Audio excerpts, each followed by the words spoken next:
Shame on Tinubu. Shame, shame, shame, shame on the Supreme Court judges that are going to be sitting on this appeal case of Atiku and Obi. Shame, shame, shame, shame on you. Shame on you, wicked, greedy people.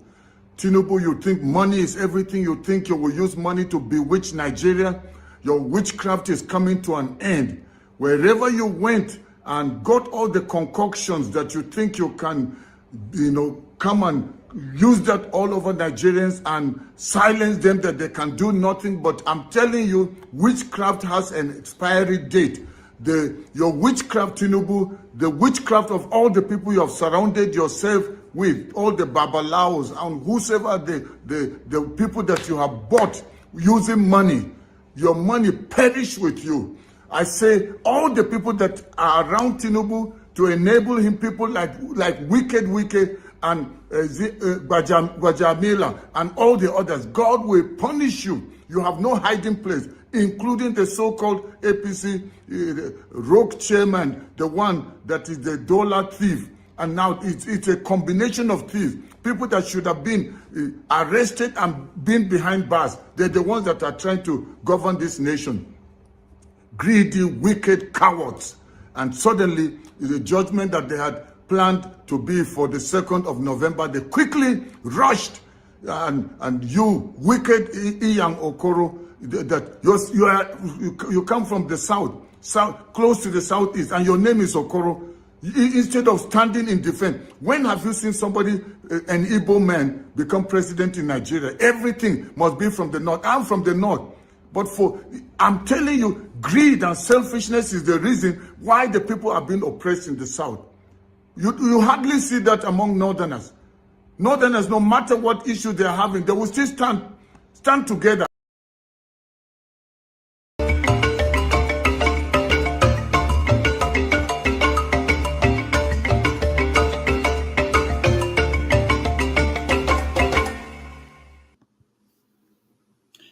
Hello. What was at stake for South Africa in Paris yesterday was more than a Rugby World Cup win. The country was in desperate search for good news.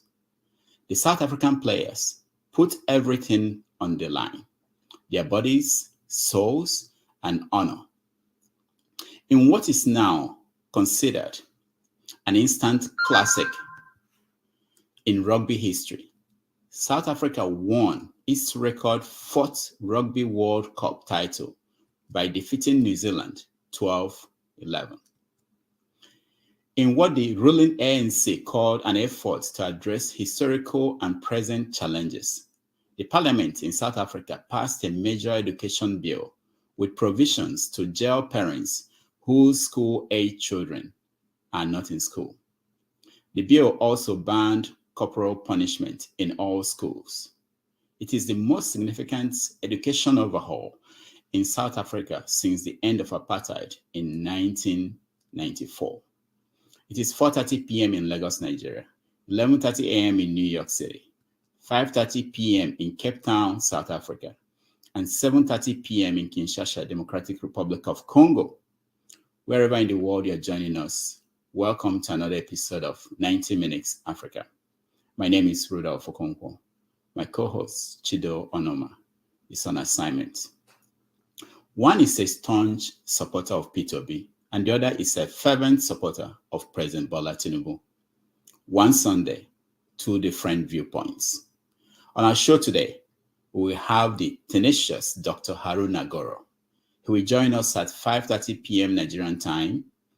But to begin the show, we have journalist and publisher of African-Abroad USA, Chief Alex Kabba.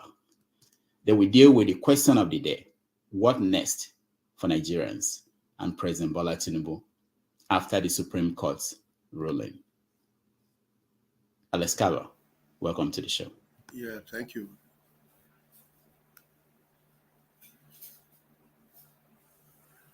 It's good to have you, Alex Kabba. Welcome to the show again. It's wonderful. Thank you. Let's start from the international news. We know that in South Africa, they won the rugby World Cup. That may not be a big thing for Nigerians, but it's very big for South Africans. But I want to take you to the Middle East first, where Israel and Hamas, the war is still going on. What is your take as a journalist, someone who covers issues like this across the world? What is your take on that? From the Gaza war? Yeah. Yeah, I think Israelis are the new apartheid South Africa, and they expect people to believe that they have the right to commit genocide, and we are going to clap for them. What Israel is doing is very terrible. You are occupying a land, and you don't want these people are not free. What do you think they're going to resist? You are talking of October 7. October 7 didn't appear in a vacuum. It happened because you people are oppressing the Palestinians. So I will say that the Israelis are guilty of genocide, and the international community should stand up and call for a ceasefire.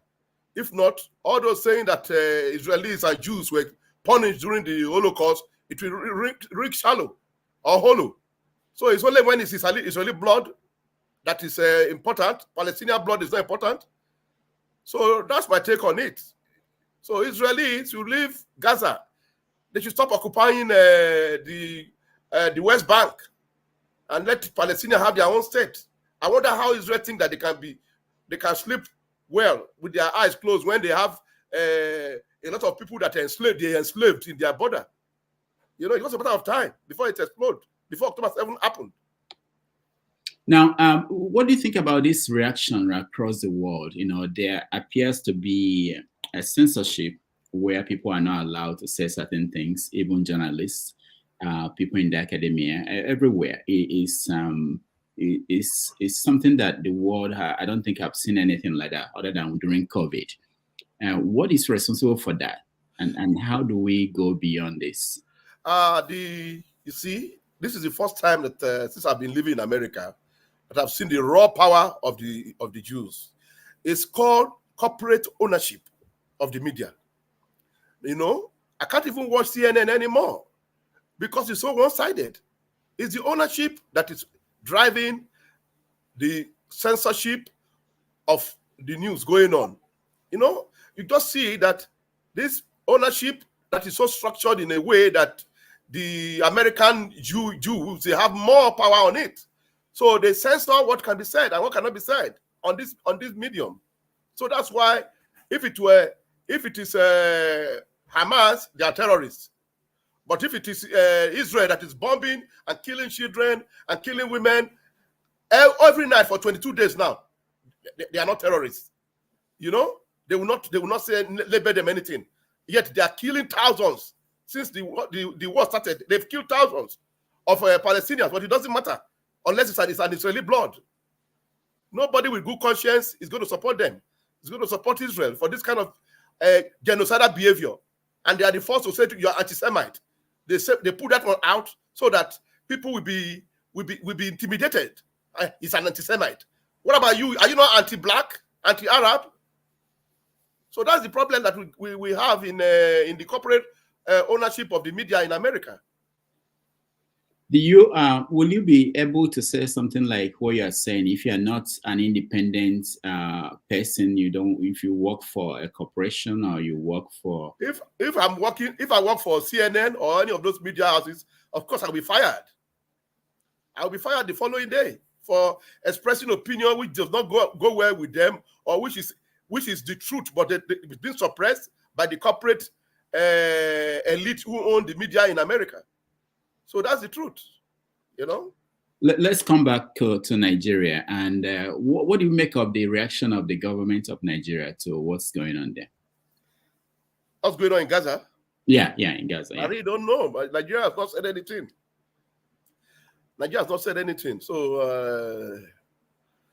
and you can see too that most African countries have not said anything, apart from Malema in South Africa, that opposition figure, who has said that his people if he becomes president, he's going to expel is going to expel the Israeli ambassador from South Africa. That's the only person that has made any opinion on this ongoing genocide in Gaza by the Israelis. All right, let's come back home to Nigeria, which is the main topic of today. Last week, the Supreme Court ruled in favor of Bola Tinubu. What do you make of that? I mean, you've been on this show several times. You talked about this is what you expect. So how did you celebrate, by the way?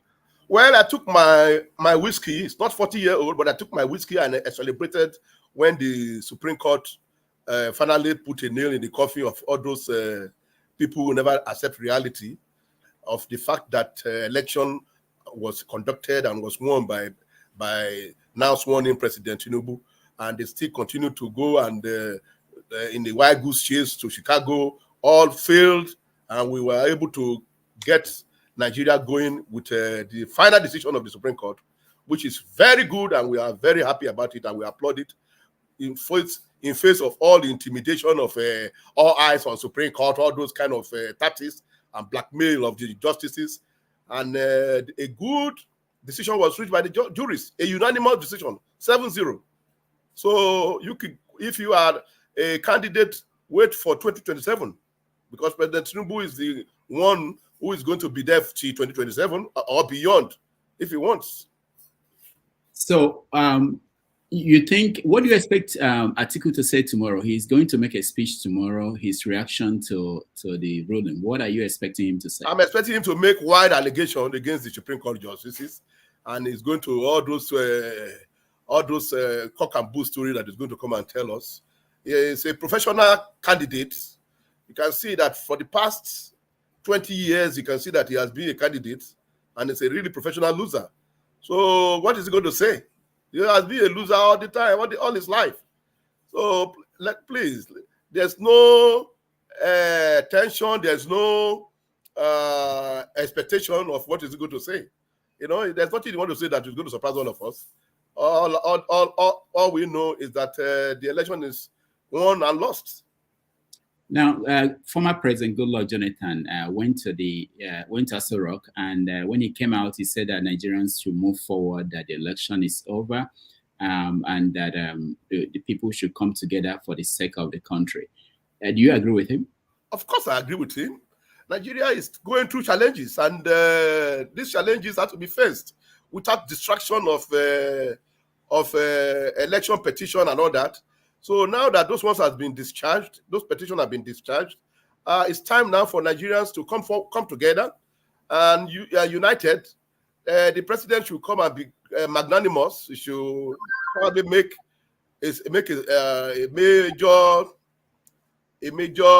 what is called speech, where we can call on everybody to come together of whatever political persuasion, because we have only one country, Nigeria. So he has to unite. He has to govern by having one Nigeria in mind, and we can move on. But there are some people that cannot be saved. But those who want Nigeria to be saved, we are ready to move on. You said the president should make a speech, but beyond speeches, what do you think he should do? He should make speeches to tell people that now election is over, let's move forward. And he also talk about how he's trying now to bring the economy out of the woods, and also the security situation in Nigeria. That is what he should address. And let us start seeing how it's going to curb unemployment in Nigeria for the youth and all those kind of things. They should bring projects so that people can get employed and leave politics alone, so that we can go to governance. Yeah, that governance. Don't you think that there is something that the president needs to give to your position? Like what? No, I'm just saying it's not enough to make a speech. I mean, people have already complained about his appointments and certain things that he has implemented. And I think when you talk about forming a government of quote unquote national unity, or bringing people together, you know, there is more than speeches. No, that's what I told you. And I said that you should govern with one Nigeria in mind. That to be seen that it's furthering the interests of all Nigerians, irrespective of tribe or religion or any other identifying factor. He should govern as a Nigerian president, which he is. He should not enthrone one group over the other and let people see that it's actually governing in the interest of Nigeria. That's all I'm going to say, because are you satisfied with the appointments he made up to this point? There are still a lot of appointments to go. There are still a lot of appointments to be made, and we are not able to see the whole elephant by just looking at the leg. So we are going to have to still look at it ahead as they make all these appointments. Let us assess the whole elephant, and not only the leg of the elephant, to assess to know the whole figure of the elephant. So you cannot judge the size of the elephant by just looking at its leg. Yeah, but people are complaining, and people have looked at the key appointments, because the key ones are made already. And they basically, even people from the Southwest are complaining that it appears to be heavily towards the people from Lagos. What is your take on that? Well, these are the people that the president thinks he'll be able to work with. And this is not the first time. We are looking at the appointments, and maybe these are the people the president feel he can work with. And he doesn't want, just as I told you, some appointments have been made, and we cannot just use the leg. We can't judge the whole size of the elephant by just using the leg. As I told you, there are still thousands of appointments to be made, which have not been made yet. So we are still in the process of, the government is in the process of making more appointments to satisfy all sectors of Nigeria. This so you don't think he's in favor of people from Lagos? No. Not in favor of people from Lagos. In favor of people from Nigeria. People from all the four corners of Nigeria. So that to further our unity in Nigeria. Now, you've known the president for a long time. What is your take on how he's approaching the governance at the national level compared to when he was governor of Lagos State? Well, he's holding the bull by the horn. He's taking very bold actions in places where most people have shied away from, like the economy. He's taking them by the hoop. It's a long time ago that economists have been predicting that Nigerian naira is going to be 1,000. That is the true value of the naira, and this was throughout the 8 years of the Buhari government. Goldman Sachs have said that is the real value of the naira, but they forget that they didn't believe them. So today, the president has taken the bull by the horn and let the naira float, and let investors come to Nigeria to make the economy better for Nigerians. So you cannot be subsidizing the naira all the time with your scarce foreign resources, and then you expect foreign investors to come and throw their money in your economy when they know that your currency is artificial. So we saw the removal of the oil subsidy, and we are looking at the naira, floating of the naira. What do you think about the impact on poor people, ordinary people in Nigeria? Well, they have done some palliatives that they have given to the people, and they are more on the way to help the less privileged in the society who are hard hit by the removal of fuel subsidy. And I'm sure with time, all these ones are going to come to effect. It's not automatic. It's going to come into effect with time. What will happen with time? What are you saying will happen? We have to give it time for the economy, for the restructuring of the economy or the reforms that is being carried out by the president to work. It will not work automatically, like saying that you are trying to attract foreign investors to the country. Now, the first thing that even Goldman Sachs and the other big firms in America have noticed is that the currency is now reflecting its true value, and they can bring money there and the government will not be coming to play hanky-panky with them by putting the naira in an artificial level. So those are the things that bring out what is called investors. And then with time, the economy will be stabilized. So when you say palliatives, who got what, and how will they survive? We just forget that they just gave all the states some money. 5 billion, and they gave rice. It's not it's not 5 million. Billion. I said billion. Yes. To be used for palliative, 36 states, it gave to every state. Yeah. So it's not left to all those governors to know what to do with it. So you're not going to blame him if some governors refuse to share palliative to their poor people in their states. Because we have not had some state, like my state, Delta State, I've not had him talk about sharing palliative. But we have been hearing of sharing of palliative in many states in Nigeria, but I've not heard from Delta State, never heard from many states in Nigeria. So we don't know what happened. Yeah, but you can also acknowledge that nobody anywhere else was happy. I mean, people were not happy with how it went. You know, people didn't get anything, and people are still suffering in most states. I don't know any state. Yeah, that's what I'm saying. That some states, they just sat down on the money. They never bought. I saw some states from the north. I saw them. They bought keke pep. They bought all those machinery for making cassava or something. I saw them distributing it to them, so that to empower the youth. But I never saw that in many states in the south. They just sat them on it. It's not just going to buy rice for them. All right. One more question before I let in people in. We know. I know you're in New York, and you know that we're expecting tomorrow the FBI to release some information on the president. What are you expecting? Would that make any change in the politics in Nigeria?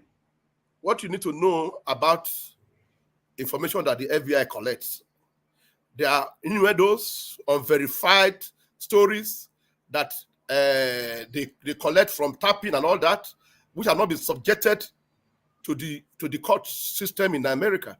So when you talk of the FBI in America, they have information on all of us, especially for people like us who are very critical of certain things, or you are a journalist. They have information on you. They hear from every other person, and it's mostly sometimes unverified, because if they present it before a court, they are not able to verify it. So that's why I will not put too much premium on beer parlor gossip that the FBI is going to release, or whatever they are going to release in Chicago about the president. This election has been won and lost. You heard of the unverified gossip about saying that President Biden collected a bribe from some Ukrainian businessmen, and the FBI was refusing to release the document because they said it's unverified, and that's the president of America. So what are you going to bring out about President Tinubu that is mostly unverified gossip from Chicago or whatever in America, and we are going to take that as something of a gospel truth? That's not what we are talking about. So others are gossip that all these intelligence services or security companies, they get on Nigeria, on their citizens, both home and abroad, and then they keep them. If you put it to court and say, come and prove it in court, they have no evidence to prove it. All right. Thank you, Alex Kabba. We have 30 minutes to get some people to ask you questions and comments. So when we come to you, please go straight to the point. Dr. Haruna is around, and he will join us at 12:30. So we have a few minutes with Alex Kabba. So let me start with you, Ovie. Next question. Good morning, ladies and gentlemen. Let me say congratulations to our guests, not just because your candidate won, but as somebody who in the forefront of fighting the military, so we can actually enjoy this kind of interaction. Say congratulations that the democracy that you follow is blossoming, lack of words. But I have a very short question, but let me back it up with a quote, 2 quotes. One is from you, Mr. Kabba. The first one is from, I'll take the first one from Bible, the book of Ecclesiastes, chapter 3, verse 1. It says there's a time for everything and a season for every activities under the heavens. The second one is from you. This is from the Cabal of June 7, 2023. Paragraph 3, you said, many Nigerians are scattered all over the world, not only those in political exiles, even those in economic exiles. You will see that some of those policies of the Tinubu administration will give many people the impetus to relocate back to Nigeria, just like me, who is planning to relocate to Nigeria. That's your quote. And my question is, since there's time for everything, or it's time for campaign, it's time for competition, and in one, there's time for policy to which you support that is a good policy, and there's time for governance. And at the same time, there's time to fulfill what you promise and what you're encouraging Nigeria to do. So my question to you, are you in Nigeria now to actually enjoy the policy, or are you going to be in Nigeria before 2027? Of course, I will be in Nigeria. I was in Nigeria. No, relocate, not just being there. Yes, of course. It's part of the plan. Yes, it's part of the plan. The president came to New York and he told us that he's going to be putting policy in place so Nigerians professionals can come back home and contribute to the nation's growth. And as soon as they put such policy in place, of course, I will relocate, so that you can see that it's not all doom and gloom, or we just be sitting in New York here and we are not going to be part of the process. All right, thank you, Obi. Thank you for Dr. Oji Yones. Oh, thank you so much, Alex. Thanks. It's nice to have you on the show. Let me quickly say there are certain things that Alex said. I'm not exactly sure if he meant them or if his understanding is what is the standard thing. When he talked about FBI rumors, the President Tinubu, forfeited some amounts. And to forfeit means to lose or be deprived of something as a penalty for wrongdoing. So it's been established that he did something wrong, and as punishment, he forfeited whatever he did forfeit. So just to get the record straight on that. But let me get my points. First, Peter Obi made a speech when he asked the president to reintroduce himself. The APC attack dogs went after him, insinuated that the Attorney General should actually go after Peter Obi. You are sitting down there in New York. I am in New Jersey, and you have criticized the America, saying that Israel did this, the American government did this. Do you think that the way you are able to talk in America, do you think I can go to Abuja or Lagos and just freely say, hey, Tinubu, you are a drug dealer, you are this and that? And then finally, just like Chimamanda said in prison the other day, she believes that Obi won the election, and I completely share her views. But the Supreme Court has spoken. Tinubu is the president of Nigeria. My question, do you think there is any other country in the world where a person with that baggage could have been president? Thank you. As I just told you, number one, let me take the one of the fact that you are saying the president is a drug dealer. We have to guide what we say. A drug dealer is somebody that has been convicted. You cannot call somebody a drug dealer when you don't have no conviction, no nothing like that. That is what is called unverified information.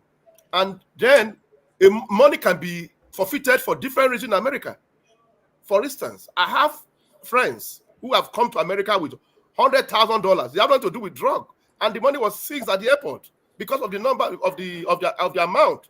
So there are also cases in America where if there's too much money entering your account, legitimate money that probably you brought from somewhere else, has nothing to do with fraud or drug, and they can seize the account and go to court and close the account. So this VAT that you are regulating now, I don't think it's backed by fact. We have already said it, that all these ones having to do with drug or anything like that. So, and America has told you that the president was not convicted of anything like drug dealing or anything like that. All he did was forfeited some amount that was found in his account that is linked to his name. So, but people feel that because the word drug is more notorious and more powerful and more injurious, if you continue to use it, it will become truth. If you like, you can say it tomorrow. A truth is a truth, and a lie is a lie. No matter how much you regurgitate it. All right, thank you. Thank you, Dr. J. Let me just remind you guys, immediately it's 12:30, we have to bring in Haruna, so it's up to you. I want you to just ask one question so that we can get most of you to talk before we bring in Haruna. Ewa, you're next. Yeah, good morning, Mr. Alex. I have two questions in one, actually. So I'm not sure how close you are to this government. I'm not sure if you are really involved in form of advising the government, or I'm not sure the capacity you are involved with the government. My question is this. You talk about President Tinubu policies. The policy so far, specifically the removal of subsidy, the Naira unification, even the student loan, does it appear to you that it was well planned out? Does it appear to you there is a plan this was a deliberate decision to really work for the people, or is just to show to us that, oh, the president is doing something? That's the first question. The second question is, can you limit that one so that we can get to that? Yeah. On the issue of the appointment, right? It's a bit disgusting how, I don't know, it's advising this government, the way the appointment has accrued to one region of the country. Obviously, like, we can't deny it. I'm not against President Tinubu. So I feel, nobody is advising the president to look all over the country and look for people that are qualified, that can do this job, no matter where they are coming from. Irrespective of their ethnicity, tribe, what's it called, religion or whatever. Can't we just like be deliberate about looking for people that can get the job done? Thank you. Yeah, well, you know, your first question about the subsidy removal and the student loan, I told you that I addressed the subsidy before. I told you that a palliative going on, and these are pangs of pain that you get when you are reforming the economy. And the president had the courage to do that instead of just leaving it the way it was, and putting the country back into debt because of this subsidy fraud and all that was going on for the fuel. And then for the student loan, they just brought the program, they just announced it, and they will still put things in place to ensure that they implement it. And what's the second one again? The appointment, issue of appointment. The issue of appointment, as I told the other questionnaire about equitable distribution, I told them that you have to look at the total picture of the elephant. There are still many appointments to be made, and you can't just use a quarter of the appointments that have been made to judge the whole picture. So you have not seen the true picture yet. You have only seen a part of the appointment. You have not seen the whole appointment that are coming that have not been made. So you are only basing it now on probably is a select group that you call a critical area of the governance that you say is dominated by some people. But I feel that we have to look at the whole picture, and now we are able to see the true picture. That's what. All right, thank you. Okay, Haruna, you can put me on the background. All right, Prince, Prince, go ahead. Yeah, good morning, Dr. Rudolph, and good morning, Mr. Alex Okemote. First, I just want to start with this. So you agree with me that respect is reciprocal, right? Yes. Okay. And we were listening to you, and you made mention of a particular candidate, despite the fact that he's not my candidate. but you made a mention of him being a serial election candidate or whatever it is. To me, I feel very much that it's disrespectful to him, being the fact that he was once a vice president. And if if you want us to respect your own candidate, you also have to accord that person that respect. So if you don't mind, if there is a possibility, you might not necessarily do it right now, but at some point, withdraw that statement. That's a mocking statement. And then going by the fact, when you talk about Israel and Palestine and how America is doing this and doing that, you and I are not there. We don't know all the facts. I'm not in support of Israel, and I'm not in support of what they are doing. However, it is always easy for, you see Nigerians, we criticize other people. We criticize America. You live in this America. And I bet you probably, you have your green card or you are a citizen. I don't know. But it would be nice if you're going to criticize where you live, come up with facts in support of what you are saying. Because you also said that the FBI is the trend on rumors. But you forget the fact that even the Biden you're talking about has, the House of Assembly even was almost impeached. It was almost going to bring out some impeachment procedures on him. So if we are going to copy, why don't we emulate the good thing? Let us do the same thing that America is doing. Trump today is in court on how many indictments. But is that possible in Nigeria? No. Thank you, Mazi. Thank you. Thank you. Let's move on. Yeah. Go ahead, Alex. Yeah. Of course. Just as I told you that many information in the FBI file are unverified information. You could see that the House of Reps actually brought out impeachment proceeding against Biden, and it brought witnesses. But they found out that there was no evidence, because you have to back up your allegation with facts. Anybody can make any allegation. Come and verify it. Many witnesses came that there is no evidence to proceed with impeachment, because the Republicans were just going about shouting, the man got a bribe. Okay, come and tell us, how did the bribe? How did it happen? They got $5 million bribe. How did it happen? They found out that it's unverified gossip. The same thing too that they are talking about President Tinubu. Whatever unverified gossip that they want to bring from Chicago or from wherever is unverified. That's what I mean. So it's not the truth. Anybody can come now and say, Alex Kabba, you stole money. Now come and give us the evidence where you told me where I stole the money. Okay. Just because you want to tarnish my name. All right, thank you. CM, remember, we have only 15 minutes.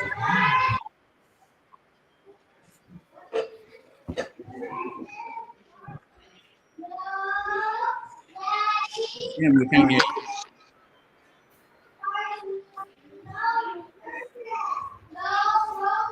All right, let's go to Free Nigeria. CM, we can't hear you. Free Nigeria, yes. Can I go now? Yeah, go ahead. Okay. Good afternoon, Doctor, and good afternoon, Mr. Alex Kabba. Mr. Alex Kabba, I can't see your face clearly. You can't see my face? Yeah, okay. You've not positioned yourself. I want to address you directly so that you hear me very clearly. Right. You started with Palestine, and I'm happy that my brother has addressed that, because that was what I wanted to say. To the word out of my mouth.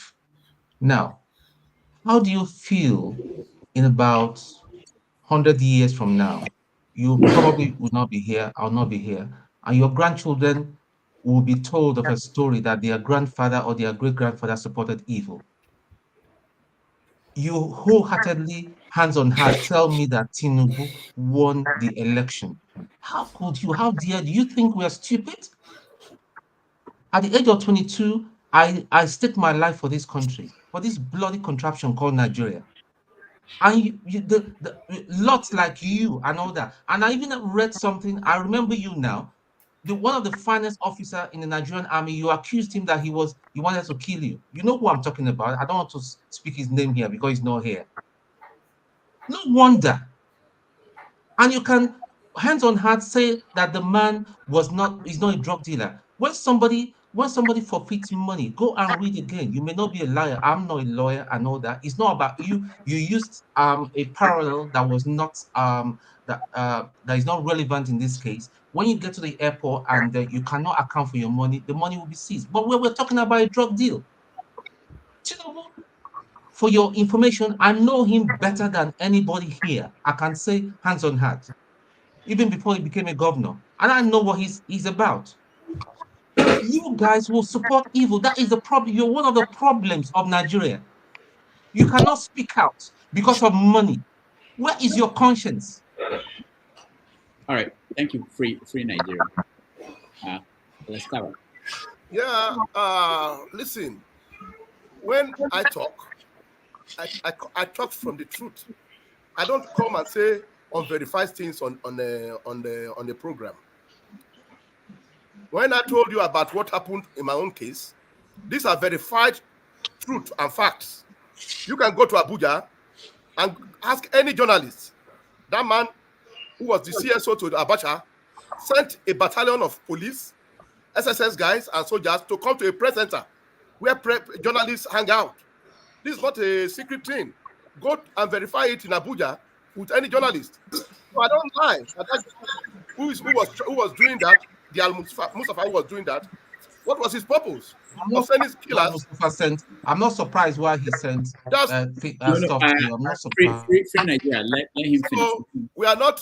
You cannot come and jump that they see somebody's money for that reason is a drug dealer. So if that's the case, half of Americans will be drug dealers because it's a routine that they seize money every day at the airport, at the banks. So the fact that they seize the money is equal to drug dealing. You know, I've said it before that you can repeat a lie 100 times. The truth will always prevail. And then for you saying that he did not win the election, you are running away from the fact. The man won the election because the other party factionalized. You are not able to realize that a house divided against itself, going for a big election like a presidential election, cannot stand. The PDP factionalized. You have to put it in, you have to get it straight. They broke it into 3 factions. The Kwankwaso faction, the Peter Obi faction, and the Atiku factions. The 3 of them went to face the APC. And that's why they lost.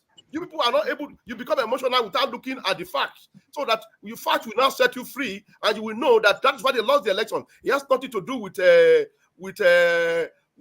fantasy. That is the reality. All right, thank you. Let's try Sim again. Sim, can you hear us? Yeah, we can hear you, Sim. Righteous Man, we have just 10 minutes, 9 minutes actually. So yeah, good evening, Doctor. Mr. Alex, your generation destroyed Nigeria without any apology. Your generation has brought this country into a mess.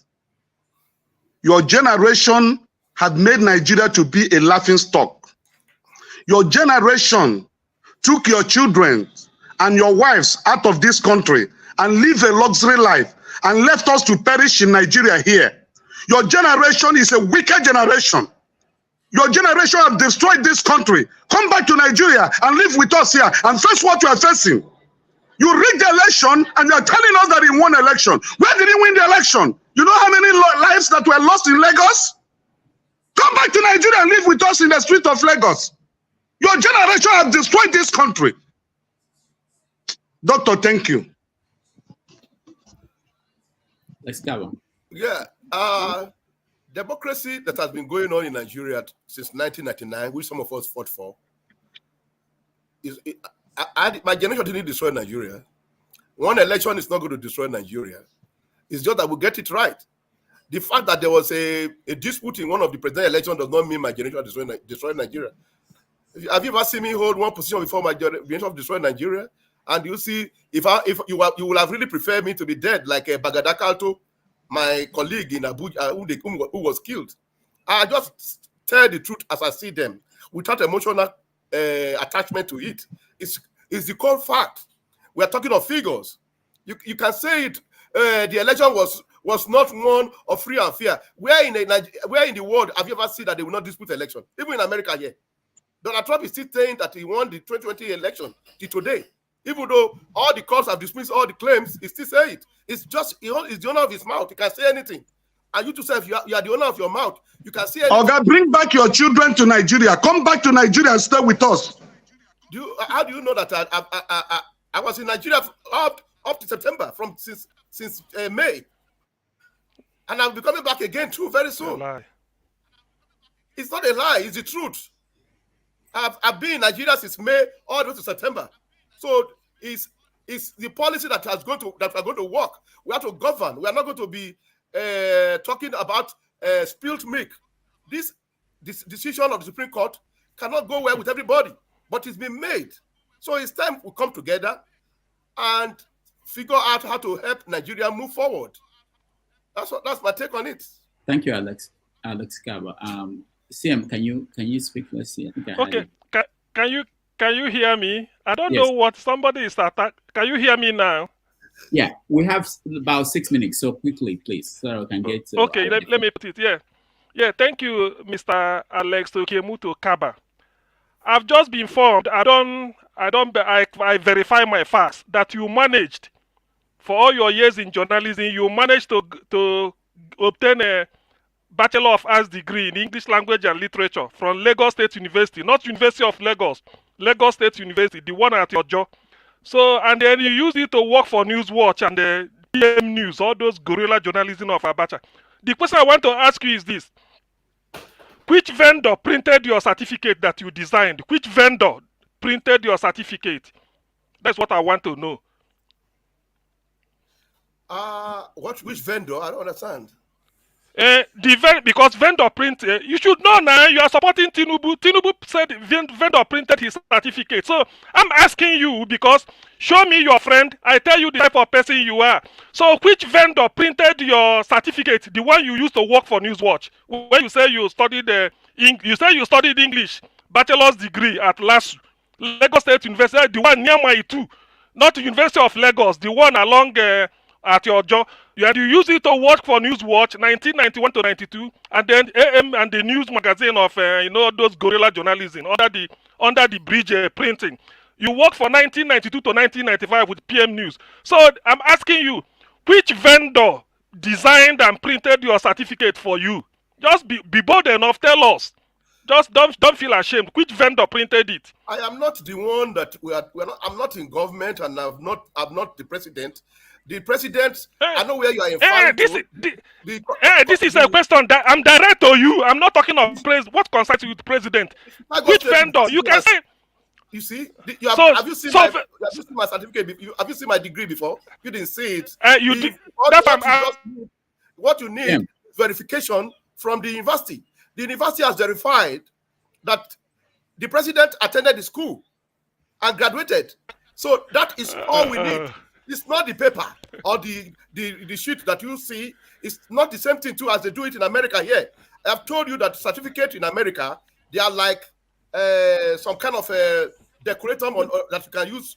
You can even print on your own, because the real one that they use is transcript and verification from the university. So when you are talking of the way you are talking of certificate in America, in Nigeria, it's not the same in America. You can print your own certificate to use a post, but nobody's going to want to employ you with it. What they're going to do to verify is to ask the university to send transcript and to verify that did you attend such a university. But in Nigeria, they want your certificate. They want your NYS certificate.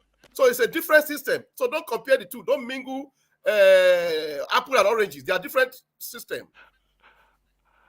I'm only asking the vendor that printed your own. That's what I simple. Tell us the vendor. I tell you, it does not high school in Nigeria. The president's school in America. So it's not the same thing. It's not the same thing. If I'm going to apply for work at Newswatch, which I did, I will bring my physical certificate. They will verify it there. I also call the university to verify. It's not like that in America. In America, the certificate is not what the way it is used in Nigeria. This is the transcript of the university they are going to ask for. So how is that equal to what my own certificate is in Nigeria? It's okay. I'm all right with you. It's okay. All right, thank you, Sam. So this is what I just reached out to Dr. Haruna. He's willing for us to finish with the people who are in the studio to talk to Alex Kabba, and then we'll begin it. So the flagship, Ernest. You are muted. Can you unmute yourself, please?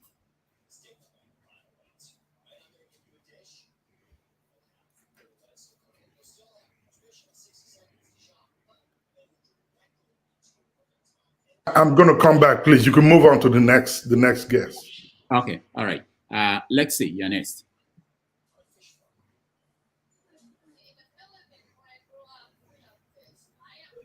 Okay. I salute every one of you on the panel. I salute our guest speaker. I salute Dr. Damages. Alex Kabba. Kushe.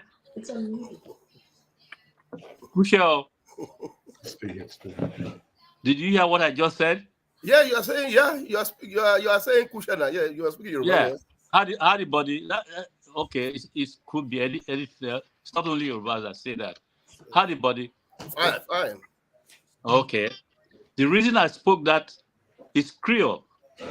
Creole is from Sierra Leone, the one that I just spoke. That's how they greet there. Your name, Kabba, sounds to me like that of a Sierra Leonean. I may be wrong in. No, I'm Urobo. If you want to know. Kabba. What does Kabba mean in Urobo? It means ladder. Okay. I'll leave that where it is. Yeah. Every human being has a right to a homeland, as you know from being a Nigerian. That's why you have indigenous people. Where is the homeland that geographically and historically you can attribute to the Jews? Where is it located? All right. I'll leave that question. Everyone should know the answer. I now ask, the name Egypt and Israel outlives anything that the British have made. And the British made Palestine. So, with regard to what you said about that area and what is going on now, are you in support of one group saying that the other should be destroyed while they take over what they call their own land, or you are in support with the two living together as a people in peace? Because what you said already, I have seen the picture you are painting, that the Palestinians should take over their land. So where would the Jews go? All right, thank you. Let's see. Yeah, I'm not saying that the Jews should be driven out. What I mean is that it's like South Africa. The white people in South Africa were not driven out; they are still there. But these people enslaved South Africa for a long time. This is the same thing going on in Palestine and Israel. What I mean is that the Israelis don't want a two-state solution. That's why they keep on expanding their settlement into the area of Palestine in the West Bank. You know, they are so greedy. They are expanding every day into the land of the occupied territory of Jerusalem and the West Bank, and they expect that there will be no resistance. They believe that if I come and take your land, you should just turn the other face. So I'm telling myself that these people living near the settlement, this is Palestinian land that they took by force, how did they sleep at night when they know that it is the duty of the oppressed to react to their oppressor, against their oppressors? So by their policy of the most right-wing government of Netanyahu in Israel, by its policies of encouraging settlement, land grabbers, we call them in Nigeria, of Palestinian land, that is what happened. These people are going to react the way black South African reacted against apartheid. because what is going on in Palestine is apartheid. These people are enslaved. In that Gaza you are talking about, they can't go out. It's an occupied territory. All right. So how can you think that people are going to be living in bondage and they are not going to react? And then they react, then you condemn the reaction. Oh, they are terrorists. You think any people who are oppressed are not going to react? It's a natural instinct. That is what I can take away from there. So Israel does not want peace. And that is the reaction that they are getting now. The day they come, they want peace, they will accept a Palestinian as human being and accept two-state solution. Thank you, Alex Kabba. Our next guest is around the corner. What I promise everybody is that we are going to bring back Alex Kabba and give him the whole hour and unlimited time so that he will answer some of your questions. I will let the flagship, your question, please. Can you hear me now? Yeah, go ahead. All right, thank you.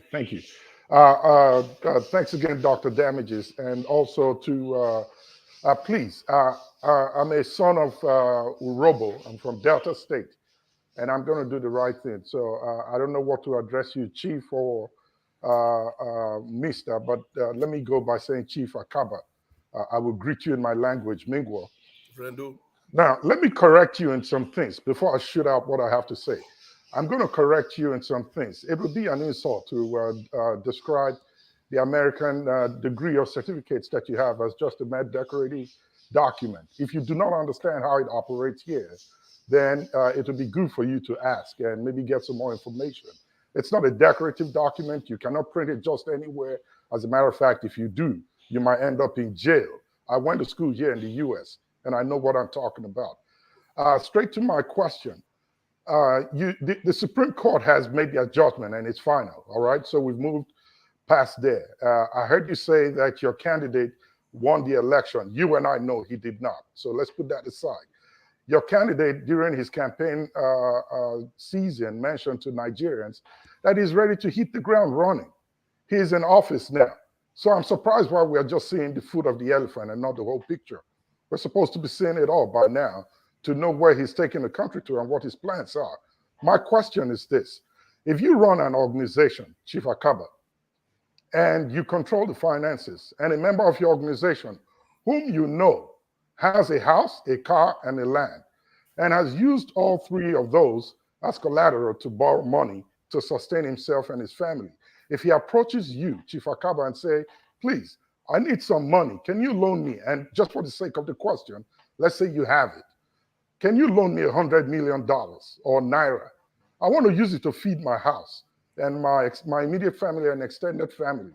Would you give that money to him, considering that all his personal belongings has been used as collateral for other loans that he borrowed?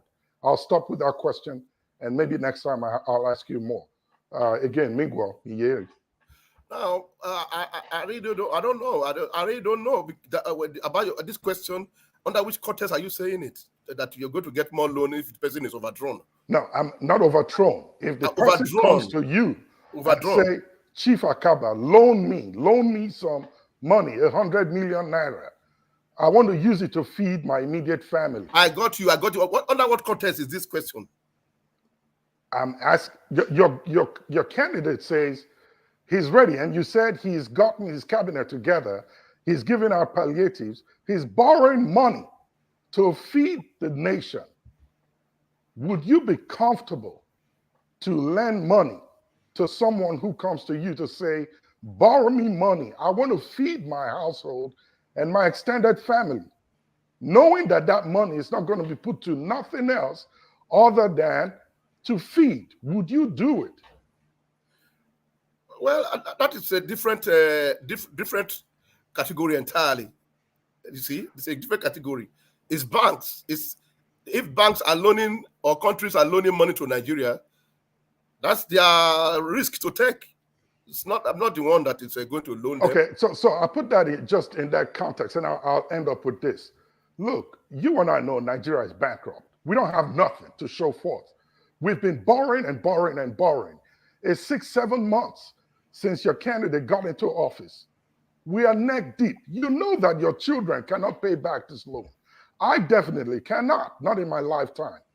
Why are we borrowing money to eat and not money to invest in businesses? I think you should, I've read a couple of your articles in Newswatch back in the day.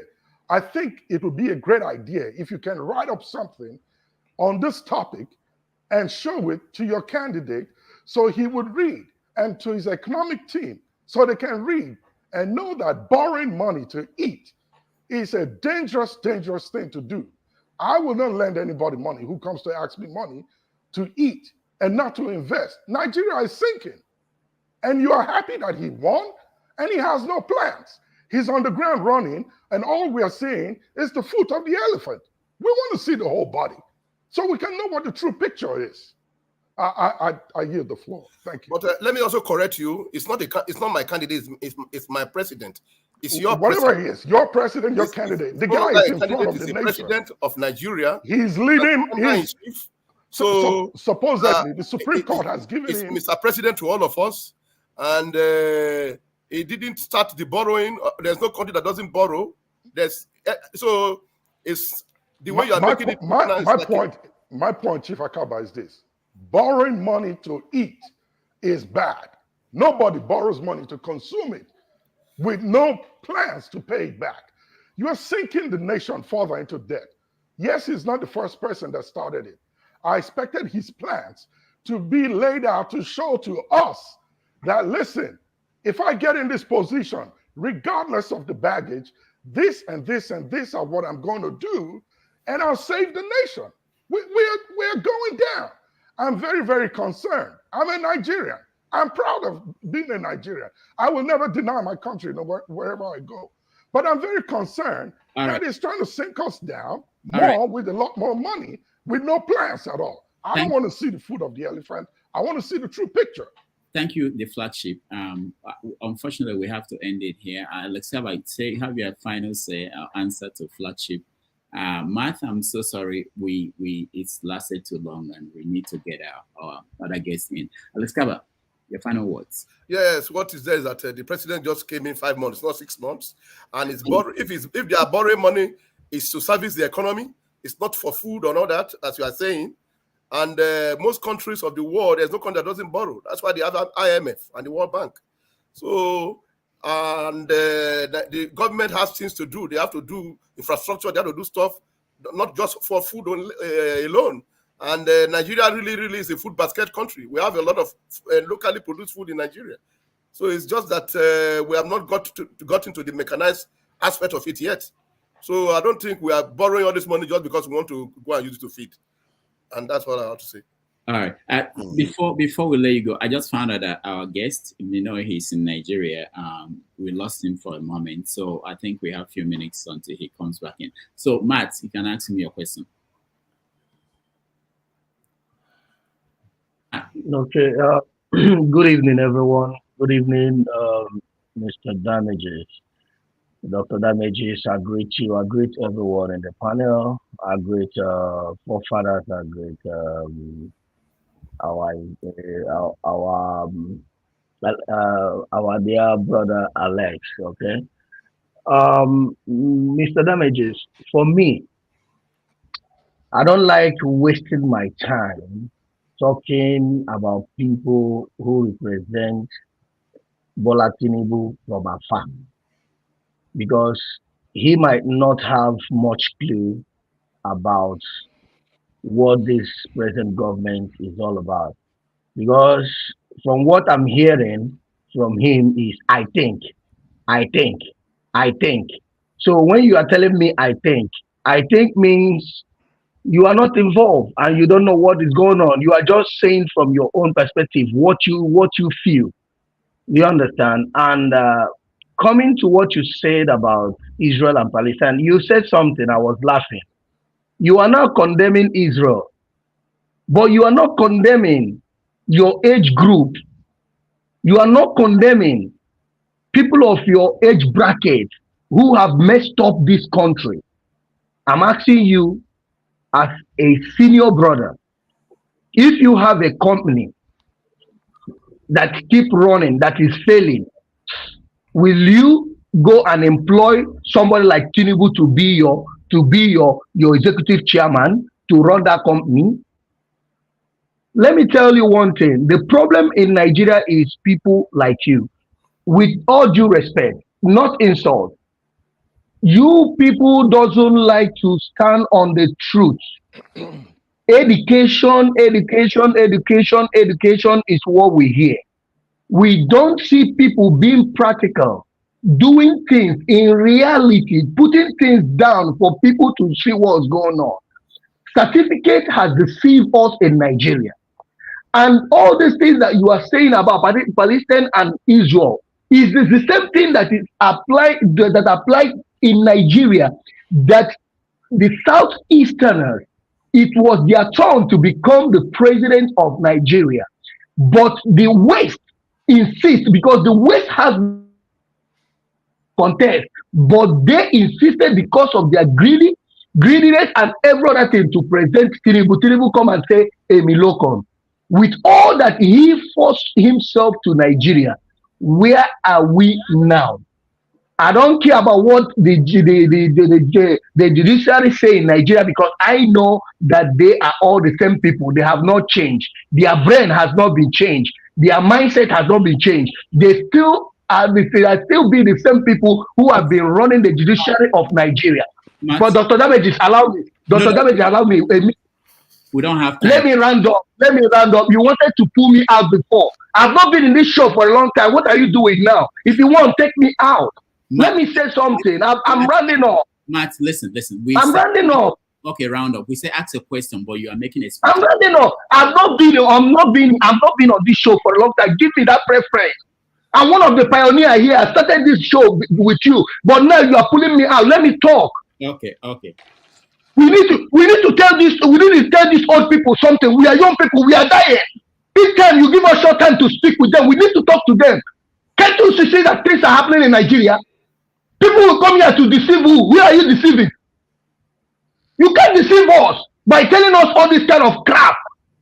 You tell us that Nigeria is this, that Tinubu is that, Tinubu is that. Who are you convincing? Convince the old tagos like you in Nigeria. You can't convince us. We knew what happened in Nigeria. We knew that election they killed people. We knew that they said that certain people will not vote in Nigeria. We knew all the rubbish they did and the INEC did in Nigeria. And you are here telling us, and you want to quantify and certify every rubbish that happened in Nigeria. We cannot take it. He can be your president, but as long as I know what happened in Nigeria, I was alive. My son that is here was watching everything with me in this television. Here, he saw it. He saw people that they beat. He saw people that he knows everything, even as little as he is. Asking me about it, Tinubu and Obi. You are here. You as an elderly man, you are here telling us things that are not even so. Even if a child of 1 year hear it, he will say that you are lying. My dear brother, I'm not insulting you, but you people should know your age group and more has disappointed us, that has messed up that country. You people have killed everything, both the talent and everything that we have there. I'm just putting it to you. Know it now. And don't come here again to tell us lies. All right. Don't come here to tell us lies. Matt, if it's bringing you, don't tell us lies. Matt, thank you so much. Let's cover final words. Yeah, all I can say is that it's just emotional, and the symbolism he's using is not correct. You see, election is different from hiring a chief executive. Election is you go and elect people. You are not hiring a chief executive. It's an election. It's very bloody. It's nasty, but that's how the whole world that are practicing democracy, that's how they work. So, and this idea of it's your turn of your area to become president, it doesn't work that way. Politics is about numbers. You have to walk across the line to get your figures to become president. I don't think there's anywhere anybody going to come and hand you over power. You see, you have to campaign, you have to struggle to get that power, and that's what happened in the last election. So I know that you are very emotional that your person didn't win, but that's the reality now. We can say I'm saying crap. President Tinubu is going to be your president for the next 4 years, even beyond. So that's the reality. We have to face the reality and move on and go into governance and unite instead of getting emotional and angry and all that. You cannot change anything. What we need to do is to find a way to move Nigeria forward. All right, Alex Kabba, thank you so much for joining us. Thank you. And hopefully we'll bring you back and give you the full show, and then we'll get a chance to answer more questions. We appreciate it. For those who do not know, Alex Kabba was a journalist in Nigeria, one of those who fought for a democracy that we now have. So we now go to the next guest, who most of you know. Let me play this introduction so that you know. Thank you.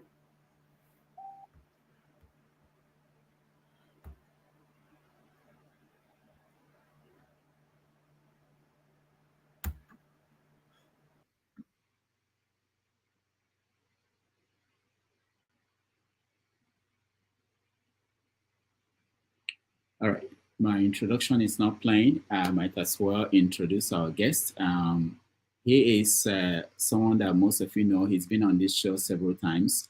Dr. Haruna Goroh, very, very important player in Nigerian activism and political environment. He supported... come and use that all over Nigerians and silence them that they can do nothing. But I'm telling you, witchcraft has an expiry date. Your witchcraft, Tinubu, the witchcraft of all the people you have surrounded yourself with, all the babalaos and whosoever the people that you have bought using money, your money perish with you. I say all the people that are around Tinubu to enable him, people like Wicked and Gwajamila and all the others, God will punish you. You have no hiding place, including the so-called APC rogue chairman, the one that is the dollar thief. And now it's a combination of thieves. People that should have been arrested and been behind bars. They're the ones that are trying to govern this nation. Greedy, wicked cowards. And suddenly, the judgment that they had planned to be for the 2nd of November, they quickly rushed. And you, wicked Iyan Okoro, that you come from the south, close to the southeast, and your name is Okoro. Instead of standing in defense, when have you seen somebody, an Igbo man, become president in Nigeria? Everything must be from the north. I'm from the north. But I'm telling you, greed and selfishness is the reason why the people are being oppressed in the south. You hardly see that among northerners. Northerners, no matter what issue they are having, they will still stand together and defend themselves. I'm telling you, that's why you can see already most of the people from the far north are already standing against Tinubu because they had an agenda for the Muslim ticket, and they say it's not dancing according to their tune. That's why they didn't. They are not in support of Wike being the minister of FCT. They said he should have been a Muslim because historically it's always been Muslim. I say again, shame on Tinubu, shame on the tribunal. They want to rush because they want to use technicalities. Wicked people that have no heart, and they are going tomorrow to go and pervert justice. Now, if you are bold enough, why? All right. Welcome to the show, Dr. Haruna. Thank you, Doc. Thank you, Dr. Damages. Where are your... Not on this show, not on this show. Because where we are now in Nigeria, we need doctors in the ICU. I'm telling you, Nigeria is on a life machine. It's just to be sustained. The machine is breathing for Nigeria, so we need you now.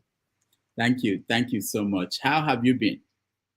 I've been fine, just bleeding inside, just watching the broad daylight robbery and the defense of robbery that's happening in Nigeria. And it used to just be in Nigeria, but it's so sad that these heartless people have taken it internationally. Just watching the man that you had there, whether it's a chief or journalist or whatever, that for somebody to come and defend this kind of thing, they are preparing ahead of the release of the FBI files. That's why he has to discredit FBI sitting in America. That man should be deported. So what do you expect? Let me start from there. Atiku to say tomorrow? You said what? What do you expect Atiku Abubakar to say tomorrow? Well, I wouldn't really tell.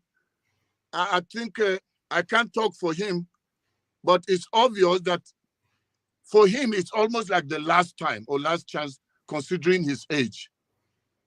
So he may want to spill the beans tomorrow, like expose all the things he has kept and has not exposed because he still needs to have a chance and get votes from all the different sides. But right now, as we speak, with what the Supreme Court just did, he has nothing to lose. So I suspect we're going to hear things before FBI files. We will hear some things from him because he was the one, remember, that went to get this thing at the court with the certificate forgery and all that, so that he can use that and see what they did with it. So I expect him to give his last word. And Nigerians should be ready for some surprises. Okay. Well, what about Peter Obi? He was scheduled to be here today, but because of the ruling and other things, we postponed it. What do you expect him to say whenever he speaks to Nigerians? I think by now we all know Mr. Peter Obi. He's a diplomatic, calm, peaceful man. He will hit you hard, but you won't bleed publicly. He's going to be very smart, calculated, and still insist on the Nigeria that he dreams of. He's not going to attack the president. He's not going to speak like some of us speak. But smart people, they will listen to that and know he has driven his point home. So he's just going to talk about the Nigerian dream, talk about what is happening with the economy.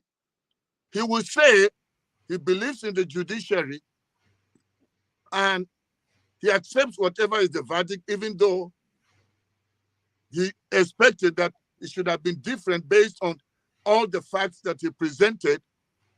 But Peter Obi is going to give hope to Nigerians by telling them that the dream of seeing Nigeria free has not ended. And he will tell us or tell Nigerians that the journey is not a sprint. It's a marathon race.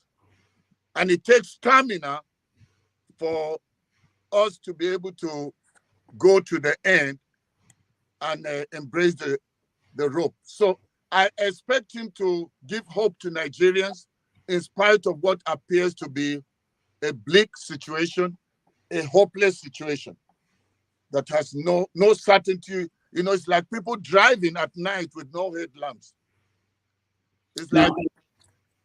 We've had it from a lot of Nigerians, including former President Goodluck Jonathan, basically saying that the election is over, the courts, they've ruled, and we should move on. We should try to work together to serve the country. What is your answer to him or people like that? Yeah, well, you know, for those are statesmen. You remember President Jonathan, up till now, he's a hero of many, including my hero. The way he relinquished power, and for somebody to be the incumbent, and then he had everything working on his behalf. He could have held on to power. Buhari would not have smelled power. But for peace, and he said one thing that some people maybe have forgotten. He said his ambition of being president is not worth the blood of one Nigerian. But how many people died just during the election? And how many people have died after? In fact, some committed suicide.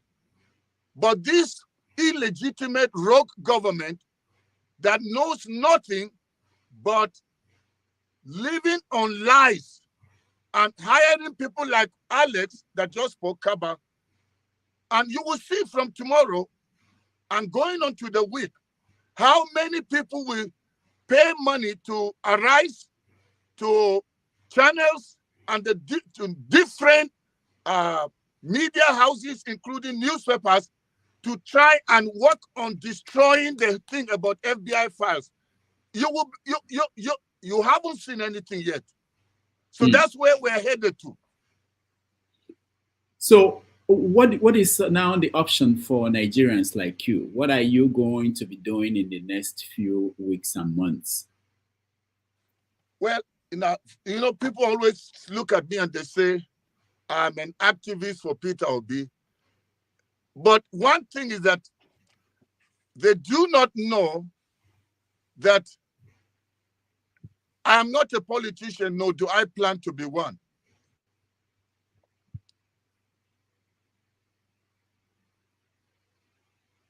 You said, can you hear me? Hello? Yeah, we can hear you. You said you're not, yeah, we can hear you. Hello? Yeah, we can hear you. Dr. Haruna, we can hear you. Hello? Yeah, we can hear you. Sorry, viewers. I think he's feeling that we don't hear him, but okay. All right, we will talk to him a few more questions, and then I will let you guys in, and then you can ask him questions. I just wanted to know what is he planning to do, whether he will end up accepting Bola Tinubu as his president. A lot of people have said he's not going to be my president. So we want to get that question answered, and then we'll let you in, and you take it from there. Thank you all again for joining us. And like I said, we are going to announce within the week when we are going to have Peter Obi on the show.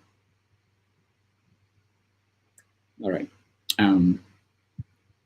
He's in Nigeria, so we expect this every now and then. When we have a guest from Nigeria, the connection is always a problem.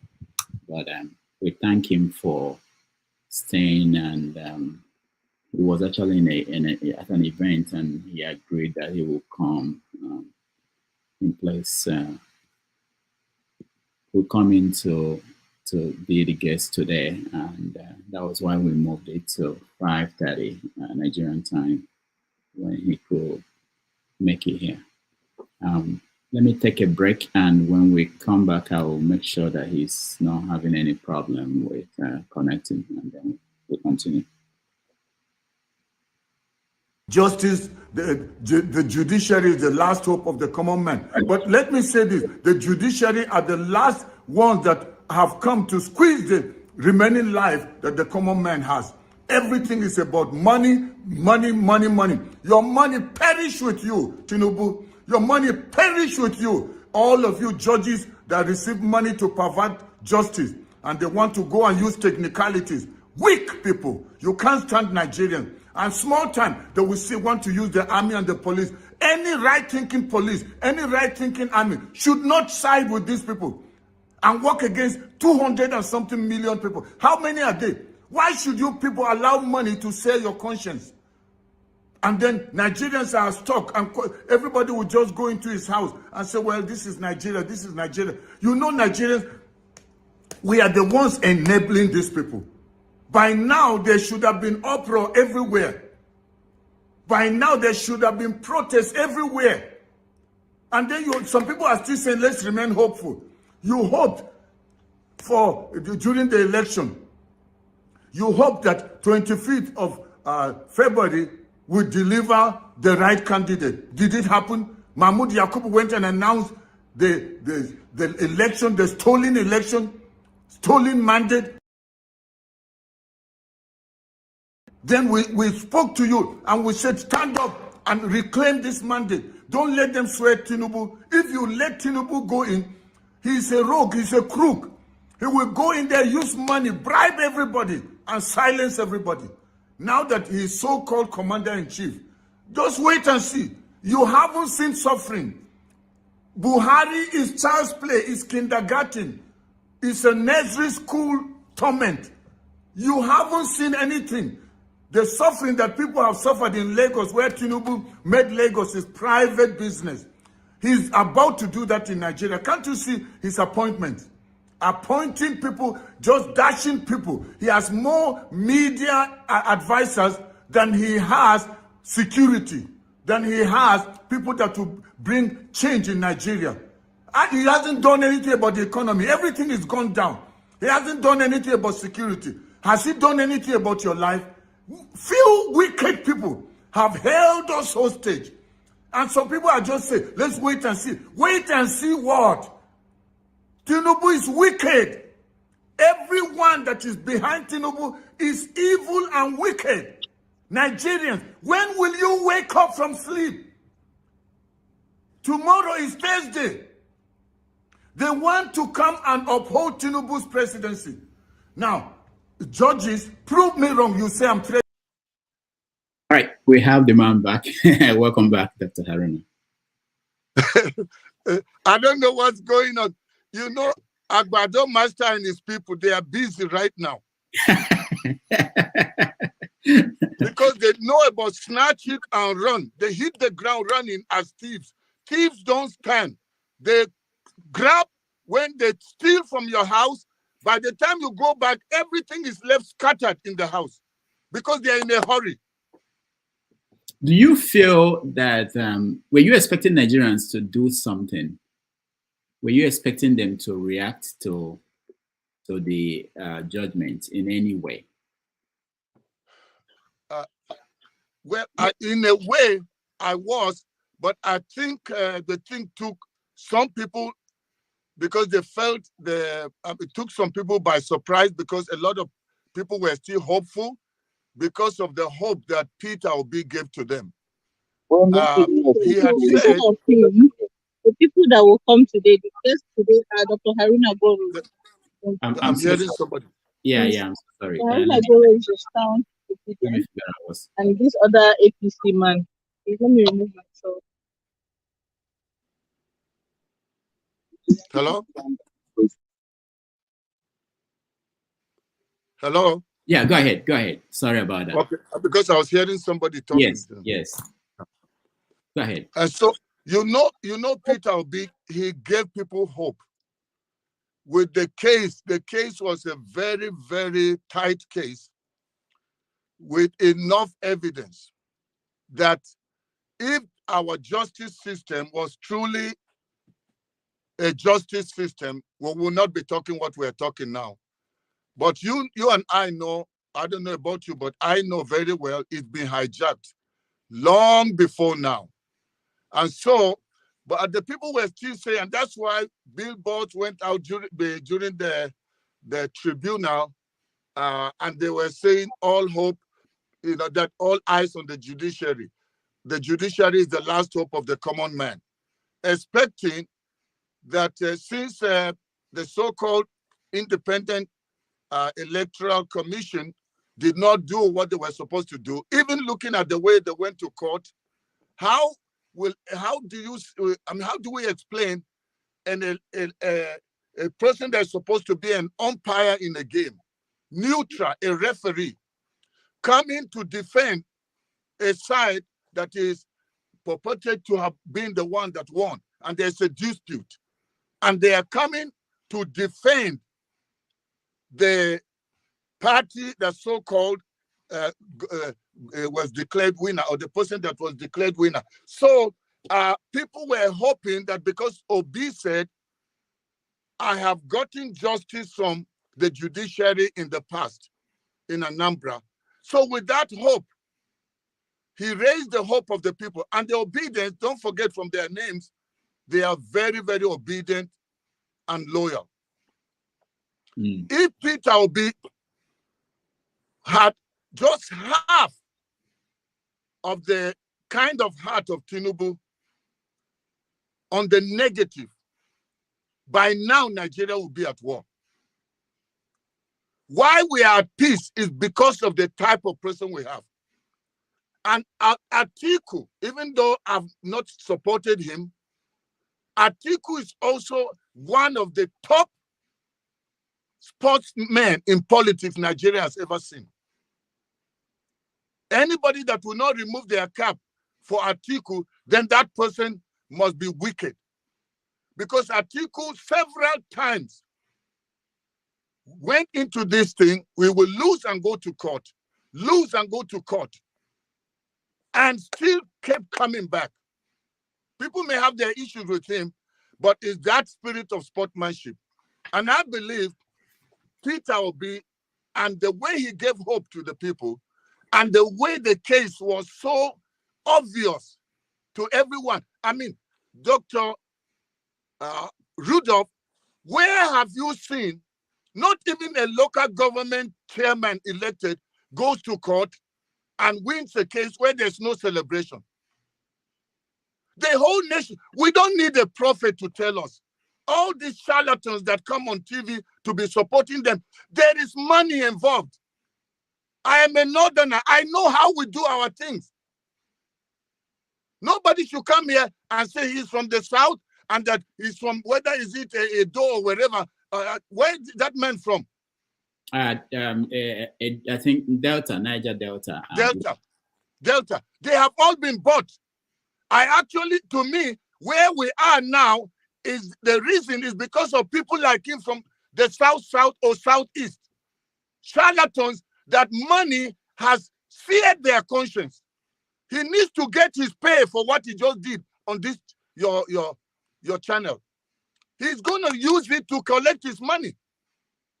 So let's get back. I don't want to digress or go off the point, but Nigerians, especially the obedient, they are obedient and they are useful citizens. They don't want a nation that they are looking forward to seeing the birth of a new nation. They don't want to be the ones that should destroy it, because this Tinubu, this APC government, they have come to destroy Nigeria. So we are at peace now because Peter Obi is a man of peace. And he's always, even now, all he's thinking is, what's the way forward? Which is what all of us are all concerned about going forward from now on. That we can't let if just Rudolph, how many months? Just about 6 months. See what this man has done. Less than 6 months. Imagine 1 year, imagine 4 years, and as Alex said, 8 years.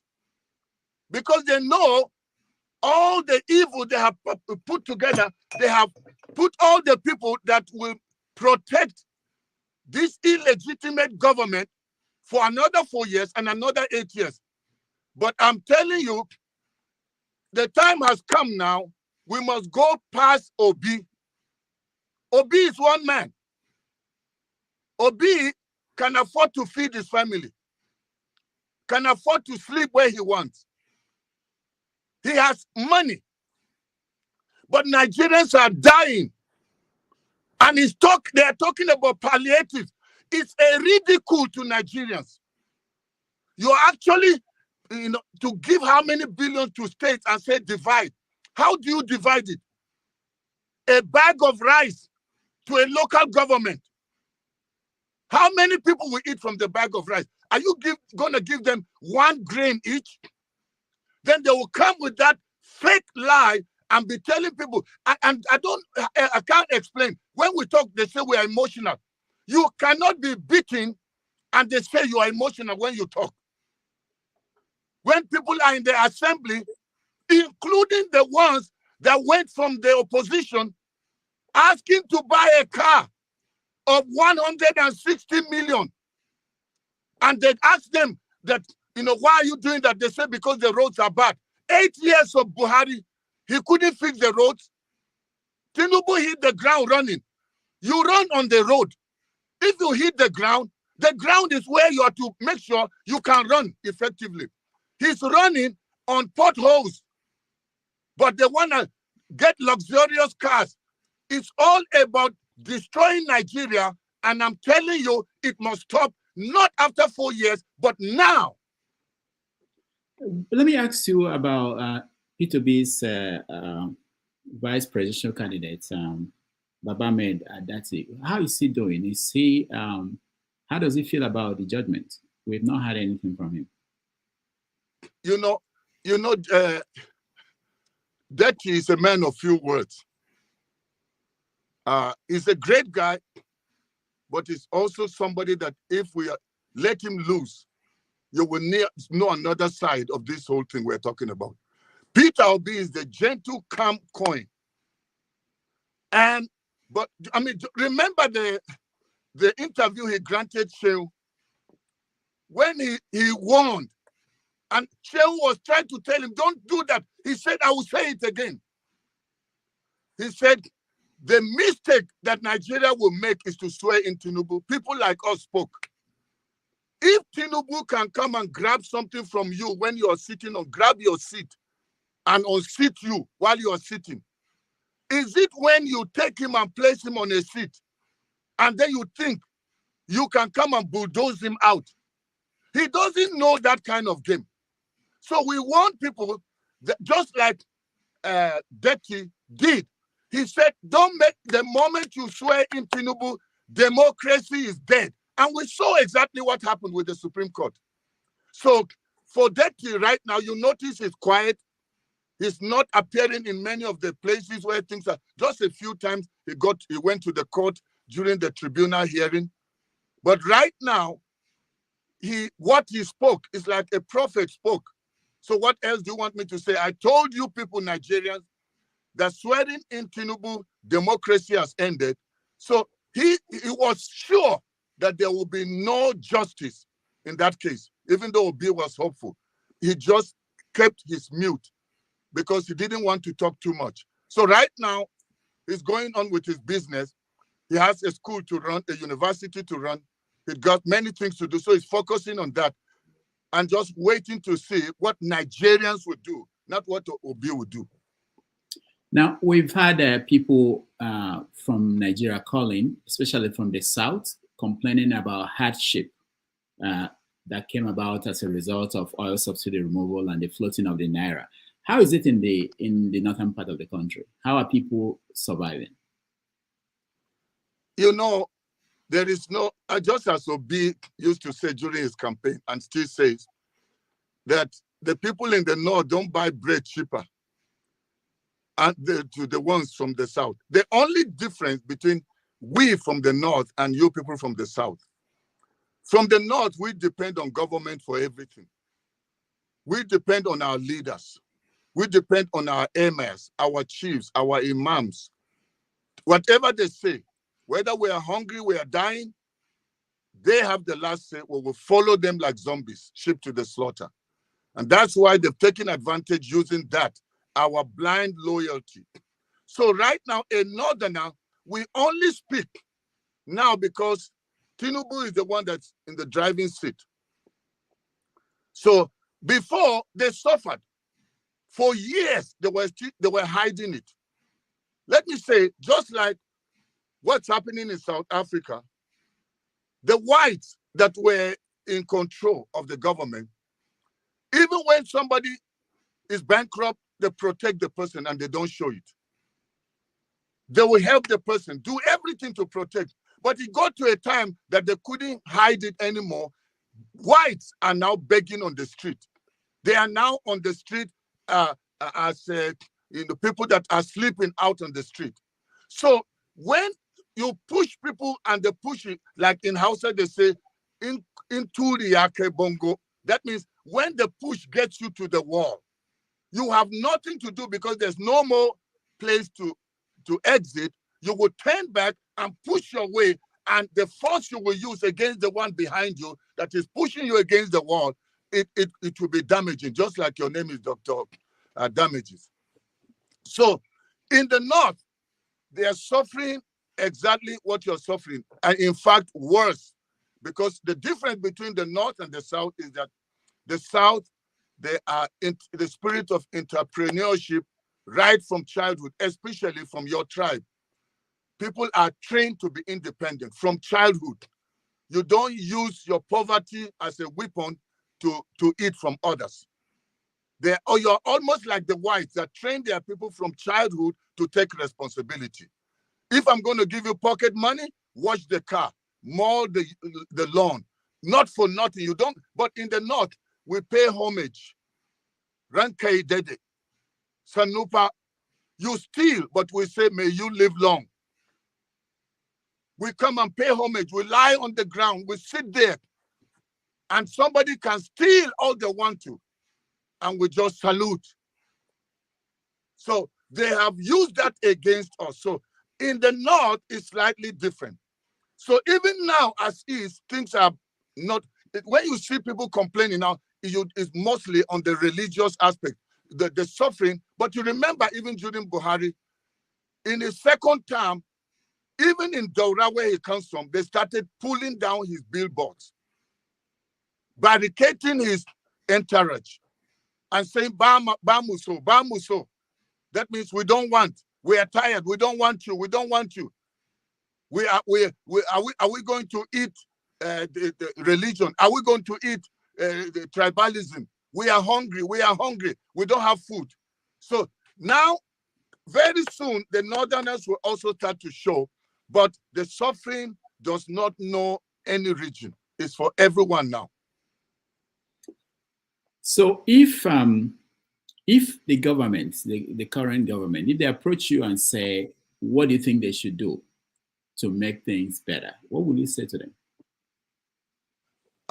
I would tell them, if a thief steals my house, takes occupation of my house, and goes to court, and the court says, I can't prove it, that I'm the true owner of the house, then the person is asking me, what do you think I should do with the house?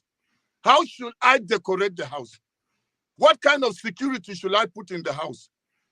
No, he stole it because he believes he has what it takes to take care of the house. He stole it because he believes he can do it better than me and took my house from me.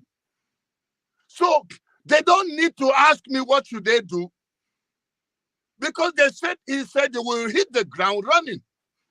So he hit the ground and removed fuel subsidy. And then came back and said, things have changed. They hit the ground, appointing people from one region. And Alex said that they still have time. But all the important positions have been given to one side. But they are still busy. If you had a vision, let me tell you, Rudolph, the problem is lack of vision. When you don't have a vision, but you have ambition, Emi Lokon, Ahmed Buhari president, is Yoruba Lokon, is the turn of Yoruba. And among Yorubas, I paid my dues. I am the one that made Buhari. He was crying on television. Buhari was angry. They didn't want to give Tinubu, but Tinubu reminded him. One day you will remember I said on your show, Rudolph, that the beans will be spilled. Buhari promised Nigerians that he will make sure this is the most transparent and credible election. You can vote whoever you want. Then suddenly, he turned his back. Where do you see a sitting president vote for a candidate and show who he voted for? That already, I mean, you are like a father of the nation for 8 years. Then you're already telling people, wait, you as, let's say you in your company, they're supposed to do an election or choosing who will be what. And you are also giving one vote. Then you finish voting and say, I, as the CEO, I have voted for Mr. Chima. But it's up to you who you vote. I want my pay. I want my food. I don't want to be hungry, my children to be out of school. My boss voted for Chima. Why shouldn't I vote for Chima? I've already decided where Nigerians should vote. In spite of that, Nigerians still went out to vote for change. So I will not tell them what to do because they are not prepared to hear people like you, or let me say like us, because they have an agenda and they are pursuing their agenda. We can see it. Even if I just look at Wike being part of what they are doing, I don't need any long talk. They are paying all the people that did the dirty job. Somebody like Festus Keyamo that has criticized APC like what? That had cases against Tinubu is the one defending the same thing he talked against. So the issue of Nigeria is lack of leadership. Everything rises and falls on leadership, lack of visionary leadership. Because when a person lacks vision and the foundation is broken, a house, a building, no matter how tall, no matter how beautiful, nobody puts a value on the building, on the color of the building, the decoration in the house, the height of the building, the size of the building, but it is the structure.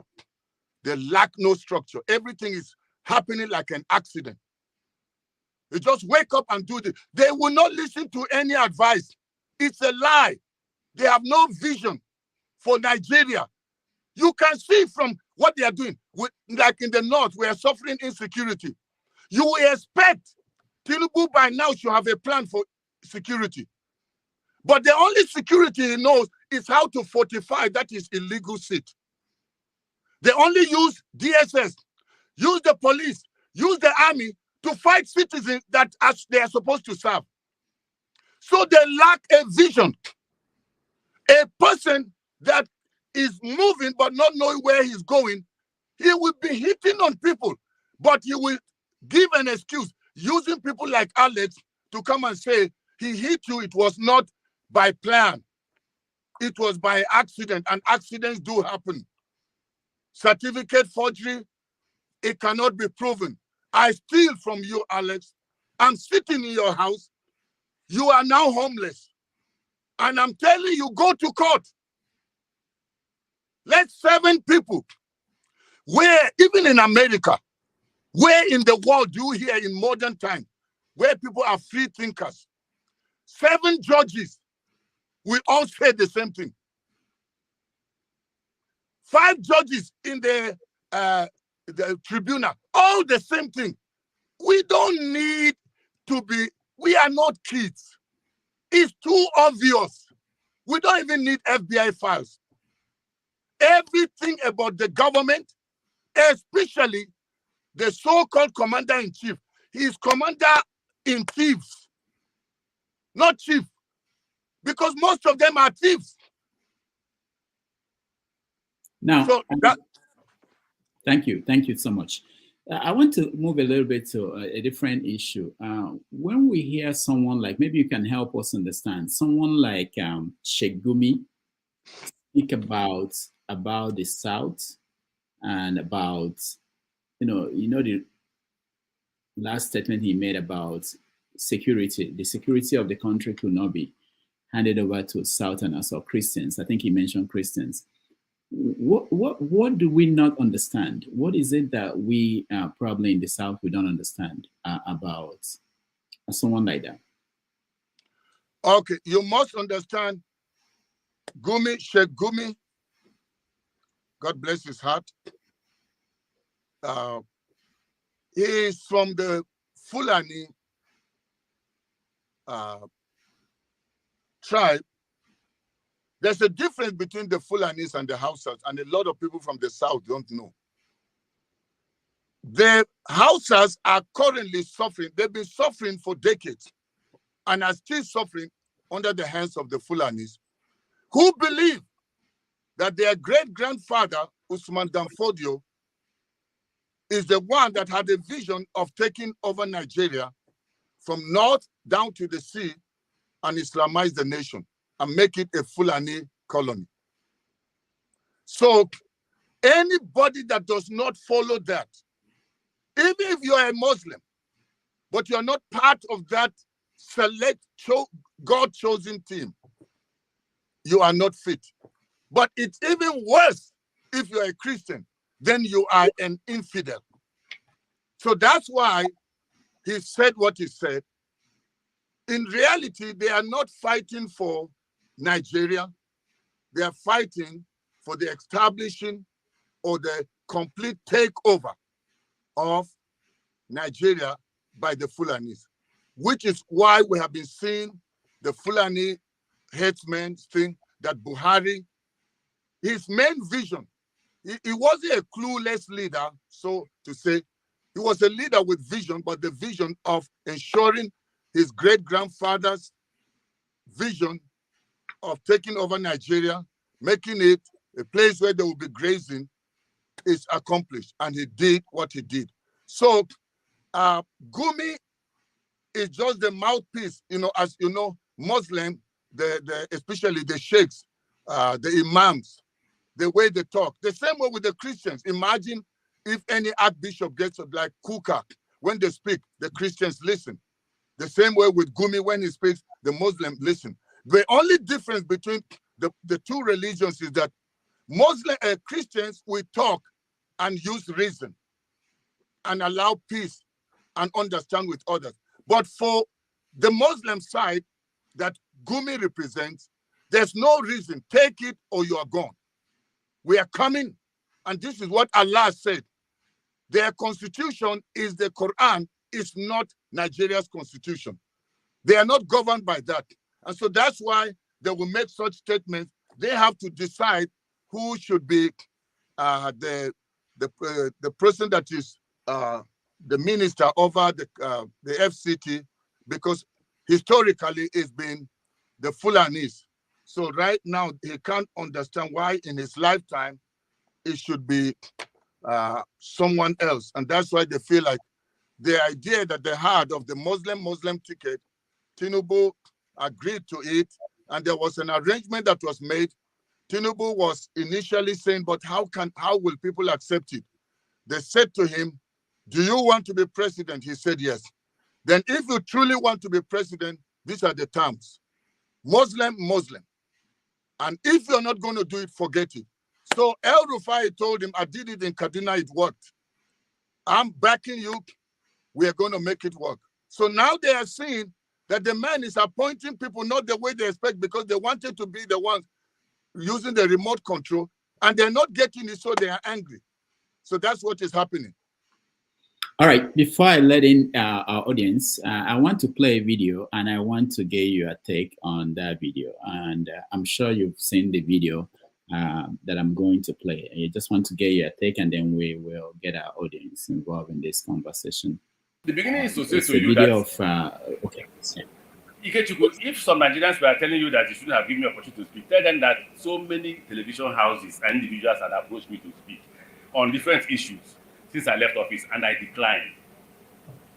Two reasons why did I decline? Two reasons. My publicist said don't speak, and I chose to be my publicist, and he's very angry that I'm speaking today. He knows. Second reason, what is new to say? Nigerians don't react to anything.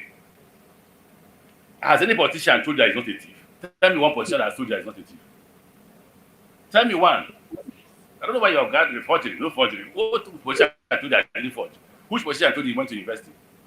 Which politician told you he served in NYSC? Which politician told you he has a certificate?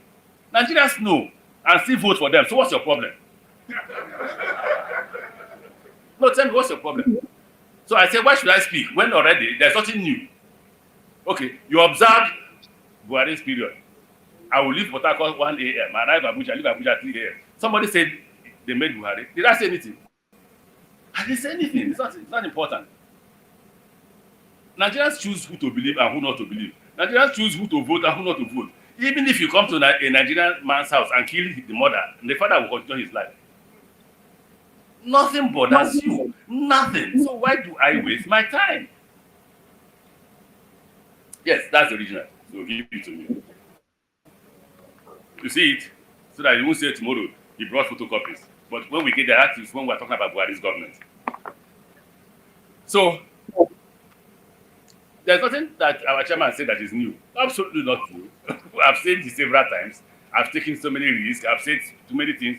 The fight from Goodluck's government to Buhari's government, you all knew about it. My aircraft was seized. I was shot at. If I was killed, what would happen? Nothing. So we would die a useless life. So what did I choose? I chose to stay in my house quietly. Fortunately for me, I got admission to study in Nigerian law school. And rule number one is, like they told me if I came here, You are our property. You have no right to go anywhere unless we permit you. That's the rule in the Nigerian law school. So anybody who says, why have we not seen you? I'm a student of Nigerian law school. Until I graduate, I can't. All right, let's stop it here.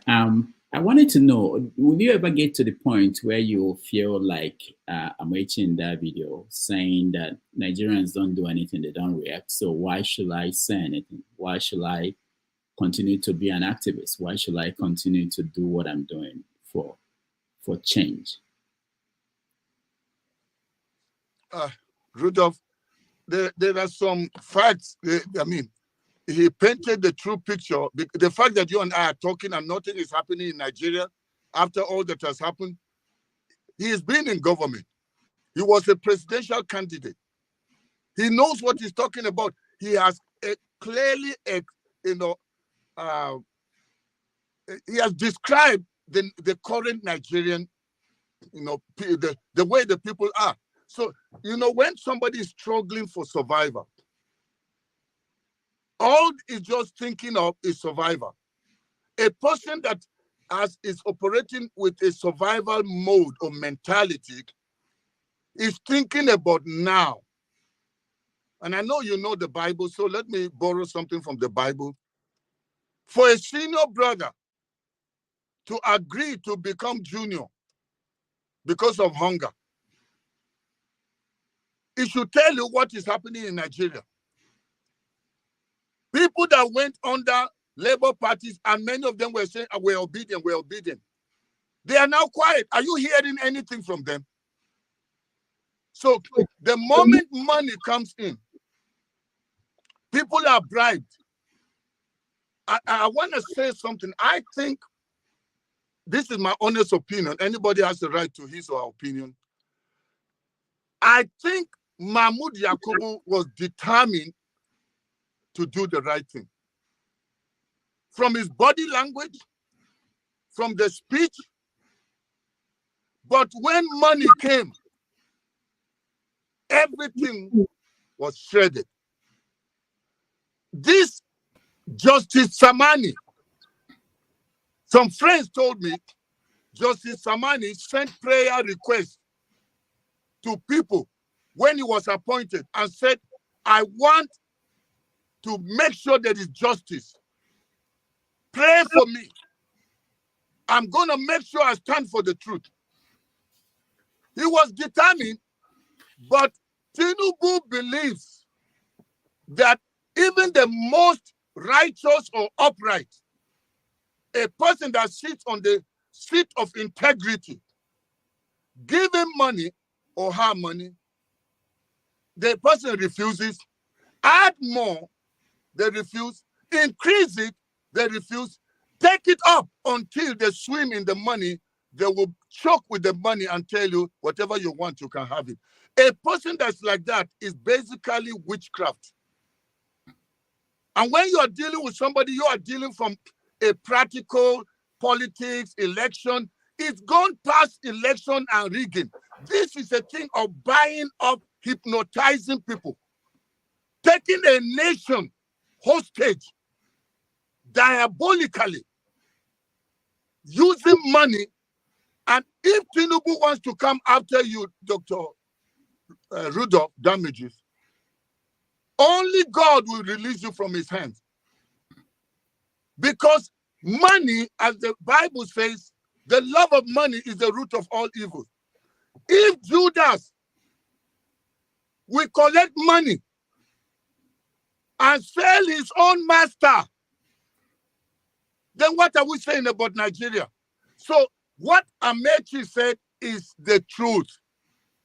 Nigerians, why should somebody that is saying, I'm tired, I don't want this government, APC must go. They are on the queue on the election day. Somebody comes and is giving them 5,000, 1,000. The person is already on the queue to vote for change. But that money she or he collected, they change their vote. So that's what is happening in Nigeria. They have weaponized poverty from north to south So people are no longer thinking about tomorrow. They are thinking how to survive today. You will be surprised after now how many people from Labour Party will jump the ship and go to APC because they will say, I won't suffer for 4 years, so I can't get contract. You know, I need to feed my family. I must pay my mortgage. I started building the house in the village. They will be laughing at me that I didn't finish. So they will side with this rogue, corrupt, demonic, evil, heartless government to also eat and say, let's wait. This cake, national cake, everybody must eat. Why? It was Fulani's turn. Now it's Yoruba's turn. So let's all eat. That's why Nigerians are not talking. But let me tell you, Dr. Damages, there comes a time you can keep robbing and stepping on people and think that they have no voice. But I'm telling you, people that keep snakes will tell you, you can have a snake as a pet. You can have a lion as a pet and say, the lion grew with me and knows everything about me. But one day, that lion is going to show you I'm a lion and I eat flesh. And that snake will tell you, when I bite, my venom kills. Whoever knew that EndSARS will happen? I remember Aisha, frustrated on the streets of Abuja. They came out, just less than 50 of them, to protest. And Aisha was so frustrated, she started saying, Nigerians are cowards. The youth of Nigerians are cowards. We called them to come out. They refused to come out. She said it after 2 days without her being involved or telling people. A spontaneous thing happened. There's something that former President Goodluck said. He gave an example of a West African nation where people suffered and suffered, got to a time that the suffering was too much. The little they promised them, like what they ridicule of so-called palliative. When people are tired, they will turn back and bite. And Tinubu's nightmare will begin when that happens. But only Nigerians can change that. Not the courts, not anyone. Thank you, Dr. Haruna.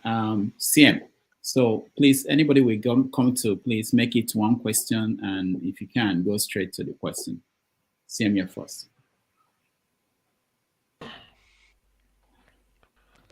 Thank you, Rudolph, and thank you, Dr. Haruna Goroh. Welcome once again. The question I want to ask you is this. I've listened to what you said. Do you think, because people are talking about Nigeria they should come out and then show the annoyance and all this. You are from Kaduna State. Do you think the people, at least from your area, do you think they are ready to change their situation? No matter what it takes. Do you really think they are ready? Because it is one thing for us to wish that the people has been pushed to the wall. Do you think the people of your, say, southern Kaduna and all those places, do you think they've been pushed to the wall and they are willing to reclaim their country? Thank you. Well, not only southern Kaduna, all the northerners are tired. Because now don't listen to those fake narratives that they come and tell you that Peter Obi only got votes from the southeast. It's a lie. Complete lie. And so a lot of northerners, Kaduna State, Bauchi, Plateau, Gombe, and many places, Taraba and some of those places, and then you could come to, where is it? Yaya Jame. Kogi. You talk about Kogi, you talk about Benue and all the other places. So Obi was obviously, just like Chimamanda said, but you see, because they are using the judiciary against Nigerians, but a judiciary that has been corrupted, but Tinubu will take the person that was on his case as a lead lawyer and make him the while the case is still on, make him Minister of Justice. I mean, Nigerian, we don't even need to talk about such things. It's too obvious. The man that was on a wheelchair in the UK as his friend, close associate, somebody that's already commander-in-chief that decides who should be. Now, the one who is the Attorney General decides because he's like the employer. You had that other judge, the retired judge, when he was the day of his final day, all the things he exposed about the judiciary, they are frustrated. So the one that is to change their condition is Tinubu's man. And so how would you expect a change? So back to your question, the Northerners, most Northerners are ready to do anything. But you know, in anything, somebody must stick his or her neck out as the sacrificial lamb to make this happen. And as it is right now, those of you that are in diaspora, you need to start speaking to your people back home, threaten them with saying, I'm not sending you any money if you people are fine with what is going on. Because as long as you keep sending them money, they get and go and exchange it. They will actually want that to continue, for you to remain abroad and send them money. Because just sending 500, you know how much that will be? Close to $500,000 naira. So why do we need change? I don't feel Tinubu can do whatever he likes. So not only this issue is not just Northerner, it's every Nigerian must be tired because the suffering is across board. Thank you. Let's go to the flagship. Thank you, CM. Thank you, Dr. Rudolph. Can you hear me, please? Yes. Dr. Haruna, thank you so much. It's a big privilege to share the platform with you. I listened to your broadcast as soon as you released them, and they're quite inspiring. And again, today, what an awesome presentation. So thank you. I've got a bunch of questions, but I'll take one, just as instructed by Rudolph. I am very concerned about the role of religion and how much it has affected us as a people in Nigeria. The teachings, the commands, the doctrines that have been taught to us have made us, in my own assessment, to be so very, very docile that in the face of all of this oppression, we can't seem to get up and speak. And I heard you just now saying we need to start talking to our people, that they need to speak up. If not, we're not going to send them money. My question is this: how can we get our religious leaders to begin to change these teachings and try to teach the people on how to speak out and not leave their problems for God to come down to help them with? A lot of these issues that we're dealing with, the solutions are in our hands, but we have been taught to pray and leave them to God to handle. These guys are not going to die anytime soon. They have a lot of money. If they have any problem, money can solve it. So the question of God dealing with them may not even happen in this lifetime. How can we get our religious leaders involved in this conversation to say, hey, we need to change the narrative. We need to get our people to wake up, because therein lies a lot of the solution to the problems that we have in many of our churches and maybe mosques. Thank you. Thank you very much for that question. I'm a very religious person, and I won't go deeper than that. However, I'm somebody who likes to think and not allow religion to cloud my judgment. And even if you look at religion, whether it's Christianity or what, but let me talk, since you may be a Christian, that Jesus was a revolutionary. Moses was a revolutionary. Joseph was a revolutionary. You can't change a society without being a revolutionary person in the way you think. Because Even God who created us put Adam in a garden to tend the garden. That means man had the responsibility. This world will not change. God has finished his own job. It's in our hands. So for me, I won't blame the preachers. I blame the gullible followers. Because, I mean, if you've got a trade, even people that are in medicine will tell you the pharmaceutical companies are there to make money. You should be smart enough to know which drug is not working and is killing you. People that give all the fast food joints, you can go to court all you want to, they are there for money. So if your health is messed up and you don't have the brain to think about eating healthy and you want to blame it on them. So for me, I won't blame the religious leaders. I blame the gullible, suffering followers that are suffering and they are saying they're waiting for their reward in heaven while their preachers are getting the reward here. So it's let's leave them out. How many are the preachers? Nigerians are millions. So are you not religious? You are, but you have a mind, you think.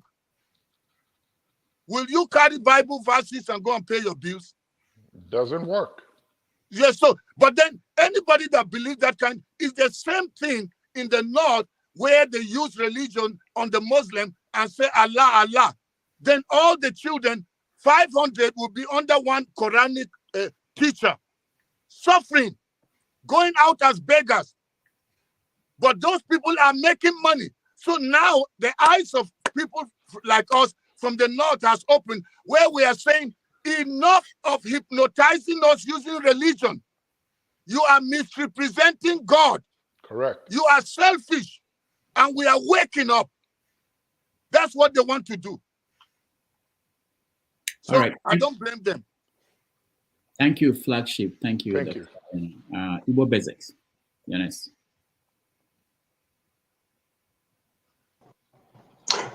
Dr. Haruna Goroh, Sonny Ezra. It's good to see you again. It's painful what's going on. Our previous guest, Alex Kabba, he talked about palliatives and Naira balancing. That struck me, even though I didn't come on.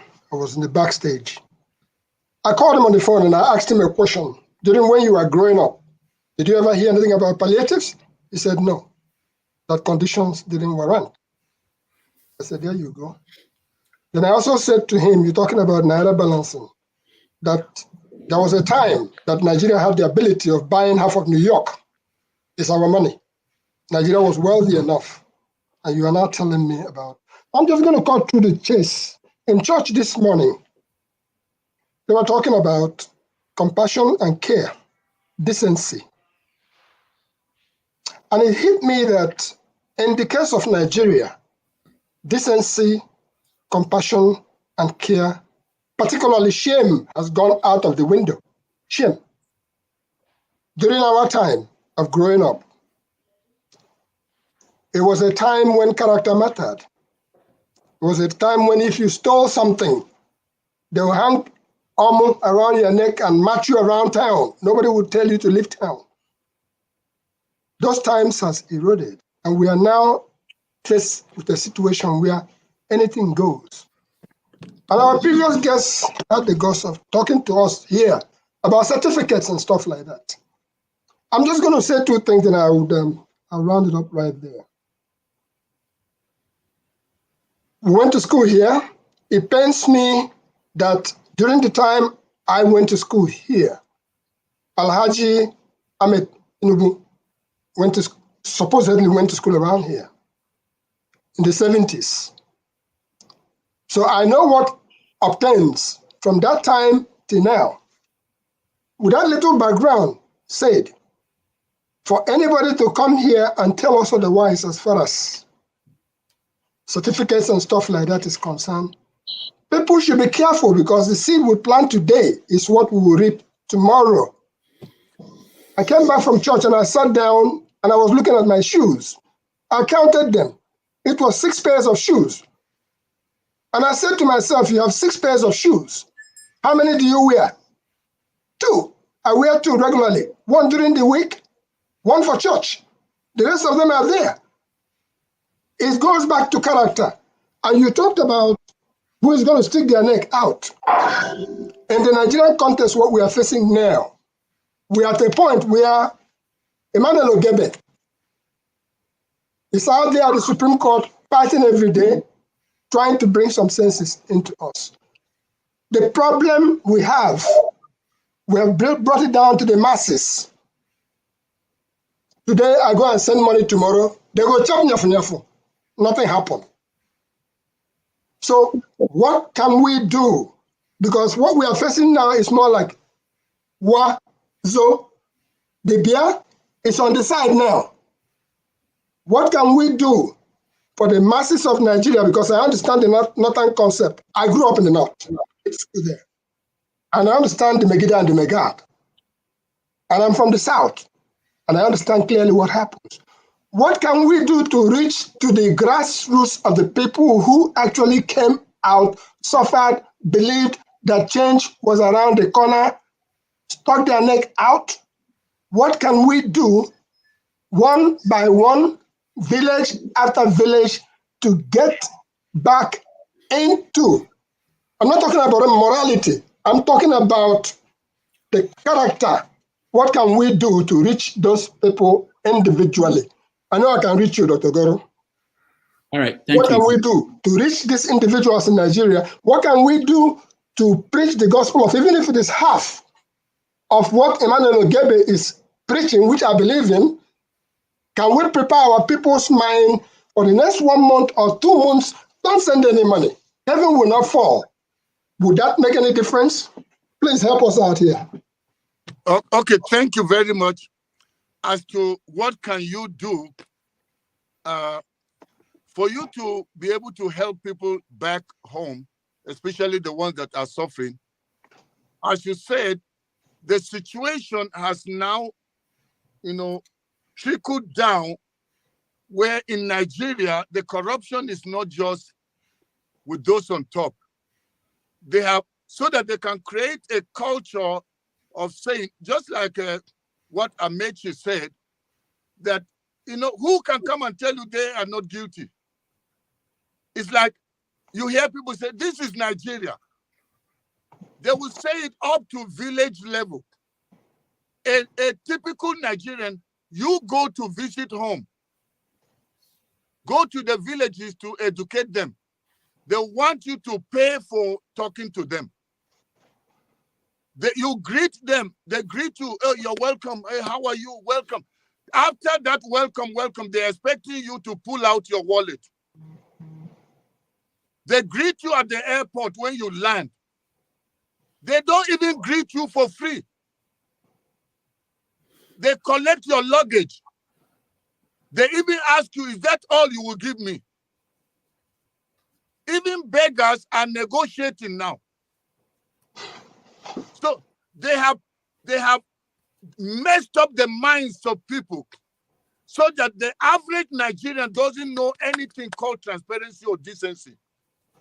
That's why, as my brother just spoke concerning the religious people, people will go to church or mosque, knowing that that is a soft place where people's defense and antennas is down because they think they're in a holy environment. But they go there, that's where they trick each other. They do 419. So you send money to your relative and say, I want to do something for the community. Your own relative is the one that will steal the money. So how do you, the same person you want to help is against you, so how will you help them? That's why we don't want to hear the word, but Dele Faro to me said it. Only a revolution, and when a revolution happens, a lot of things happen. And if we keep running away from a revolution and we are looking for normal politics, There is no normal politics. That's why you hear Alex saying, even in America or other places, that's how politics is. So when somebody has that mindset, there's no way you can see change. So we need somebody to stand and say, I'm going to do it different. And for once, I didn't know Peter Obi. I'm not into politics, but seeing the antecedents of Peter Obi, the kind of person I said, as a northerner, I said, for once in Nigeria, we've got somebody that can turn Nigeria around. Let me tell you, if Obi was president, by now, I am telling you, the Naira would have been back to 100 and something. I appreciate it. And I'm not saying this because I'm not obedient. I am just somebody that wants to see things work. I have had my relatives, even the Goroh family from the north, stand against me. And they say I'm a disgrace to northerners. That why should I be sticking my neck out and talking the way I'm doing? They are looking for ways to get me arrested. So, and I've told myself, it's too late. I will never stop until I see change in Nigeria. And we're going to expose them until everything about them is laid open. So, my brother, I think each of us have to find out what can we do than just thinking about going to villages and talking.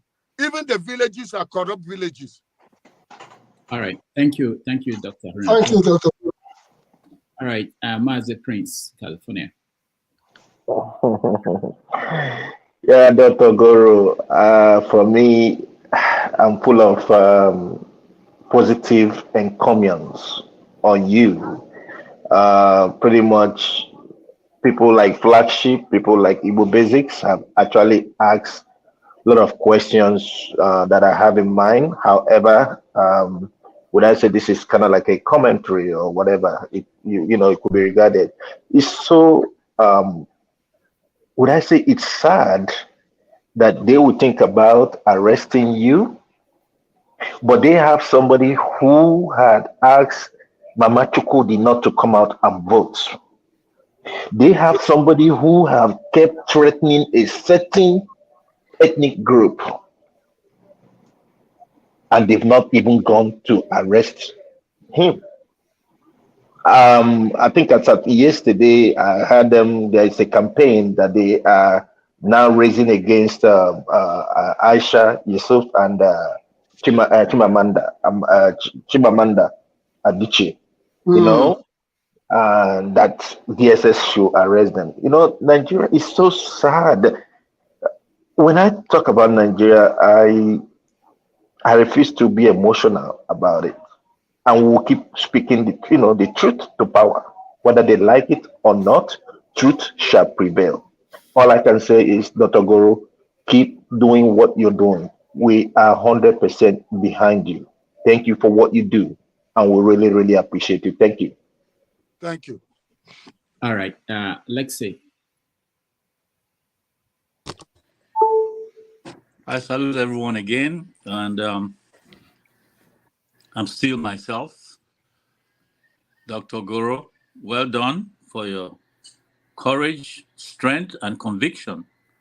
That comes along with a lot of integrity for you. The last time you were with us, I made a suggestion which seemed not acceptable as a reaction to all this. Now the worst has happened. At that time, there was still expectation that the system will do justice to what had happened. Something was trending recently from Mozambique. I don't know if it's current or it had happened before. The Mozambicans went out in masses. And the reason was because somebody that they had voted for was not given the mandate. They put somebody else. I don't know if it's a fake news, but thinking about it, if there's any meaningful, if it's true that the Mozambicans went on the streets because they refused to put the right person they voted for. Now you can see where we are sinking, or where Nigeria is sinking as a nation. No reaction to any of these things, and it continues to happen. Now, the last time I suggested a civil disobedience, and you didn't see it as necessary, and maybe for a good reason. But I can say this: if Nigerians go out there like the Mozambicans, answer will repeat itself. They will kill them. Now, if they stay home, I will see how, or I don't see how they will go to every home to kill the people who decided that what they are getting from the government, or what has come to be as a result of the election that they participated in, that is not what they are getting. If all the people who are on your side of the opinion of what's happening in Nigeria should decide to go on civil disobedience, that would bring down this government that is being legitimized illegitimately, for that matter. I believe so. So if it's all talk, like it happens every time on this platform, there will be many, many talks and nothing will happen. But if the people are serious, and I'm sorry, for 3 years, we were blockaded from the whole world. What staying at home is worse than that. We survived it. We know how to stay at home. People are saying, oh, we don't want to, we're afraid. And that's why we are staying at home. No, I know my people. If they are convinced that staying home every Monday or whatever is going to help to push our need forward to the government and for them to hear us, they would do it. Now, the worst has happened. What are people going to do? If you go and march, they will kill. Why not think of an alternative way to be civil disobedient and see what happens? Stage by stage, you will squeeze this government to submission. That's my point. And I rest it there. All right. Okay. Thank you. Okay, thank you very much for that submission. You used the scenario of stay at home. Imagine if it was one of the southeastern governors that said stay at home. The opponents that contested with him and lost, allegedly or whatever, will sabotage it. Other Southeasterners will sabotage the stay at home. So why it is working is because the one that is driving it is not in Nigeria. And why is Kanu still behind bars? They silenced him because he's within home. Even when he left, they organized to go get him from outside. So everything you need a visionary, a person that is, and this kind of thing does not happen with a person that wants to stay alive. You have to be a dead person to save a nation like Nigeria, where you no longer care. Somebody like Aisha is that type. Aisha doesn't mind being killed. If somebody like Aisha decides to tell Nigerians to come out, many will stand. But Aisha, her closeness to Mr. Obi has mellowed her a lot. She has this kind of belief. Let's give the judiciary time. Let's allow the law take its course. So if you have people that can speak, because it's not a crowd that will come out, you need a visionary. So what we are talking may look as if we're wasting our time, but that is the momentum that is needed to create awareness to lead us to that point. So I said what I said previously because we were all hopeful, believing that things will change. But where they are now, we don't want a situation where we tell people stay at home and they are hungry.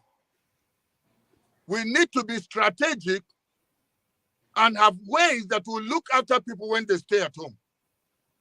Because this government, they actually don't care about you when you stay at home.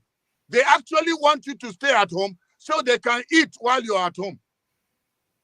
So you are fighting against somebody, you close your business and you become bankrupt and they are stealing from you. Their heart is different. We can go on hunger strike. They will tell us they are used to seeing dead bodies. So they actually want you dead. So we have to find a way. This is how we're going to do it. I have been calling, and anytime I broadcast, I'm creating that anger, that frustration in people to tell them only you Nigerians can say no. And if, as I said, it may look like it won't count much. Tell your people at home, I am not sending you money if you people will not organize yourself. They will start sitting up. So you are in diaspora, you do your part. We back home, we do our part. Before you realize it, this thing will revolve, and it's like a time bomb. You know, when a bomb, before it detonates, it's got all the capacity to destroy. But until something is pulled, and it just needs one thing. We missed one opportunity when Mahmoud Yakubu announced. That is the time Nigerians should have spontaneously gone out, and that time Tinubu was not in charge. Buhari was frustrated, he wanted to leave, and we would have taken the nation. Then the second opportunity, which was a little shaky, was the swearing in. But because we have Obi believes in peace. Let's do it gently. Even when he's doing it gently, they still want to implicate him and arrest him. Let me tell you straightforward. If it was my brother from my state, Detty, that was the one who was the top, and Obi was the assistant, what you are saying would have happened already. Northerners don't know how to negotiate. Take my thing, before you realize it, fire everywhere. By now, we will not be talking about Tinubu. If it was Detty.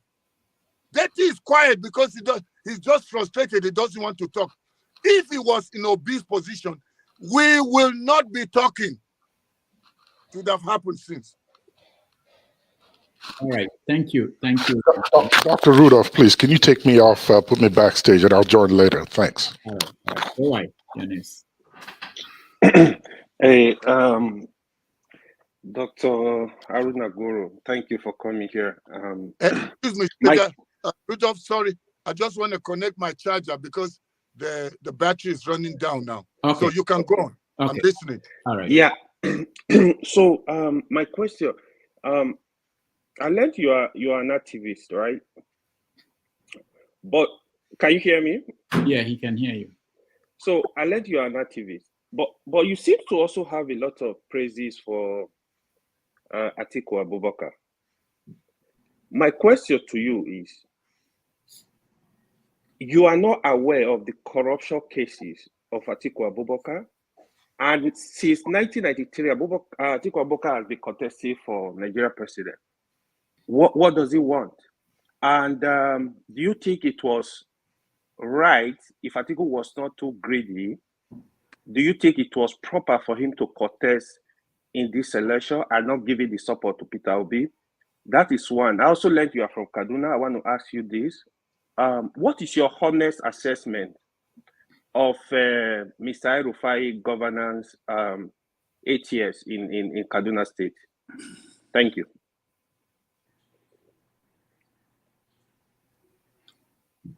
You are muted. Yeah, he will. He's trying to reset. He's trying to connect his charger. He will. Hopefully, he heard my question. So. Yeah, I'm sure he did. All right. Sorry, you talked about El Rufai. You talked about Atiku. Yes. What about El Rufai?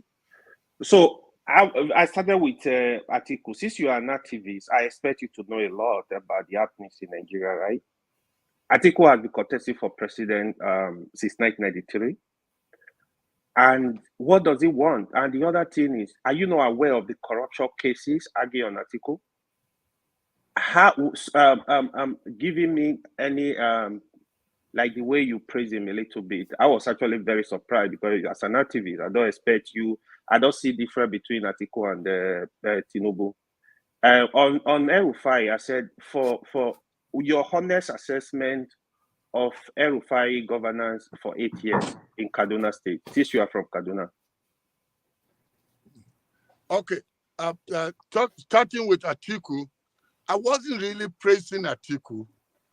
Maybe if it came out that way, but I was just saying, even if he had a funny reason, some selfish reason for coming out to contest all this number of times and did not give in or give up, and he kept coming back. Oh, man. Oh, okay. His sportsmanship, that's all I was addressing. You know, if I was to have a choice, and there's no other candidate, but only Tinubu, let's say Obi is not there, and I have to make a choice, just like in 2029, Obasanjo that even told Nigerians, you know, never to have anything to do with Atiku. Among two devils, he felt that Atiku would still be a better devil to handle. So you don't think he was greedy for not was he supposed to contest in this election? You don't think he was greedy for not supporting Peter Obi and if he really believed in Nigeria and stop his ambition? No, you know, in Zambia, the sitting president right now, Hichilema, contested, even ended in jail, I think either 5 times or more than 5 times. And still ended up now the Zambia's president, and a lot of things are changing in Zambia. So sometimes some people may have a history and a past that people all feel bad about because of their corruption and whatever. And then there can be a suddenly. So it's just that among the devils of Buhari and Atiku in 2019, I was feeling like, let Atiku take instead of Buhari. Because of the two devils, there was a more devil that at least will give a little room while he's biting you, but the other one will consume you and everything around you. So whether it was selfishness, it's him to judge. But he had votes. Had those votes not come, maybe may not have been talking. But one thing you have to understand with election rigging and insistence on grip to power, you can have 2 million votes, and the one that gets, or let's say you've got 12 million votes, somebody has 2 million votes, can be imposed on you if we have a type of Mahmoud Yakubu, and they tell you to go to court, and the court is corrupted, and the system is broken. The machines, how do you go to the IRF now and check the result? Everything is, so it's all on corruption, not on the basis of uprightness or integrity. So now we are talking about Peter Obi, because we can see outrightly, this person is clean. There's nothing anybody can beat. They are looking for ways to implicate him, they can't find. But see, now when it came to the election petitions and this whole case, it looked as if there was peace between PDP and LP, because we are trying to unseat who? Tinubu. Because in unseating Tinubu, we know it will be a walkover to face Atiku. So basically, it's like at some point we needed Atiku to work for us. Basically, let me tell you, most politicians, apart from Obi that I have seen, most politicians, maybe even some that are on this live thing right now. We just saw it now with Labour Party senators, Labour Party House of Rep. The moment they got there, they buried their head in the sand. So any politician is a potential devil. Not only Atiku. We only know of Atiku because he was there before. But we may have worse than Atiku that are waiting on queue. Thank you so much, Dr. Haruna. Let's go to Jonaba. Jonaba, you're next. Thank you, Dr. Radio and fellow panel. Rudolph, you can take me out if people are waiting. Sanofa, Dr. Haruna, yeah, you. Yeah, John Abaya Kakeva. Lafiya ya yale. Muna nan lafiya kai daga ina ne? Ne dan Benue ne. Okay. Kuna tare da Otomai. See how they have pushed Otom to the background.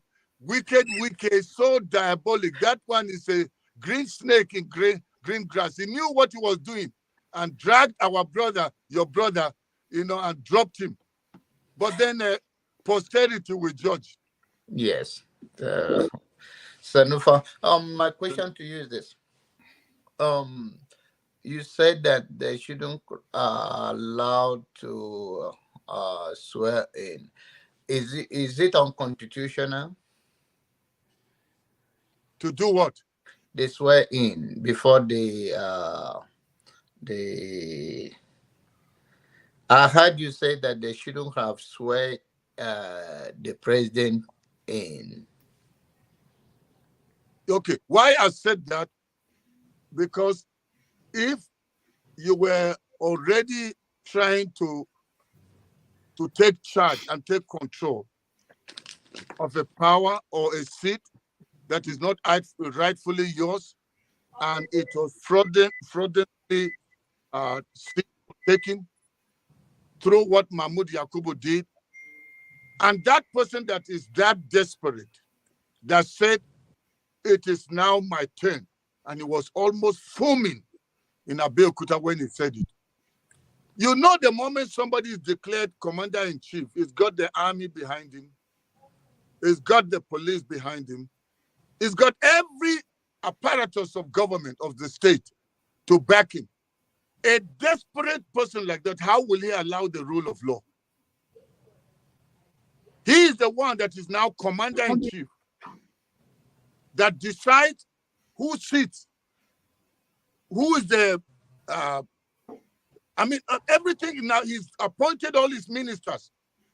If there was going to be election, let's say if they had disqualified Tinubu or called for a rerun, and Tinubu is supposed to be one of the runners, do you know Wike would do what he did in Rivers? In Rivers, even worse. So he actually positioned his people in case the judiciary refused to accept what he was giving them towards justice. So Tinubu, what do you have to understand with people like Tinubu? They have mastered the art. Very strategic. And that was what he did. So I was saying Nigerians missed a window. They did not stand up when Mahmoud Yakubu was the one who announced and Buhari was frustrated, wanted to go to Daura. You couldn't wait to leave. During that time, if Nigerians had gotten up, it would have been an easy thing. Because the commander-in-chief that would have released the army or the police wants to go to Daura. Now, they already prepared the army. Everyone to the swearing in. But should Nigerians that night, while they were all that day, they were all excited about swearing in Tinubu, and Nigerians rise everywhere, north to south, east to west. And before they realize it, Nigerians have taken over the streets, barricaded everywhere and say, it is an illegitimate government. We need an interim government to be declared Do you know citizens have more power than the Constitution? The Constitution, as powerful as it is to serve the interests of citizens. When citizens rise and say enough is enough, they can shut down a nation and cause change to happen in the Senate, in the House of Rep, and even in the executive. So that didn't happen. That's what I mean by they missed an opportunity. It's not matter of constitution or no constitution, because even the Constitution allows a situation where there is an interim to prepare. And going forward, my recommendation would be they should never swear in anybody, whether it's president or governor, while a case is active in court. Thank you so very much. Thank you for what you do. And we pray that we'll all support you to be more vocal like you and bring the change that we all need desperately. Thank you. Thank you. All right. Dr. G, you're next. Thank you, Rudolph. Thank you, Dr. Haruna. The questions I wanted to ask have I iterated as you talked. So let me just zero in on this, because some of your last answers, essentially we seem all to have the same views, but some of your answers have been really very troubling to me. So let me just I know that Rudolph says one question and I will just make it one question. You said we needed a visionary. You didn't mention anybody, but from all implications, I suspect you're talking about Peter Obi. That if it is not, I'm sorry. Whatever I'm saying from the perspective of somebody who was there during the Nigeria Civil War. So I saw the war. Okay, I was in Government College Port Harcourt, class 3 when the war started. So I think I'm talking from that perspective. You said we should stop sending palliatives to our people. And if I understood you very well, it is just to get them going so that, hey, say for example, that window you are saying we missed, they should have come to the streets. What troubled me most is you said that if Daddy was at the head of the ticket, the Hausas could have come out. I'm really surprised you said that. So they needed to be at the head, you needed to be at the head of the ticket to fight for Nigeria. And that is my concern. Because I tell all my friends, I don't want the Igbo man to stick out his head again.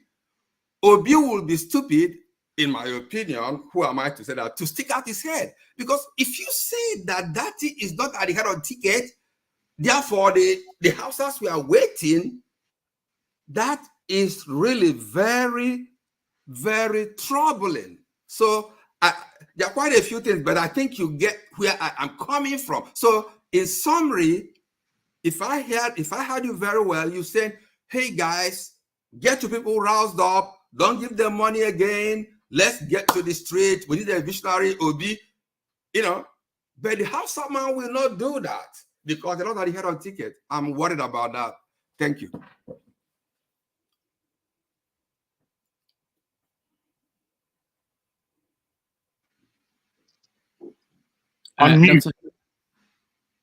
We can hear you.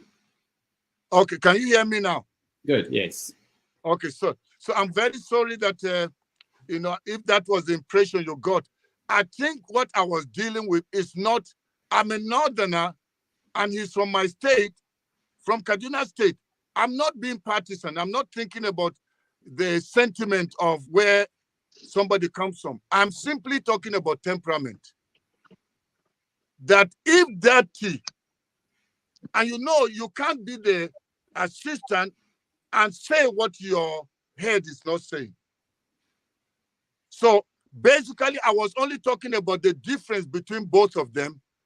Daddy is a fighter. Peter Obi likes peace.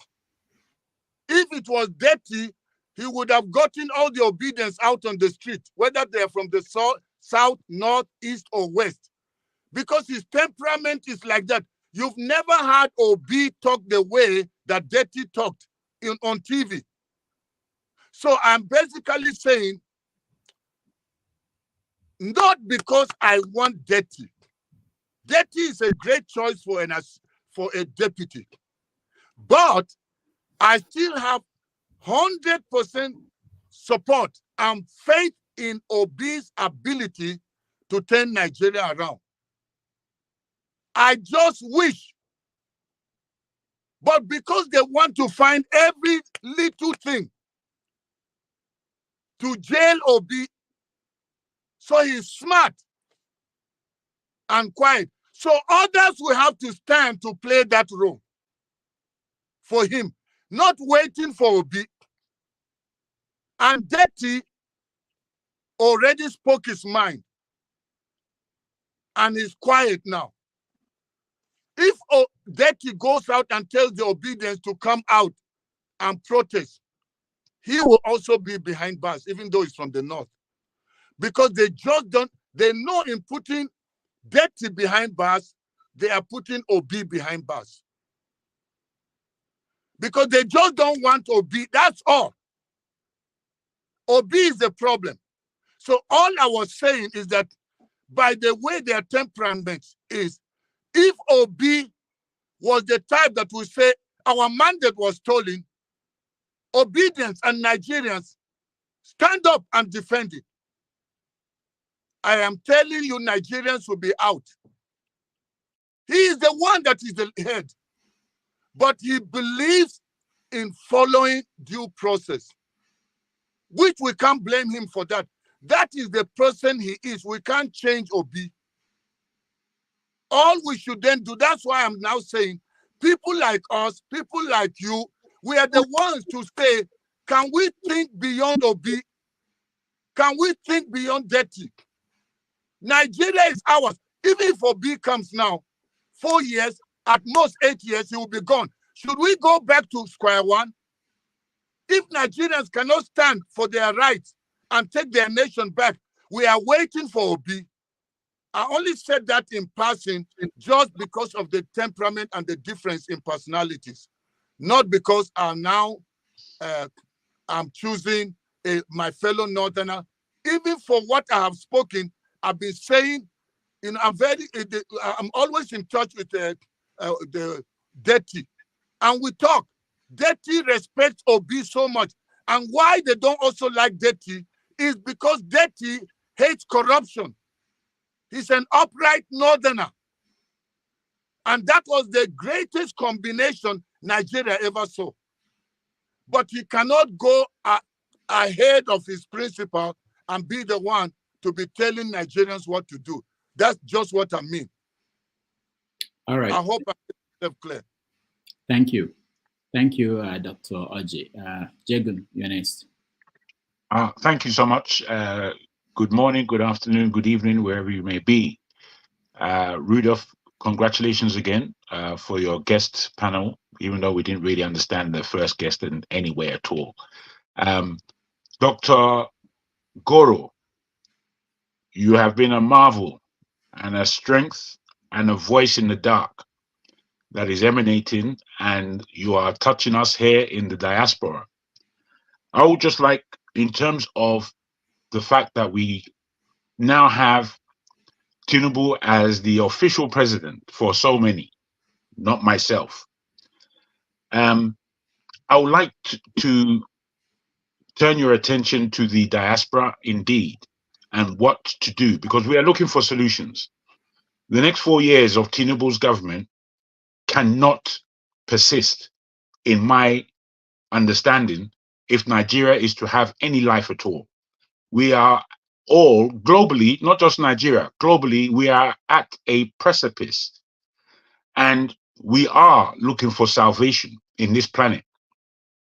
And when we look at world leaders today, that I would suggest to you that there are only 2 world leaders that I know of who are any kind of leader at all, be they good or bad. I can put to you that I've been looking to see what is the diaspora, what is the strength of the Nigerian diaspora in terms of numbers. I was thinking that maybe we're between 6 and 8 million worldwide. But in actual fact, it turns out that we're about 20 to 25 million worldwide in the diaspora, Nigerians.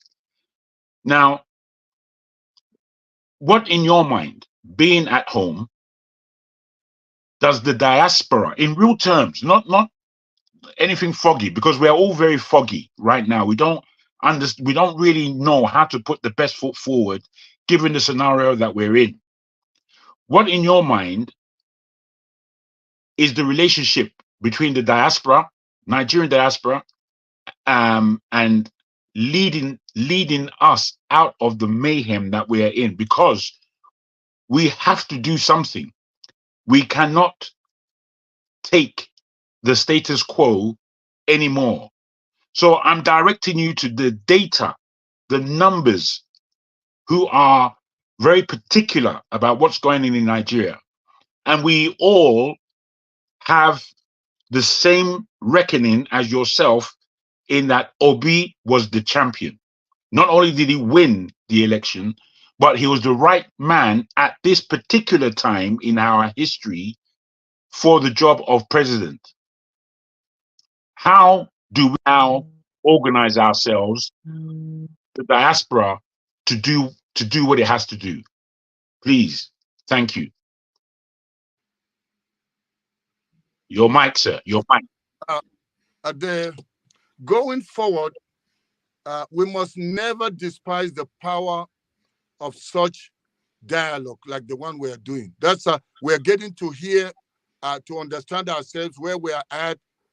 People of like mind are all connecting, from back home and abroad. So this engagement is creating a slow but obvious dent that eventually something is going to blow.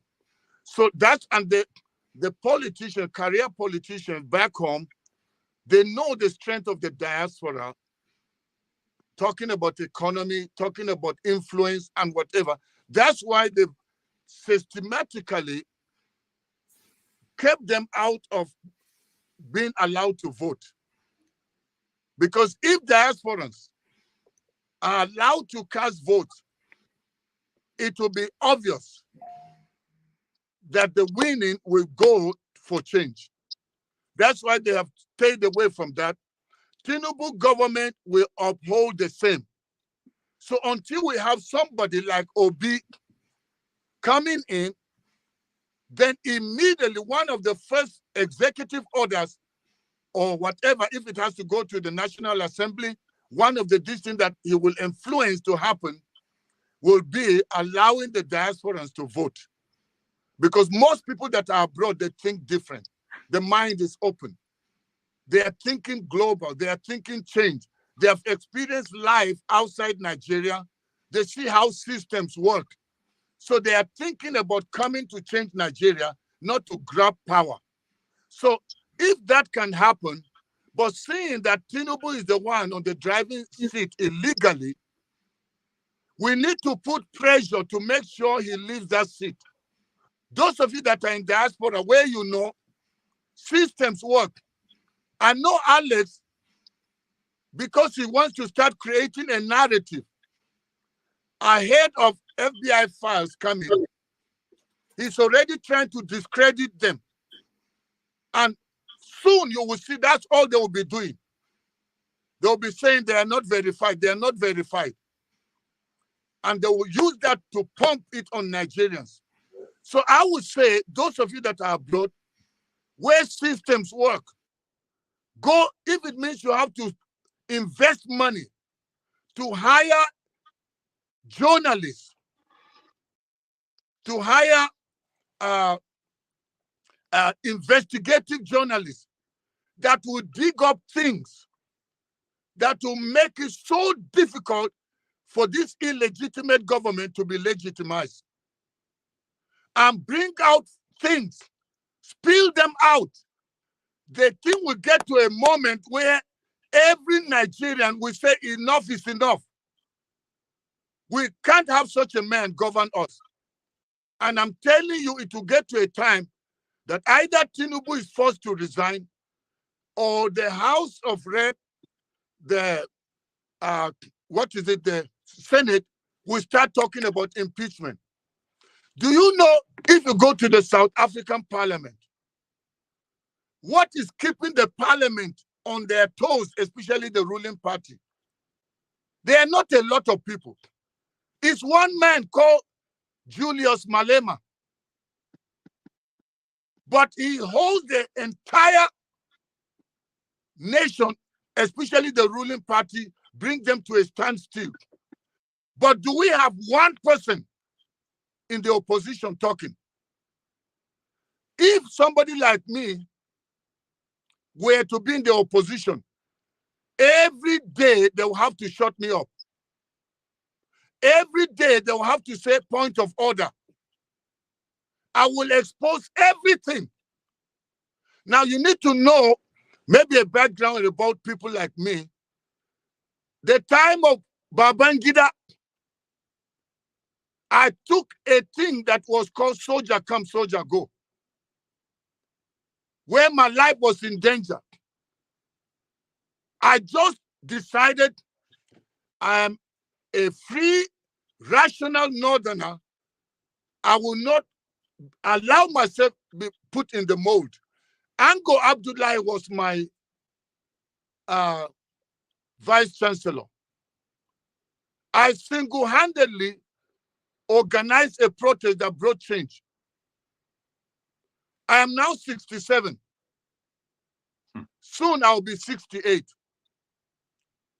So I am hoping that by the way I talk, especially from the north, revealing these things, the first hurdle I had earlier on was convincing Igbos to believe in their own man. When I noticed people from the southeast were divided, I said, please, the northerners were telling me, you are telling us Obi is nice, but can you hear what this person, governor, said? What the other person said, that this one is not fit to be president. And I changed this and started trying to convince people from the southeast that there is no Nigeria. If we decide to penalize people because of the civil war 50-something years ago, that actually was a war that was fought because of injustice. And the same thing is being done now. If we can have the Southeasterners rise up, people like us who will, and people like, what is his name? El Buba. People like Dr. Who is from Benue State here again? He's gone. John Abba. He's gone. Yeah. May he have a safe journey. Now, there is somebody called Dr. Moses Paul. He's the one that sustained the protest in Abuja after the swearing in, before the swearing in and after. That I can tell you, that's one man. Those of you from diaspora, if you want to not send money for buying food, send money to people that can gather people and shut up Nigeria. Dr. Moses Paul, and I know I'm on a public distance now, and certain things I shouldn't say, but if you contact me privately, I can tell you. But I just threw out a name that there are people that can do it. But the Nigerian people right now, most of them, poverty has been weaponized. They will only move if somebody moves them. And for that person to move them, he needs to transport them, needs to put them in strategic places, and even needs to hire security to protect them when they go out. If not, they will be killed. So it's possible, but we need to be strategic. You have a role to play from diaspora. All right. Thank you. Thank you so much. Chim, you're next. Thank you, Rudolph, for the opportunity. And pleased to meet you, Dr. Haruna Goroh. Did I pronounce that correctly? Goroh. Just the same Goroh, way you okay. pronounce. Okay. All right. So my question is, you can be split into two, but I'll just go ahead. And by the way, I thank you for that comment you made, for which Cyril asked you a question. I actually agree with you. I share that sentiment. I share that sentiment that not just the temperament, but there's a kind of politics we play in Nigeria, and we all know this. Some certain things are very silent. We know what happens. We know how the divides, north, east, south, issues play out. I'm one of those who believes that if Tinubu had been rigged, Nigeria would be on fire. Just to Tinubu himself, so we know these things, and we saw how that group, when they were in opposition, we saw how they managed to pull down the government that was then to create their own narrative. So everybody knows this. We just sometimes tend to pretend that we don't live, we don't understand what's going on in Nigeria. So my question is this. I know Peter Obi is being praised and everything, but I have my issues with him as much as I have my sentiments in support for him.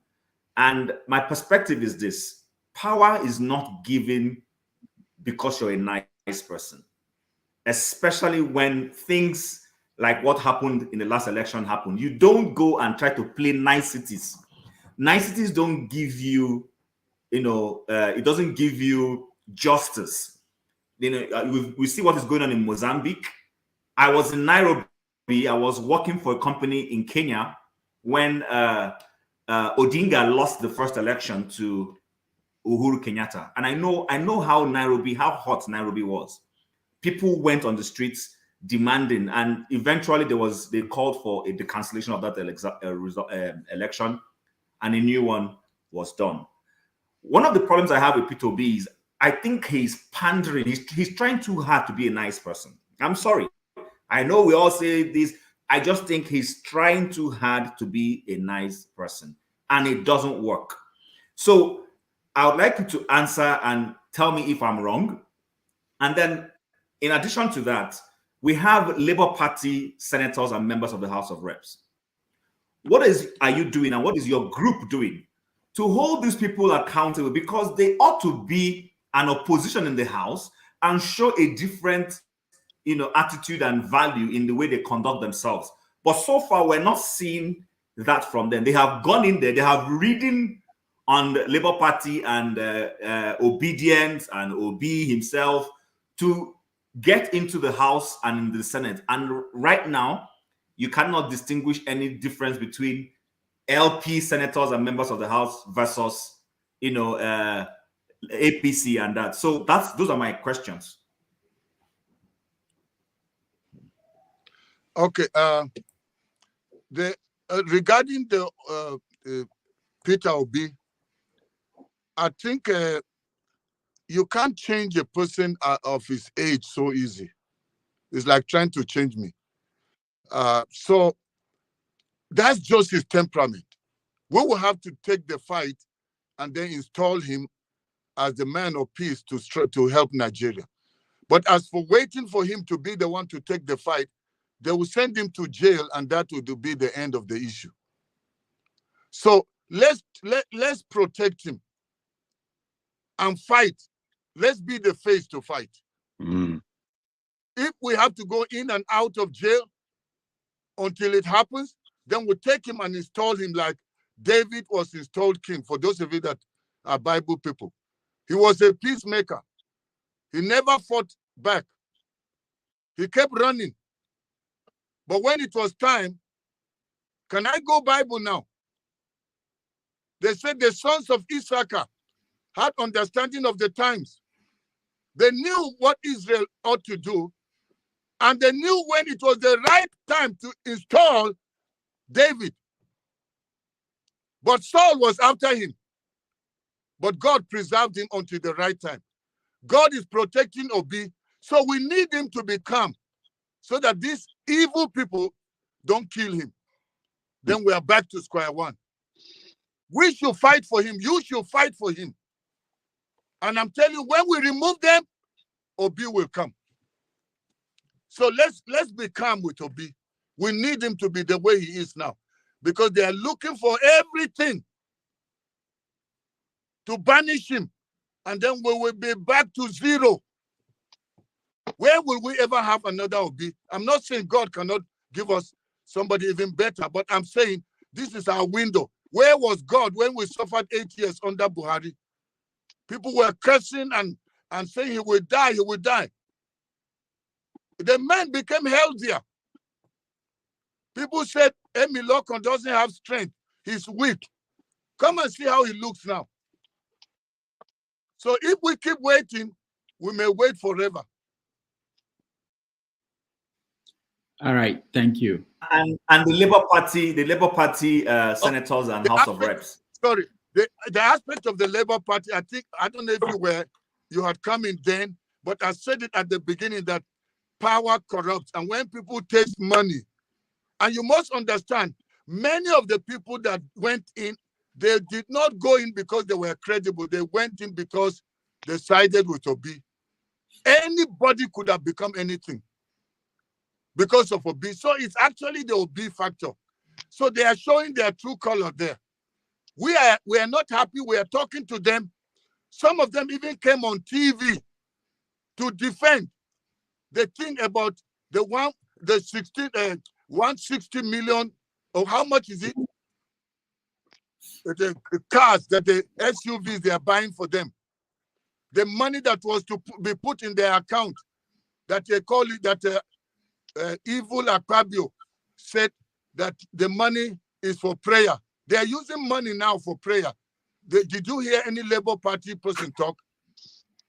I don't even know if some of you that are here talking, when we send you to the assembly, you will not forget everything you have spoken here. Integrity is a completely different thing. You can't buy it in the market. All right, thank you, Dr. Haruna. Olumide, you're next. All right, thank you, Dr. Rudolph, and greetings to the fellow panelists and Dr. Goroh. This is the second time I'll be meeting you.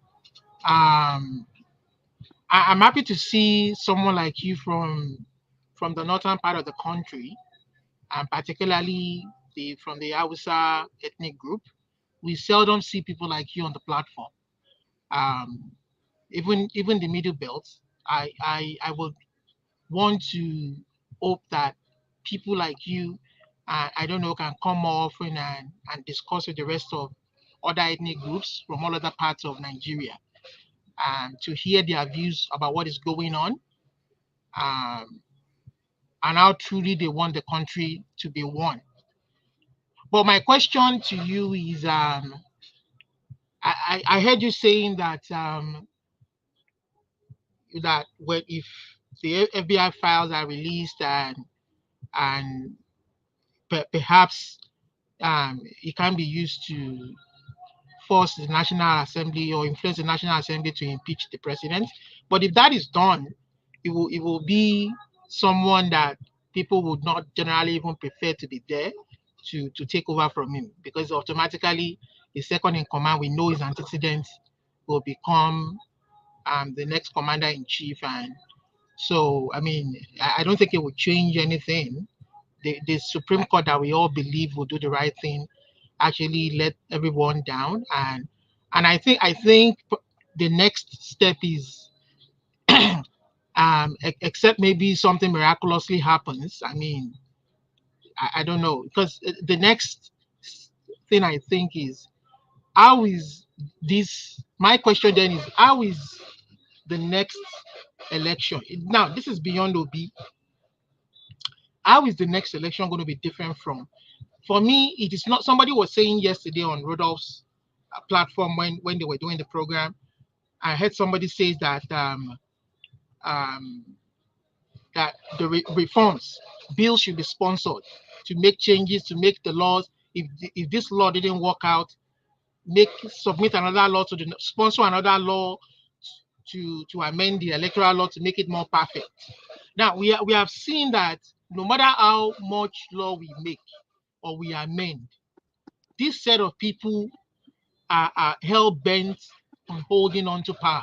Wherever they are from whatever ethnic group, they formed a team and they are hell-bent on holding on to power and installing who they want to install. How do the Nigerian people then choose who they want to lead them in a free and fair election? How do we make it count? Because I think that is apart from fixing, that would be the beginning of the foundation of beginning to fix the problem. If people are allowed to choose their leaders, because if they are not allowed to, now somebody is saying that Alex guy is saying, oh, he's going to be there for, whether you like it or not, he will be there for 4 years and even 8 years. They're already beating their chest saying that he will be there for 8 years.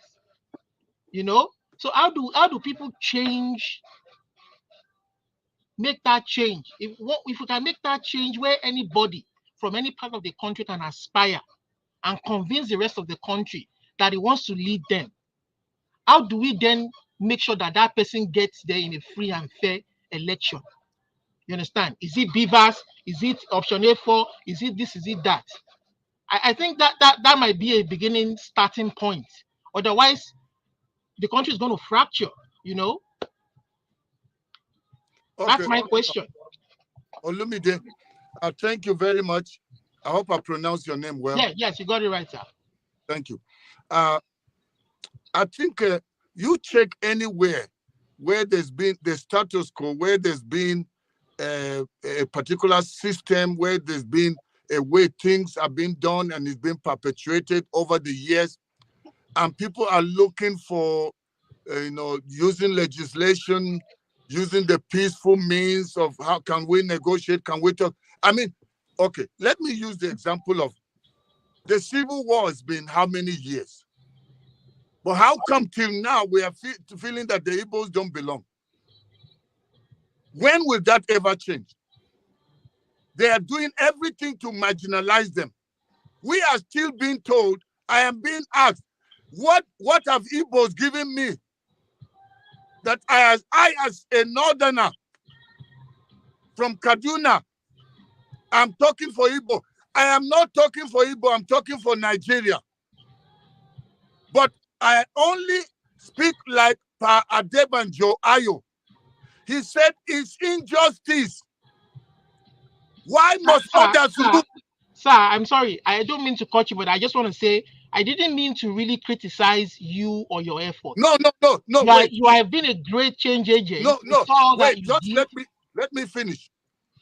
I am basically what Jagun said. How can we, the diasporans, be of help such that your efforts, all of your efforts will count and mean for something, so that Nigerians can choose their leaders?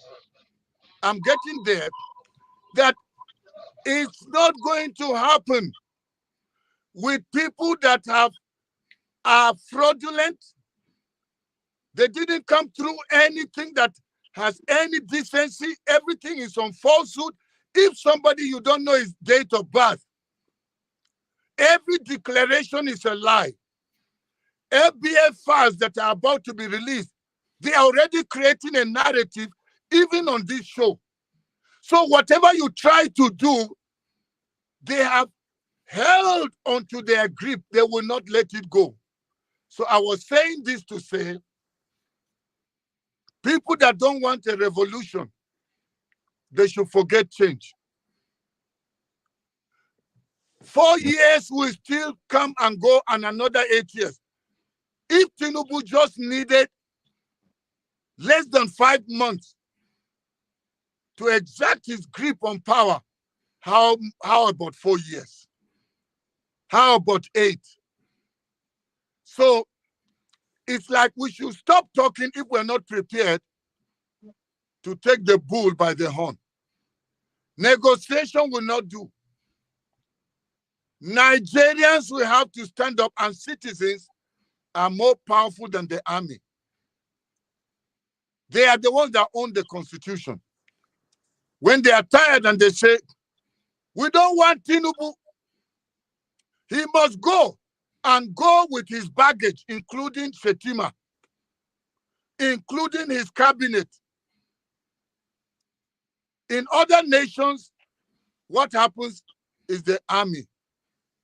But in Nigeria, the army has been compromised. It will take a miracle for that to happen. That's the simple way to remove an illegitimate government. But without that, the citizens will have to take responsibility, including those that are in diaspora. Now, the good thing about those that are in diaspora is that they can't go after the Rudolph right now. He's in New York. So you can bring us to talk. You can talk. Alex can talk. Don't listen to Alex. He's scared. Alex will not come. Even when he was in Abuja or wherever he was, did you hear him talking in Nigeria? So those are cheap people that come to talk for their pay. So I would say, all of you keep talking, keep saying, somebody is listening. And one day, they will rise. But to me, I can't imagine Tinubu govern Nigeria for 4 years. I don't think God is, even if you think God is wicked, I don't think he's so wicked to give us somebody like Tinubu for 4 years. I don't want to imagine it. So since I don't want to imagine it, let's imagine how to get him out. All right. Thank you. Let's, there are few people who are here to say something. Let me go to them first. And if our guest wants to say more, we can then give chances to people for second questions. Ike, you're next. Ike. Okay, Henry, you're next. Good evening, Dr. Damage, Mr. Rudolph. And good evening, my able Dr. Haruna Goroh. Thank you for your energy, your strength, for speaking out for a better Nigeria. If we have people like you, 3, 4, 5, Nigeria will be already smoking right now. All we have is just a bunch of corrupt, so-called intellectual and others. My question is this: I don't too much ask question. I have too much question for you. My question is this: are Nigerians ready for real change? And if I may ask, do we have rule of law in that country? If we do, why somebody like MC Oluolomo, Gumi, Asari Tokumbo walking around after making a lot of threats to other tribes, other people? Why Nnamdi Kanu is still in prison? Do we believe in this so-called Nigerian judiciary? Thank you. Okay, right. Thank you, Mr. Henry, for your question. The question as to whether Nigerians want change, they wanted change. That's why you saw all the million-man marches. You saw the youth from north, south, east, and west hit the streets, self-sponsored. We know they give shishi. We know they receive shishi. For close to a year, they invested from their meager resources to come and vote for change. But because there's an establishment that hates Nigerians, wicked, diabolic people, like the Henry that spoke, sponsored by those people. I don't know if he's even making money from his journalism again or from Tinubu's ill-gotten wealth. And he has to go and collect the next allowance, so he had to speak the way he did. So Nigerians are ready for change, but you can't have change when there is a bulldozer and if you want to pass a road, a bulldozer has blocked the road and you are coming with a Okada. How would you pass? You have to remove the bulldozer first. They want change, but somebody has to take these people out. So, and then,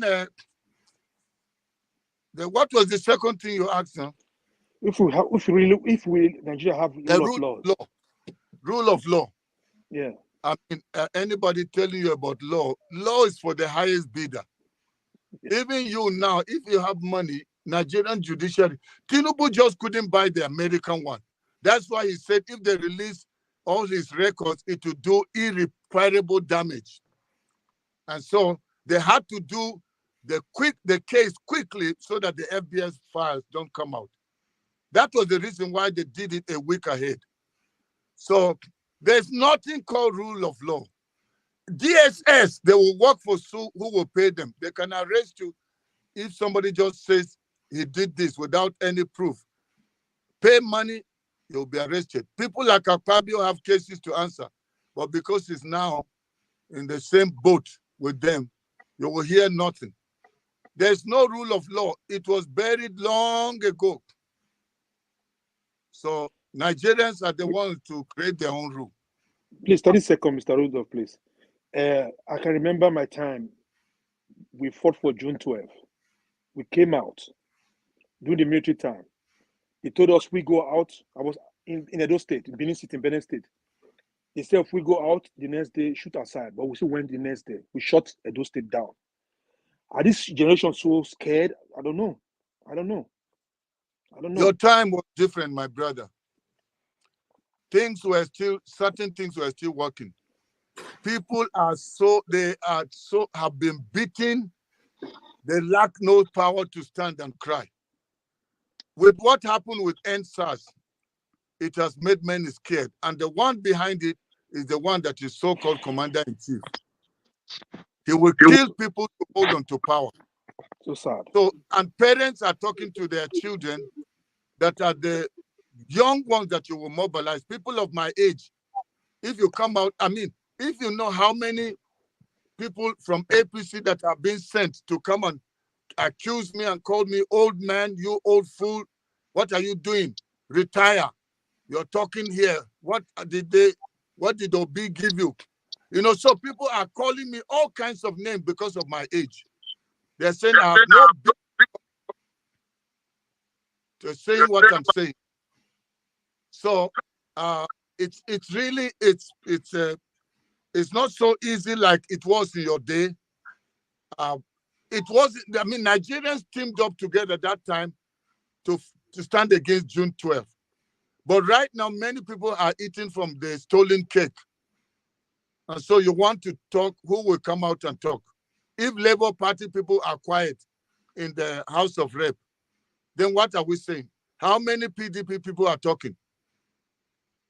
So it's difficult. We just have to trust God for the miracle to raise us somebody who's ready to step out. But there's something about spontaneity. When something, a season comes, and what we are doing, I'm saying, is adding to it. Let's not get tired. One day it will just blow, and they will not be able to handle it. NSAS started like that, but they killed young ones, so parents are telling their children not to go out. They're begging them. They're saying, I don't want you to be buried. All right, thank you. Let's Omar Shala, you're next. Okay, Dr. Haruna, the reasons why Nigerians are still inside their houses, they need someone to talk to them, a figurehead. It gets to a point. I used to remember when I was in school. I schooled in Epoma. It only took 30 minutes for someone to just stand on a podium and turn the psyche of every student, and before you know, we're on the road. We need someone. There's a way Obi needs to talk. He will talk, because right now you seize power. Things are not working. You need someone to just come out and tell them, these are not working, this is not working. Is this what you want? Is this what you want? Then come out. If you want to live this kind of life, let us go ahead, because we need someone to come out, because an average Nigerian right now is scared, one, and they need a figurehead. The NSAS, the reason why we had that NSAS is because it was affecting a certain set of people, the Yahoo boys. Nigeria, things don't happen until something crazy happens. If someone goes to the third mainland bridge and shouts he's committing suicide because of this government and things change, something can happen.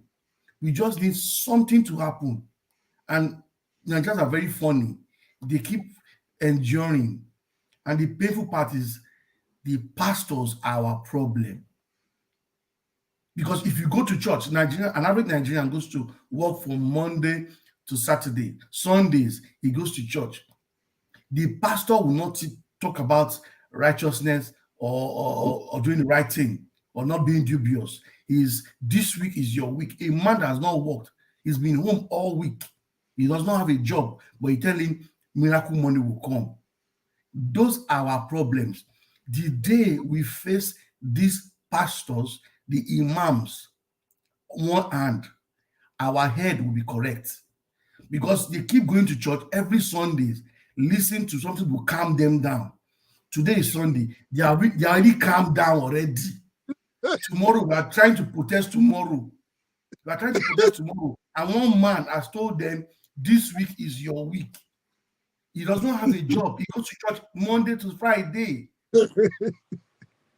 This is the problem we're having. So for you to see someone to say he wants to go out to the road, he has not eaten.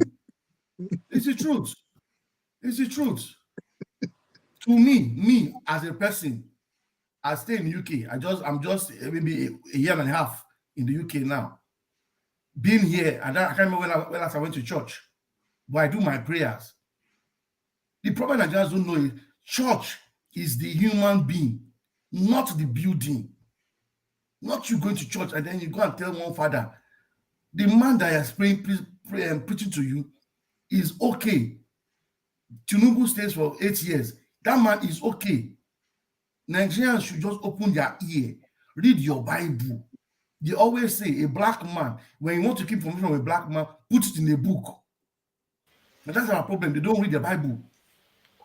So we need someone to come and talk to them that can ginger them. They need gingering. Okay, can I come in there? Again, I'm going to say something and it may sound controversial to some people, but it's not intended. It's just to pull out a point. And I have another Zoom meeting soon to join International where I'm presenting something there with El Buba and some other people. So, but then just imagine if Showore had the numbers that Obi had. People would be on the street. That's for sure.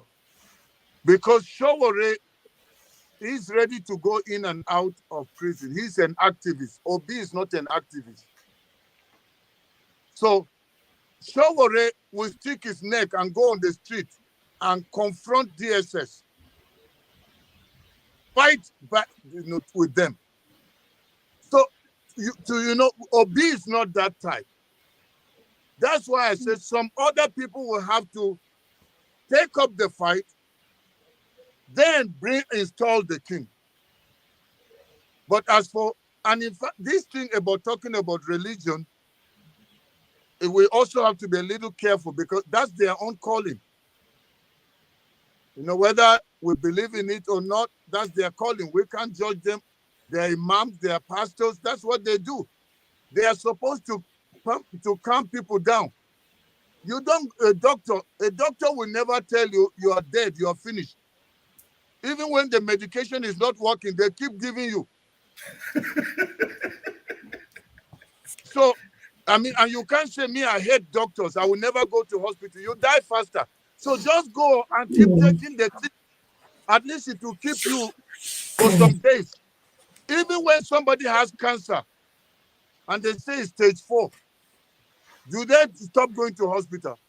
They still want to see, maybe I can have another week so I can tell my relative where the farm is, where I have money. So that may be where we are now as a nation. So we thank God for the pastors so that people don't commit suicide everywhere. So they will give them the therapy for the week. So even you may need to go back to church so that you can get more verses to send the therapeutic verses to your people back in Nigeria. Doctor, see, the issue is... Gone to TD Jake's church. Have you gone to Matthew? Wait, my problem is Nigerians have been praying. The prayer has not put food on the table. It has not made dollar come down. It has not put road. It has not given us good health care. And yet we are praying. I saw a video somewhere yesterday. The countries that pay, the highest countries that pray, I think Afghanistan and Nigeria. Second. Very annoying. And yet, the people that don't pray at all, England, America, they are okay. It is common sense to me. We have hooligans everywhere in government. Okay, and the military is not going to help us out. The military, what are they doing? Yes. If you have relatives in the military, you can talk to them, talk sense to them. I wish I have. I wish I have. Find out from your friends if they know people in the military. My only friend that was in the military, they killed him in Boko Haram now. It's okay. If they kill him, there are some that are still alive. Send money. The language of Nigeria, send money. All right. You are in diaspora, send pounds, and people will go out. There are touts that are waiting to be paid. Thank you, Mashallah. One last question, because our guest has another event to go to. Dr. Damages, why did you jump? Okay, good afternoon, Doctor. Oh, Ike, we called you several times. You didn't speak. We didn't hear you. I'm sorry, Dr. Goroh. If they are waiting for my pound, I was here. I just have one question. I don't have first. Let Ike go before me, please. Okay, let's go to Ndubi. So what do we see? I said Doctor can take Ike first. Let him take Ike. Oh, okay. Good afternoon, Dr. Goroh. Thank you for what you do for Nigeria, and thank you for your family. That God will continue to protect you and your family, and you will continue to do what you're doing for a better Nigeria. I am one of the people who still believe that new Nigeria is possible. I just have one question. And that question, I want you to answer me sincerely and honestly. The absolute silence of Dati Baba Ahmed, what does that silence show? What is it? Okay. The absolute silence of Dati, Dati actually does not believe in Nigeria's rule of law. He has his ideas on what should be done, but his principle feels different. And he has to show his loyalty. And he doesn't want to come out and misrepresent his principle.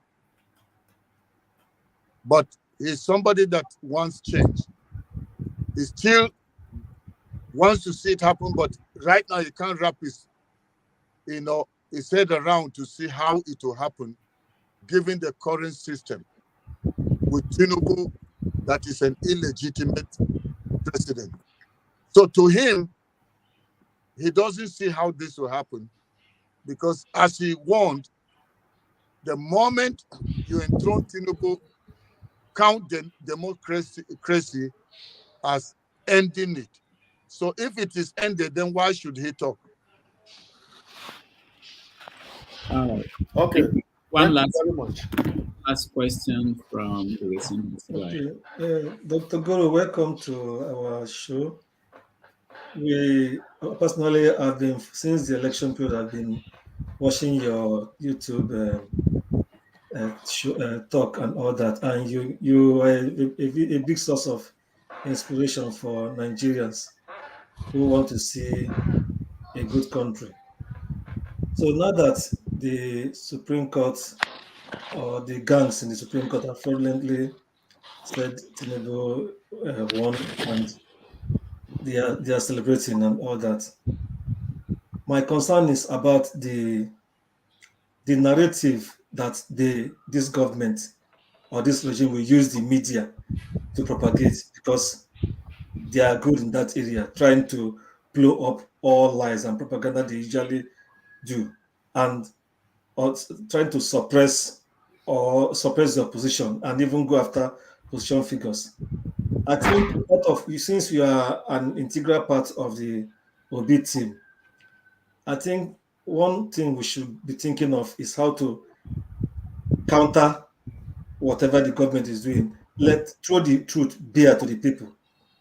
so that even as the people begin to, even as the people go back into their secluded area and say and raise the white flag as if they have given up.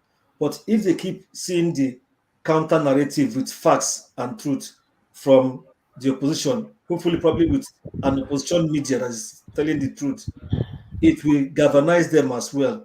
That people's movement that we are hoping for will happen, may eventually happen, and it will just be an organic one. That's what I say I should suggest. Thank you, sir. Okay, thank you. It's already happening. I mean, my being on this show, my doing all the broadcasts I do is part of what is happening. We try to, before the judgment, the video that Dr. Rudolph played, I recorded actually three. I did 3 broadcasts where I already said this is what they're going to do. Because on many of the things we have inside information, so we preempt things. But even when I was doing that, I had obedience. I had Labour Party people that were saying I shouldn't create a narrative because they are still trusting that the judiciary will do the right thing. So when you have people that you are in a team that people are divided, some are still saying, let's give them a benefit of a doubt.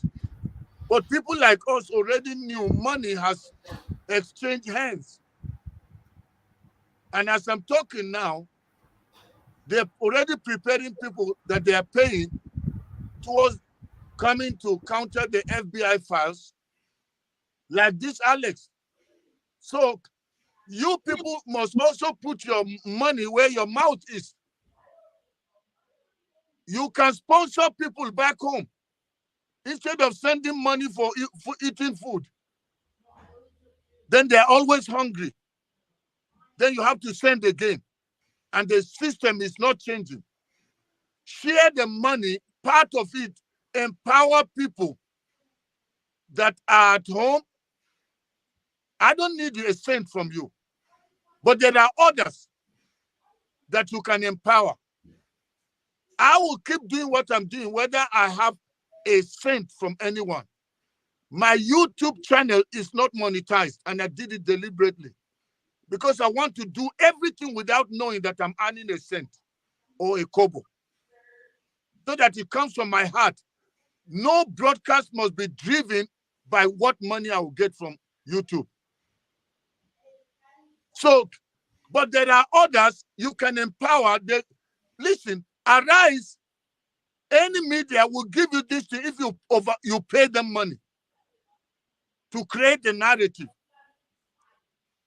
So it's easy to do it, but we cannot keep saying what Peter Obi followers say. We know they receive shishi, we know they give shishi. That's why we are where we are. You don't have to bribe, but you can use money to get people to do certain things for you. We escape it, then we are prepared to suffer longer. Okay, thank you, sir. We can create our own narrative. That's why what people like us are doing and what you people are doing here. You are creating the true narrative. I'm happy I spoke after that charlatan that is being paid by APC.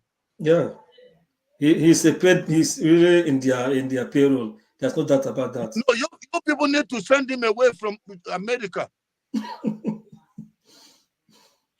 Those people are a disgrace.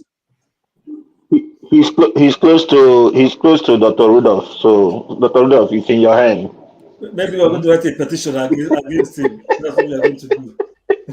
All right, Dr. Haruna, thank you so much for joining us today. We appreciate you very much, and hopefully you'll come back sooner than.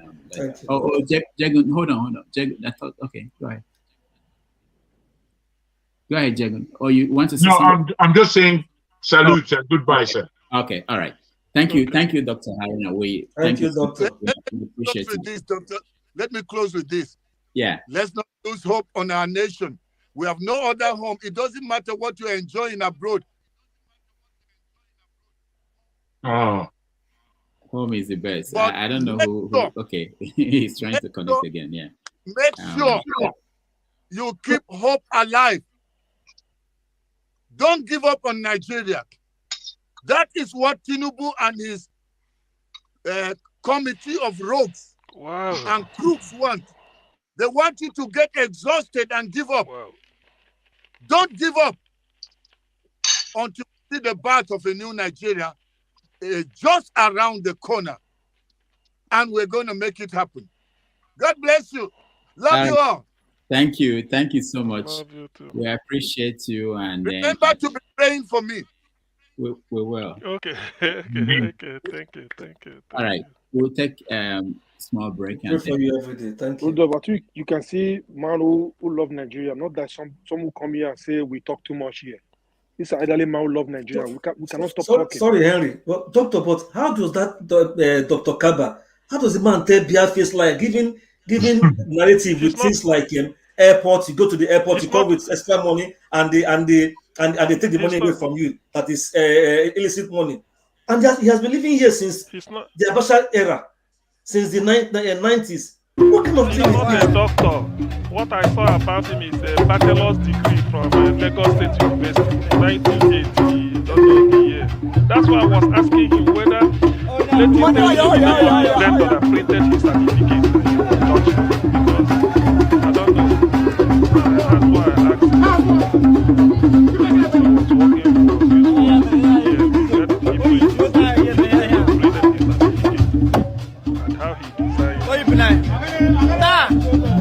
I was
That's interesting.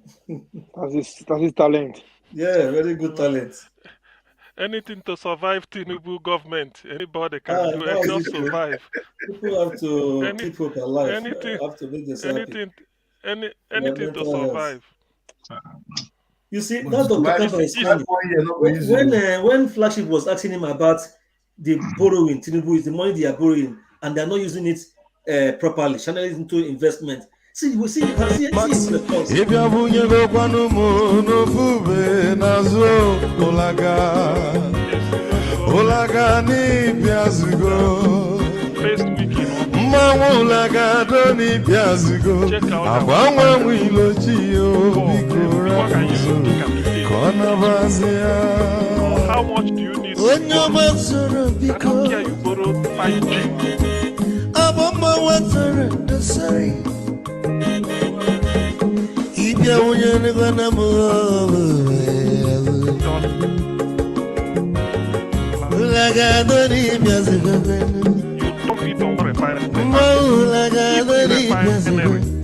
abamba wiloji bikora Mazi welcome up. Odoguna kwerezineka. Onyoma niga delemo. Mazi ni mazi ngame. Ibu go with melody.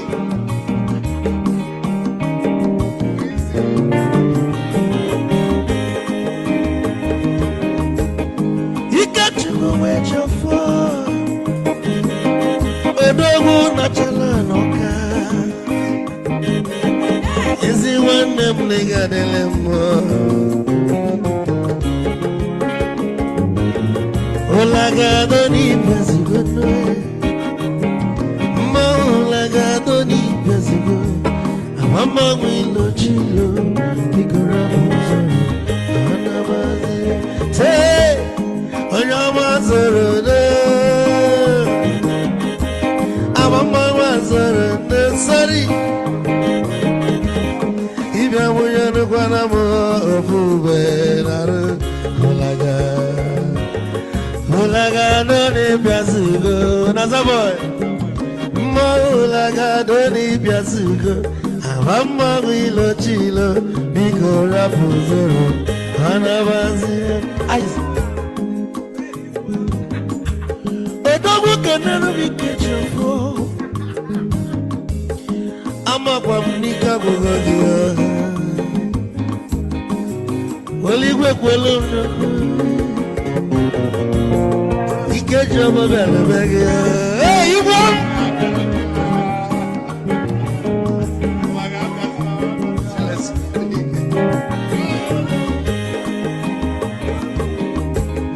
Ebu kampune kene, amaga ninso.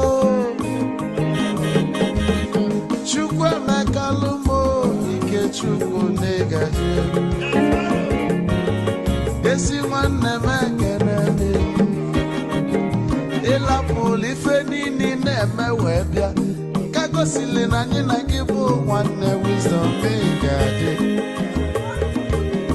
ka nne gị maịkị ka ogobanya bụ egwu isili mmasị ọ bụ na-etiri egwu a malụkwa malụ n'imego m ife ọjọọ wee sị gị nwanne m ife ọkụ na-echọlụ na ngeme wisdom onume ekene gị gbamanwe iyo iyo biko lapụ nabasị ya zoro zoro zoro zoro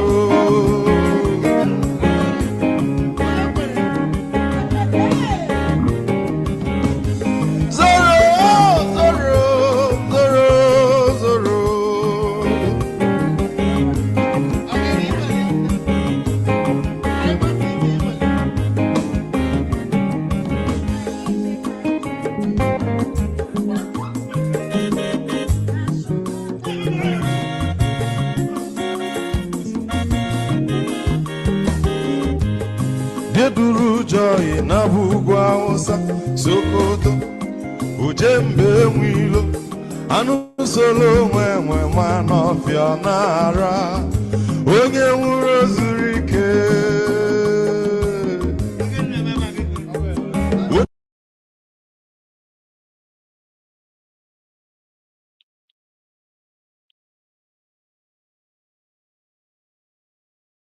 All right. Dr. Udo, that was a good one. I really enjoyed every bit of it. Okay, thank you everybody for hanging in here. Let's do a recap of what happened. So for those, let me see if there's anybody that didn't get a chance to speak.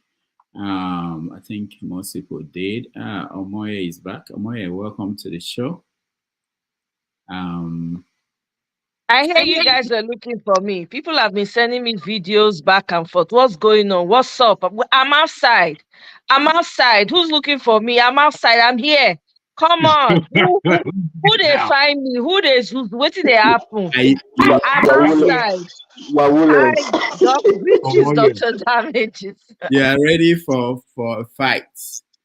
Because I'm like, I've been getting videos, people have been sending me videos. What did I say that's out of, I don't understand. Who the cap fit make you wear them? What is the problem? I heard Dr. Haruna Goroh. Salute to Dr. Haruna Goroh. Everything he said here, I expect you guys should be matching, location. Now they share location. Every time you come on here, you're like, okay, we're taking the protest here today. Tomorrow we're taking the protest somewhere else. Not all this back and forth. We don't have time for that. Every day, time is precious. Every day people are dying in Nigeria. Every day there's kidnapping. Every day there's banditry. The more time we spend talking and talking and talking, the worse it gets. Because we are not in that position now, because we seem to be far away from it. We should, that empathy level for Nigeria needs to increase. I don't understand. So I'm sorry. Go ahead, sir. I wanted to read out some comments I've been receiving. It's good you came. Let me read out some of them.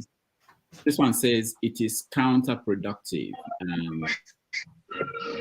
One of our guests made the comments, the same suggestion a few weeks back, and it was discussed among the panelists, and I believe that it was counterproductive. If I knew you were going to come in, I would have saved some of the comments that were coming into my phone because I shared that video. So what do you say to people who say that it's counterproductive? Well, people are dying every day. It's counterproductive. The death that you're trying to avoid is showing up on your doorsteps. How about that? How about that? Is your life any better? You want to travel out, you better have 5 million for economy class. For those who can afford to travel. Do you know that people are dropping out of school every day? Do you know the cost of that? Whose background, whose phone is not on mute? I beg. Sorry. Yeah, please, there's a lot of interference. Okay. Yeah. The kids are dropping out of school. Do you know the disadvantage of that? Give it a few more years. You're going to have more touts on the street. You're going to have people showing up in front of your house and demanding and taking people's lives. We already see it happening. So which one do you prefer? Which one? For me personally, I'm not waiting for the people back home, because I feel like the people back home, the ones that are on ground, should be sensitizing the people on the ground.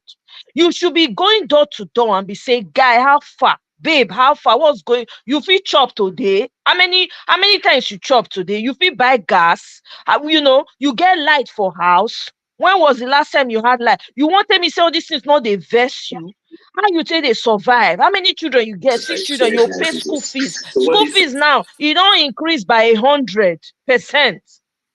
The one story when I hear some parents, when they do PTA meeting, they sit down, they discuss with the school how much school fees go be. Only for them, when it reach time to resume, the same school, when it talk, say, hey, you know what? Yeah, we're going to agree to pay a certain amount of fees for your children. We're going to agree to accept this. They turn around and increase it by 100%. And the parents were upset and they started protesting. Guess what they did? They called DSS on the parents. Is that what you want? We are already, it's jungle time in Nigeria.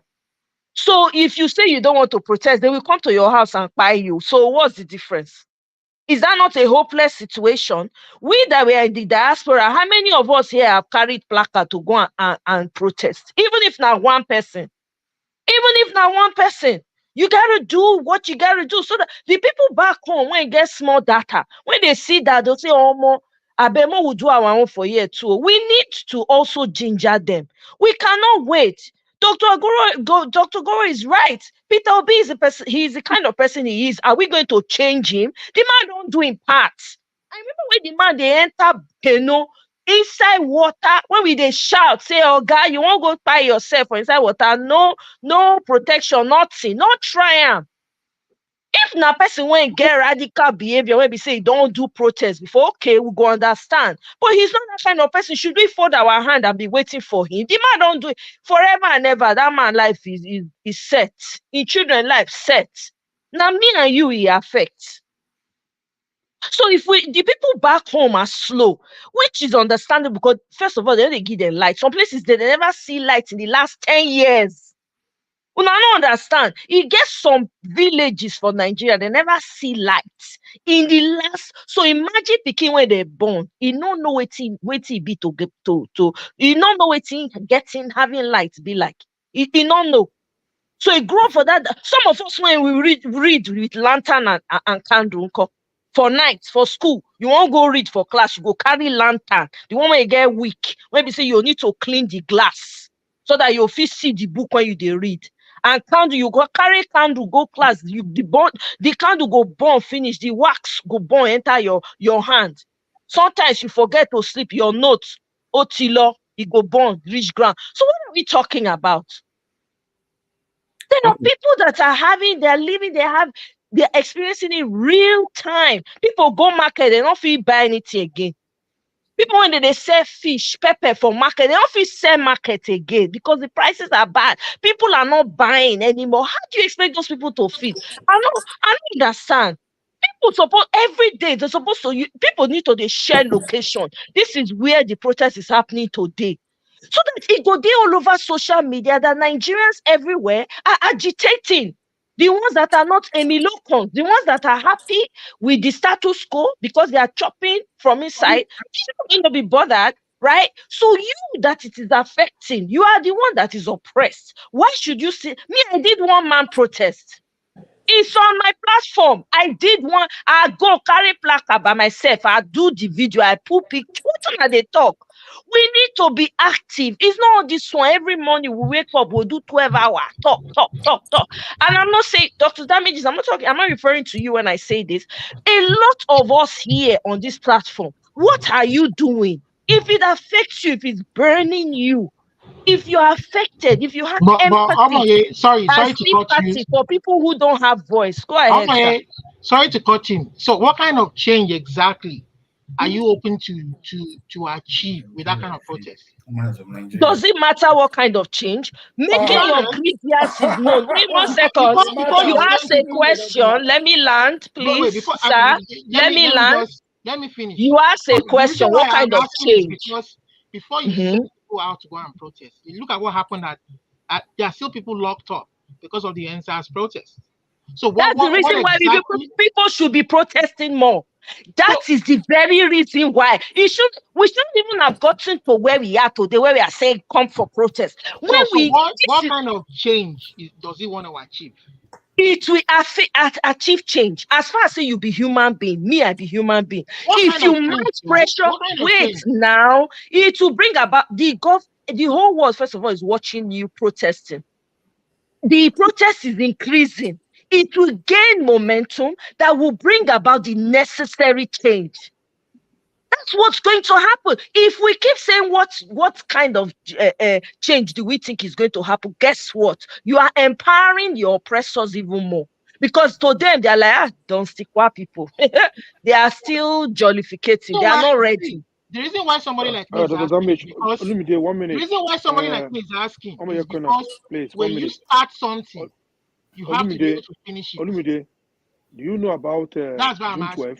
Okay, hold on, guys. Hold on. Can I answer the question, when please? You bring people like me in, you have to be able to finish it to a logical conclusion. It's not just abandon it midway.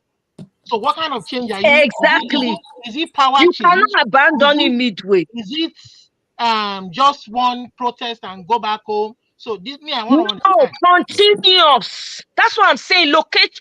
If you protest today in one location, tomorrow you are moving to another location. It is like a job. You want something so bad, you have to do it like your life depends on it. It's not about you that you have the attitude of, okay, let's see to the logical conclusion. It's wonderful because when people think about how many people that are like you that will show up for that protest. Just think about it. Do you know what that will do? Nigerians all over the world have so much power. We are not using it. If the people back home, because they have not seen light, and I'm just making the bare minimum excuse for them, for the last areas that have not seen like 10 years, 5 years, some maybe even longer than the 10 years, some months, some as we they speak now, they don't get light. Some, they never charge their phone for the past 1 month. So they don't even have any information. They don't have access to all of these conversations that we're having. You have people back home, what are you saying to them? You need to be sensitizing them when you call them. You don't chop this morning? You chop or you say you chop in the afternoon? You like what they happen? Guy, you not like what they happen? Do you understand what I'm saying? It is two ways. Why you are doing your own here, right? Waiting for Nigerians, because let me tell you the truth. Nigerians need to be gingered. There has to be the same way we did campaign for during Peter Obi's time, going from house to house, talking to people. People went to the inner pockets of the village to go and talk to people. That is exactly what needs to be happening in Nigeria. Spontaneously, just like Dr. Haruna said, with spontaneity, you will see people are killing themselves in Nigeria. For what? Is it not better to die a worthy death? No, that okay, I don't feel like being here anymore. Let me lead the protest. It's almost like a worthless death. What's the point? You are killing yourself over what? As we are speaking now, somebody is killing themselves today again. Because why? They are tired. No food. You can't put food on your children's table. You have no job. Your employers are owing you money 1 year, but they are flying out every time. They are enjoying. What kind of life of slavery is that? It doesn't make any sense. You talk, you buy. You not talk, you will still buy. So which one do you want? Because we're not going to be here forever. Let's be factual. Are we going to be here forever? In 100 years, you will be but a memory if you are still a memory. Do you remember your great-great-grandfather? You remember her? Now, the people, when they do good for humanity, now you see they hear about. Do you know that?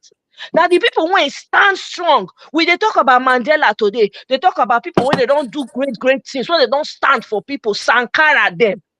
They don't, you know how long ago they don't buy. People see they talk about them today. Now the impact, now it matter.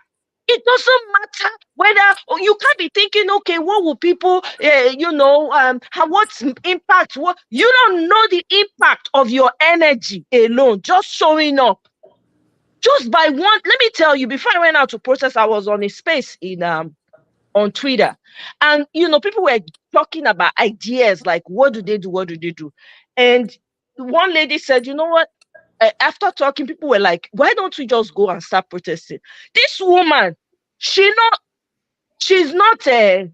has some disability. She showed up by herself. She told her son, please drive me, I want to go and protest. The son said no. The woman ordered Uber by herself for the UK. She went there and went to protest. Guess what? People saw her and say, sister, we are coming. You did this. We've been challenged. We're going to come and join you. The protest has increased. Now they are going to do it November 4th, if you're in the UK, in Trafalgar Square. So what are we talking about? So the question is, what are you doing in your Koro? Carry one signboard, put them even in front of your house. Tinubu must go. Nigerians reject certificate forger. If not only that one you do, you take picture, you talk your mind, you put them for social media, everybody they see it go ginger people. Because of that, other people from different locations, Canada, started doing their own. That was one of my motivations. We don't like what's going on in Nigeria. Is this what you want to leave for your children? I take God beguna. Is this what you want to leave? Why did you have the children in the first place? Why you born them? If you know so you not give them the best. Why you born them? People, what did happen for Ukraine? What happened last time? People from here travel, go Ukraine, go fight. So they talk. Which life person come if you not make any impact? Are you just living for yourself? Thinking that you'll be immortalized just like they happen anywhere. We are living through history right now. Let it be on ground that you know what?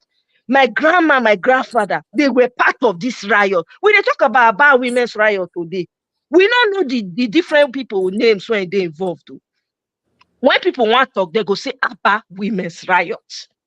We they talk until today. Come on, Nigerians, you have the mind. You guys are the most brilliant people ever. You are the most well sought after people. You know that if you stand, other Africans will stand. Look at what's happening in the Congo. Who's speaking for them? We have so much problems that we cannot even, if we were okay, shouldn't we be fighting for our brothers and sisters in the Congo? There's a genocide happening in the Congo over minerals, and we are here saying, we are not sure. Yeah, that about one. That time, now people will get brain small, they power. This one they don't get brain. It don't matter. You won't get brain. How many of them there be? How many of them there be? How many of them? Let us finish. How many of them? 200. If compared to the people when they power, how many, not be the population plenty pass the people when they government, how many there be? They reach 1,000. Maybe we can sit down, count them. True. Think all the senators, okay, let's say rough number 100. All the representatives from everywhere, okay, let's be generous, 300. How many be that? 400. They can't get maybe personal assistance, wanting security attachment, all of them will round them up 500.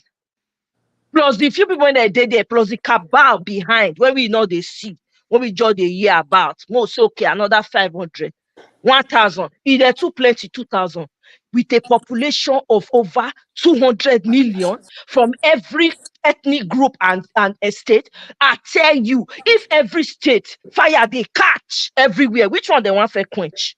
Which fire they want first? But as they put up this one, this another one they happen. As they put up this one, another. Nigeria is a complicated and this is the advantage of Nigeria. It's a complicated and very rare country. How many people you want gather? How many people? As we did, nah, people they die. Women go hospital, they know they born come. Some of them know they come out.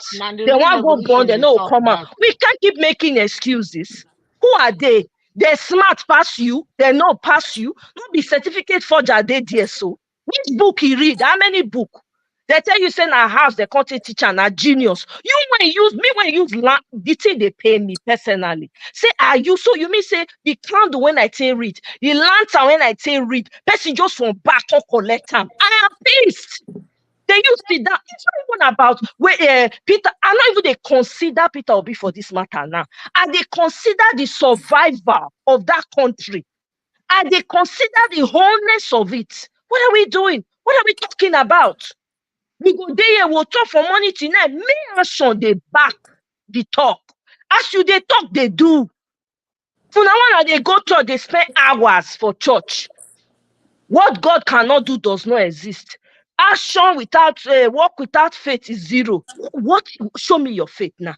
Show me your works. Show me. We can't do this. We can't keep doing this. We have brilliant people all over the world. How about put your money where your mouth is? Is it time for you to stand up and say, my own self and my family will not support certificate forger.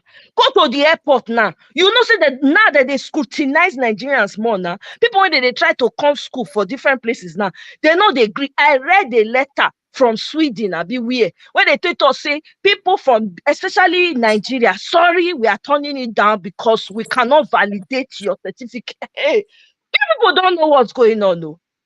You people have no idea. We dey here, we just they speak English. Speak your language. That is the reflex. Speak in your dialect. That is the reflex. How? Let's talk about it. Let's talk about it. You say, okay, as sometimes I've suggested, women stop giving your husband's action in the other bedroom. What is the purpose of it? You go and give birth, you die on the bed stool. What's the point? You marry a man, he cannot protect you. What? Why? What's the purpose? So, we need to go and start protesting so that will encourage those back home. We gotta make a change, guys. Can't you see it? Is this what we want to remain for the next 100 freaking years? This contraction was supposed to end in 2015, so we can have a 2014, so we can have a renegotiation. Did they let it happen? No. We sat here and watched them pull this country down. What are we doing? Why are you a Nigerian? Why are we Nigerians? Why are we saying we're Nigerians? We need to do our part. There's no easy way out anymore, people. Wake the hell up. For those that are sleeping, wake them up. Tell them it's time. Wherever you are, show up in front of your door. If you are in the UK, go to Trafalgar Square, whatever way it is pronounced, for crying out loud. Enough of the excuses. Enough already. Let Nigerians breathe. Omoye, thank you. Thank you. Let's get other people to ask you questions and people who are interested in questioning you. Let me start. Obi, wake up! Obi, wake up! They're talking to you. Wake up! Let me start with Forefathers. He just came in. So. Thank you. Dr. Damages, please, before you go to that route, our last guest, Dr. Haruna Goroh, a couple of things he mentioned about the age. He talked about his 67. I'm a couple of years ahead of that game. And I wanted to answer to what one of our brothers asked here about Peter Obi and Dati being in the forefront, and he had made it clear that we are trying to protect those people. And what am I trying to say? He was talking about we need somebody to take the lead. I just wanted to point out that the gentleman from the West who suddenly busted out from Sunday Igboho, the case of Sunday Igboho, it was a result of being pushed to the wall, beyond the wall, that the man got up overnight and turned into what he became. So we are going to get that kind of a situation. I just want to encourage Dr. Haruna Goroh not only to thank him, but to also say that age is still on our side. There are people who are built differently. What am I saying to you all who are here? If I was to look at Jagon and the rest of it, people here, a lot are under 60. Let me just be generous. A lot are under 60. When some of us were of your age, the way Omoye is talking is the way we used to get up without even looking back. And we take a swing at it, whether be it here or in Nigeria. So let us go in that route. And Tim, let's talk more in the background. Let's talk more in the background for that element of surprise. Let's do more networking in the background. I hear us here. Let's do more in the background, and let's encourage people like Emmanuel Ogebe, who not only went to the Supreme Court, the man fainted a couple of times while in Nigeria. He said he was not leaving. He's still here. You all know him. So please, thank you very much. I'll be going for the Nigerian whatever they say they're going to do. And then let's talk to him in the background again to see if that direction is going. Stop pitching that kind of grammar, because African-Abroad is a name that is on its own. Don't soil it for good. All right. You know what I'm talking about. Thank you very much. Thank you. All right, Forefathers. Yeah, and greetings, Dr. Dami. Thank you for having me, and greetings to everyone on the panel, and to the chat, and to the viewers. See, I don't know why some people think that I'm just going to come and disagree. Why should I disagree? Most of the stuff Moye has said is basically encouraging action, and action is all good. And for me, anyway, I feel like if you want to take action, you have to be more specific and know exactly what the goal is. And you don't just go out on the street and cause anarchy, because the truth is you're not going to get anywhere. We've seen the Arab Spring fizzle out into nothing. And look at the region now, it's on fire right now. You have to have a specific agenda that you want to go ahead with. I've always been saying it, even just after the election, this is beyond just this election. If you want to change things, the people that should change things have already got the power. See, a lot of people forget that Labour Party won quite a lot of seats, a lot of support in local elections, and also in national positions. Their best weapon is to brand themselves with all the things Omoye is talking about.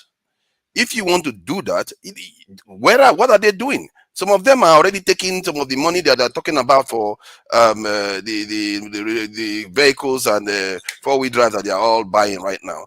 And they are not, the only person that I've seen so far that has done anything to represent the Labour Party properly is the Abia State governor. The rest just seem to be towing the line and become just as corrupt as every other Nigerian. And that's something we don't also factor into the whole equation. The Nigerians themselves don't understand what direction they need to go, because they themselves are also compromised. They go and do some of all those this thing that compromises our our processes. Momoye said they're just 1,000. They are not just 1,000.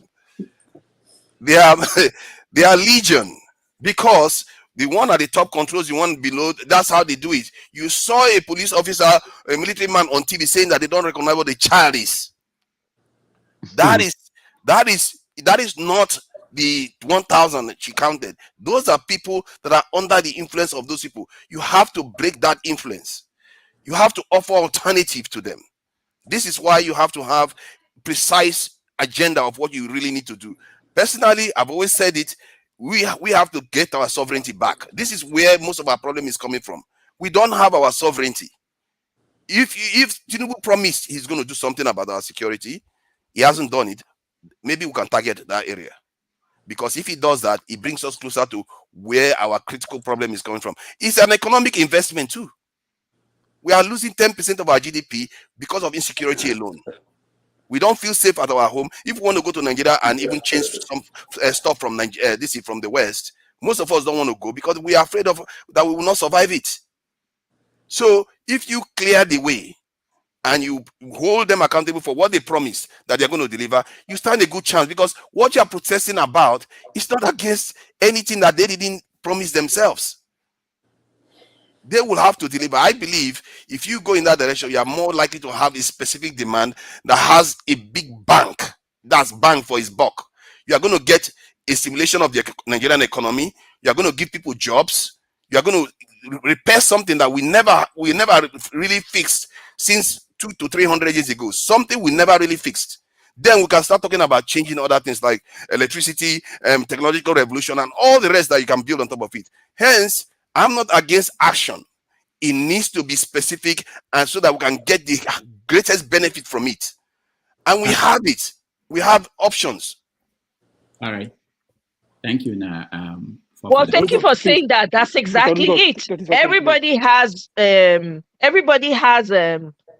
different grievances, right? For instance, for me, it's not even so much about the election or whether it was Peter Obi. This candidate could have come from anywhere in Nigeria. I just care about the changes that need to happen, right? So people can come together and say, we are protesting for the people that are still being imprisoned after the NSAS. Why? You stand on one side. Another person will come. We are protesting because women are dying in their numbers on the bed stools. That's what we are protesting. Nigeria's problem is multifaceted. Another group will come out. We are protesting for the annihilation of people. Genocide going on in the north. You stand. I'm telling you, things will change. But if we keep, everybody is just taking side, everybody, as far as my own good, it's all right. But you go touch everybody.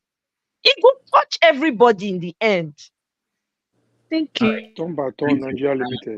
Mazi Prince, we're going that way. So go ahead. Okay, good. So pretty much let me express my annoyance at Forefather. Forefather, yesterday it was happening and I was trying to come on board. For some reason, nobody was leading the platform. Nobody was leading, everybody was just staying put and all that stuff. However, Amoye, thank you for what you said. You said it right. You hit the right notes. Some of us might not be able to go on the streets. However, I've made it a point of duty, my own preaching. The way we say, talk to one person or talk to two persons, and then the two persons will preach to the next two persons. The way I do mine is whoever I come in contact with, Africans, whites, whatever, Europeans, I always tell them the first thing is Nigerian, yes, and I already know what is in their mind, and I tell them I'm not in support of what is going on there. So we can always reach out to people. We can also reach out to people around us, those in politics and those not in politics, as long as we're able to get them on board. What else? Talking about your conversation yesterday, it was this morning that I actually listened to it, and I still give you kudos for what you said. You never went personal at anybody. Okay, whatever you said it, you hit the notes, just the right notes. People are dying. People are suffering. I don't know about any of you. This morning at 2 a.m., Somebody called me from Nigeria, and what is happening? That they have a child that is being born that needs to be in an incubator, and they refuse to put the child in incubator until she pays 150,000. She didn't have it. She didn't have it. I had to rally around to get that done.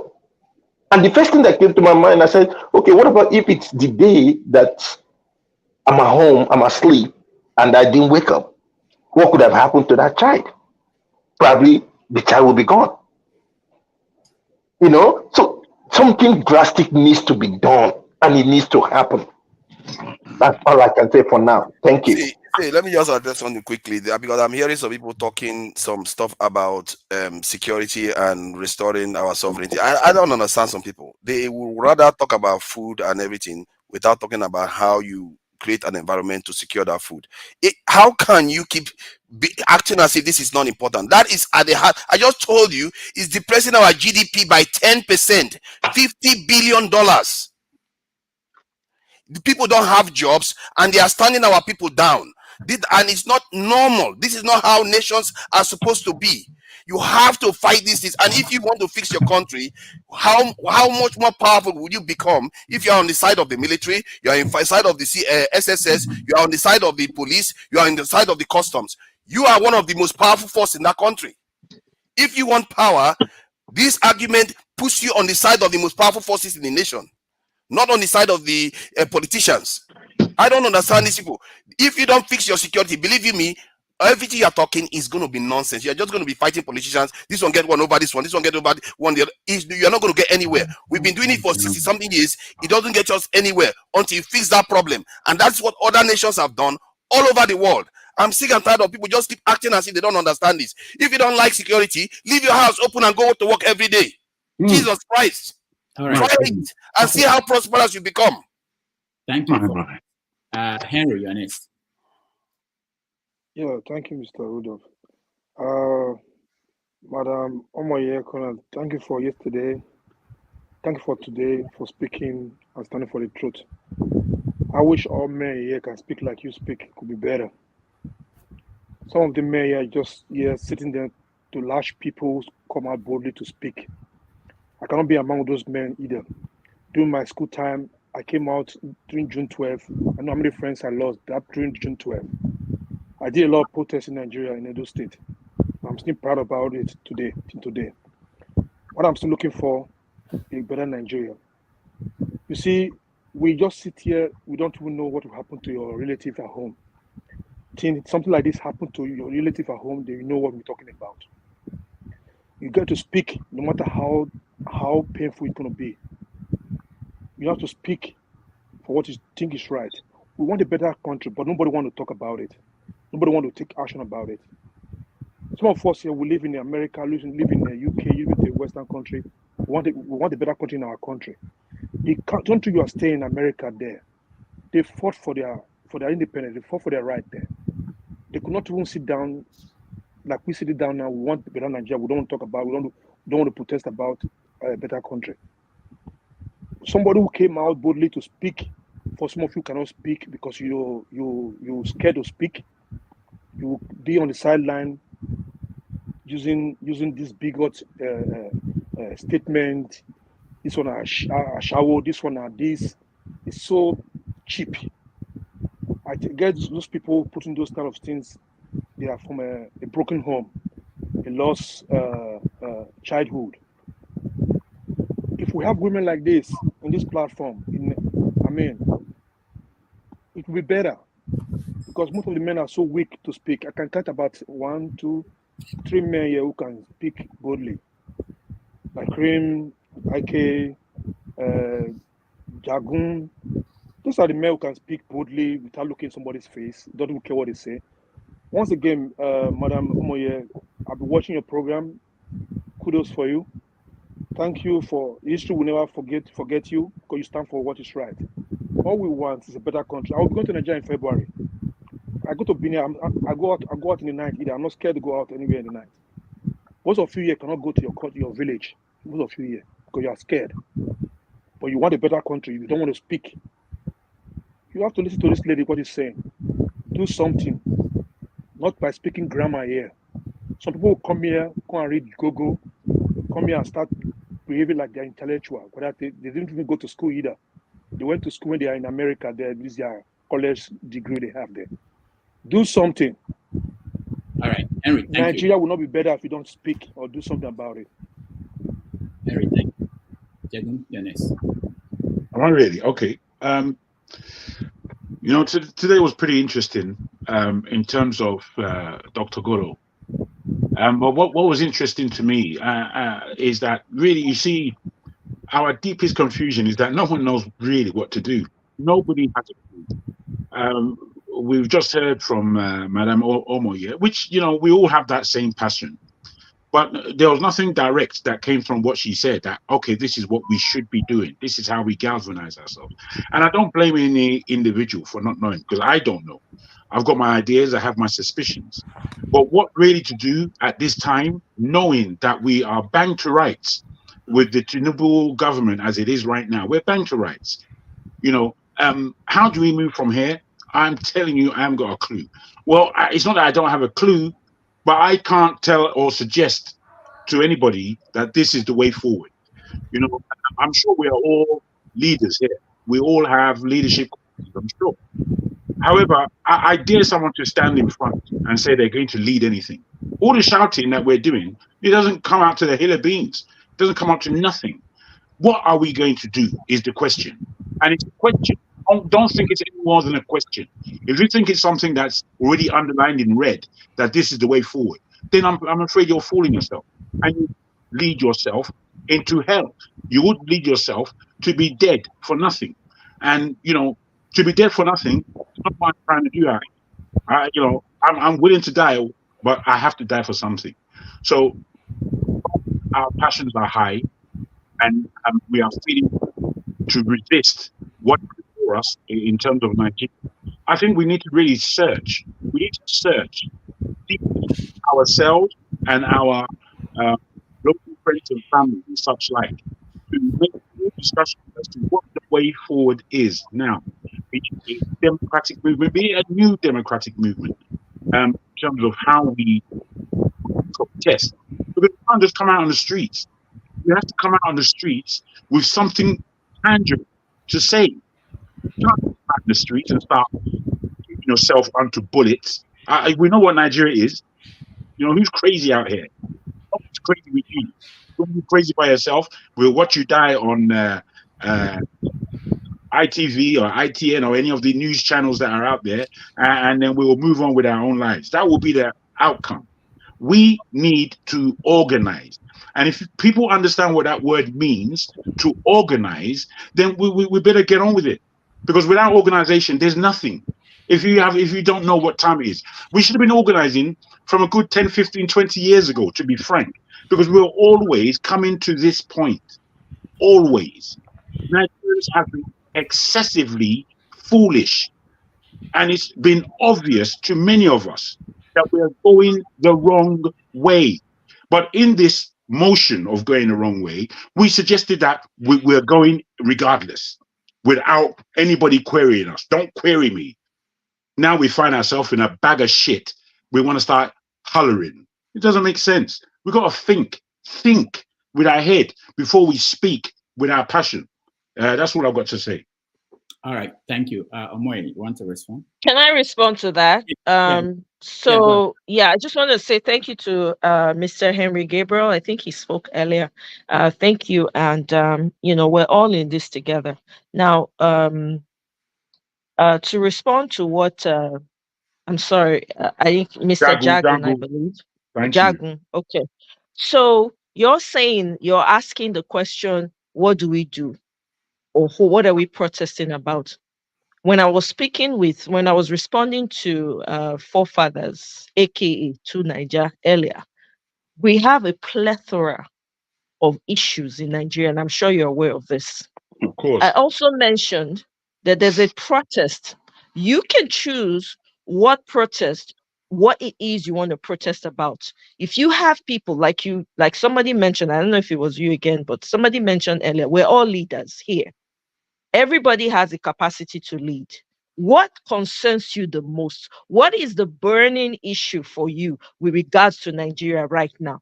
That is the question that you need to ask. If you have people around you, you don't have nobody ought to be waiting for some big organization or somebody leading.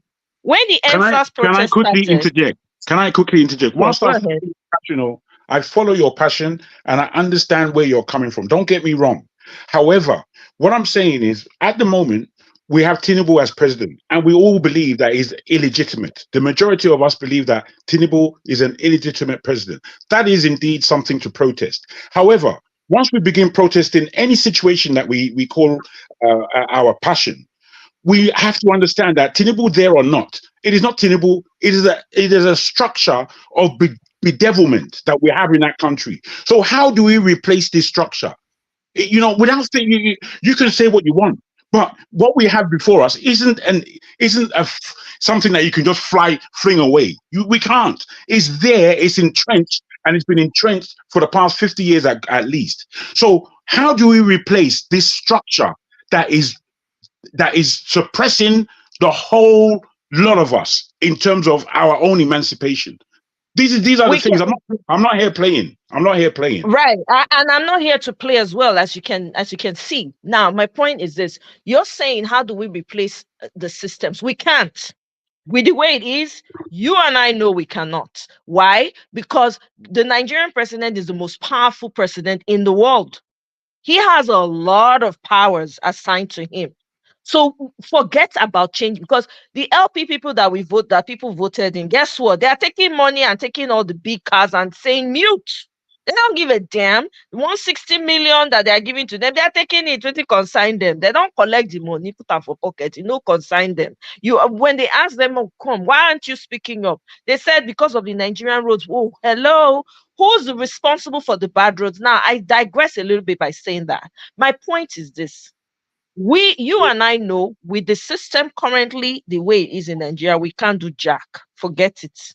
The only way that we can do it is by protesting here in the diaspora. I'm not even talking about Nigeria, because I said earlier, Nigerians, there are people who have not seen light in 10 years.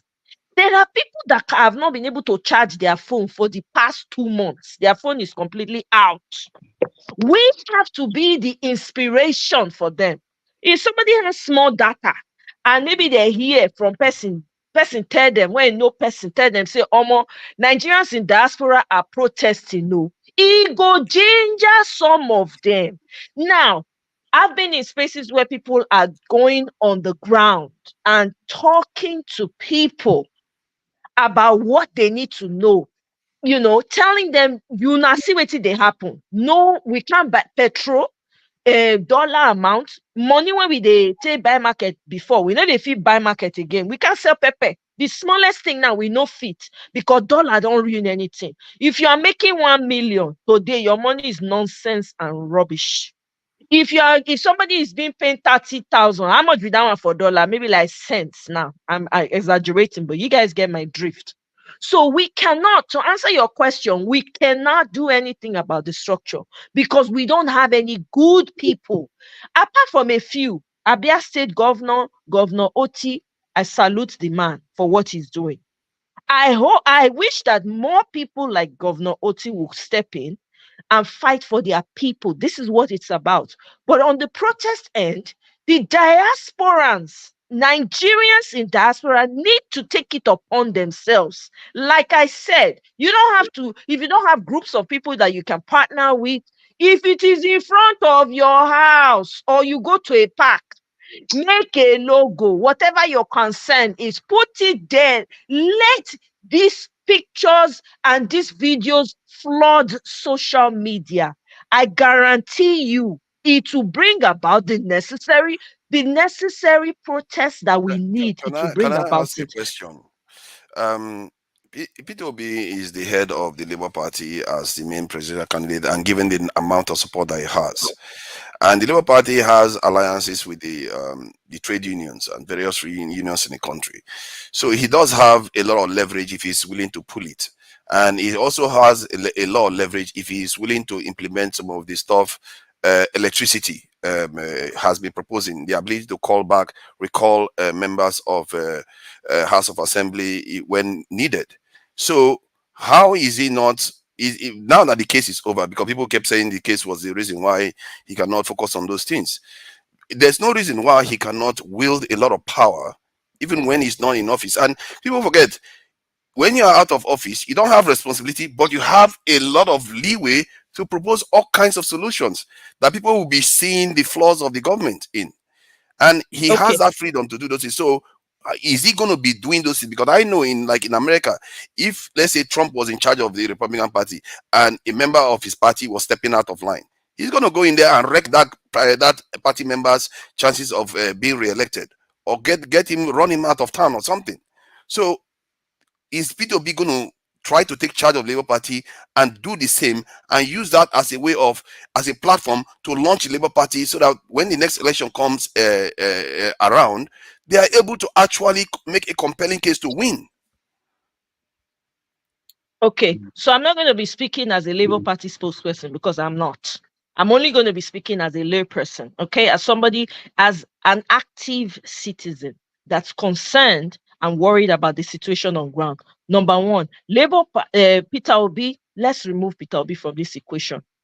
Peter Obi has been, if you go and look at his tweets, he's always in every what's it called, tweet that he makes, he gives cues on what the government ought to do and should be doing.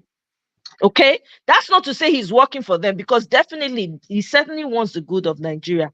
But to say he will now become active in this fraudulent politics with this same person, it's not going to happen. Now, you're talking about the next election. I don't see a next election. If we don't fix this now, there's no election. People shouldn't even bother coming out to vote, because what we're looking at is a one-party system. Now, I don't know if you guys know, the INEC Rex, they just hired INEC Rex. APC has successfully put only APC people in INEC. Please tell me how that kind of thing can work. It cannot work. What they're going to be having is wait to Nigeria, and this one will be back and forth between me and you, and I don't want to hold this thing up. I just say me I come here quickly, so I beg. My point is this: we as the citizens of Nigeria, we need to determine what the next trajectory of Nigeria is, not Peter Obi. Peter Obi has done more than enough. Okay, if he chooses and says, you know what, I'm going to drop ideas for these people if they are smart enough to catch it. Because with all the tweets that he's made, people, they are not, the APC people, even with the expo, they are still not smart enough to do what he says. So it's almost like fetching water with baskets. Because here we are. When he talk about subsidy removed, they use them, collect money for the small 10 kobo when they poor people hand. They use them. They leak everything come out for their hand. After they don't come out the money, they come back again. They say now subsidy is back. We don't know when subsidy come out. We don't know when they bring them back. So wait till they talk. You understand? You have an opportunity to wield power. And you are showing it. You are saying you talked about 1 second to Nigeria. You talked about NLC, whatever. Do you know how very inconsistent those people have been? They come out 1 minute and say they want to protest about something. They will go back behind the doors. Why am I being muted? He's able to talk. I'm not able to talk. Why am I being muted? To Nigeria, me, I know where Abemo will not argue. No, say me and you to Nigeria with your ways. I know one follow. I don't know whether she's the guest today. If she was the guest, I should know. You know, it they pay you. It they pay no, you. It's not they pay me because he's meeting me for asking don't be jealous. Question. That's what I didn't like. Don't jealous me. Okay, I'm not exactly very rowdy. I'm not disrupting people. So to Nigeria, wait, Mama talk finish. NSC people, when they talk about NSC, how many times they don't come out? They will come out, they'll talk, they'll do this thing. They'll go back, they'll go collect money, they'll sit down. They say there's subsidy, they come out. We want to protest, we shut down. Hey, nobody should go to work. 30,000 too small. After they give them money, bribe them, they keep quiet. They come out again. Hey, we want to do this. Nobody takes them seriously. The leadership, the people in little positions, it has to change from top to bottom. We don't have people in positions of authority right now. We don't have the right leaders, no matter how small they are. The only leader me I see is what do they call her? Alexander Oti. God go bless that man. That's the only functional leader in Nigeria right now. Every other one has zero. So many of the states are like sinkholes, you know. So again, I go back. Protest is the language. Take the one where they pay you for body, bring and come out, protest about them.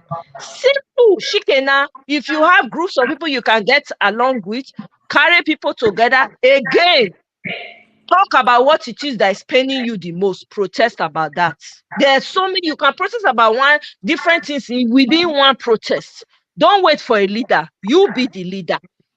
Okay. Right. Now there is a big protest happening in Trafalgar Square. I say again, for those in the UK, if you are interested, November 4th, let's see your faces. Show up. Let's know.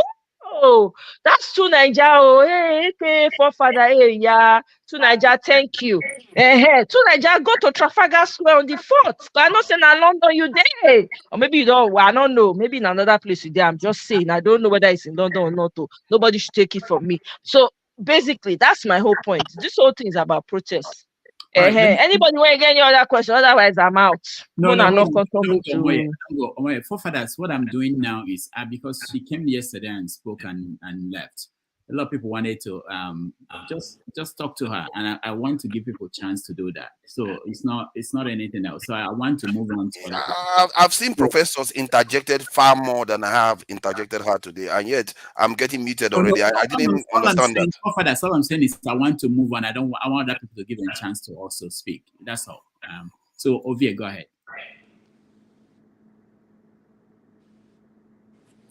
Well, let me speak to my village people. And today no be right day. I'm mourning and I'm on diet. At the same time, I'm preparing for Shiloh. I'm mourning the passing of my father's friend's son. That is the Hoyino of Ibiralan, Ado Ibrahim, who passed on. At the same time, I said I'm dieting. We all know that the way we look physically reflects what we consume. So 3 months to end of every year, I'm always going diet with my information consumption to what I consume and what not. So I'm in that phrase. So permit me if I don't explain directly to what we are talking about. I'll speak to the younger people out there. And I'll recommend a book. I always recommend. It's called The Parasitic Mindset. It's by Gaza. How infectious ideas are killing common sense. And I think George Orwell also speak to that too, that some ideas are so stupid, only intellectuals believe them. I said that to say this. Yesterday, we were talking about gaslighting. And our former minister was in question here. That's Honorable Amici. We talk about gaslighting. I think a lot of us could relate to that yesterday conversation. But another step to that gaslighter is amplifiers. And amplifiers are so good at what they do because they have no idea what the amplifier wants. That's why they are so good at amplifying whatever that is passed on to them. They do with passion, with intellect, with everything, because they have no idea what the message is about. So they amplify. So my message today is to, and when the amplifier has a direction, and they have enumeration too. Most of the amplifiers, right? People like me, content creators, influencers, celebrities, and what have you. Their enumeration not necessarily come from direct pay. It comes from likes, comes from so everything. After all, we are in information age, and that's why I'm pointing all those out, because information age come with what we call information warfare, come with disinformation, come with misinformation. So there's need for us to actually be very careful what we consume. There's what they call the paramedic mindset. How it works is that it's like an infectious diseases, right? And once it catch someone, it spread among those groups. So once this information is stripping them, as soon as it touches them, it's final. It just spread. So that's why most of the time when you see people go into that route, you ask them, what is the goal? Where are we headed? There's no point, there's no direction to that. And I want to acknowledge what Jargon said, talked about organizing. Every protest always fails because there's no foundation. Foundation to every protest is organizing. And Rudolph here, I think I'm famous to be saying that I'm not a supporter of protest because there's no qualification to it. Every Tom, Dick, and Harry can protest. It doesn't require anything. But when there's no plan behind that protest, that's why there's no direction. That's why when they ambush us, everybody will scatter, right? Once they cut off the head, everybody will begin. My class is say you get mad until they punch you for face. You go confused. So whenever we just go out there and protest, they hit us, everybody will scatter because there's no plan. And I keep using our elite politicians as an example. I don't like them, but there's something they are getting right. They all agree that we need power. So regardless of their disagreement, you never see them in public insulting themselves. Even if they are doing that, the next minute you see them shaking and moving on. Why? Because they have a goal, and that's power. And power, what one interesting thing about power is that there's no one way to get power. Forget all this fairness, justice, and braha. All that crap. There's no one way. So if we don't organize, we have no direction. Can protest from nothing that come, nothing go happen. It's very fun. The whole protest is fun. We are young people. We want to go and burn up our steam. When we enter, we go begin see, we go begin dance, we go see your face, hello, have it, another. That's it. We are wasting our time. Somebody talk about freedom. We are not free. And that's why it's very hard for us to articulate actually what the problem is or what direction we are going. We need to acknowledge that fact that we are conquered and we begin to reason like the people who are conquered. So yes, the problem is all of us. The system will say, oh, we cannot take out the system. For God's sake, the systems are human beings. They are not structures that we can build and dismantle. No, they are human beings. The structures are our friends, brothers, sisters. All of us are the structure. We can take it down, but it takes planning. It takes organizing. Not be gra-gra. Who want to do gra-gra for? People with the power. Bola Tinubu is the only politician we have that is a staunch politician. It's the only president that is a staunch politician. Go and study Bola Tinubu for the last 20 to 15 years. No protest that took place in Nigeria that his money is not involved. Why am I saying this? You understand our psyche. Omoye pointed something out about our labor leaders. Yes, I totally agree with her. I mean, who be labor without Tinubu? The labor flourishing all over the years, even under Osomole, was due to Tinubu financing. So we need to also understand who we are going to fight. This man, they are not just going to wait and watch us protesting, and that protest will lead to result. No, they will come. So all those things have to be put on the table. If they hit us, what next? That's why if they hit us, everything will not go like that. Because there's no planning to say, okay, there are stages. They will come for us from here. How do we recognize it? They will send informants in between us. How do we recognize it? Media men are working with them. How do we figure them out? Content creators are working with them. How do we figure it out? So there's all spectrums of things to discuss. That is why it's called organizing. I don't know it all. Ome don't know it all. Yeah, Rudolph don't know it all. And that's why organizing is important. Organizing will bring all of us under one roof and we figure out the way forward. And guess what? Just because we are organizing under one roof doesn't mean we have the same grievances. But what I can guarantee us that we have the same problem, which is what? The leadership. Who is the leadership? Our elite. That is my case. All right. Okay. So, Mr. Obi, my brother, first of all, condolences to your father's friend's son, right? You said you're mourning.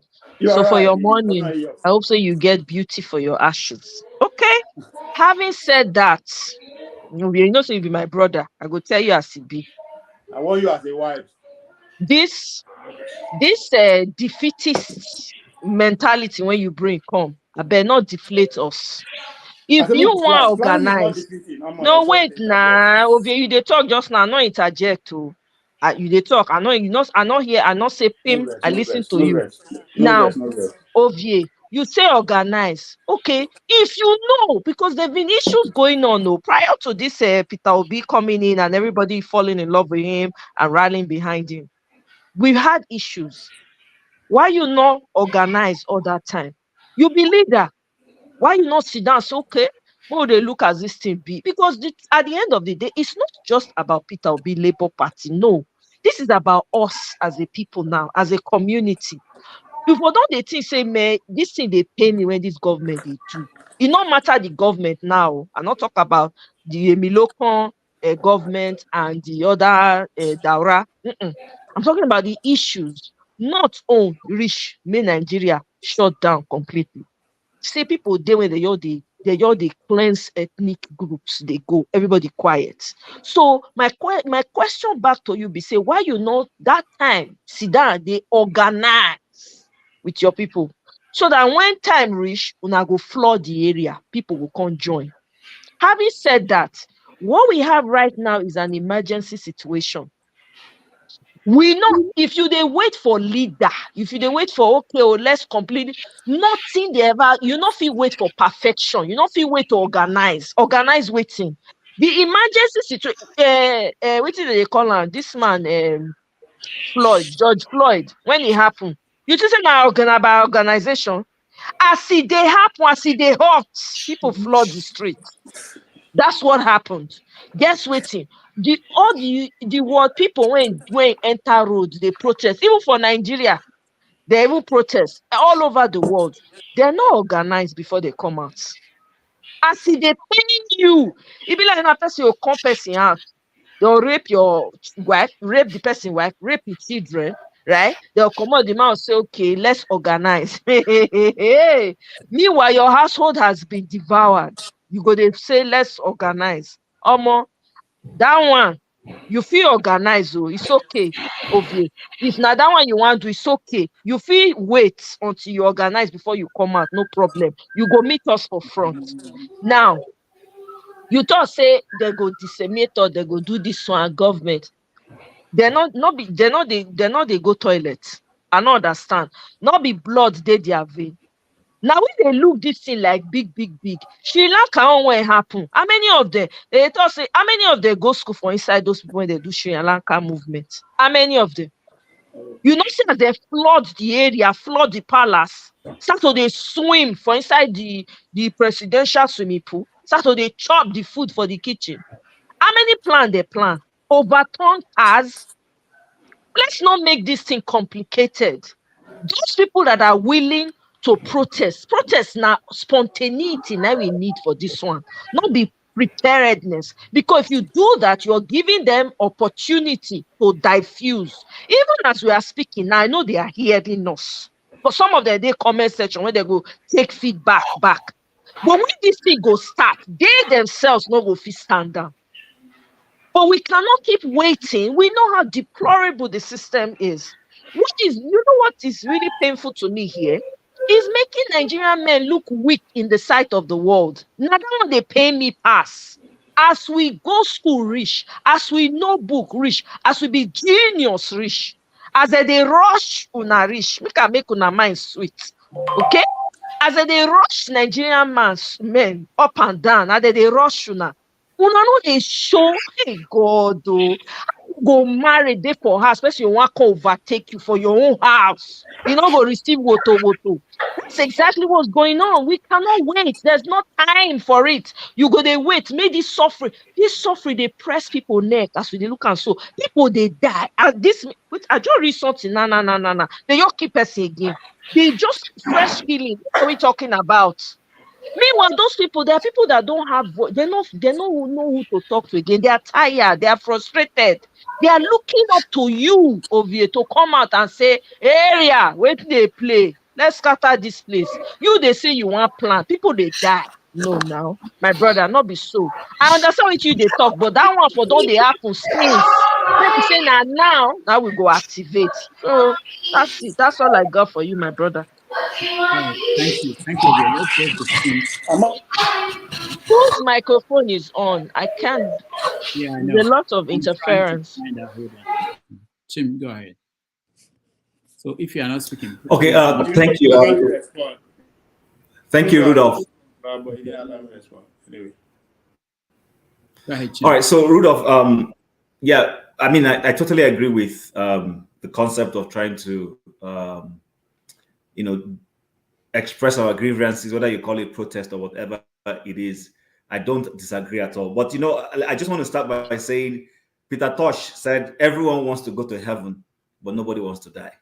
And that's the case of Nigeria. The issue with Nigeria is that, it's not that we can't protest. We've protested in the past. Someone said here, I'm not sure whether it is forefathers or Ovie, when he talked about no plans, that most of the protests we've had in Nigeria have been not planned. It's a lie. That we've had protests that had plans. Our problem has been that people go there. We don't have resilience to stay the course. At some point, when it looks as if we're about getting the government to really come down, people give up. They either give up because they compromise in one way or the other. We saw all the years. There was a protest for Shomole put up when he was NLC chairman, and it took Obasanjo's government. I mean, it brought them almost to their knees. But we know that at the end of the day, this man went behind and he now compromised. That is why today he's part and parcel of that whole process. That is what has been happening. See what is happening in South Africa.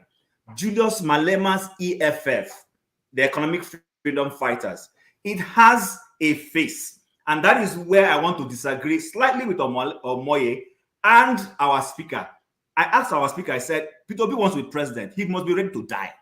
I'm sorry to say it. This is the one area I disagree. We should not defend. I'm Igbo like him. He wants to be president. Mandela went to prison for what he believed. Even Obasanjo went to prison for daring to come back to Nigeria during a coup he was accused of. He was told to stay back where he was, that there had just been his name has just been fingered in a coup, and he said no, he was going home. He came home and he went to prison. So if Peter Obi cannot stand for, if he believes he won this election, that he's going to court and say he wants to go claim his mandate. Remember, he claimed he was dead and he's saying he won the election. He should go and lead a protest, go and lead and insist that things be done right. People are looking for an arrowhead. The economic freedom fighters in South Africa who open their mouths. I watch the South African parliament and I see how sometimes Malema is there, he's not even talking, but his members are the one, you see them speaking. Why? Because he has already, they know what he stands for, they know what they are fighting for, and they constantly have put the government of South Africa on their toes single-handedly. I don't know how many seats EFF has in the South African parliament, but single-handedly they brought down the former president. They brought him down. It wasn't ANC was going to cover that guy, but when EFF stood their ground, they forced even the ANC to remove their own president. So I don't agree with this concept of saying Peter Obi has not tried anything. The only thing he has tried is being honest. But if this is time to fight for justice. You understand? And he can claim his life, God forbid. But if he really believes that he wants Nigeria to be better, being nice, being gentlemanly is not going to produce the result. And I will end by saying part of why, and I have an understanding of why Nigerians have over the years become very tapered. You know, I'm a Christian. The Bible says you are hot or cold. You are either cold for God or you're hot for him, but you produce results. You cannot be in between. There's no in between cause when it comes to looking for justice and looking for sincerity and truth. You can't play both sides. It is either you are trying to pull down that system and move forward, or you're part of the system. So he needs to tell us where he belongs. Is he part of the system? He's trying to protect the system because he has business interests. That's beautiful. I don't disagree with him. Then he can't come out and tell us, go and verify all this, verify we'll be verifying. This is time. We're not talking about verifying. We're talking about the fact that a system is being eroded by judges. A system has been stolen by one man. He has compromised the whole system. So he needs to stand up and be counted. But, like the point I was trying to make, since the days of Babangida, the Nigerian psyche has changed. People are so focused now on self-preservation. We are so focused on what we are going to eat. Let me get food for my children. That's why you see people compromise very easily on very, very things that you don't expect people to compromise on. You see people compromising. That's because the Nigerian psyche has been battered, that everybody is just trying to survive, where they will find their next oil to leak. That's what everybody is looking for. The moment there is any indication that this may cause you a little discomfort, people chicken out. And that's why I give kudos to the guys who carried out the NSAS. I give kudos to them. They did a good job. If they had organized, if they had organized, they wouldn't have even made the little impact that they made. So I don't believe in this whole concept. That is not to say that there shouldn't be some planning. People can plan. As you go ahead, like you rightly said, spontaneity as you're going, and then you begin to, define what the other outcomes will be. And right now, what is the outcome? What are we looking for? This government is illegal. This government is stole an election, stole the people's will. So anybody telling me he doesn't know what we are fighting for right now, I'm not fighting for electricity. Sorry, I'm not even fighting for security. We're fighting to remove, because it's even a government that has its head correct that will give you electricity and will give you security. Not all these people who are going to government to go and leak oil. If it is to go and leak oil, you can see what is happening. People fought on Labour Party, fought on obedience platform, got into office, and they are collecting 64 million. How much is, let me not exaggerate the amount, but they are collecting Prados and collecting vehicles when they shouldn't. In a society where you're telling people to tighten their belts, and then you're collecting that amount of money. In a society, you're telling people to tighten their belt, and then the president is recruiting 50 ministers. Am I correct? Recruiting about 20-something special assistants on media.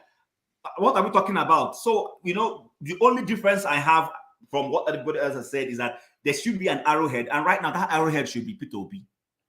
And if he's not willing, then sorry, I'm sorry to say, then it means he's not serious. All right. Okay. Thank you very much, Mr. Chim. I disagree with you with regards to Peter Obi being the arrowhead. I disagree. Okay, we know the history in Nigeria, and I'm not even saying it because he's Igbo, he will easily be targeted. Nah, that's not my own idea about it. Like I said, we're all leaders here. Every human being has the capacity to be a leader. If Peter Obi does not become arrowhead, Ahmed Dati can be an arrowhead. If Ahmed Dati is not an arrowhead, the chairman of the Labour Party, if we want to go in that direction, can be an arrowhead. Mr. Peter Obi is a separate and distinct human being. I don't know the man, but from everything that I've seen about him, he's not made for that kind of life. What his role is to show up and do the job. That's his work, to fix Nigeria. Not be to come put himself for front. Make all your government, where they don't wait since, with their hands behind the keyboard, they wait, making any mistake, anything at all. No, we not get Nigerian leader when they key anymore. All the ones where they don't key, not the Kanu when they inside the prison. Because what did the man do? Igboho, they don't bring Igboho come out. What did Nnamdi Kanu see they do? I don't know Nnamdi Kanu. The man is not perfect, I'm very sure. Okay? But wait till talk when different. When it not really never come to pass. Because I don't hear some of his speeches. Yeah, but so when we're talking about Nnamdi Kanu is putting his money where his mouth is. I have no problem. That's his personality. That's him. He's chosen to do that. Let's not say because one person did it and because they've chosen to come out and bring themselves out and position themselves to be this, so they must. No, it doesn't have to be. We ourselves, who is going to live in the society? Is it not you and I? It is you and I. I mean, people can disagree with me. That's fair. But my point is this. I'm looking at it like I'm a citizen of that country. I want my community to work. I'm tired of this suffering. I'm taking it upon myself to put my face and my voice out there. I don't have to. But I'm doing it because a lot of people who are silent, who cannot speak, who have been boxed in. They've been knocked down numerous times. They don't even know how to get up. So if Peter Obi now says, oh yeah, let's go and protest, that's when everybody will wake up and start protesting. Before Peter Obi, the country not bad. It bad now. Before Peter Obi, they never wipe off tribes for Nigeria. Before Peter Obi, hunger not the land. Where all of us they? Why we not come at that time they talk? Before Peter Obi, dollar don't they go up. Before Peter Obi, things don't bad, no security, everything don't worse. What till we do? So now, because the man now say, okay, you know what? Let me throw my heart into this. And that man could have died just going around campaigning in Nigeria. Anything could have happened to him. It's a miracle that man is alive. Let me just say it. Because the man went to places that I didn't even know existed in Nigeria.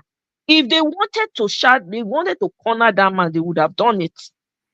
But he did it, putting his life and his body on the line.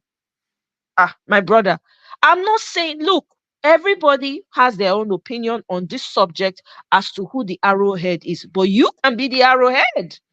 You want good thing for Nigeria? Put your chest out and say, you know what? I am tired. This thing must come down. You say you are a Bible Christian, right? People have come up here and say they are Christians. The woman, when go meet Judge, when sit down, he say, Judge, they don't do me bad thing. You must give me wetin I dey look for today. Wetin he do? He no wait for person to come help and fight or cry. He sit down for there till he gets wetin he wants. That's the Bible story. So as Nigerians, we need to learn, because the truth is that we're already leaders. Because Nigeria, nothing, they know they give you anything. It's almost like they born you, they all put you for one desert. So you provide water, electricity for yourself. That's how most of us came up. So inherently, we are leaders. So in this aspect, in this role now, that everything playing out, we need to step into those shoes, not wait for Peter Obi. What if he had clearly he's not doing it? So should we fold our hand and say, okay, let the man come? No way, no freaking way. Everybody should be a leader. Everybody carry your placard.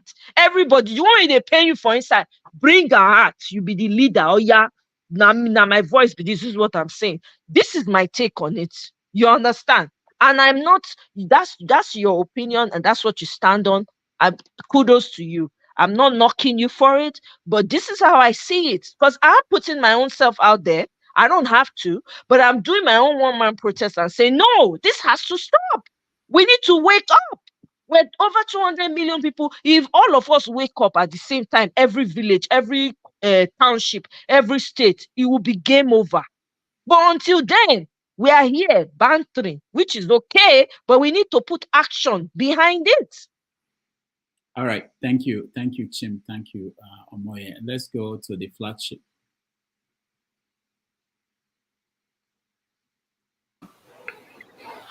Yeah, can you hear me? Yes. All right. Thank you once again, Dr. Damages. Omoye, Uwese, if I said it right. Thank you so much. I didn't get a chance to talk yesterday, or to speak rather, when you came online. And I'm 100% behind what you talked about. It made a lot of people uncomfortable, and that is what we want. Nigerians have been too complacent in this very depressed state that things are. So we need something that will wake them up, get them on their feet, get them to think, and then take action.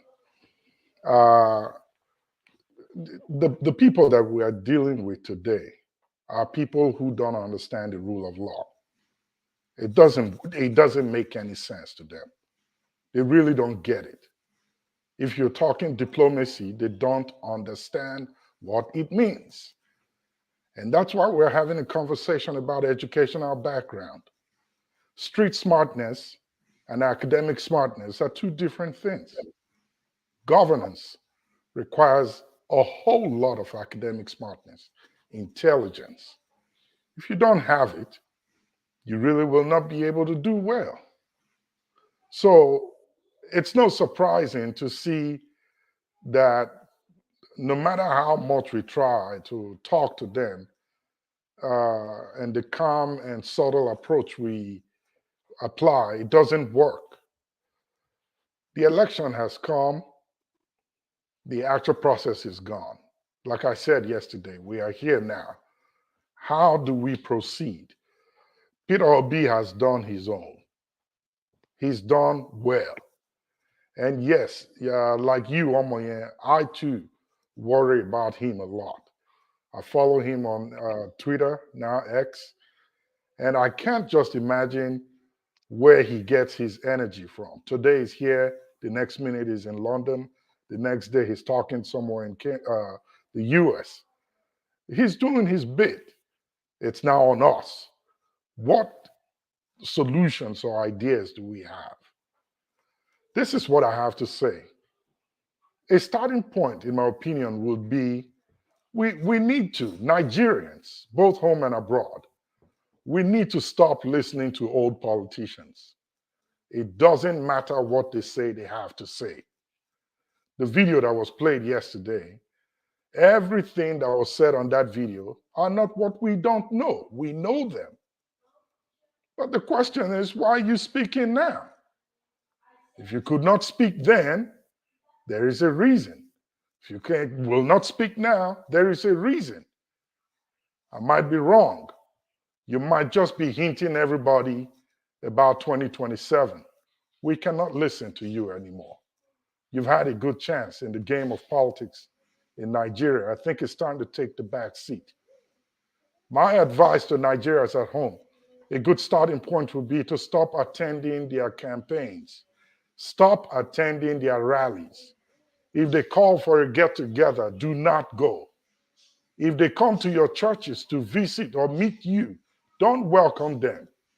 If you know that your pastor or GO is going to receive them on any day you'll be in church, do not be in attendance.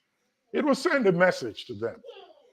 We cannot just but wait for another 3 years to come. They do not have anything to offer. Please gather yourselves at home, begin to strategize. We in the diaspora, we have seen the other side of the coin. We know what it ought to be like. We are going to get together. We're going to put information and knowledge together. We're going to have a starting point. We'll bring them home. We will meet with you. We will give directions. And for those who can, will participate. We know they will come after us. But believe you me, they are more afraid of us and the Nigerians at home than we are afraid of them. If they are not afraid, they will not arm themselves with the folks or military folks with guns and bullets. So don't lose hope. We're going to put information together. We're going to put knowledge together. There is a way forward. We are not stuck. We're going to take it one day at a time. Protest is good. When they come to your cities in the diaspora, do not attend their meetings. Stay outside and protest against them. Let them be put on the spot. The whole world sees and knows about what is going on. Again, how we handle it is what matters. We cannot sit down. We cannot fold our hands.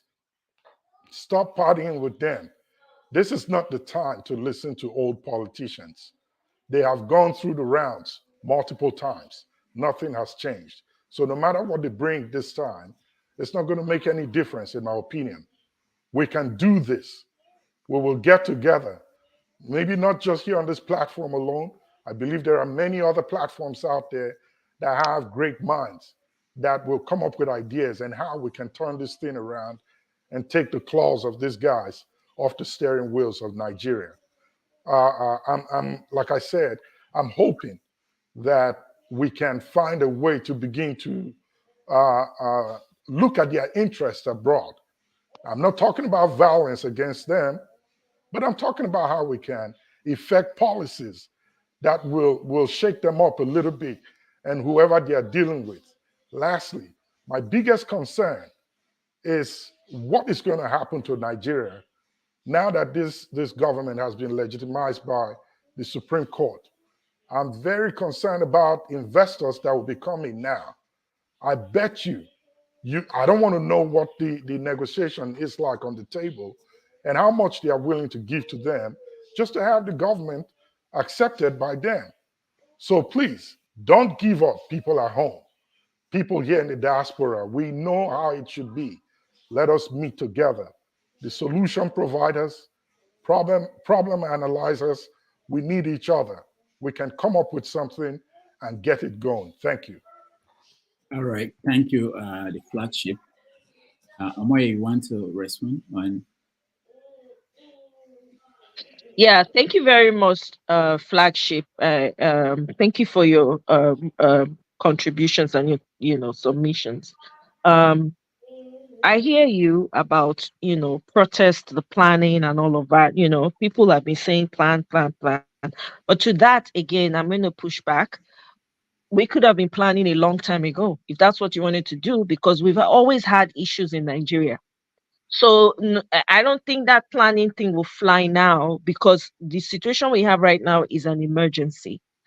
And for people back home, like I said, they've been beaten down so much.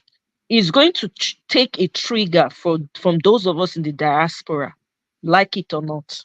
That's what's going to happen. Because I remember when that election was conducted and they, they swore this guy in, especially when they were still counting and the count was filled with errors. There were people who were outside waiting to protest. I mean, I don't mean outside of where the count was happening, in different locations. They were mad. They were young people, right?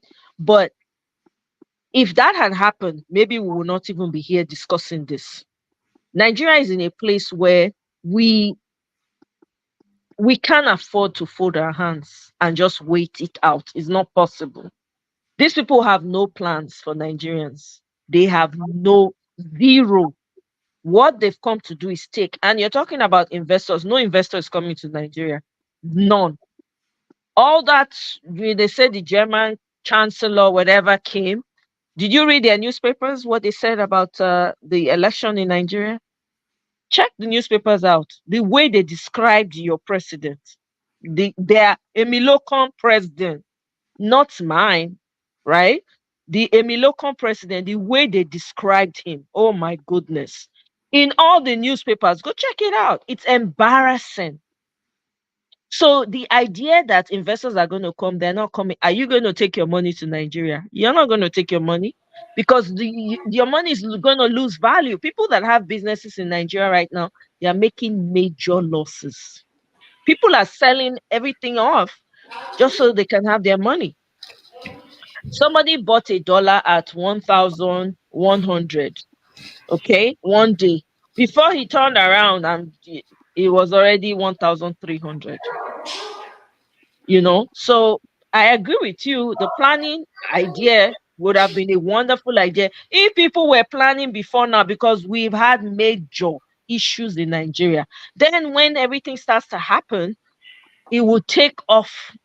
But then again, also bear in mind that these people are always looking for a leader, because they want somebody to pin things on, to say, yes, this is the person that is responsible. Let's take away the shepherd so that the sheep will scatter. It's always their idea. So we don't need a specific designation or someone standing in as a leader and saying, yeah, no. We need people. Let them not know who leader is. That's what we need. To those who want to plan, I'm all for your planning, but we also need right now answers. But thank you very much, sir. I appreciate it. Thank you. Thank you, Dr. Damages. I was just going to say this to her. I totally agree with you 100%. I don't hope that any good investor will come to Nigeria.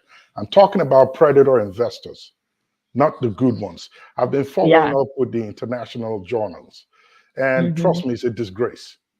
It's a big, big, big disgrace reading about Nigeria and how it's been projected abroad. So there's no good investor that's going to come to Nigeria at this point. It's the ones that want to take advantage of the country and get the last pound of flesh that they can get and go away. Like I said earlier on, we might wake up and find out that Nigeria was sold at 4 a.m. or resold again finally, if that's the case. So yes, action needs to be taken. We were ready to take action in the past, but we were asked to wait and let the law take its course, which is great. We did it. So now we have to come back, and we cannot preempt ourselves. We cannot just jump out. It's good to do that. But the opportunity that we had to make that and execute that plan, it's kind of slipped away. But it's not lost. It's still going to happen. How it's going to happen, we cannot say it now. We cannot tell them what we're doing, but it will happen. The outright outbursts, spontaneous reactions, protest and all that will come. It will take one spark to do that. However, in the meantime, we still need to strategize. That's what I mean when I say planning. Yeah. Dr. Rudolph, I just want to beg your permission, if you can allow me to take tone space, because I have an urgent thing I wanted to, if you can, I would really appreciate it. I think Tony will be next. It's not about me, it's about Tone and the people before you. I think Tone wouldn't mind. He loves me so much. All right, Tone is up to you. Okay.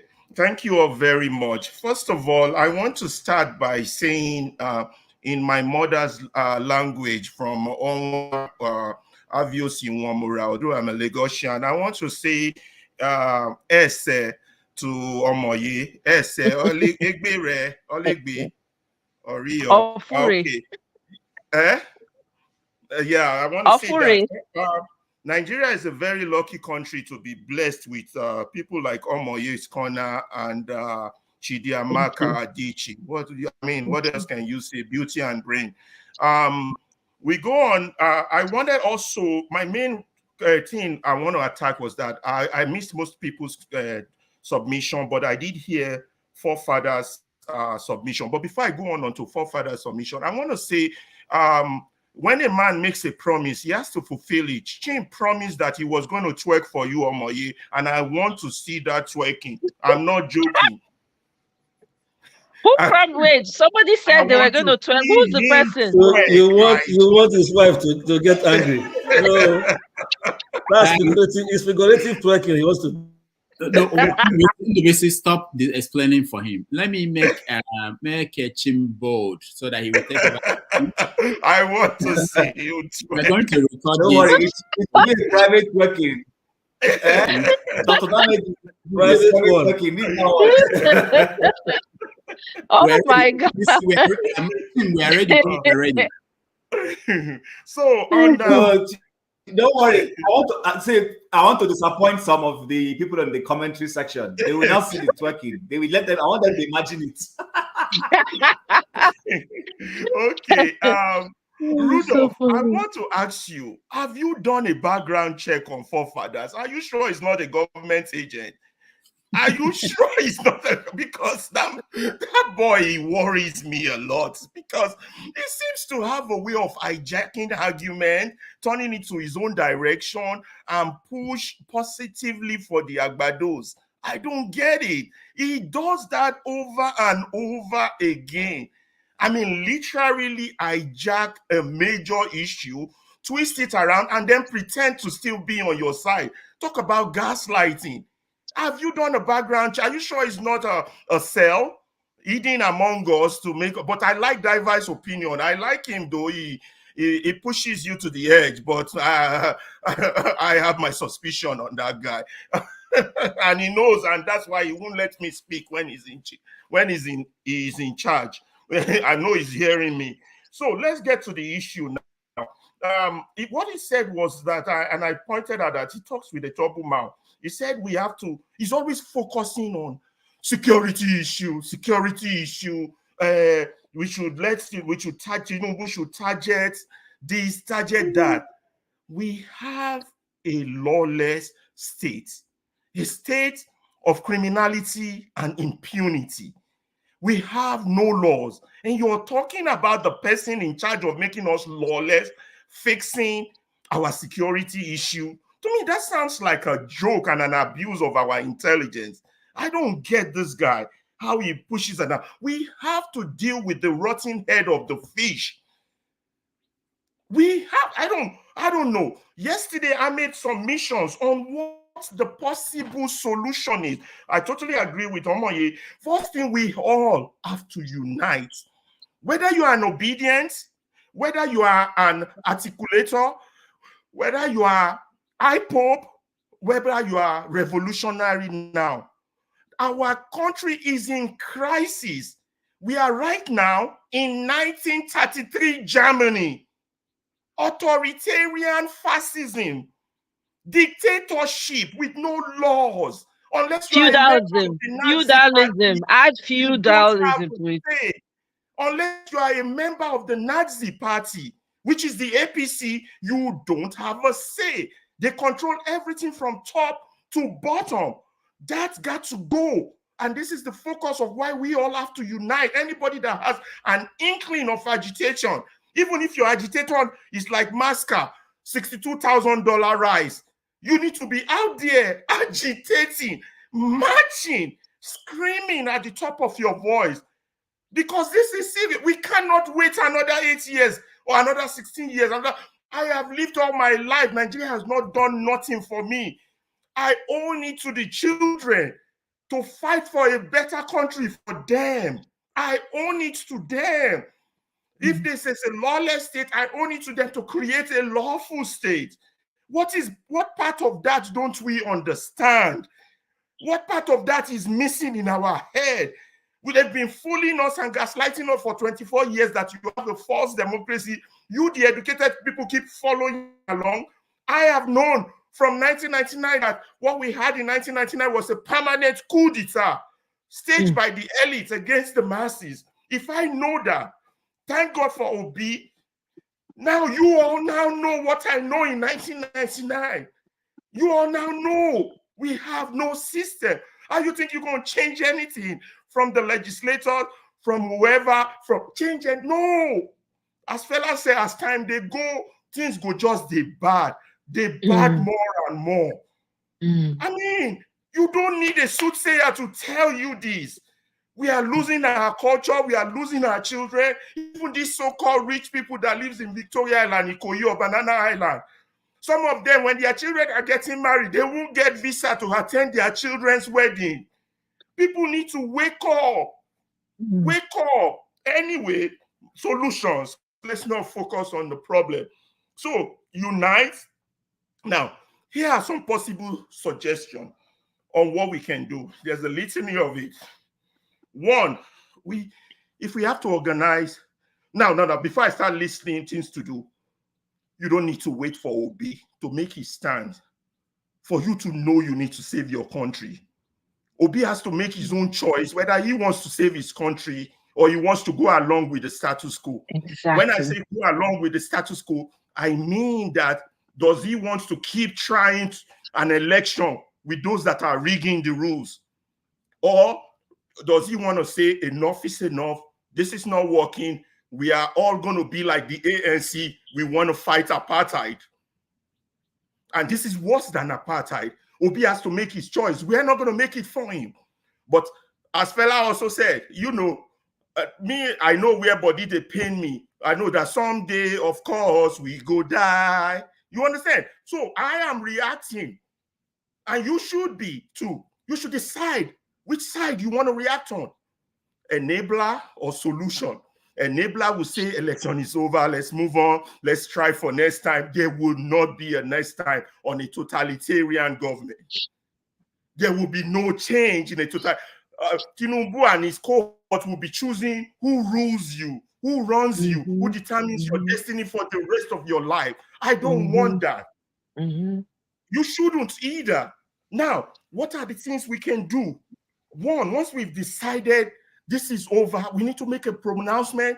We need to form alliances, a coalitions of the willing, with IPOB, with Article, with Showore, Revolution, everybody that has the tag of a Nigerian that is sick and agitating and saying enough is enough. This is what we need to do. We could start, first of all, by staging boycotts. Sit down at home, sit in front of your house, pick a day, dance night, burn your voter's card, boycott all election, and bring out your car and the battery runs out. Block major roads. If 1,000 people bring their card on an highway and their battery is not working, that's a protest. You have time limit. There's a way you can frustrate and send the message. Your message has to be clear. Our mission is to bring down this illegitimate government. I don't know. Let them call you rebel. Let them call you whatever name they want to call you. You're standing on the right. A government that has proven itself to be lawless, have no mandate to stand. Now, other things we could do is, I have said this repeatedly, Mr. Rudolph, he doesn't have his certificate. I can't call him doctor. Mr. Rudolph, you got to get in touch with the likes of Mayegun, Niger World, Vavule. You got to form a diaspora media that is stronger than Arise, that is stronger than the channel. We got to have a voice, because when we are marching and protesting, somebody needs to be viewing it. Somebody needs to be telling our story. Number two, we need to find a legal section. What I mean by that, we got to recruit lawyers, young lawyers. And what this litigation section will do is you file anything fileable as a lawsuit. Clog up their corrupt legal system. If the chairman sneezes, you sue him. If the police commissioner do this, you sue them. Even if they're going to dismiss it, as you're suing them, you're making their evil visible, and your media is covering them. Let me tell you, litigation as is fair. That's what Gani Fawehinmi was using, even against the military dictatorship. And that was what Brown versus Board of Education used to get segregation council in American schools. And it was supported by civil societies. If the NBA won't do it, if the National Union of Teachers won't do it, while their system is still in place, you clog up their system with all sorts of lawsuits. You know, you hold post holders accountable, even though you know they're going to dismiss it. That's not the point of the lawsuit. The point is to make their evil visible, so the people can know. Everybody keep blaming the people at home. You can't keep blaming traumatized people. The only people that can rescue the people at home are the people outside. Thank you. The people outside, and we can only do that by using our education, implementing our technology, using our skill. And my time is almost run out. Boycott whatever you can boycott. Stay at home. Organize protests in form of parties. Call musicians. You know, and then organize sports events where you make speeches. Hold religious leaders accountable. Call them out. They are closest to the people. You know, then focus on the young ones. We got to coalesce. You don't need Obi to make a speech before you do what you need to fix in your country.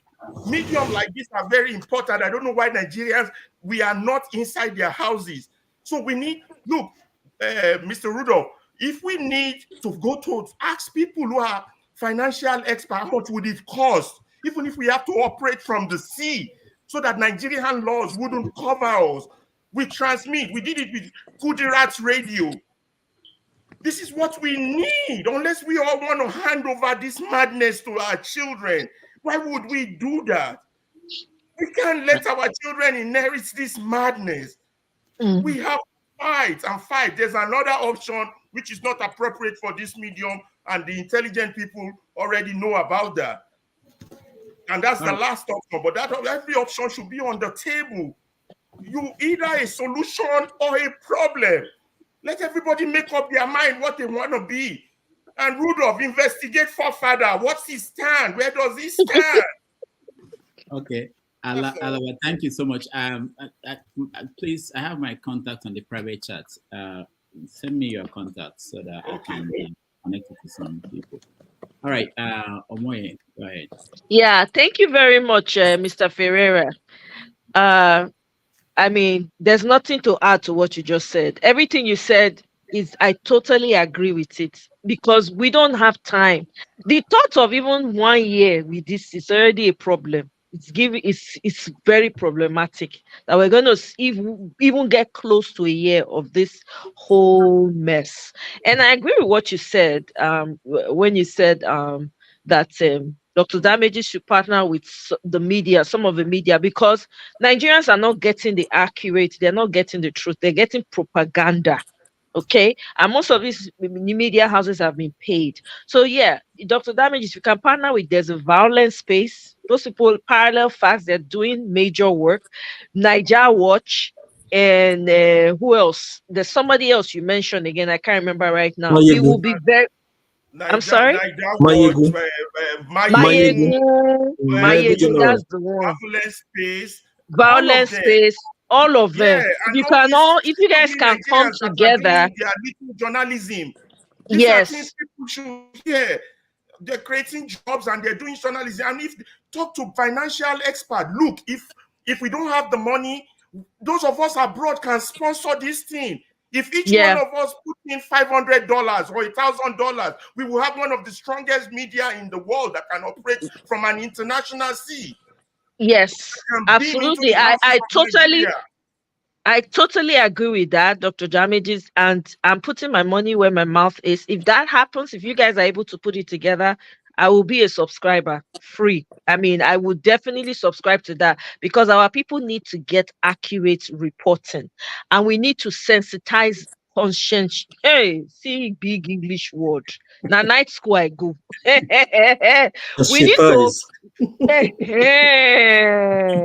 Obilu, thank you very much, sir.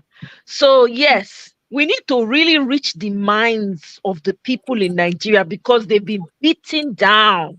So if we can get them to wake up from within, wake up that lion that is inside of them, we will go so far. So yeah, there's nothing to add. There's nothing to remove for what Mr. Ferreira said. Thank you very much.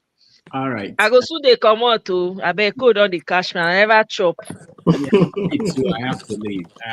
But let's hear Tone and maybe Ike, and then we'll see how far we can. Yeah, I definitely want to hear from Mr. Ike. Greetings, Mr. Ike, and then free Nigeria, right? Free Nigeria. I've not spoken. You can put me in the back space so that others can come in. Okay. Yeah. Go ahead. Go ahead, Tone. We can't hear you, mate.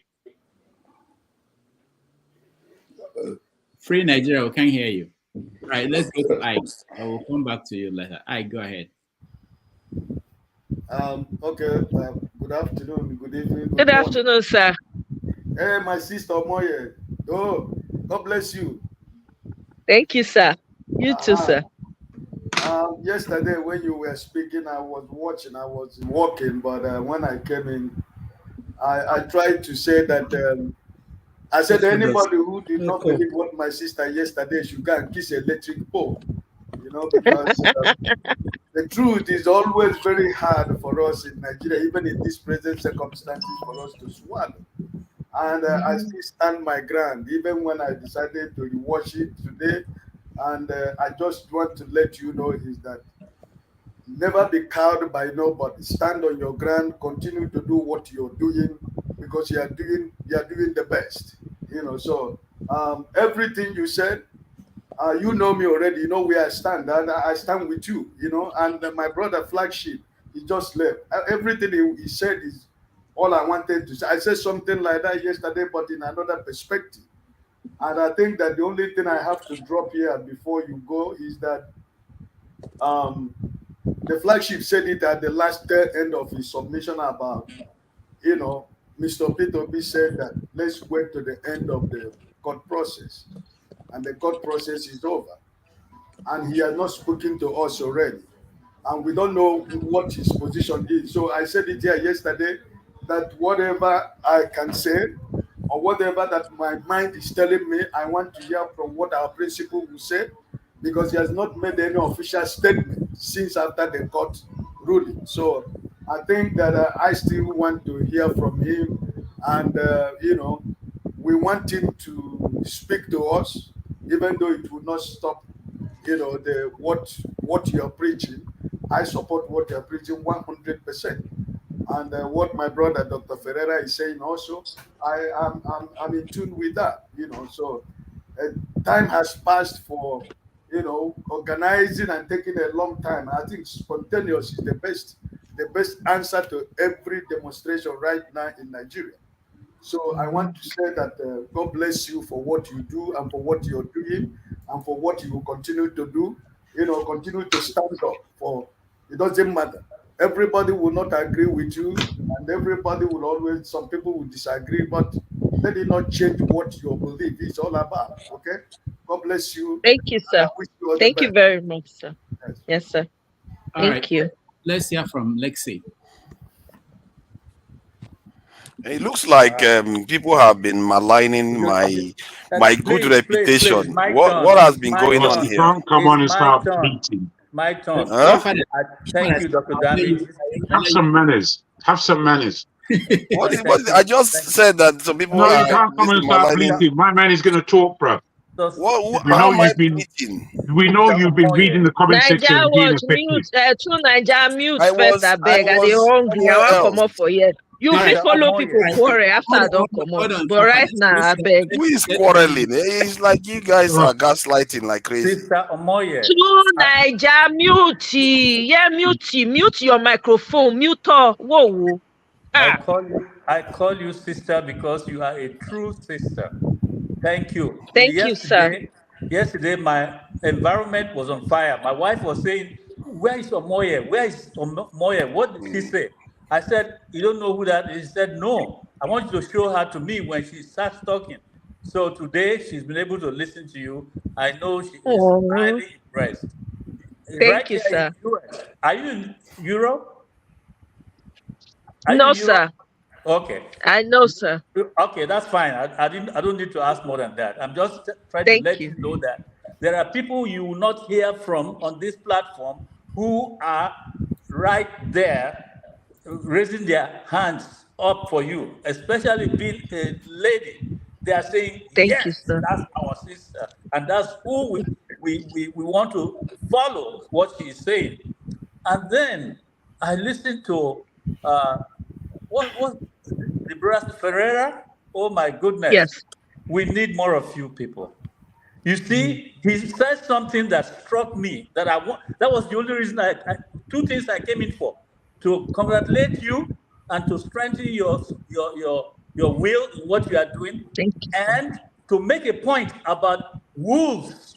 You hear me well? Wolves in sheep clothing amongst people who contribute on the platform here. It's not only one person, no. They come in a very slight way. They will put a little bit of spin into what they are trying to say, and then appear as if they are with everyone else. No. They probably get paid after that. We don't know. But there are people who are totally against the very goal of conversations here. I see two of them right here as I'm speaking to you now. And they go in and out sometimes. They are not for what you want for Nigeria. They are there to protect the status quo. They are there talking about integrity of the nation and they are protecting the status quo, period. They come in, but if you are not thinking deeply, you won't get it when they are saying it. They talk about security, as if security is the problem we have. I tell you what, the Yoruba culture is naturally a secured society. By the way the Yorubas, you have respect for Agba. You have honor, Omoluabi, all the things that make a human being someone that you can rely on and interact with. When did we start seeing policemen in our village? We didn't care about police because our culture was there to moderate the normal thinking. When they catch a thief in those days in Lagos, they say, Ole, Ajibole, Ajipalapala. Everybody will follow. The shame alone will be worse than that person who wish that they put him in prison. Our people are not bad people. We know what is good. We don't need that security that some of them are using here now to threaten everybody with like a gun on the head of everyone in Nigeria, saying we want security. Where they go without their security is where trouble begins. So watch out when those people are coming in. Two of them are here now. They come in, they talk about it. They are using delayed tactics to make sure that nothing comes out of all these discussions. Delay. They will tell you fancy things that you have to do first. 12 men. 12 men. They'll be telling you 2027 because that's what their projection for the present government is. They want this government to be there and to move you to 2027 when you can now try again. By that time, they will have built more reinforced boundaries to stop you from getting to where you have in mind for the nation. So be careful. They are there. They will always come. Two of them are here now. I'm looking at them. So I beg to stop at this point. Bring them out, bro. Bring them out. Thank you very much. Expose them. Who are they among us? Come on, Twitter. I want Judas. Judas Iscariot, sir. Thank you very much, sir. I really appreciate. Thank you so much. Greetings to your wife. Thank you so much, sir. Amen. I will. Right. I will. I And have just to go, but Amoy has to go. But let's hear Ndubisi. I think. Okay, I will be very brief. I'll take the last two people in the stage. I haven't talked to them. I'll Okay, leave after. Amoye, well done for all you've been doing. I've listened to your own podcast once in a while in the past, leading to the elections. And if we have a lot of ladies with that same vigor, it will help. And there was a day my wife was equally watching with her, and she said, this lady is very vibrant. This is the kind of people we want. And I said, yes, that's good. So, and I've listened to your watch as well. So I just want to add something to what Mr. Ferreira said. I wrote some things down here. I said, in addition to getting a platform, a media that will be countering all that the home media are saying, because the home media, almost all of them are bought. You can count one or two individuals in the media that are speaking when they want to speak, they speak the truth. They don't mind whose horse is God's. But majority of them, they've been bought. Even some of them we felt had integrity in the past. We've seen, for this election has exposed many people who we thought had integrity. So I'm even saying, aside all those things, let's be watching the actions of this illegal regime and catalog all they are doing on economic sabotage, economic atrocities, all financial fraud they are doing, and we can put all this together and take a case against them, not in Nigeria, on courts here, abroad, or even, and when it comes to matters that has to do with insecurity that they are not tackling at all, and we see that they are compromised even at the state level, we can organize and institute a case at the International Criminal Court. All these are aimed at letting the world know that, just like we predicted, this is a bad government, and they are showing it, so that the thing will be there, even if the case lasts for a long time or it's not known, but we'll be doing it to expose them more and more, so that the pressure will be on them, and maybe eventually our people back home will know that we are doing something, and then it will jeer them, because many of them are saying that they cannot go out to protest. They are relying on us to start something over here,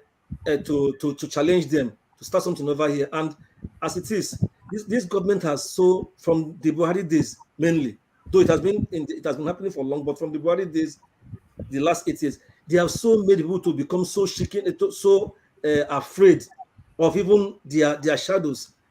The intimidation is just too much. Yesterday, let me just give this little. So yesterday, I took my kids to a soccer training that they usually go on Saturday. I met a young man newly there. He told me that his relative that works in one of the government Lagos State government offices told him that during the election, after they announced the result in Lagos, that the presidential result that Tinubu lost, the guys in that his office, they became so angry with them the following day when they came to work. They told many of them that if by chance INEC announced someone else and not Tinubu as winner, all of them should return their keys, both the car keys, official cars they gave them, their office keys. They are losing their job. What are they doing?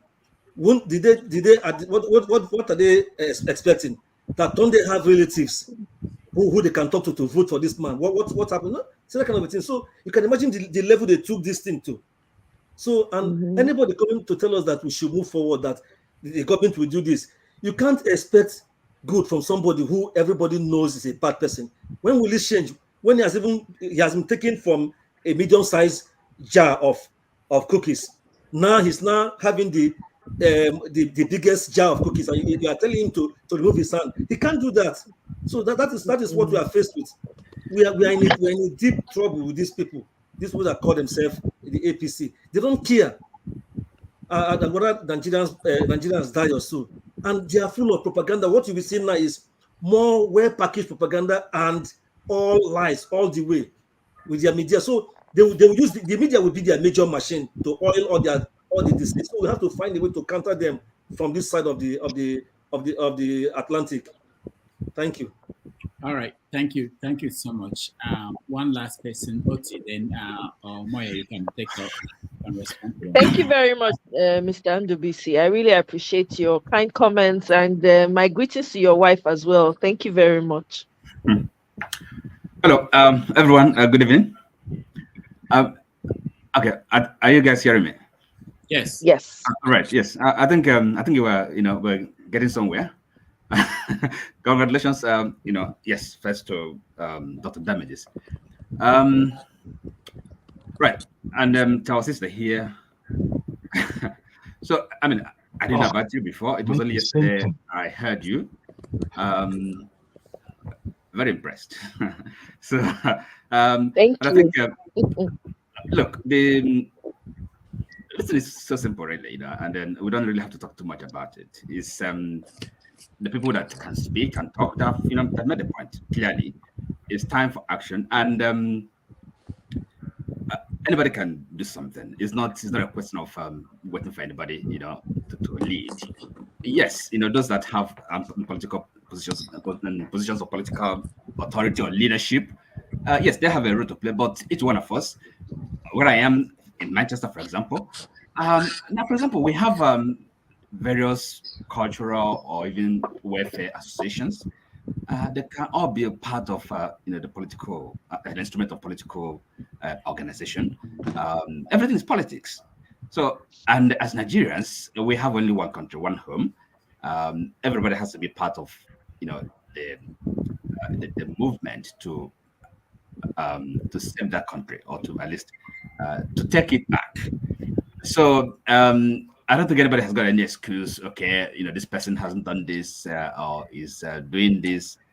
No. So the call has gone out. There are things we can do.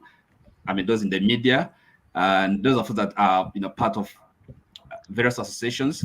The protest, organizing it, it's not such a difficult thing. We can all do it. I mean, that's again the idea.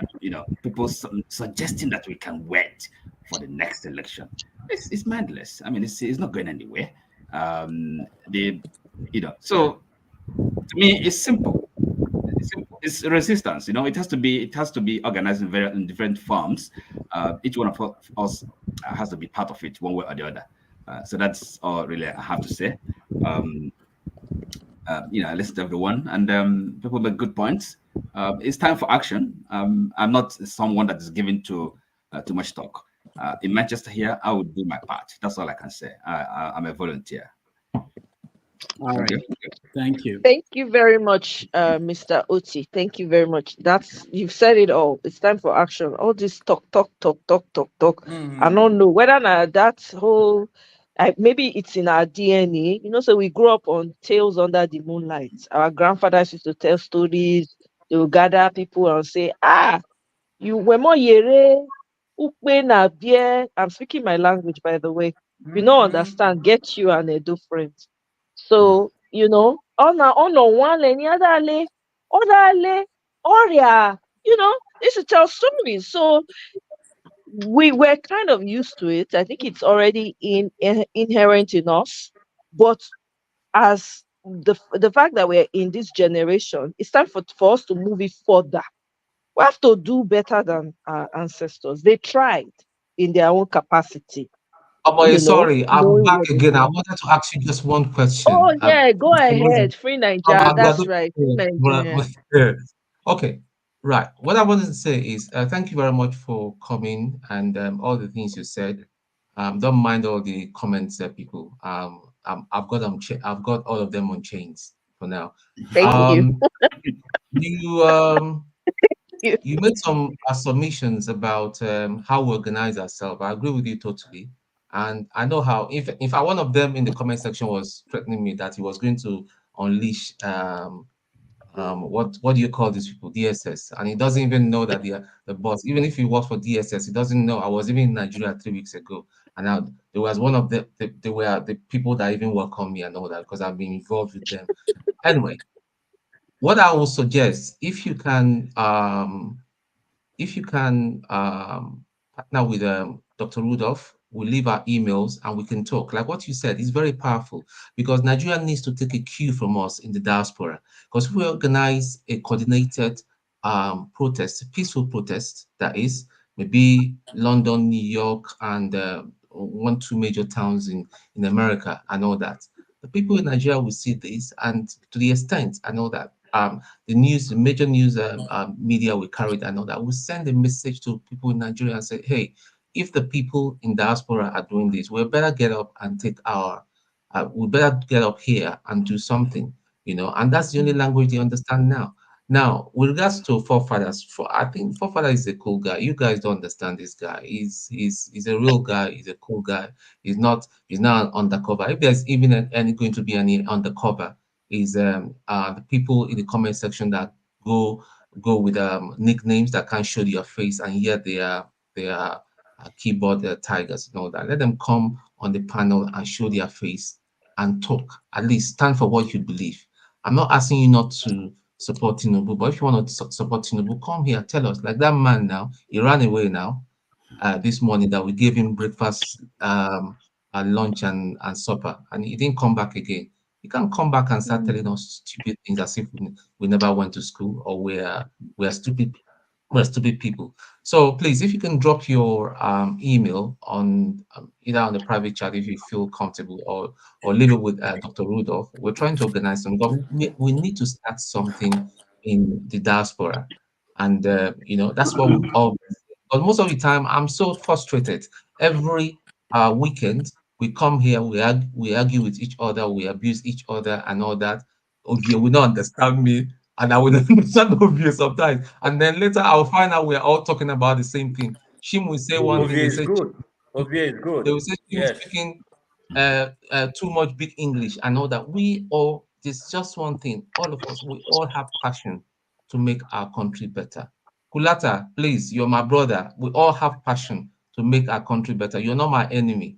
Tinubu the forger is my enemy. It's people like them and that an old uncle that came earlier in the day to tell us lies. That is the people that are my enemy. We're all young people. We have something.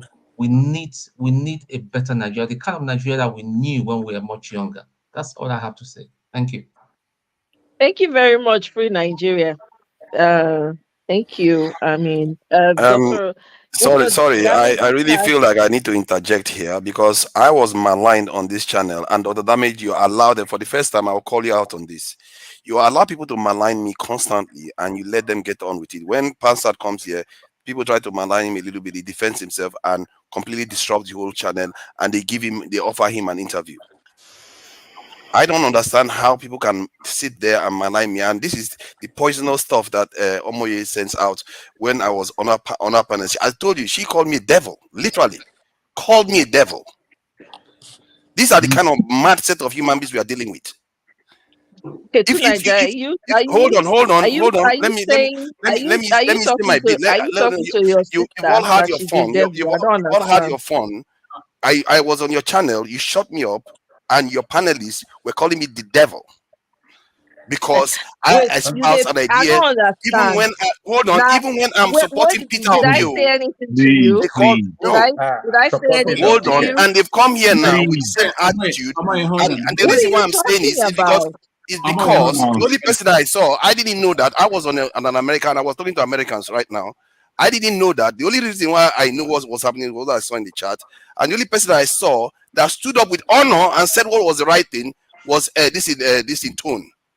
Jargon, man, may you live forever for some of the things I've heard you say today. And I'm really disappointed in you. And I can't believe I never called your name. I didn't call your name once. You allowed that to happen. I'm really, really disappointed. You allow those type of people to come and malign. What have I said that is compromising to any of our people? Forefather, please. What did I say? What did I say and call your name? If you don't know, then God help you. No, that's not enough. You can't call my name accusatory and don't say. When the first time I came on, wait, let him answer my question. Let me say it myself. Let me say it. He said I was bleating on and was laughing at me when people were maligning my name. You know well, you should know better. But then again, maybe I didn't do a very good job of what I am. But if that's how you behave, God help us. May you live forever. Anyway, I'm not going to get into personal.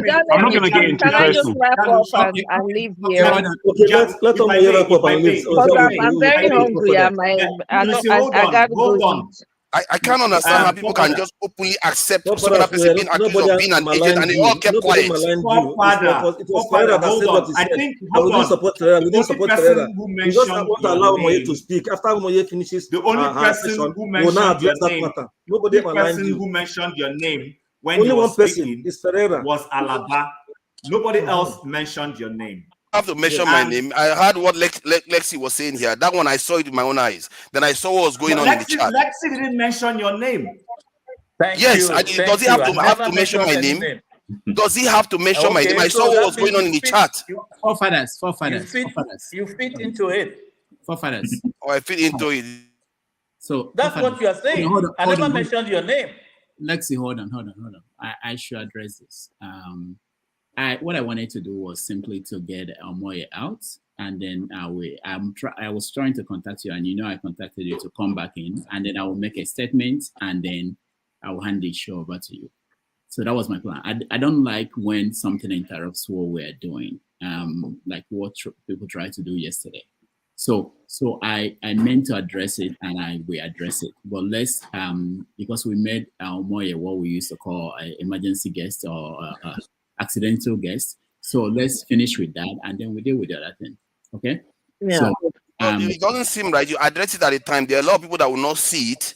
They will just assume that what they were saying was please, I beg, I won't go at the because if somebody was saying something that is erroneous, I ask them to prove it all the time. That's one of the things some people don't like about me. Some people like about when I'm doing stuff. Please, I gotta go.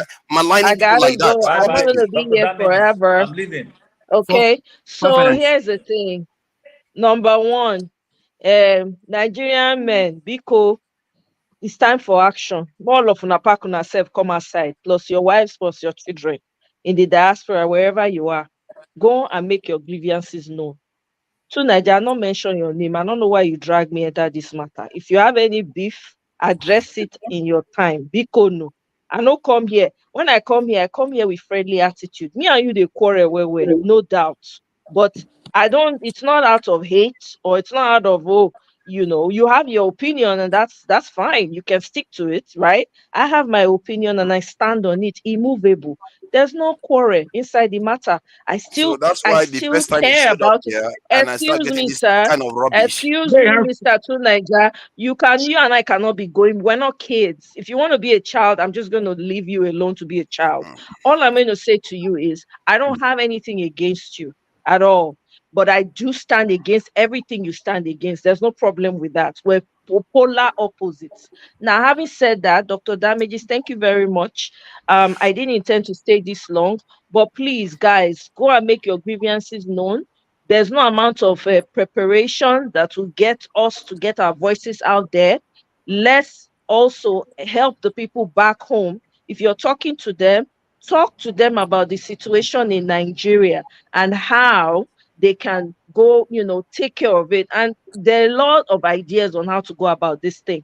We don't have to say all of it here if we don't want to. We can go into silos and discuss it and actually come out and carry out what we need to carry out. And yes, we have to be mindful of moles. That's very, very important. We have to, because this whole idea of, there has to be a leader. Once they have a leader, they trigger whatever they want to trigger. Once that leader is gone, then what happens? So let's learn to stand on our own regardless. We all know the mess that's going on in Nigeria. No, everybody's suffering. Whether all your family, they overseas or wherever, you still have relatives back home. You're still connected to the soil. One day your child is going to grow up and say, I want to go home. I want to go and see where you came from. What are you going to tell them by then? So this is the time for us to fight now so we can get the country moving in the direction that it should be moving in. And Free Nigeria, I know you were asking me about my contact. Dr. Damages has my contact. And if he has any questions and he needs to reach me, Dr. Damages knows how to reach me. So I'll defer to him. You know what I mean? So however way he can communicate your email address or whatever to me, I will gladly take it and I'll respond to your email. And it's the same, what's it called? Now I've lost my train of thought. Now that one I will talk, Krish. Una bye-bye. Take care, all the best. Enjoy your Sunday. Thank you. Thank you. Bye-bye, sir. Okay, I need to speak, man. No, before you speak, or you just came. My brother, forefather. No, I beg your pardon. I beg your pardon. I thought I'm by turn. Wait, please, guys. AY, Please, please I've hold got to on. speak. I've got to speak because my name No, was it's turn mentioned. by turn. It's turn by turn now. We go by turn by Jago, wait, turn. let doctor No, speak. my name was mentioned. That's why. Please, Jago, please let Rudolph. doctor, Use your let the turn. only Use your owner of turn the to show respond. start. Use your turn to respond. I think we are going Let to me let speak. you. Let me speak first. Okay. So some of the things I want to talk about is something I will talk to forefathers. My plan was to talk to him in private, and I do talk to forefathers and all the moderators. Can you mute yourself, please? And all the moderators. So when we put up our faces here in this role as moderators, it's a little bit just like what panelists also go through. But the case of moderators is more. People assume things. People blame moderators for everything. Today alone, I've been blamed for so many things. People who were removed, people, everything. But it's part of the job. And I wanted to talk to forefathers in private. And I took it that when they were making these accusations about moles, all I was thinking was that I've been called CIA, FBI for writing whatever. I've been called anything. To me, it doesn't mean anything to me. If you say I'm working for the government, people saw a picture I took with Peter Obi and they say, oh yeah, Peter Obi is the one paying you. No wonder. Now we understand. It doesn't mean anything to me. People will, as long as you are in this role, you are showing your face on a panel like this. It's enough for people to ascribe everything. People have said I smoke Igbo. It doesn't mean anything to me. But I know it's not the same for everybody. And I didn't want to make it a big deal by stopping the show and saying, oh, because the moment you do that, they think, oh, yes, we're getting you, we're getting him. This is something that we do to him, he will react. Go to my Instagram and see the comments people make. I just like the comments. If I have any, thank you for writing me. I appreciate your time. That's it. The moment you feed into that, they come after, they will think that we're getting him. Yes, maybe it's true. That's why he's reacting. Who cares? You can't stop it. I can't stop people from making up whatever they think about me. I know who I am. That's what is important. If you think I work for the CIA, I work for Peter Obi, I work for one day I say something, they say, oh, maybe Tinubu has paid you. I think people wrote that today. I don't pay attention to that. It doesn't matter to me. Believe what you believe. Say what you want to say, even in front of me. It doesn't mean anything. But I understand. People are new to this thing. I've been here for more than 30 years in different forms doing these things. So there's nothing anybody will say to me that will shake me. I've been called any name you can think of. Sometimes if people call me a new name, I acknowledge that. I will write to them and say, this is new. I've never had this before. But it's very difficult for people to call me any new name. I can go on the internet and show you where people put my picture and put a dog peeing on top of my head. It doesn't matter. People have done everything they could do. And now they say that my name is Dr. Damages, so nothing, we can't even damage you. You're already damaged. So who paid you to say you don't smoke Igbo, Dr. Damages? You say what? Who paid you to say you don't smoke Igbo? I'm not saying this to make light of what you feel, forefathers. But what I felt was that I didn't want to make it put spotlight on what people were saying and stop the show and say, oh, this. Because to me, I understand they are confused about who you are, about why you are doing what you're doing. My worry really is that why people don't get used to people who have different opinions from them. See, I think you are missing exactly what I'm talking about. No, he's bang on. You're so accurate. He won't even let me talk. This No, is I won't let you exactly my talk. point. I won't let you talk. Why should I let you talk? You talk so much Let me say nonsense. what I want to say. Let me say what I want to say. Before If you you don't want me talk, to I've say, got then to I will address stop my you. mouth. Go I've ahead got and to talk. address you. You came on here and you wait. No, wait, don't say me, Jago. Please, I am cool. Cool down. I'm cool. Cool Don't down. disturb me. Don't worry. You I'm have cool. your turn. Don't worry. Don't worry. My friend, Chim, I'm cool. Please don't disturb me. I've got things to say. Thank you. Forefather, you called out my name for what? For laughter. Is that what you called my name for in your frustration? What Rudolph is saying is bringing complete understanding and peace. I'm surprised at you for getting turned on by the comment section. I value that for Tone, not for yourself. Tone has an axe to grind with the comment section, which we understand and it's fair enough. But for you to come on here with emotional desperation and call my name, telling me that you're disappointed, like you don't know who I am, bro, please, you need to take all that nonsense back. If you're frustrated, go and have a wank. You understand? That's what I say to you. Okay. Yeah. So I can speak now. Eh? Okay. So my frustration was that it's not that people call me names. It's that people that I expect to know me better, allow that to carry on. Because if I was sitting here and somebody tries to malign Dr. The Rudolph, I would say, where is your evidence? Why are you making such an allegation? You are not allowed to do that. If they try to malign Jagun, I will stand up for that person and Well, say, you don't have to, because if I'm here, but I I will stand up will. for myself. But I will. But maybe that's you. Maybe that's you. It's okay. Bro, it's okay. there's many Can I times finish my? See, can you let me have my? No, not really. Not really. There's many times that I've spoken for you. There's many times I've spoken for you. But when people are accusing people of being a mole, who am I to say anything? What do I know about you? I don't know you from Adam.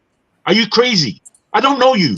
I asked you for your phone number the other day. Wait a minute. I asked you for your phone number the other day in order that we can continue communication. You refused. The other thing that you did, yeah, fair enough.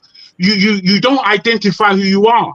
Now, if somebody's calling you a mole, who am I? Tell me who am I? How do I know you that I'm going to put myself in front? Then how come you don't even ask them for evidence?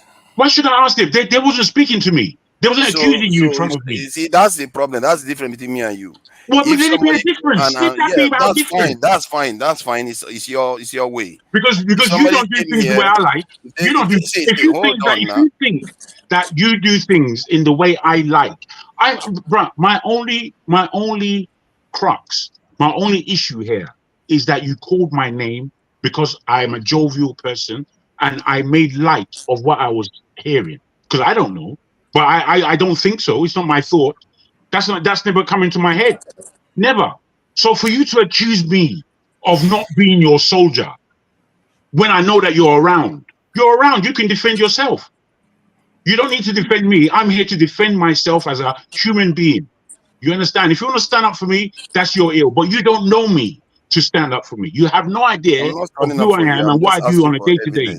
I'm just asking for evidence. You see, the thing is, Rudolph was bringing some kind of sanity to what we are all saying. But because you are still feeling like a child and you want to be pernickety about what people say in the comment section, my brother, that is your own issue and your own personality. Eat it. Okay, good. Yeah. So the reason why I spoke to you is not because you were laughing that people were maligning me, because when I came on to try to address it, you said something about me bleating on. You said it yourself. So, and it shows, but you see, people are weird. I don't know how people are. People are weird. And this is why I protect myself. There are very few people I will give my distance, and there's a reason why I didn't give it to you. Maybe I'm right.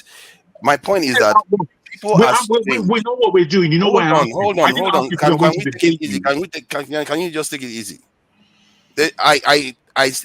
When I talk about security, I also have to enforce it on my own self, because you have to protect yourself against people like that. Because when you encounter people, they will destroy who you are. But you get bitter and you start becoming different from what you are supposed to be focusing on. Because the idea here is a very simple thing. The people are having conversations, and we are supposed to be educating people with quality information. Quality. Very important stuff. When somebody is maligning someone, and you say, okay, what is the evidence? It's not about defending them. It's about also the viewers. This is one of the reasons why I'm here. Really and truly, the only person that you need to take umbrage with is the person who directed the speech using your name. That's the person that you need to speak to. Coming out here bleating, that's what I meant by bleating. You need to direct what you're saying directly to the position that owns it. I don't own. I wasn't addressing you when you thought I was. Right, you used my name. No, I wasn't even addressing you then when you said I was bleating on. So it tells you already, for some reason, saw against me for some reason. I don't know why. I have Because I nothing really against never did you. anything. So I don't know. But you. you will tell me why not... you told me I was bleating on. But that is a different matter. My own frustration was that Dr. Damages was here. They were saying those things. He didn't ask for evidence because this is as serious. There are young people watching. There are maybe my family members watching. You don't know. You don't know who is watching. They are saying this is about me, and somebody no one person say, okay, where is the evidence for what you are saying? Even is that not a little bit conspiratorial? You may have a point. You may have a point, but you know what? Forefather is not your name. Yes, your face is there, as all of our faces are here. Yeah. We are here on an equal basis. We have to operate as men, not as children. The way your manners is at times is like manners of a child. You come on here, you just come on blam, and you can't start speaking. No matter who is speaking, there are ways that you have about yourself that you need to grow up to. But you take no critique, you take no advice, you take no umbrage. So with all that, how do we help you, my friend? How? How do you know I don't take critics? You don't. I tell you how I know, because I've given you them, and you behave in the same way. That's how I know. Yeah, forefathers, could I congratulations. Forefathers. No, hold on, everybody. Hold on, everybody. This is important. You know, if it's important to forefathers, it's important. Let me get Alaba to come up and tell us. Rudolph, I thank you for allowing me to speak. Thank you. All right, no problem. Let's hear from Alaba, then Chimi can win. Okay, yeah, he keeps saying, I have evidence. This is not the first medium I met forefathers. My first medium I met forefathers. We got into it. And he's always pushing governmental position 1. 2, when people are discussing a specific agenda, forefathers has a way of sneaking his own agenda into it and trying to make it the topic of discussion. Let me give you a specific example. As far back as when Tinubu proposed the student loan thing in one of them, not on yours, Rudolph, in one of the medium, forefathers was, let's discuss this student loan thing. Let's discuss. Why in the hell we want to discuss student loan when it wasn't even on the agenda of that medium of that particular day? That's one. Are you serious? 2, we do that all the time now. Are you serious? I'm dead serious. I'm dead serious. Why would you do that? We do that all the time. I know your own position. Hold on. Let's hear you. Let me finish my thing. That's one. I said I go open book for her. Let me start opening the book. Even if you guys just don't pay detailed attention, even before the Supreme Court makes a ruling, forefathers is an educated man with his Google search. You understand? He knows that there was a deposition that was clear as daylight that Tinubu, CSU did not what's the point? Did not give whatever to that guy. Then on that BBC thing, Nigeria was pushing, but the BBC said, it's like you are an Anabati among us. You're always trying to push their position. And I don't understand. I got several examples. And then when the judgment came, and then I went back, oh my God, this guy must be an agent of something. He has his people feeding him. What angle they want him to push out? Because it's not just one. I have like about 10 examples. It will push their agenda, their talking points. Because we are in a battle of minds. Don't let anybody fool you. You know, they're pushing their own, which is why they have our people enslaved. And he's always here pushing their line. Fine, you can push their line. We can have a Fox News, CNN position, but don't be trying to hijack conversation and suppress other people's position. And in what you stand, I've asked him, we've had conversation, I've asked him, what do you stand for? And I've told him, you're always on the middle lane. Ask him if I'm lying against him. You're always on the middle lane. Where do you stand? Are you with the status quo or are you against it? Don't use the excuse of a moderator to say you're this. Rudolph, for example, is a moderate. I know that for him, but he still has his own opinion and he has where he stands. not with forefather. The only way he stands is with the status quo, and he likes to push their talking point. Push their talking point. And you think we are fools? We're not fools. I'm not a fool. I don't know if you can fool others, but you can't fool me. Tell me your real identity. Tell me where you're from. That's my real name. That's my real name. That's who I am. And I'll tell you where I'm from. You hide, you hide. I told you the other day, who is pulling your string? Who is paying? AY, for example, is an agbadoist. He can be that all he wants. I don't fault him for that. You understand? Be who you are. Stop this hypocritical bullshit. It's not going to work. Terrible. I wonder if this is just simple entertainment, because this ain't taking us. This level is taking us nowhere. All this is taking. My friend, Alaba. Alaba, you calm all down. You said there was no proof inside it. Maybe I don't know. Maybe you owe forefather an apology. I don't know. But all you said, there was no proof in it. None. Pure conjecture. Right. And all this level that we do as Nigerians, this is the Nigerian level. These are the attitudes that we want in order to fix our country. We're out of our mind. To me, everybody in the comment section right there. Like me telling me Abati doesn't have a position. You might have, you're entitled to your own opinion, but that is my opinion. However faulty it might be. If I'm lying against him, let him speak.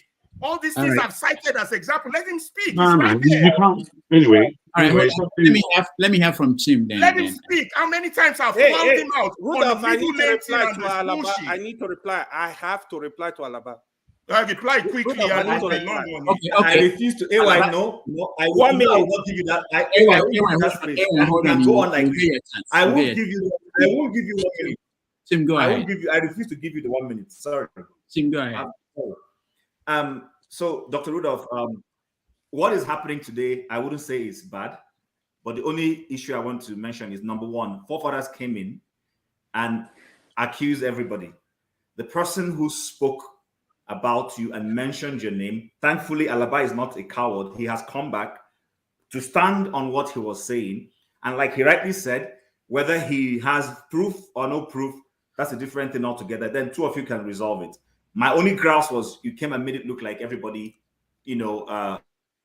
terribly so. I didn't accuse you. I don't know you. There are only 4 people. There are only 4 people on this group. I have the details. And the 4 people are Rudolph. The other one is Ed. I have spoken to Ed on phone. The other one is electricity. These are, in fact, actually, 3 people that I have their details, and I communicate with them outside of this forum. Now, somebody came into this forum and asked for my details and said it was through you. I didn't give my details to that person, and it's intentional. I didn't give them my details because of the very thing, the suspicion and being careful. The person may be a fantastic person, I don't know, but I'm also being careful. I speak against the current institution, the current government, and the current authorities, and as a result of that, I'm being very careful. The Chim that you see on screen, that is a portion of my name. It's a portion of my name. I don't go anywhere in any forum. Facebook, Twitter, it is my name. People have said I'm taking a risk, and I told them I have nothing to hide. It is those who have things to hide that use pseudonyms. And because for the fact that I can come here in first instance and show myself, no proof that I have nothing to hide. But secondly, the name that you're seeing, that name is what my people call me in the office. It's my full Igbo name, but for the Caucasians who can't pronounce it fully, I permit them to call me Chim. And I didn't even give my name myself, Chim. Chim was what my colleagues back in Nigeria used to call me as a guy name. So what I want to say, Dr. Rudolph, is this. I have had it in my mind to ask. Chim is here. Don't worry. You will know what it is. So but on a more serious note, Rudolph, I've had it in my mind to say, why do people come on the screen? For instance, if this was Arise TV or channels or NTA, AY won't come on air as AY. Free Nigeria won't come on air as Free Nigeria. They will come as their proper names. And that I wanted to say it at some point, but I got cautious. I said, you know what? You might have your reasons why. Hey, my name is Tono. No, hold on. My name, see, my office knows on me my as Jim. passport, on my Nigerian office passport, on my British passport, my name not Tone. So no, Tone, I don't have a problem let's with you. just I say know that. you've used your name. I just mentioned that as in passing to educate us more. So the point I'm trying to make is this: when we use pseudonyms, you give people room for conjectures. People begin to insinuate. I know that at some level we are trying to secure ourselves, and I have no problem. Rudolph is showing a good example. Complete name, nothing to hide, nothing to worry about. Rudolph is a known somebody now. Rudolph isn't. Rudolph stands on his own. Now let me finish. To start dispelling these things, people are, like he rightly said, and forefathers. The only challenges I have with you is when I banter with you or disagree with you.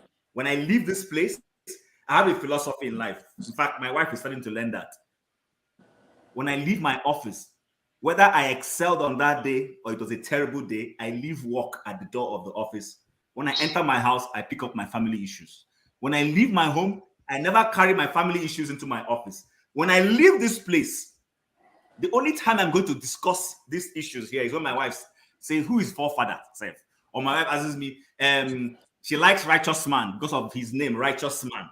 You know, and my kids follow. They are probably even watching in the sitting room right now. They watch as I'm doing this. So, truthfully, people are watching us.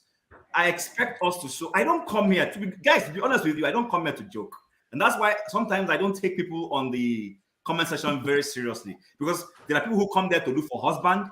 People are coming there to look for a wife, to toast women, and to play around. It's all good if they accomplish their goals. But I come here because of the love of Nigeria. I have a pain. I literally have a scar about Nigeria that is haunting me. And that's why I told somebody, if the right leader had walked in this last election, I give Nigeria 2 years, I'll pack my bags and I'll go home. That is me. I don't want to go and live in diaspora. I'm not interested in it. I'm only here because I started thinking to myself that, you know what, I have this opportunity to go and give my children some focused life. I don't want to miss it. And then somebody will say, what were you busy? You're trying to be, what point were you trying to prove? What kind of patriotism were you trying to prove? And now you've wrecked your family. That's literally why I left. I had a good job. I don't want to keep saying this because I was doing well. I wasn't doing badly. So what I'm trying to say, forefathers, nobody had anything against you. Alaba had his own perspective and he was bold enough to speak. There are other people who may share in Alaba's views, but they are not bold enough. But Alaba has come up to speak to himself. So two of you can choose to take it behind the scene and then resolve it. But again, lastly, Rudolph has already said it. If you are going to put up yourself as leadership, in fact, the only kudos I give to Tinubu is that the man knows that as a politician, he's going to get bashing. He doesn't care. He's taking it in his strides. Whatever we say. So, and that is what leadership is all about. That is what it means when you become an anchor. The guy from the British guy, what's his name? There's a British guy that was sacked. What's his name? Piers Morgan. Piers Morgan says things. People have all sorts of views about him. The guy doesn't care, but he still comes up and he runs his show the way he wants to run them. So I would just advise that you take it in the stride. People are going to have different views. People are calling me names on that group, on this chat. Go and read it. You see my name coming up. Call me all manner of things. I don't give it a hoot because I know I come here to do a good job. All right, one last thing. Contribute my views. Okay, wait. I will say one last thing before I really have to go. Not in defense of anybody, but I sometimes I don't know how many of you read spy novels and everything. And again, when they say more, I don't even know what they meant by that. But for me, if forefathers is a more, he's a bad one, terrible one. Right. Going to be one, and not the people you're expecting. This is something that I don't know where you read your own spy novels, but they are the people that you will never get that. So if you start thinking that this person might be, that's actually not likely to be a more. You can never, that means he failed already for you to suspect that he's a more, he's a failure. But apart from that, the point is that the fact that someone has opinion different from your, it's common in Nigeria. We say, oh, this person is paid. Once you say something they don't like, you are paid. I've been paid by everybody. Meanwhile, I don't have money in my account. Rudolph, I have a quick question for you. So I have one question. So to be honest, this platform, did you open it for Mr. Peter Obi just to support Peter Obi? Is that why people are coming here? No. Please answer, please. Why you is really? Yeah, because what is going on? Like, it seems people don't even want any opinion that is different. People want you to follow their propaganda. It's not gonna happen. I'm not the kind of person you can bully, really. I believe Peter Obi is the best person for Nigeria. I've been saying this to people. I didn't invest my emotion. They are all the same. Peter Obi is just a better person. I'm saying this in the open, and what is my business in Nigeria is the governance, is the people. Work for the people, no matter who is there. Yesterday, what Ferrari said that yesterday I came up, I said, listen, Supreme Court has declared a president. We need to move forward. What are you gonna do? You don't have the capacity to remove a city president in Nigeria. Stop deceiving yourself. All we can do is to mount pressure on the government to work for the people. You need, if you yourself, you don't allow people to have a different opinion, you are a dictator yourself. If you are a panelist, stop deceiving people. Yesterday, I was talking about Ovie. Ovie is saying a lot of good things here every time. We will not listen. Ovie will tell you the reality of what is going on. Last week, I was not here. I was listening to Ovie. He was making a lot of sense. People are in their emotion. They will not listen to this guy. He's saying a lot of good stuff. We gotta be organized. This is not, Liz, you are even dividing the people here. If not for Peter Obi, watch Barack Obama. Barack Obama was a black man. If Barack Obama has appeared in America as a black man, he will never win the election. Peter Obi he's not an Igbo president. Peter Obi said, if you believe because I'm Igbo, don't vote for me. That is who we need. If not for Peter Obi, a lot of you here cannot convince anybody to vote for Peter Obi because of how we behave, how we think. We should stop deceiving ourselves and stop bullying people, telling people they are more. Forefather is here crying every time for the country to be good. You guys are calling him Mo. Some people are saying, let me respond. No, don't respond. Don't respond. If you need my name, if you need my name, I give you my name. I gave you my university where I graduated. All the universities I attended, I will give you. Go and verify. Stop deceiving people. You can't bully anybody. You can't cajole anybody to believe what you be. Come on, man. Like, for example, I give you an example. Asking you to hold on. I give you, let me point examples. You're making no points. People were here, right? You telling us 25% of Abuja is compulsory. You want me to follow you and believe that nonsense? That's crap. How do you want me to believe it? Then you tell me, oh, I'm supporting Tinubu. What do you mean? Even the lawyers, even Tinubu lawyers and Atiku lawyers, sorry, Peter Obi lawyer, they know very well that 25% is garbage. Come on, we should stop deceiving ourselves. Okay, AY, thank you. Let me just this. We can go on this. Okay. Let me say this. First of all, AY, I thought the question you asked. This is this platform. If there is anything you guys will take home from today, and I've said it several times, I want everybody to be here. If Tinubu wants to come here, I will talk to Tinubu, and I'm open to talking to anybody in the government. Rudolph, that is why I come here. Look at Tone. I have person like one man show. I don't go there. Stone is here. I said, Stone will call me. Oh, come and jail. I said, never. I'm not going there because of what they share. The only reason I come to this platform, you allow people to speak their mind. You allow people with different opinions to come here. You can't come here and formulate. What are you guys doing? We are educated. You don't want people to have different view from what you know. Come on, guys. Think again. You are wrong. Thank you, AY. Thank you, AY. Let me say this because I may not get a chance to say this again. Even when I die, I will miss all of you. It's very entertaining. No, it's so. We'll miss you too, Dr. Dameji. We'll miss you too. But you don't go die. Sometimes I will be smiling outside. People will think, what is wrong with him?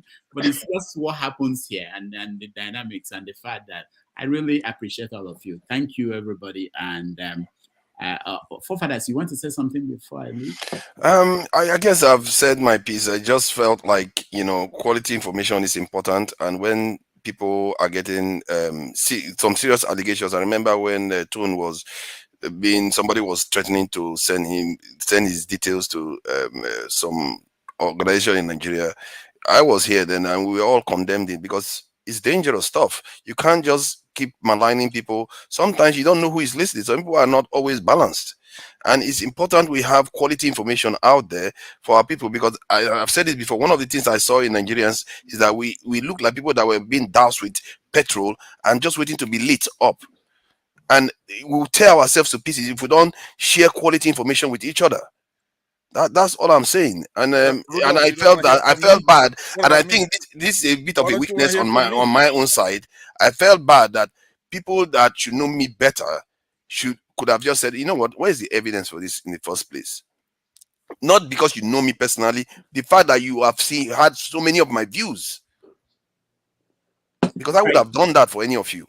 All right. Forefathers, thank you. If you feel if this will help, I'm sorry that we didn't do that. If that would have helped, let me go to a voice of reason here that we're actually about to miss. I want to hear Concert. Oh my God! Thank you very much. Well, you know what? You might be surprised. Passat, 1 minute. Passat, 1 minute. Surprise today. Might just bring it home. Passat. I'll try my best. By the way, I beg your pardon, my brother. Before Pansat speaks, the question that AY initially asked as to why you set this up, was it for Peter Obi? No, I think that was the most pertinent question, and I would love to hear the answer, to be honest. Of course, no. I have said this every day. Or maybe I would be saying it every day. I set it up because I want to hear your views. I do my own show. I have my own platform. I talk, and I don't get feedbacks other than emails and people abusing me. So sometimes I don't know it all. I want to hear from other people, what they have in mind, what they think. And it didn't start today. When I was at Sahara, we were doing this, but it was over Skype. A lot of people call in, we say it and talk. So I'm used to people talking, I listen to them. I missed that, and I said, let me start something like this. That's all, So, now, bring you home. Thank you again. I was going to say that the two guests you had today eliminated the division we have the country, obviously. Dr. Goroh is unassailable. He's from the north, and he made a case passionately. And then our accidental guest, Miss Omoye's Corner, I recommend everybody to subscribe to her channel. She's beautiful, and she's very smart, very brave, and she laid it. So without much ado, then let me address the small issues we have here. When the first time I saw Forefathers, I saw him as Stu Niger, and he was pushing against ASU. That's an acronym that stands for Academic Staff Union of Universities in Nigeria, and they were going to protest. They're fighting with the government and of Buhari's government, and he was on the side of the government. He was on the side of the government. Without elucidating, why would you be on the side of the government? Now, it goes on and on. I'm trying to give you an example. He's right here looking, goofy over there, right? He knows that nobody's against him here. People are talking about his hosting, his interjections, his distractions, trying to distract from a serious conversation. Nobody's saying don't talk about your views. No. We're all here, we're educated, we're in the Western world. He said, aspect of democracy. People, you have to have your opinion, but you're not entitled to hosting a show, for example, right? Or changing the topic. You can be criticized when you do things like that. And that's what we're talking about. Now, Rudolph, as an educated man, you do know there are scientific method, right? So I've talked to you offline, off this show, on a real life, and I've made the same complaints that somebody like Ferreira. Is Ferreira the same as what's his name yesterday that was making a lot of sense? Does he have another name? Ferreira. Alaba. Is the same as Alaba, right? Manuel Ferreira. Okay. All right, great. Because we would have then had two intelligent people. He's been on fire since yesterday, right? Everything he told you, I don't know him. I didn't tell him to tell you the same thing. Now, I told you everything that he said here. So that makes it scientific. I asked you on the phone, I said, is it his looks or is this his voice? He's got a show. He barely gets 10 people on his show. Same thing with Ovie here. I said, why do you feature these people here? Why do you like them so much? Is it like Jedun is asking yesterday, why do you like me so much? Now, I can see a reason for someone to like me, but what reason do you have to like Forefathers and Ovie? So, what I was saying... that was a joke. That was a joke. The voice of reason. A good one. A good one. Well done. It's this show, believe it or not, is so important that somebody like AY is comfortable here. I'm comfortable here, right? Two opposite sides. So no, the truth, AY truth is partial. If Rudolph sets up something here that's searching for solutions for Nigeria, right? He's not gonna say, okay, let me give some to Tinubu and then give some to Obi. If Obi gets it all, what it takes, then he's gonna be looking like he's siding with Peter Obi because that is the reasonable thing. If Obi didn't forge his certificate and Tinubu did, and then Obi didn't peddle drugs and Tinubu did, right? So when we discuss each one of these issues, Obi's gonna get them both. The way life works, you don't go, let me give Tinubu the drug one and then give Obi the certificate one. It doesn't work that way. So you've been here longer than even myself. First day I came here, I criticized the show. I criticized every actor on this platform, aside from Jagun, who is new. You couldn't tell from his hubris here that he's a new guy. So what I'm going to conclude with, I know that you're tired now, you want to go home, is that the show today was remarkable because, it's remarkable because of Omoyo's corner. She's lit the fire.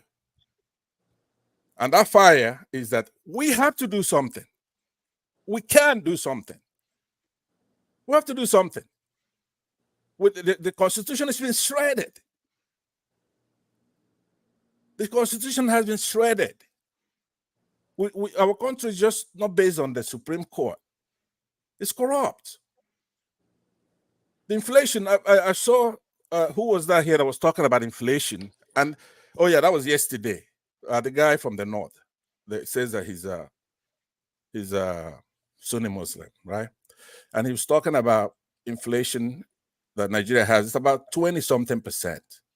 But it could go to hyperinflation. There's nothing to stop it from going to hyper, like Zimbabwe.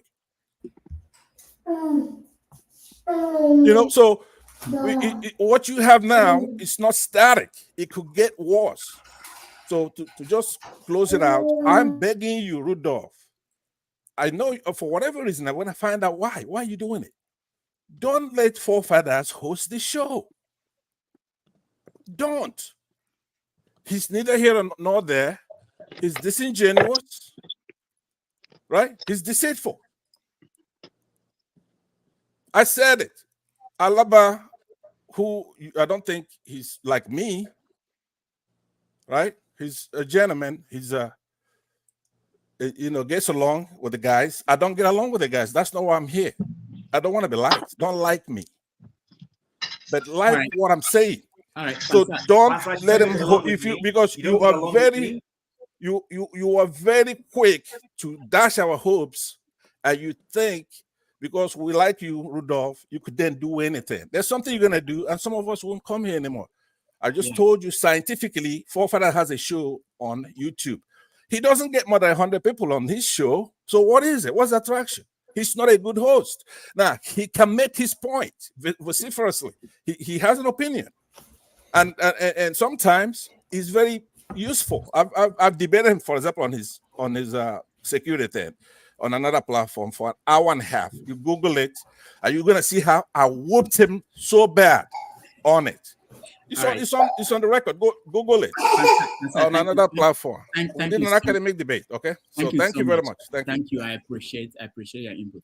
Let me just before I hand it over to Forefathers, let me just say that we are always I like feedbacks from people, and I do get feedbacks from everybody on what's going on. And maybe one day, Pansats, maybe you can also host a show. I have an idea of a show for you, and I will watch. And I will so we are coming up with something next year. Everybody, I'll be talking to a lot of people, So, but thank you everybody for watching. Those at home, we appreciate you. Those who feel that we went off topics today, where it is, where one day will be better. Oh, before I will feel bad if I don't hear from Jude. I didn't forget it. So much. Jude, say hello. Jude. Just hello. Okay, hello. I just said no. You can say something. Yeah. Thank you, everybody, and nice seeing you guys again. It's been a while. Though I've listened to previous, that's the background and stuff. Actually, I don't know what topic that has been discussed all along because I just came back from church. But the truth of the matter is that Nigeria, we are all going through a trying period at this time. And for AY, my brother over there, who has expressed the view that for him, the magistrate court in Nigeria, that is not Supreme Court. The magistrate court in Nigeria has certified Tinu, and so everybody should move on and try to hold him accountable or make him do things for the citizens. I want to say, yes, that is your opinion, but for many of us who are still wondering and who have seen Nigeria, I am old enough to have seen that Nigeria, it has always been a system that operates in such a punitive way, and when they have done their evil, then they now begin to ask people to move on, to look ahead, for the next election. You see, why people like us will never agree to subscribe to such an idea is that looking down from the history of Nigeria, nothing has ever worked. Nothing has ever worked. For instance, if an election has happened, if an election has happened, like we just witnessed, the ideal thing will be to begin to put in place or to begin to illustrate what has gone wrong or what happened that we didn't do right, and to correct it and effect it in the next election so that it will become better. But Nigeria case is never like that. Nigeria case has always been the reverse, the opposite.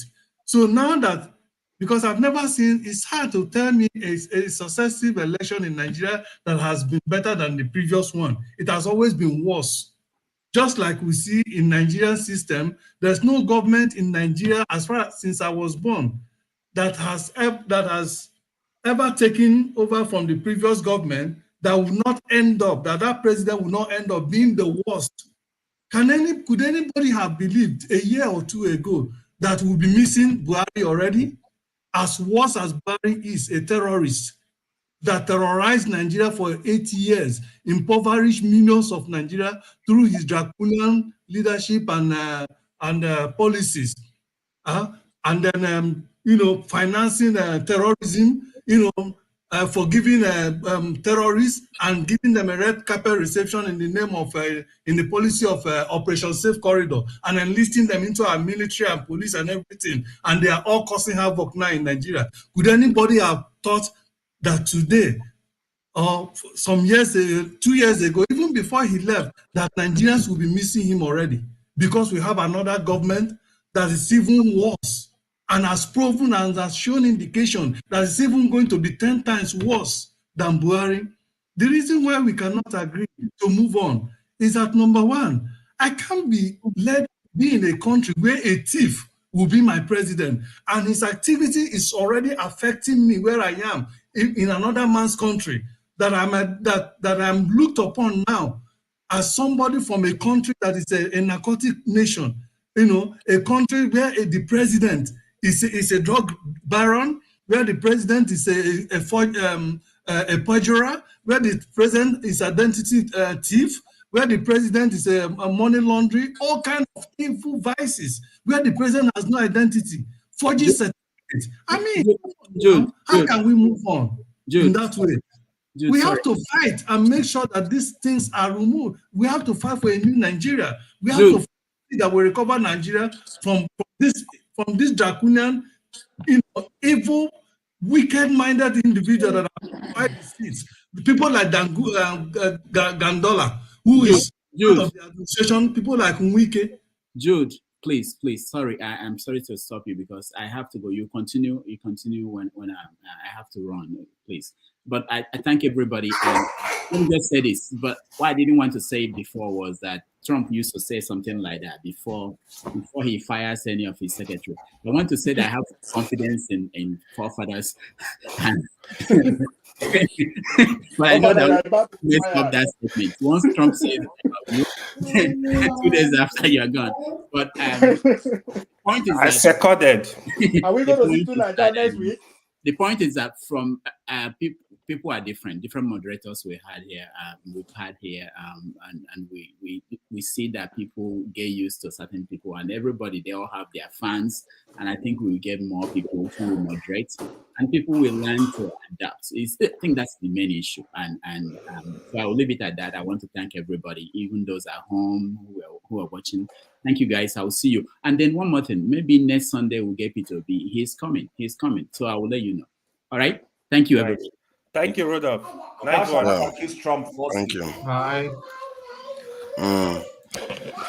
All right. Can I finish my thoughts? Yeah, go ahead now. I've not seen you in a long time, Jude. So yeah, thank you, my brother. I miss you guys too, honestly. But I always listen at the background and watch some of you while you go. Sometimes I want to come in. No listening to come in. That's okay. Anyway, like I was saying, you see, this time why we cannot afford to move on and say, okay, it's another 4 years, let's begin to regroup. The reason is this. Imagine somebody who is now seated in Aso Rock, who became a president through all kind of evil vices, forgery, bribery, corruption. How can you expect that individual to change electoral, all these problems in our electoral policies or whatever that has got all this problem that we are now going through today? How can you expect him to change such a thing? No, he cannot. If anything, he will make it worse in such a way that will favor him, like Wike has already pointed out already now, that is going to make sure that Tinubu wins the next election. Now look at that man, what he did in Port Harcourt to give Tinubu a win this in Port Harcourt, and he has already promised so that no matter what you do, for instance, that Abuja, even if he's even if obedient multiply himself 10 times with somebody like Wike and Tinubu in charge of that Abuja, there's no way anybody else can win that Abuja. So it's just everybody. If anybody has to move on, let that person understand that it's not just the 4 years. Tinubu, if he's still alive, then he's going to get to 8 years, and after 8 years, they will also manipulate the system and hand over to whoever they are going room to take over from them again, and then we'll continue, and then we'll say, let us continue to move on. How long will we continue to move on and allow this Nigeria to plunge into abyss that we have become not only a laughingstock to African nations but to the entire world. Are we people not ashamed that is supporting this status quo? Are we not ashamed? If you are not ashamed, please, I am ashamed. My people say that you can't be, another man cannot be in the house and the goat is giving birth in his status. But we have witnessed in Nigeria that people that are causing the main problem in Nigeria today are the old folks, the old men and women, people like is it Clark? What is that his name? Robert Clark, whatever. What is his name? Clark, Shoyinka them, and many of these church leaders and stuff like that have refused to speak out because it's an Igbo man. An Igbo man is the one that Nigerian, the whole Nigeria voted for. Okay, these are the old people are the one causing all the problem now in Nigeria, and that are saying that people should move on. How can we allow, for instance, that opinion that the Supreme Court just offered? That was an opinion. That was not a judgment, because you can't offer a judgment. A sound and fair judgment is derived from a proper scrutiny of all abounding evidence. Okay, that is brought forward by the contestant. But you can't throw away all the evidence that is brought before you on a frivolity of technicality, and then you issue a judgment and you want us to believe that is a fair judgment. And somebody will come from somewhere and say Supreme Court have ruled. They have all the authority, their word is final. As far as people like us is concerned, their words are never final. After most of them there, they are not even as educated as some of us who are in this platform. Okay, they have, guess what? They are all grooming their children now and their families to take over from them, and they will continue as they have been impoverished, as they have enslaved our parents and even us. They are already grooming their children to continue to enslave us. So we'll continue like this. How long are we going to continue like this? That is why we can't move on. That is why I can't support.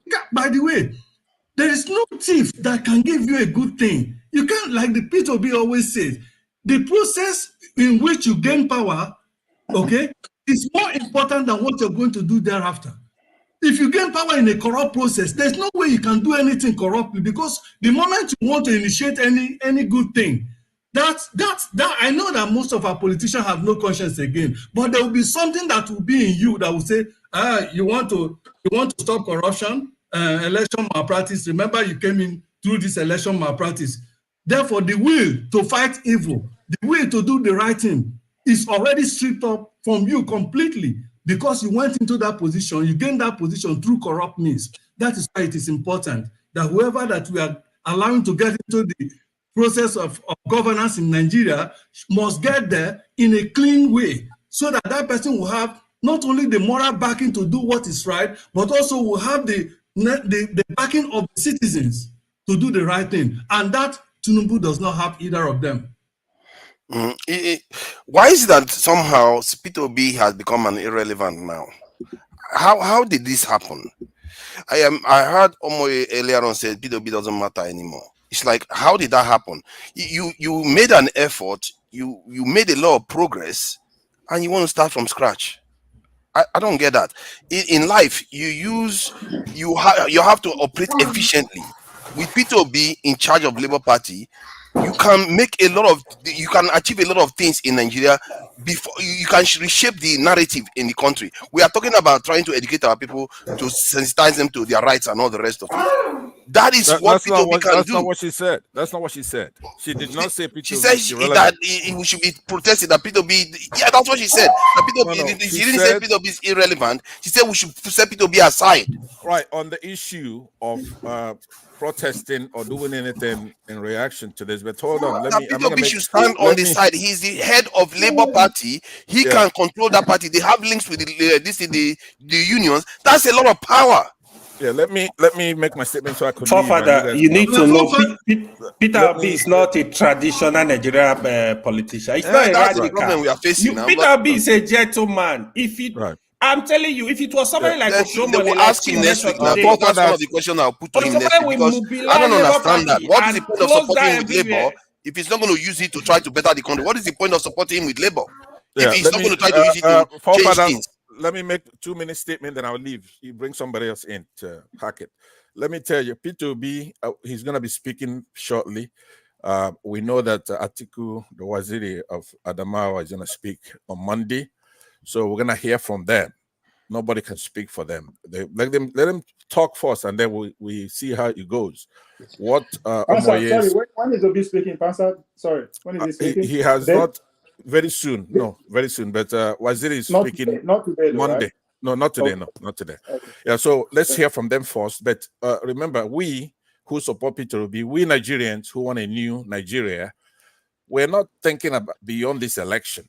There's a lot of people who make up the opposition to this particular government. It's a lot of people. People in Abuja, for example, they don't have representation now, like I said yesterday. So when they're taxed, they're being taxed without representation. There's no nexus to the. They didn't vote for the president, and they didn't vote for Wike, right? So you cannot impose a governor, quote unquote, on them. But what I want to say to you is that some of the things that are drawing Nigeria back, that's why I was hoping that I got to debate our friend here yesterday. You know, the Nigerian government took NNPC private. They own 100% of it, I believe.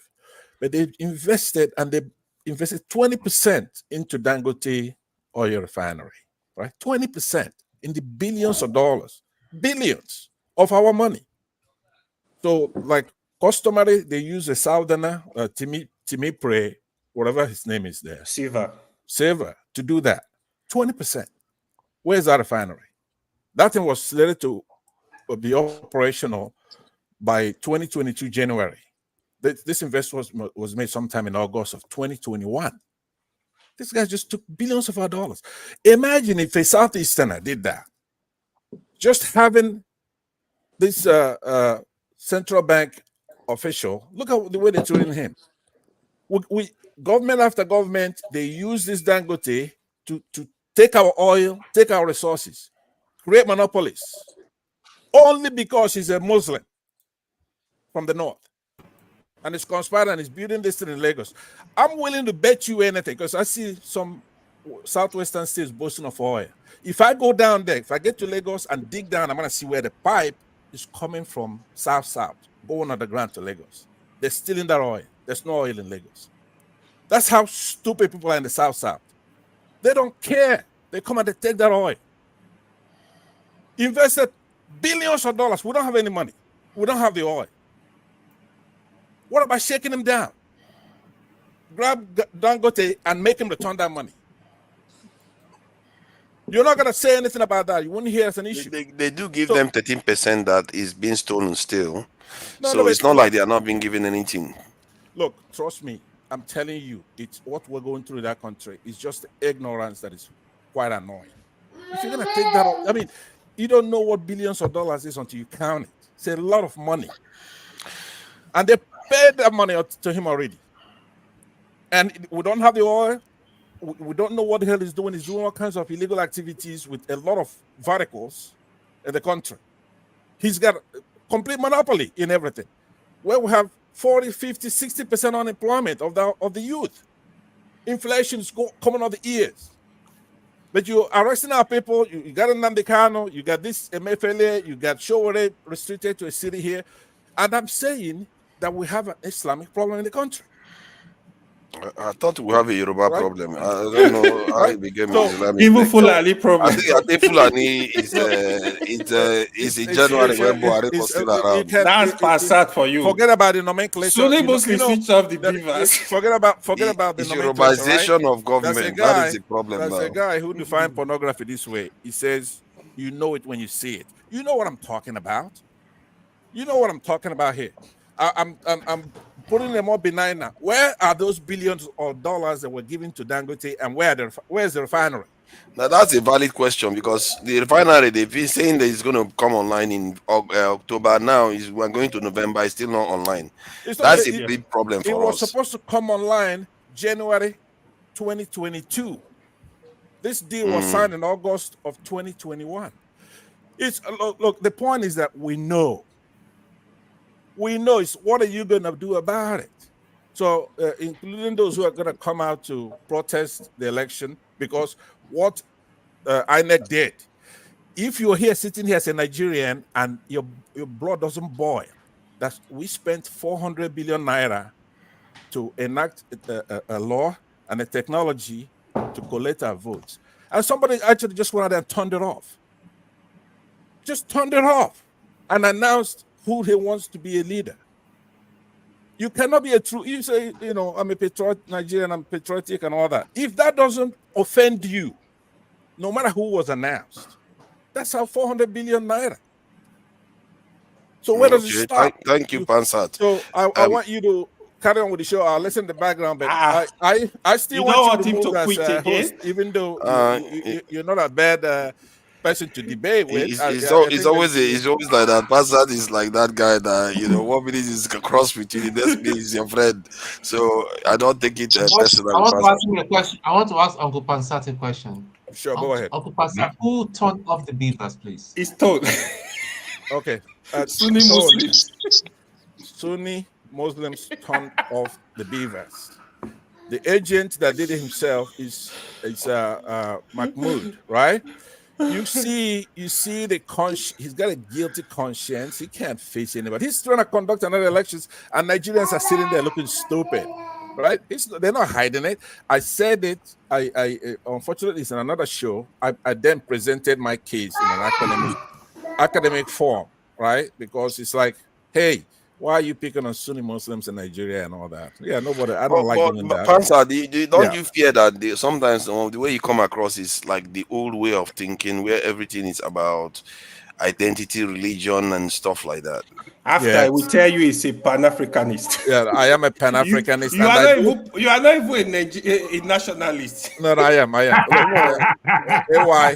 Look, unfortunately, the problem in Nigeria comes as a national crisis. Okay, we have tribal issues, we have religious issues, we even have clannish issues, we have familial issues. What in the family from next door? So one of my best mates is a Sunni Muslim. Even he was even ready to take a bullet for me back then.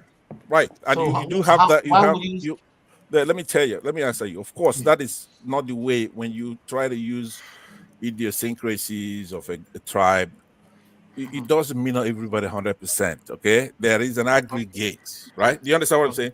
So the usual anecdotal evidence, here in the United States, when the all this big English, I can't follow you. Pansat, I have a question for you. I can't track your big English, Pansat. Yeah, hold on. Pansat, please hold on, please. The question Tone asks is a good one. So what I'm saying to him is that the anecdotal evidence, even here in the United States, when blacks were being lynched, so whites will come and say, my best friend is black. Do you understand? So, that person is not lying. Then it just became a cliche to use that kind of thing. You know what I'm talking about. There's no Nigerian. For example, if you go to thieves right now, you say, hey, thieves, what are your problems? They're going to tell you, we have people trying to take our land and they're killing us and they're putting us in concentration camps. Who are doing those things? You go to Kaduna, you go to Southern Kaduna, and you say, Southern Kaduna, who's your problem? He's going to tell you, look, we have a situation where these people are coming in here in motorcycles and they're massacring us in the scores, sometimes dozens and scores, right? Who are they, right? So you go to East, you got to say, what's your problem? He's going to tell you. You go to Iboho, he's going to tell you the same thing. All of them, what do they have in common, right? So we'll have to solve it. It's like you go to Hamas right now or Israel and you say, hey, look, somebody scared your fence and they came over here and they massacred a lot of people here, right? Killed kids. Who did it? Hamas, right? I have a question. Are you guys okay with Pansat going on? Pansat, I have a question. If you guys are okay, let me ask Pansat. Sorry for you know what? I did say, hold on. I did say that Jago should moderate Pansat. Do you want to moderate Pansat, Jago? Because actually, you know what? To be frank, today was quite a serious day of reckoning. One, it was very entertaining for many in the comment section, and I know that they enjoyed it. I also think that it was extremely entertaining for Rudolph. I think Rudolph has a way of orchestrating controversy. I think it's good for the show as far as he's concerned. what Pansat has said today, I don't have any real objection to. The only thing is he maintains his tribalistic standpoint, his religious standpoint, which feeds into the fire that Nigeria is. However, Pansat, today I can't lie. The brother has been quite enjoyable to hear. It's not everything that everyone says. Today, I think we got to know each other better. I think we've actually gotten to know each other better.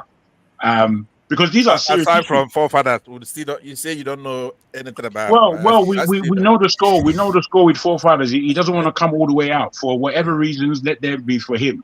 But I think Chim arrested him by telling him that you can't come here blazing fire at everybody when there's somebody that was pointing to you. I objected to his pointing the finger at me for any reason. You know what I mean? If I'm going to laugh, I'm going to laugh. Nobody's going to control me. I did have a pang with what Alaba said. I had a pang with it because it was shocking.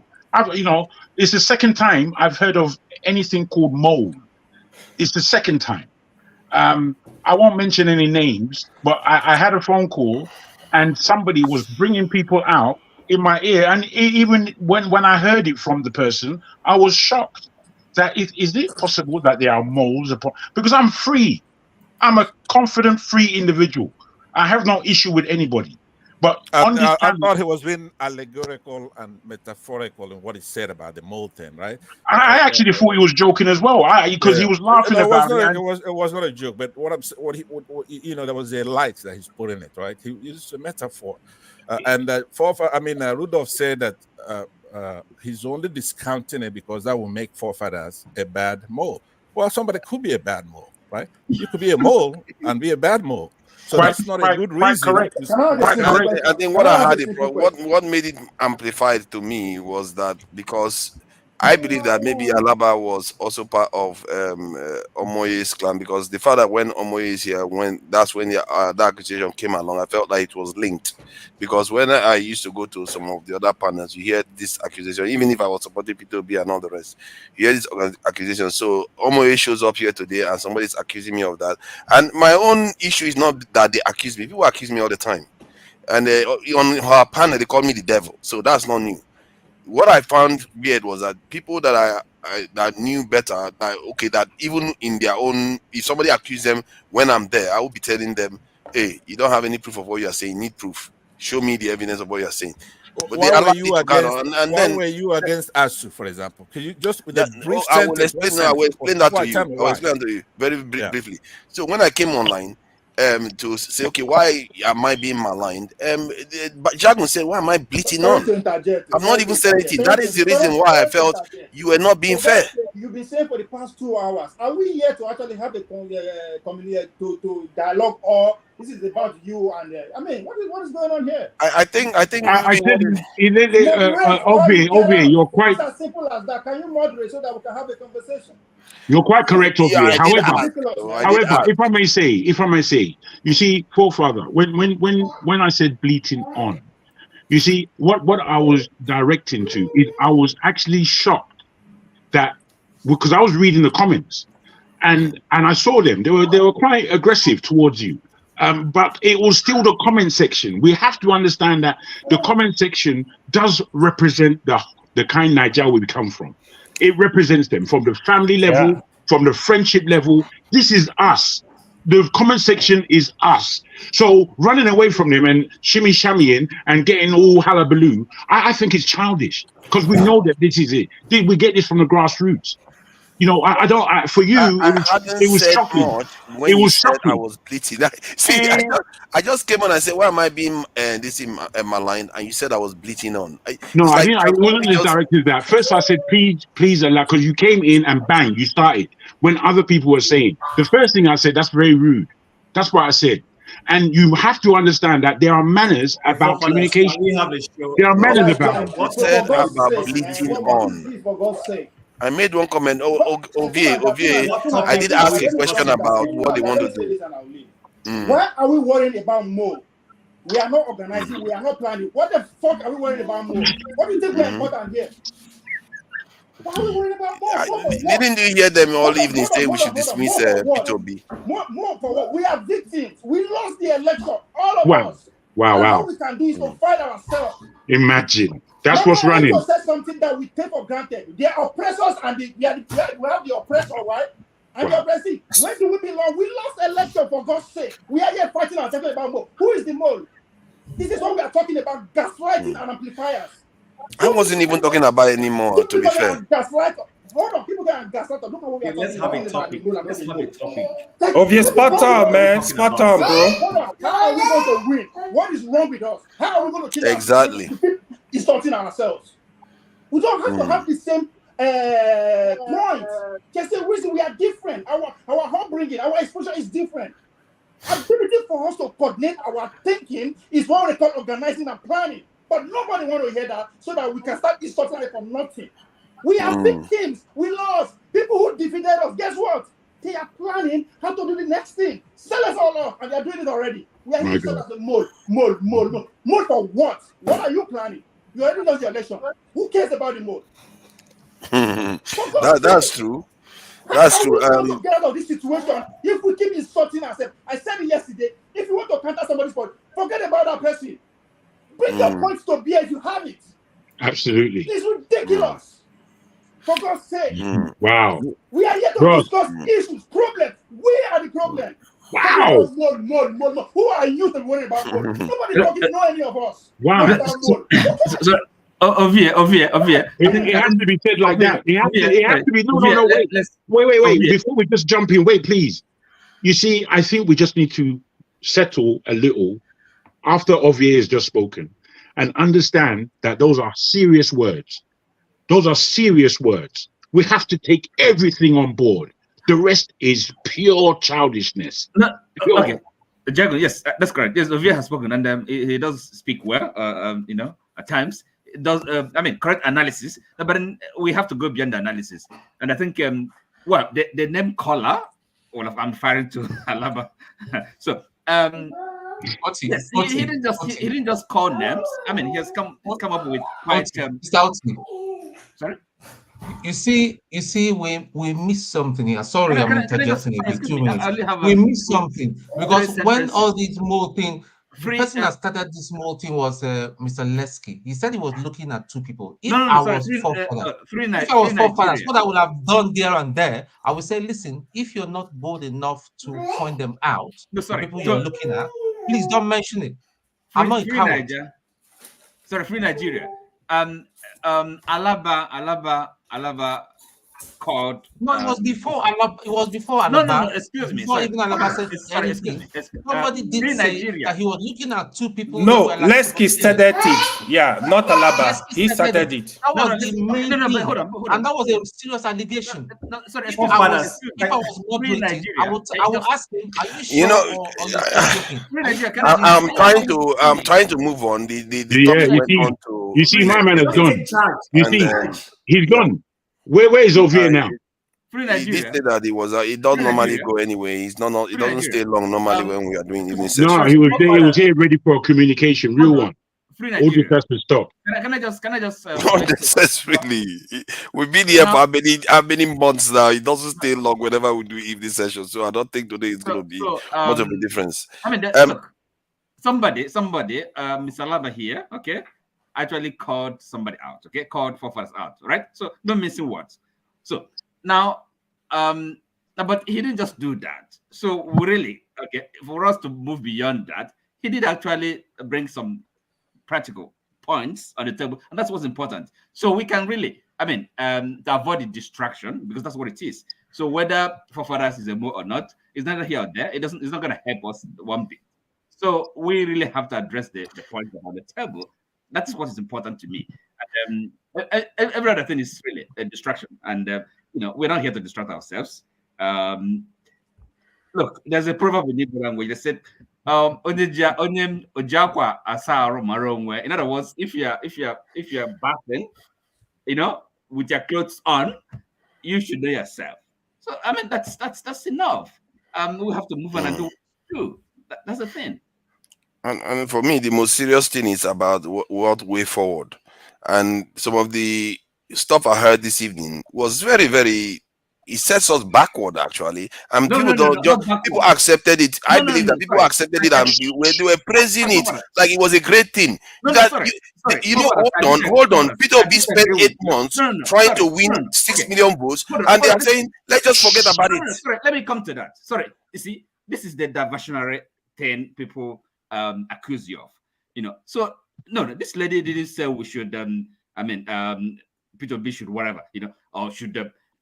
Put aside. No, that's not what she said. And she couldn't have meant that. But the point is this. Look, for all of us to be on this together, this project, okay, we all have to play our part, and we don't have to sit down and wait for Peter Obi. That was the point she was making. And she's quite correct. And sorry, she literally said we should. He will sit aside on the side. I don't know why you're going back. He's the leader. He's supposed to be the leader of the obedience, isn't he? That's correct. That's correct. And he's going to speak. But in the meantime, and for all intents and purposes, for all you care, we have a job to do. It's our responsibility. Are you with me? So, and then trying to say, okay, look, we are now kind of for going or for closing what has been achieved.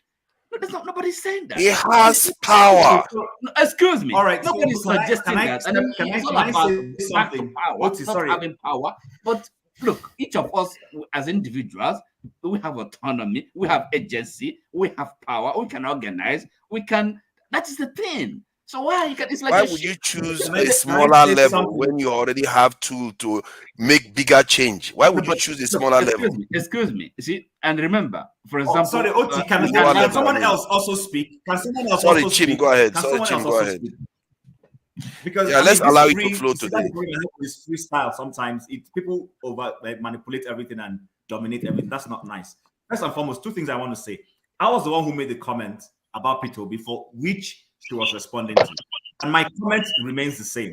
What I said was that Peter Obi should be the rallying point. He can't run away from it, irrespective, and everybody's entitled to their views. I respect Peter Obi. If I was in Nigeria, I would have voted for him. But at this juncture of this particular pursuit, I do not agree with his methodology. Yes, he was trying to be a nice guy, wanted to follow the rule of law, wanted to allow the judiciary to hear the case and do what they're supposed to do. Now they have done what they're supposed to do. There is nowhere in the world that you're pursuing. This is a political struggle. This is not any other type of struggle. This is not about women asking that they are rights or that they should not be taxed. This is a struggle akin to what the apartheid movement tried to pursue.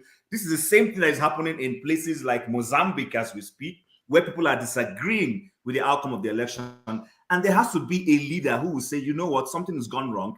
And he comes out to say it and begins. Right now, I do not think Peter Obi is doing that. That was what I said. And in her response, she said that it should not now be about Peter Obi anymore. That she said everybody is responsible, that we can start making our contributions wherever we are and all that. Now, I respect Omoye for her views, but I don't agree with her on that. So that was where we let is that wrong? But I believe and that's what I disagree with too. Chim. If Peter Obi is not benign, he has power. He has the ability to change things. Forefather, what Chim said is the way to go. That is the job of an opposition. You can't listen. It's the way to go. Means he's chickening out. He can't listen. Let's go. Absolve him. Let's not try to absolve him. If Mandela, and I'm not saying Peter Obi is a Mandela, so people should get context. They're in the struggle. He's better than Mandela. Peter Obi is better than Mandela.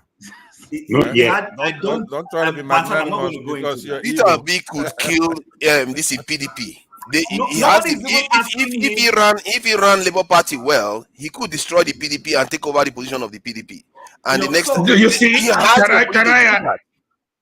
can I add to that? You see, Alaba, just let me land and then Alaba, I give you the floor. For instance, the National Assembly, especially the Labour Party candidates in that place, who is guiding them? When there is a decision to take, do they have a rallying point to say they go back to their caucus and say this is what the government is presenting, and then their leader presumably should be Peter Obi, even though he's not in the parliament, should be able to say, guys, this is where people should go and vote.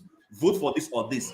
That is why those candidates are going there, those senators and House of Reps members are going there, and we can't keep trying to deflect from it. If they all have to go there and they go and take vehicles that Nigerians don't want, or they go and support a bill that Nigerians don't want, at that point, what is Peter Obi accomplishing? So it boils down to what his critics were saying and using against him before the election, when they kept saying he had no structure. The structure right now should be that before his members in House vote, they will fall back to him and his leadership and say, this is what is going circle on. it around. Let all that's get it. That's true. Let all that's get it worded. Okay. Shame, let me. No, Pansat, I refuse to yield for you. Sorry. That is what Jesus Malema. It's not me. It's me. It's me that wants to talk. Shame. It's not Pansat. It's not Pansat. By the way, now that I know that you went to me, I'm going to be looking at you somehow from now on. Please, Pansat. Vengeance is God's alone. Not enough. Look at the state of us. Please let me make this point. This is what, guys, listen up. This is what I was saying about this. You see, it just said that the case was putting the Supreme Court on trial. Now that the case is over, the next step is we'll put Obi on trial. You got to understand it. Whether Obi will confirm what his critics are saying, that is a fake, is not like Showore, he's not a revolutionary, he's just a politician. How does he put Obi on trial? The position Obi will take, now that Obi is aware that the system is a fraud, does Obi wants to continue in the struggle of trying to change the system within the system? He has to tell us, or he's going to denounce the system completely. Either way, Obi is between let me finish. Obi is between the Red Sea and the Deep Sea, or whatever they call it. He has to make a call. But I want to warn you guys, and I keep saying it, and obedience don't like that. Obi Can I follow, please? You follow after I finish. Obi is a politician. Obi is not a Mandela. Those are two different things. A political activist is different from a political revolutionary. How Obi makes this call, I don't know. But I tell you that if Obi goes the line of, we'll give it a shot in 2027, he will disappoint the obedient. Now, you also note the obedience are different from the Labour Party. Critics were right that the Labour Party has no structure, because right now, if they do, their candidates in the House will not be accepting cars. That's because they don't have a structure of control. You all got to understand. But that isn't what the obedience can do. Let me finish, please, Godfather. I don't want to lose my thought. Right now, Obi, when he makes his speech, Atiku has made his own, although he's still coming up with another speech. Atiku said something about after the Supreme Court, he's going to go sit in Dubai. Maybe changes tomorrow. But Atiku initially called for cooperation between the obedience and to fight this monster. But I don't know what role each of them. You all got to understand what is at play here. Once Obi makes his call, so what the likes of Amoye and the earlier speakers were saying earlier was that the state the country is now, we all have seen. We don't need to wait for Obi. It doesn't make Obi lose his power or gain more power. You understand? We have to act based on what we know. The movement does not have to have a leadership. It doesn't have to be Obi-led. It doesn't have to be Atiku-led, revolutionary-led. It's a situation where every agitator has seen what is at stake, unless they want to deceive themselves that what is at stake is not at stake.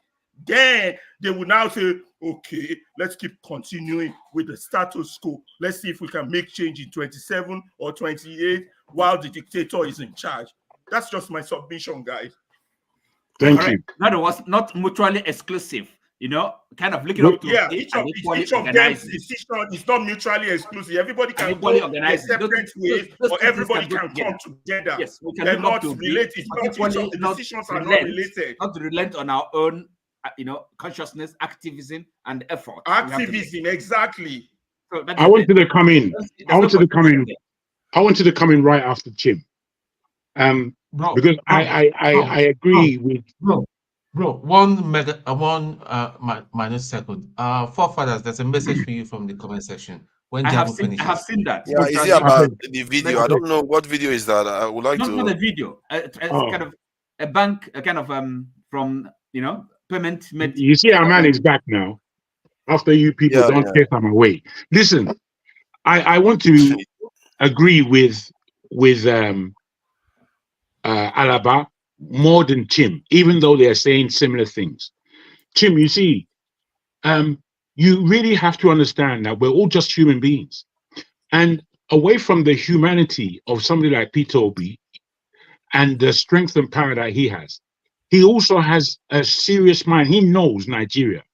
We all understand right now, especially him, understand that Nigeria is corrupt from top head to toe. There's no space for anything else but corruption. Now, I put a question to Omoye about, okay, what is the organization that would allow us to take away Tinubu from the stages, the seat that is in, if the structure remains? She said that there's nothing we can do about the structure. For me, if there's nothing we can do about the structure, then all we're doing is talking a lot of gross nonsense, because it's the structure that is killing us. Now, somebody like, if I'm in Peter Obi's shoes, I'm having to think more deeply than I've ever thought before.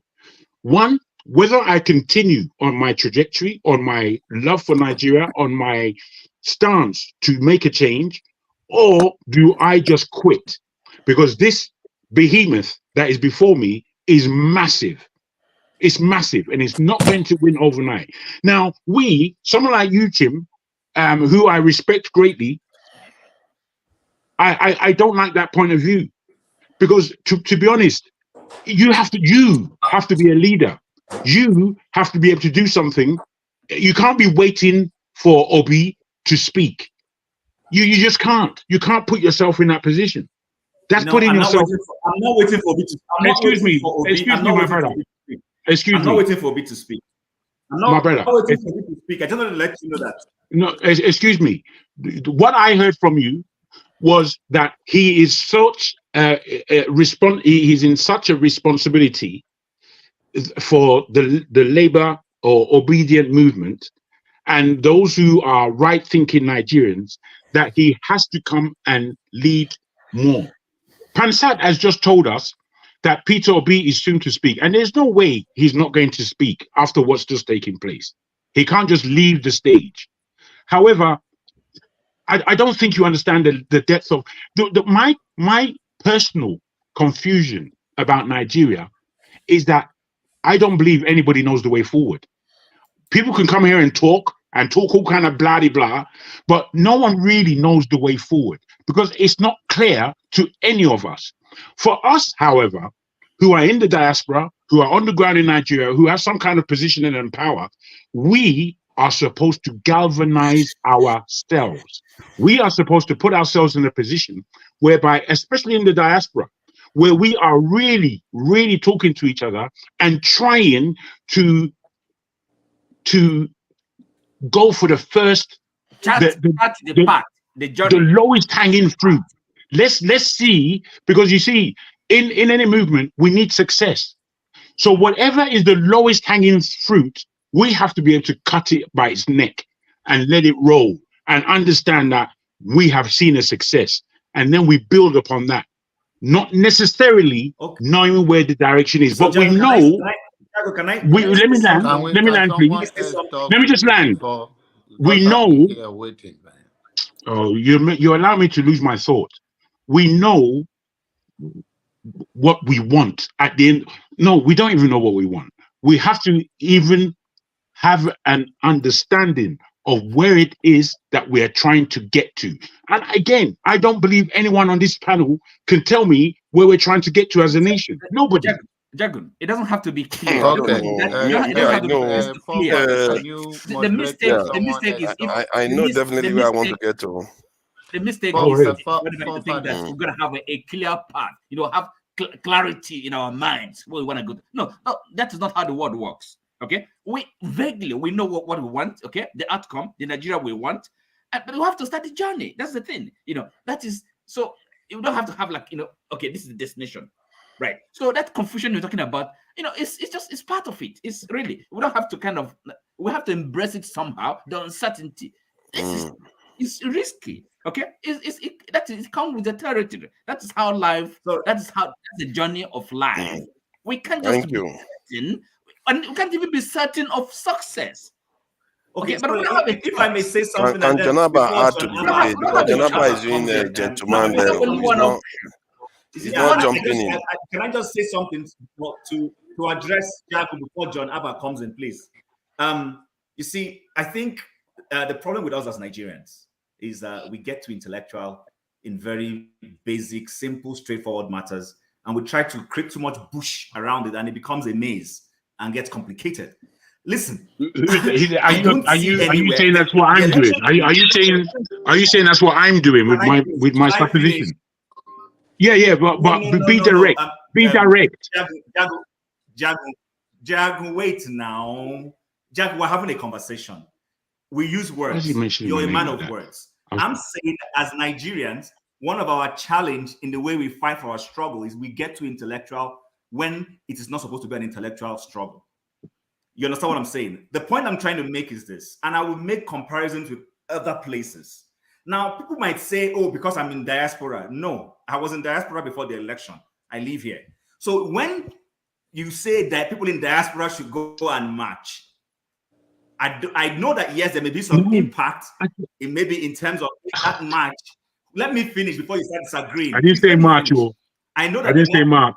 I know there might be some impact in some ways, but you know what? The greatest impact is civil disobedience to a system that is failing is within the environment where that issue is. But why are you addressing the point he said it in his I find it strange when I don't understand. I don't understand either. I thank you, Forfa. I don't understand your point, my brother, because what you're saying is nothing to do with what I said. No, but you guys are not going to allow me to finish. You're not allowing me but you're not getting to the point.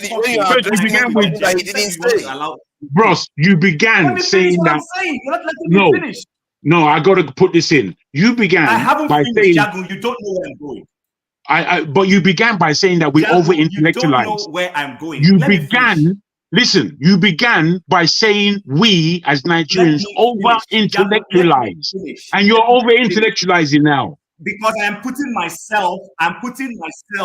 Oh, you can over-intellectualize in that position. All right. That's why I use the word we. Because when you said about protest, when you said something about protest, he said he didn't say anything about protest. That's what I have an issue with, because somebody didn't say something and you're addressing the point. Like you not saying something about the Bible and let's start addressing the Bible that you said it. It's a waste of people's time because it's a waste. This is why I get upset. Let's move on. Something that nobody actually raised. Go to John Abba. Let's move on. You have to be accurate, bro. You have to be accurate and on point. Be more accurate because this time here is pressure for everybody too. Okay, please, John Abba, please go ahead.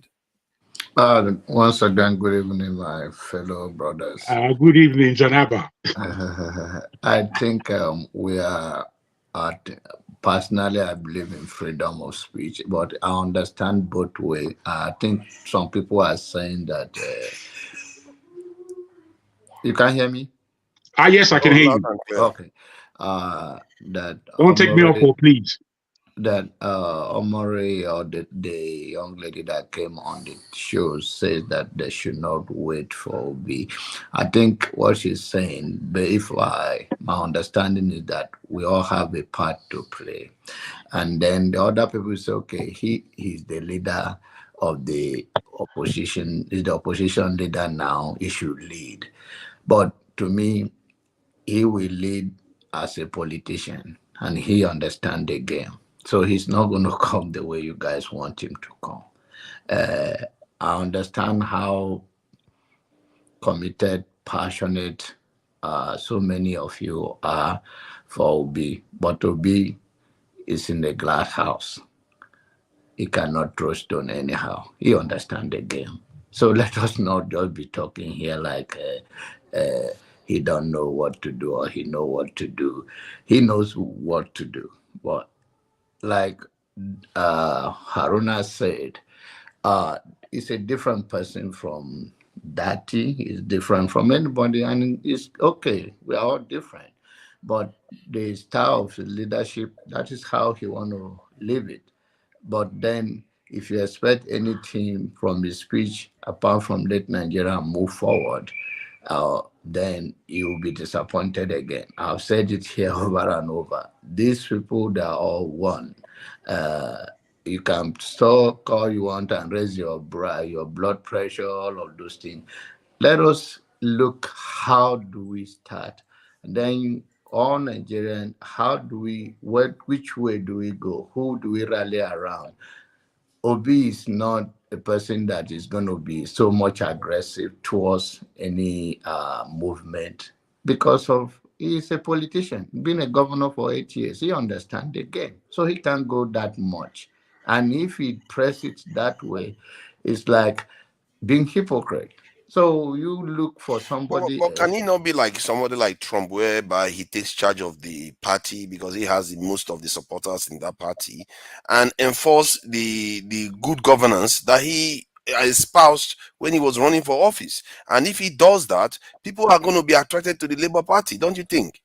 The Labour Party wonder this is systemic, and the change is going to be, is a revolutionary, fundamental. It's not party politics. It's beyond party politics. It's because you believe in the system. The system needs overthrow, right? You see, when the system has been hijacked, you need a counterpart, right? You can overthrow it by winning ground. That's what I'm saying. You can win ground. Listen to Mr. You want him to come out and rally? Do you want him to rally Nigeria for what? To rally Nigeria? You're not playing that. Listen, he's going to tell you. Listen. Okay.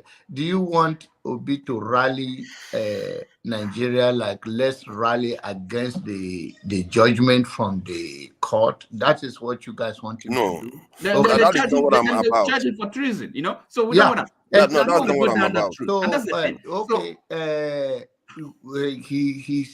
The way things are going right now, I think, in honest, if we all sit down and think, let us relax our this thing. If you still have the belief that somehow is going to go out there, or somebody is going to have a solution to remove Tinubu, I think it's still the same. Maybe it's a hope that is keeping you, but I don't think you're going to have any. I don't know why we think like this, because if this is any form of nation or human beings or democracy, I don't see any reason why he cannot be very aggressive too by enforcing. Let me just make my point. I will land. Let me land first. Let me use my time. We don't have a democracy. I really find that weird. How can you just give up 6 million votes the democracy for is nothing? Listen, that's the thing. I don't understand that. Look, we have not gotten to where you are talking about. For democracy. It's democracy. If you do anything more than what it is now, I'm telling you, he will be arrested. But you are not doing. I'm not saying that. I'm saying he should use the process and win ground. Good governance. You win ground with good governance. Could you take 5 minutes after I say Mr. I don't understand. Hold on 1 minute. Mr. Ike has not said anything. Yeah, a few people haven't said Ike wants to talk, but let me say this. Mr. Ike has not said anything. Right, let me say this so that you can. Because we heard that. Don't worry, Mr. Ike. Ike is going to say something after. Can we hold on, please? Hold on. Please hold on. I just want to make a correction and I sign off. I'm not here for this unnecessary debate. I just want to correct an impression and I sign off. You continue your program. And the correction I want to make here tonight, I want everybody to listen very carefully. Forefathers, the reason why Alabab said what he said is because you started pushing the same narrative. Omoye didn't say that they should abandon Peter Obi. Please, stop pushing this kind of narratives. And also, I want He to did say say that he should be he should stand aside. He will just say something that's all they care about. To what you are trying to push. I'm trying to push that Peter Obi should be in charge. Don't push nothing. Why not? Don't push anything. No, Ike, why not? I'll give you the reason why. Because the Mr. Peter Obi you are talking about is not dead. He's still alive. That's what I'm saying. That while we sidetracking him, he just wants 6.something million votes, and we are saying he should be sitting on the sidelines. Who is sidetracking Mr. Peter Obi, for God's sake? She just said it. Why are you acting as if you didn't hear it? When I was saying that, she didn't say that. Hold on. I see. This is what I don't like. Let me finish. You see, calm down. You won't let me finish. You won't let me finish my point. Why don't you are just trying to censor people? You don't want somebody to say what their point is. What? Look, the point is. Look, I talked about not being mutually exclusive. Not a what? You won't let me say my point. You can't tell me my point. No. You see, it's always easy to mischaracterize or misrepresent. Look, what are people scared of? Even you should let people talk. No, sorry, Fafaras, it is simple. Let us make things simple and not complicate this and not have unnecessary arguments. Right? Look, it's not mutually exclusive, right? Okay, so don't try to go or try to kind of look. It's not mutually exclusive. Whatever Peter Obi is doing or can do, it doesn't stop us from what the lady was talking about. In other words, our own action, our own obligation, our own responsibility, to kind of reinforce, strengthen our hand. We have a role to play. That is what is I never disagreed with that. What I'm saying is more effective. Don't bring Peter Obi into it. Because Peter Obi will do what he see that he okay, did you hear him? Don't bring Peter Obi into it. This is exactly what why would you say that? Tunaja, can I address you, Tunaja? Do you know the reason why? No, look, Mr. Obi, sorry for that. Can I answer you? If any of us follow the campaign of Mr. Peter Obi throughout the whole of the campaign, there is always one thing he says when people are telling him that I'm going to vote for you. Peter Obi will tell you, you are not voting for me, but you are voting for yourself. Excellent. So if you interpret that, what he is telling you is that, like what we are discussing here. We're going to save ourselves. We save ourselves. You save yourself. You are not voting for me, but you are voting for yourself. That's the thing. Because the moment you begin giving to him think you are the voting vote, for there people, has to be leadership. We keep talking about we need good leadership. When you have one, you run the other direction. I don't understand our people. Nobody is fighting the leadership of the movement. Can I speak? Peter Obi is still the leader of the movement. He got 6 million votes. This is mysterious. It's unbelievable stuff. You have a good leader. You want to run the other direction. I am trying to give you the reason why when people say forget Mr. Peter Obi, nobody is telling you forget Mr. Peter Obi. I try to bring you back. Why some people can say that? Because of what he said throughout his campaign. You are not voting for me, but you are voting for yourself. Exactly. Let's hear from That's what he said. Let's hear from Forefathers for 5 minutes. Forefathers, go ahead and speak for 5 minutes and then go to Ngozika. Yes, Ngozika, please go ahead. Let's rotate. Good evening, everyone. I greet you now. Thank you. Happy Sunday from here. It's already Monday, so I should be greeting happy Monday from here. So I just wanted to air my view on the way forward for Nigerians after this Supreme Court's ruling. Am I audible, please? Sure. You are, but can you block the people who are talking in the background?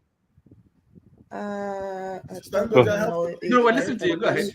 We hear you. I'm not going to stay till you finish, okay? So I just want to share my opinion as a Nigerian first on this whole issue. And this is my opinion and I am entitled to it.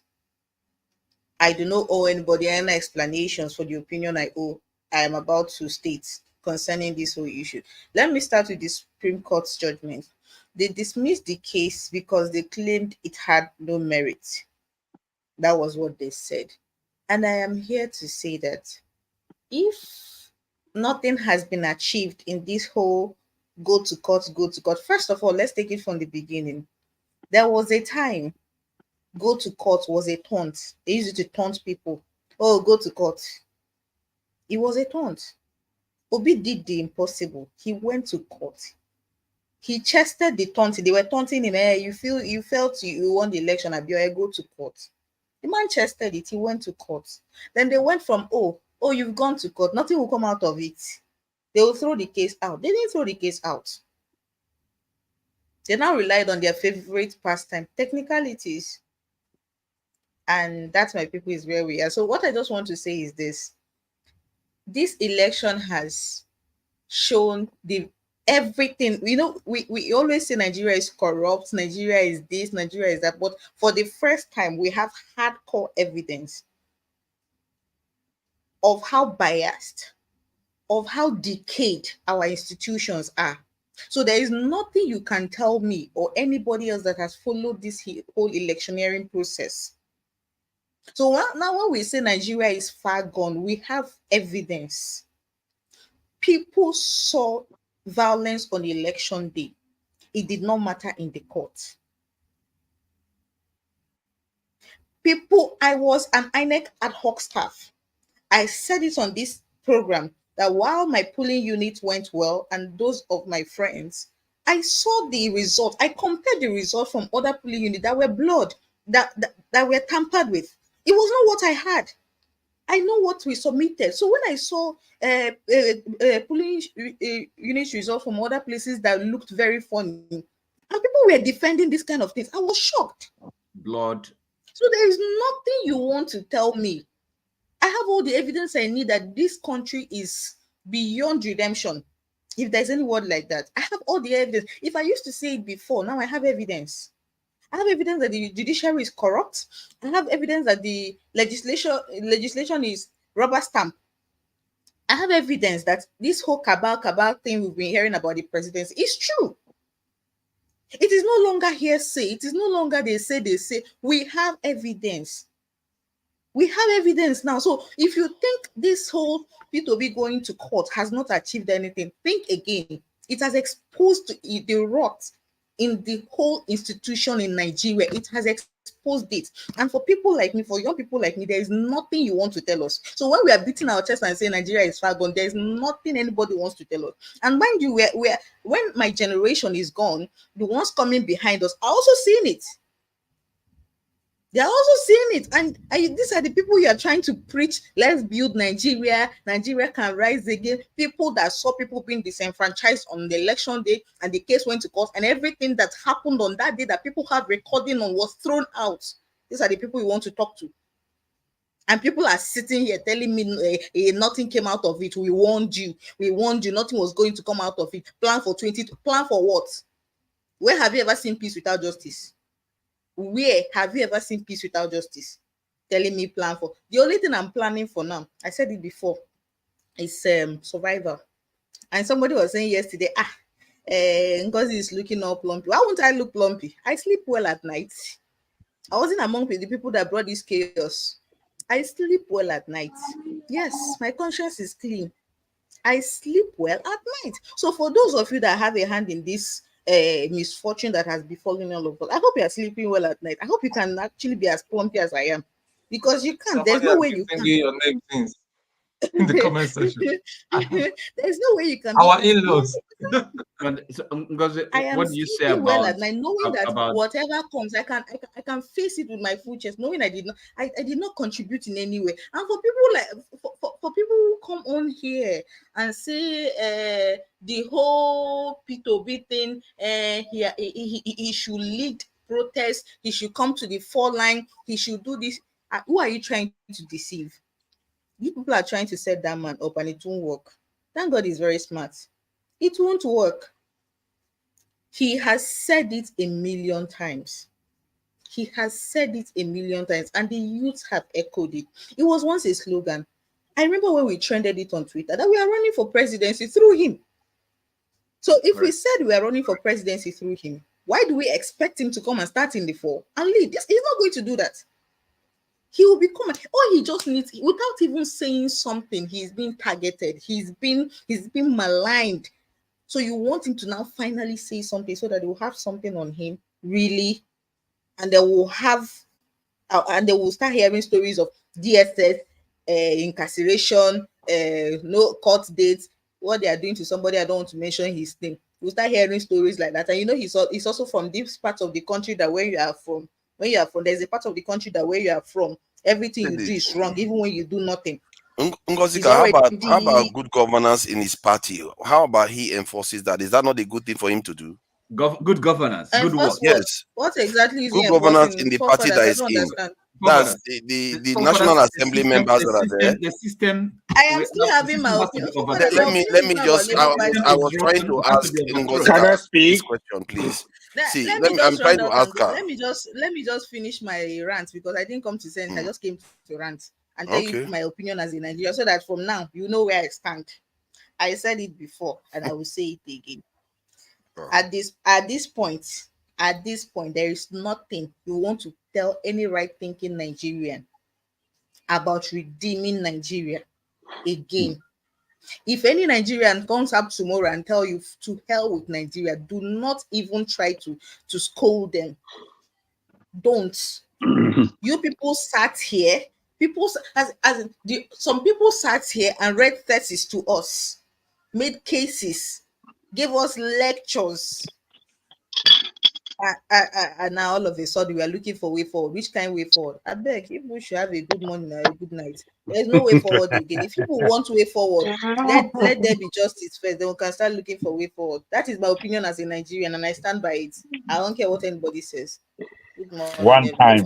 Of course, we like to doom ourselves before the doom actually come. If you think this is bad, you guys watch out. Now you are going to see something soon. Can I see? Go ahead. You guys know we are going to see something worse soon, and then when when we have a chance to do better, we always choose the wrong ones. I don't know what is wrong with our people. What do you think Nigerians did this time around? You think you have somebody? You are heading in the. God help us, man. I don't know what's wrong with our people. Let me ask you a very simple question, please. What would you have Nigerians do now that they haven't done before? I didn't even talk about Nigerians. I'm saying Nigerians have done their bit. They've given 6 million votes to a man. Within 8 months, they managed to pull this off. They did not give Peter Obi the vote. They gave themselves the vote. I told you. What difference does it make? Nigerians were running for president through him. How difficult what is that? What difference does it make? Peter Obi is one man. Unbelievable. Peter Obi is one man. Peter Obi is one man. The difference he makes is that you know very well he got more than that 6 million votes. He got over 12 million votes. Okay, he could have set this country. So you stop everything then. You stop everything because he didn't get completely everything he wanted. Yes. Wow. You want him to play opposition party candidate, right? Why don't you go do that? I don't understand you, forefathers. Why you keep pushing Obi into this? No, the reason why I say that you are undermining all the hard work, and this is what they do with the what hard work. This hard work has failed. Answer my question. System has failed the It hard didn't work. fail. And you keep dragging Obi into it. Sorry. This is the status quo position. They want to drag Obi into it so they can lock the man up. Let him answer my question, please. What would you have Nigerians do right now? I never asked Nigerians. I'm saying that. No, you didn't ask them, but I'm asking you. I am asking you. You are asking Obi to do something, and I'm asking you for further. I'm saying, what would you have Nigerians do? What I'm having, right I'm not. Why are you asking me about Nigeria? I'm talking about Peter Obi. Is Peter Obi? I don't understand.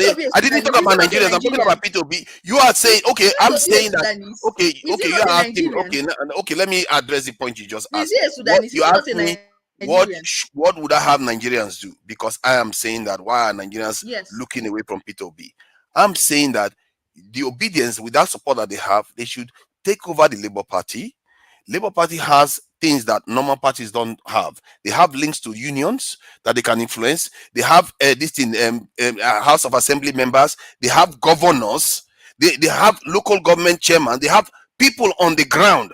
This is how these people run the country. You literally have soldiers on the ground that you are abandoning. I don't understand it. The people, not everybody that voted for Peter Obi is Labour Party. What part of that don't you understand? What part of that don't you understand? If you are not, then how are you? It doesn't have to be. It's just a vehicle. Obi is not in control of Labour Party. You saw what Okay, Alapan could I answer? If you have 6 million votes, you can take control of Labour Party. If you have 6 let me million answer votes, you, please. you Let me can take answer you. control of Labour Party. Okay, let me answer you. Hold on. In my opinion, I think that was a good question posed to you, right? And you're trolling, obviously. You think you mentioned P2B, obedience are going to be, listen to this. They've told you that it's not an issue about Peter Obi. You have Nigerians, right, who feel that the system is broken. Nigerians. Now, it happens to be that Labour Party, obedience, there's an overlap, but it's not the same thing. Somebody earlier told you that those labor movements, they take bribes, they do all kinds of things. P2B is not playing opposition politics because we're not done with the election.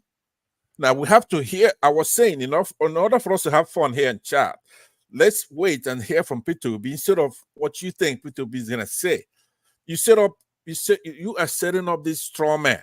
He didn't say anything yet. So you're setting up what you think he's gonna say, and then you're fighting that.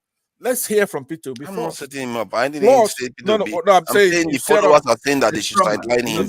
Let's hear me out. It's a straw man argument. That's what you could Google that. But what I'm saying to you is this: let's talk about other things and hear from both candidates. Like Waziri is gonna talk on Monday. Obi is gonna speak very soon, right? And then we'll go from there. Right now, Omoye, first of all, didn't say what you say she said. But even if she did, she doesn't speak for Peter Obi, right? So it'd be just her opinion. She came here, even okay, Mr. then Alaba. What do you want Peter Obi to do then? What would you like Peter Obi to do? What I would like Peter Obi to do, I'm with you on the issue of what I would like Peter Obi to do is to come in and say, hey, look, I won the election. System is broken. We have to take our country back, right? Now, that's what I want him to do. I'm with you as far as what he's supposed to do. Now, for example, if they are even talking about arresting Obi, it's enough to make somebody mad, right? Now, how do you think revolutions come? How do you think people get on the streets? It's going to take a lot to get Nigerians on the street. One of them, for sure, is to arrest Peter Obi, right? Or Chimamanda or people like that, right? So that's how the spark, there needs to be a spark. Now, for those who are pushing that kind of narrative, you have to understand something, or people who are afraid. Tinubu is not a Buhari, okay? Tinubu is from Southwest, right? He's not a military guy. All he has done is to put in security chiefs. He didn't appoint those. He's not a military guy. He didn't come up the ladder, right? He's very thin. You have a lot of Igbos in the military. You have a lot of Igbos in the DSS. And they've been all playing this game of ripping off Nigerians. But there's a point you're going to get to, then you're going to have a mutiny. I don't believe that Tinubu has a lot of his people enough in the army, more than the Igbos do, for example, or the Edos, or people in Lagos, or people who are controlled by Obasanjo, people controlled by Pa Clark, people controlled by Pa Adebanjo, and others, other actors in the country who wants the country to do very well. So Tinubu is commander-in-chief, fraudulently, commander-in-chief of the armed forces. He's not commander-in-chief of the people. So with the trick, what you've been doing here is trying to push P2B to be a party, opposition party. That's not his role. He won the election, right? He won the election, and they're trying to steal it. They haven't stolen it yet. It's hard. There's going to be a release of documents. Hold on this week. FBI is going to release those documents. We're going to see if he meets a threshold for impeachment. Now, P2B may go that route, knowing that he's not you or me, so right? We'll get Shatima. That's the plan. Yeah, no, we'll get whoever, right? The point is that he didn't win. I don't know why you are. Yeah, Panzer, let's allow this in AY. Okay, come back to me whenever you have a chance. Yeah, we'll do that. Okay. Well done. After 3 hours, okay, thank you. You see, Mr. Alaba, my former friend, Mr. Alaba, you see, we have to let people share different opinions. You see, I'm going to go back to what your father said. If you follow politics all over the world, we need an opposition. PDP, they are the worst opposition I've seen in my life. They can't play opposition party. Peter Obi needs to be, and he's the leader of the opposition. He's the face of the opposition. Can I ask you and forefather one question? Why is it important that you push that point that Bishop Obi should be opposition? Why is not in office? That is what he is. He have no choice. Got more vote. Alaba, you don't define my trouble. Alaba, let me finish. Sorry, bro. So the thing is this: after the election, when people were saying Peter Obi should go to the street, I objected. I said no. If he tried that, the obedient, these guys are this youth, their blood they hot. They will burn the country down. The next thing Peter Obi will be picked up. Now everything is settled. Peter Obi, okay, for example, his senators are misbehaving. His House of Rep are misbehaving.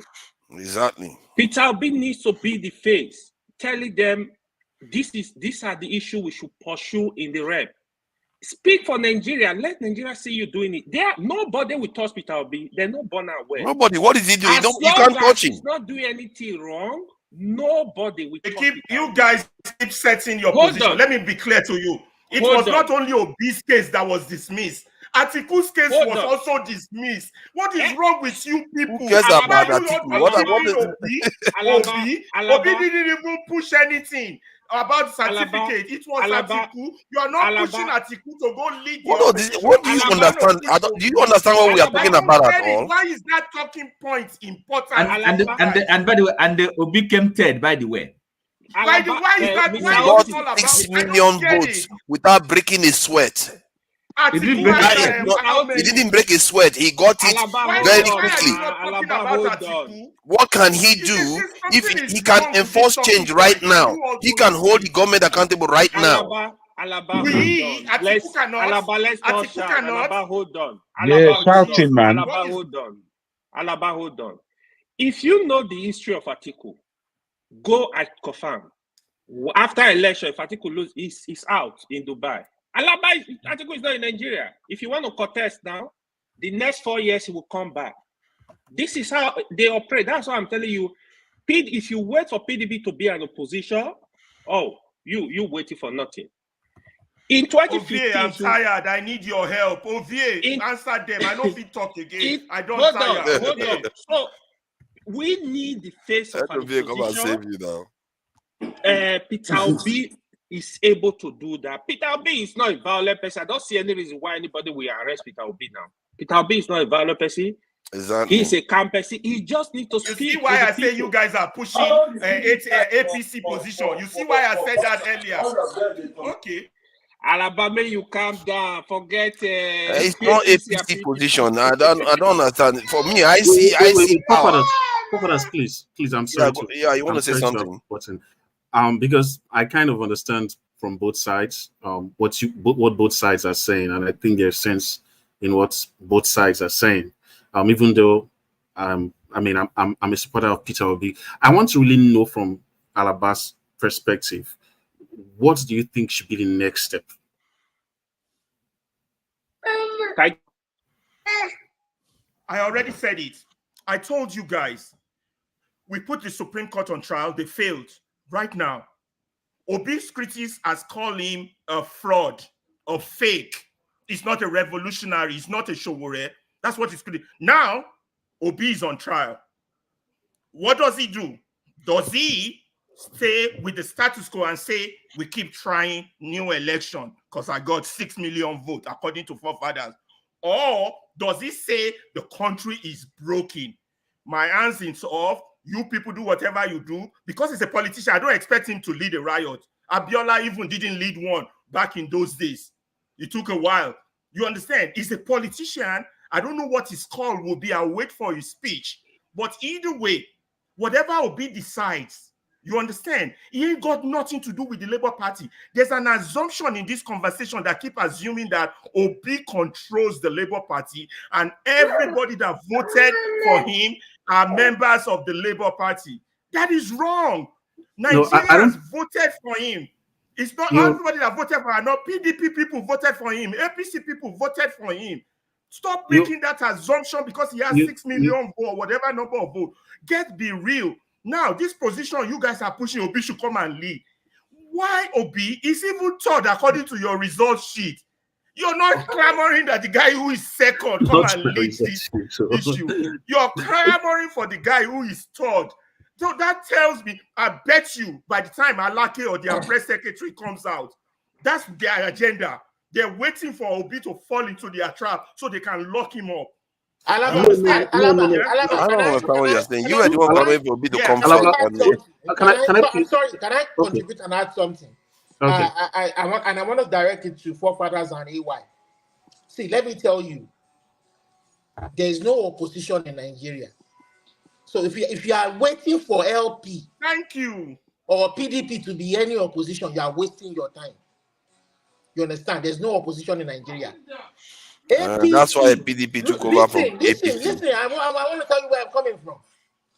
When APC was going to take over from APC took over from Goodluck Jonathan, listen, when they were going to take over from Goodluck Jonathan, you guys don't look at where we are coming from to where we have been. When they were going to take over from Goodluck Jonathan, this devil called El Rufai told you guys on national TV, on channels, that if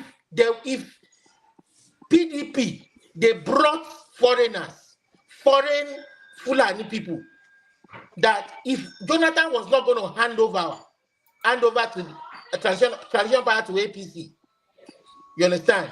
They were ready to burn the whole country down. These are the same people that are in power. Look at how they took down the beavers, and I'm telling you, Nigerians, there's no opposition. It's like hitting your head against the brick wall. Bye. Until that head breaks into pieces. Olumide, please let me ask him a question. Sorry, AY, I'm sorry to take your time. Olumide, what are you guys proposing we do now? Because I feel like what I am saying is that it is. Can I finish the question? My own proposition is that anything that must come from any change that must come, that change must come from inside that country. You understand? So what would that change look like? We the diasporans can give them support. Their civil society. Listen, this is beyond political party now. Alaba, I'm on your side. I'm really just being clear. You keep asking what do we say we do. If I have outlined it, I outlined it yesterday, and I outlined it again for you to listen. At this time, listen. Olumide Joe, give me time. Olumide Joe, please give me time. Give me time so I can tell Ed, Edie. I outlined it. I have said with this current situation that this country faces, Nigerians, it's not no longer about obedience. Labour Party, PDP, IPOB, Revolutionary Now, and Nadeco. This is the time we all need to join hands together, call each other up, form a coalition. That was I keep saying it. I don't know how many times I have to repeat myself. The monster in front of us is heavier than what one individual can fight. You have to come together as a coalition. When you now do that, you need a media house that is stronger than Arise and Channel. After that, then you now start a civil disobedience movement. You guys just keep talking like we are naive politically. You can't. The people you want to take out are way stronger than you imagine. So it's not about OB now. It's not about the DJ IPOB now. This is the time everybody comes together. I keep saying it. I outlined it.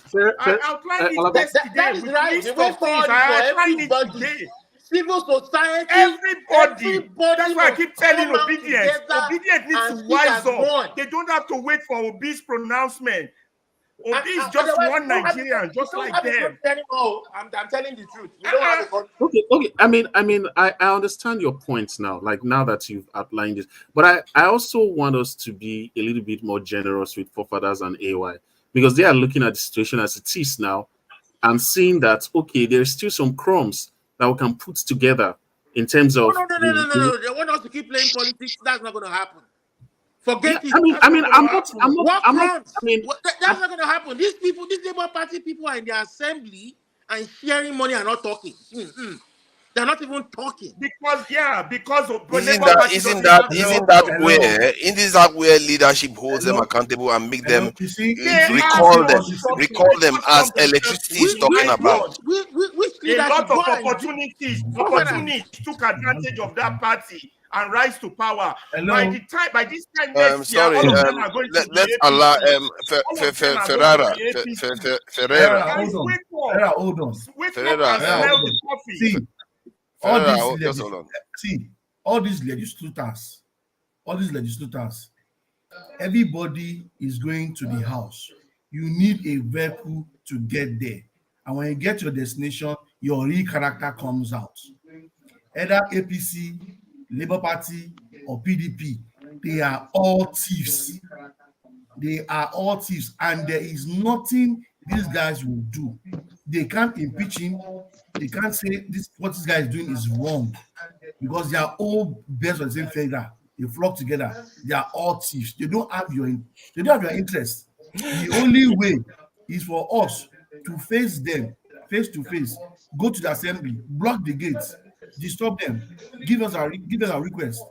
If you don't get this done, we are not living here. Without that, nothing will happen. Those guys, they are all stealing. The Senate leader is the chief executive looter. He has case. His case is dead already. They have killed his case. Yes, chairman has been taken. They have removed his file. You can't find his file again, I'm so sure. They are all thieves. So there's nothing we can do. If we talk from now to tomorrow. By this time next year, all of them. Are you assuming that Peter Obi is also a thief? See, you have a bunch of thieves, and you have somebody that doesn't want to thief like them. Do you think Peter Obi will be there? They will buy them this car? They will buy this Jeep? Okay, so he's not going to let them buy this Jeep. So then why is he not having his members stand against it in the decision? I said, you are going there as a member. I need this vehicle to get to where I'm going to. When I get there, my character comes out. You just have an opportunity to just join the Labour Party to get to where you're going to. Then maybe they should discipline one or two of them. How? He doesn't control. They have no structure. How many times will I tell you? Then we build the structure. That is what we are talking about. Maybe that is what we should be doing instead of thinking about going on the streets. Forefathers, I understand your point. I understand your point of view, forefathers, but I think what the Alaba and the others are saying is that they don't want to leave their destiny in the hands of a party, of a structure like that. Like they are just of the opinion that, well, this is the time for Nigerians to take charge of their destiny. I think that's we need a structure one way or the other, because if you go on the street and protest, somebody will have to show up. Based on the current reality that we can't just allow things to totally collapse. Before an alternative comes, Peter Obi, being the front man for Labour Party, can do something to make that party like a very distinct one, right? By establishing some form of discipline. Can we move on to another topic? I think I don't understand how that is not clear for people to see. This is something all the other nations do. Can we move to another topic? I've been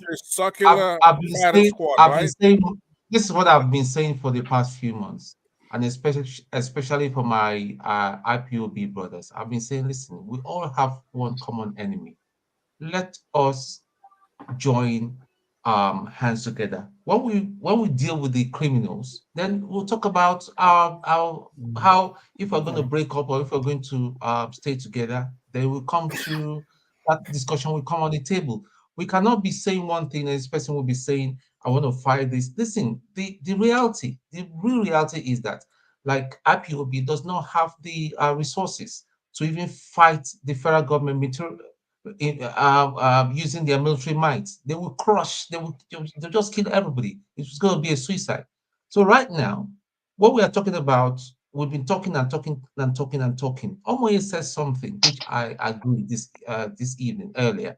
Said, let's start with Europe. Let's start with Europe. Let's start with America and all that. Okay, MC Oluomo is in America. For you guys in America, why don't you go and smoke him out where he is? If they start picketing where he's living and make life so difficult for him and submit his name to the authorities and all that, whatever and all that, and they say this guy is one of the people that is causing problem in Nigeria, will make life so difficult for him in America. Then all them ones could I respond to you on that point? That not even compromising us even more. Let me answer that, okay? Please, no, hold on. Tone, let me answer you on that. Over to foreigners. Tone, let me answer that. I wanted us to move another topic, else I'm going to be exiting the stage. We are beyond some Oluomo and the small actors, right? We are Nigerians, right? Peter Obi and Atiku Abubakar, they ran in an election. They went to the Supreme Court and they were cheated over there. So they have to comment on what they're going to do on their own. But we, as Omoye's corner, talked about. But the question you're asking, like Oloma, we're beyond that. But I want to remind you, okay, there's a model that I call the Iraqi model. It wasn't the Iraqis in Iraq that liberated Iraq. And I remember Saddam Hussein was a very powerful force. You don't have anybody like Saddam Hussein in Nigeria that powerful. He had Scud missiles. He was able to hold UN and Americans hostage. He gassed minorities in his country, the Kurds. He was a powerful dictator. Iraq, and they had oil, just like Nigeria. They had crude oil. And it was a Sunni Muslim dictatorship in a minority in a Shia majority country. Saddam Hussein was so powerful that people in Iraq could not do anything. You will like right? security. Yeah, people in Iraq could not liberate that country. So what they did was people in United States, in diaspora, but especially in the United States, were able to get the ears of what they call the neocons here. And luckily for them, Bush was the president at the time. So fundamentalist Islamic forces came and knocked down our towers here in the United States, Twin Towers. And they said it was Osama bin Laden that did it. But Bush didn't have time to try to figure out Saddam Hussein from Osama bin Laden. So he was able to listen to the people in diaspora. And then they escorted them home to go and capture all those politicians, including Saddam Hussein, and put them on trial. That's exactly what we need because it fits Nigeria like a glove.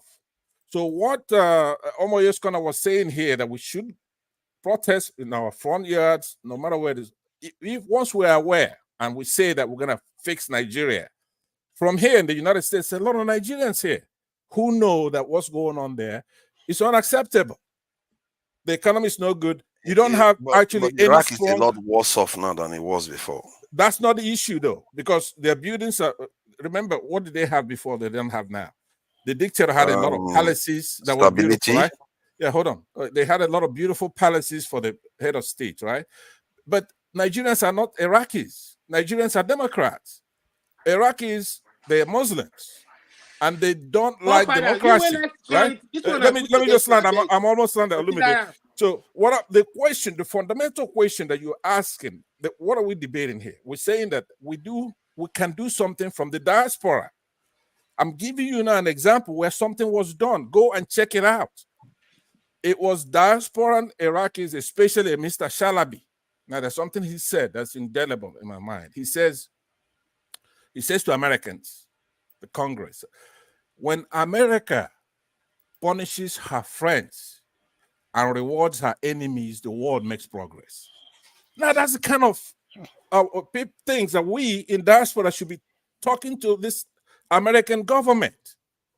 There are so many Nigerians. We're having nobody has anything to eat back home. You have inflation is off the charts. We have a heroin dealer now. They're going to release some things very soon, I'm sure, in the next couple of days. If he meets that threshold that is unacceptable, then that has to happen. So don't denigrate Omoye's Corner because his point, I just give you an example. If people, Nigerians in diaspora, are determined to I didn't denigrate her. I don't understand. I agree with about 95% of what she said. The only area I disagree with is the area that they say she's saying that maybe Peter Obi should not be the focus right now. Yes. Peter Obi has a lot of leverage, things that he can do right now. That's right. I already said. I said nobody I agree with you. I agree with you that it's better that Peter Obi sacrifice himself and say, you know what, arrest me, do whatever. I won the election. and I'm actually going to form a government. Oh, I no, want no, the I election. didn't say that. Hold on. I No, will that's cause what him I'm to be saying. arrested. I'm to your right on it, but I am not going to hold up a conversation until he speaks. That's what I'm saying to you. Don't box him in. Let him speak. It's not only him. You have Atiku, who's going to make a speech. It's a big announcement from him. I'm going to address the country. So let's see what he says, because if Peter Obi, Atiku Abubakar, and Kwakwanso and others, Pa Dabenjo, Pa Clark, Afenifere, Ohaneze, if they want to push their stand and say, no, the country is broken, the Supreme Court has compromised, right? Then we're going to have a conversation. If they arrest Peter Obi, it'll be a spark. I could tell you that right now. Now, you have to remember, Tinubu is not a Buhari like I was saying before. He doesn't have the military-industrial complex behind him. You know, Peter Obi won twice in Supreme Court too. So that is a tricky situation to be in.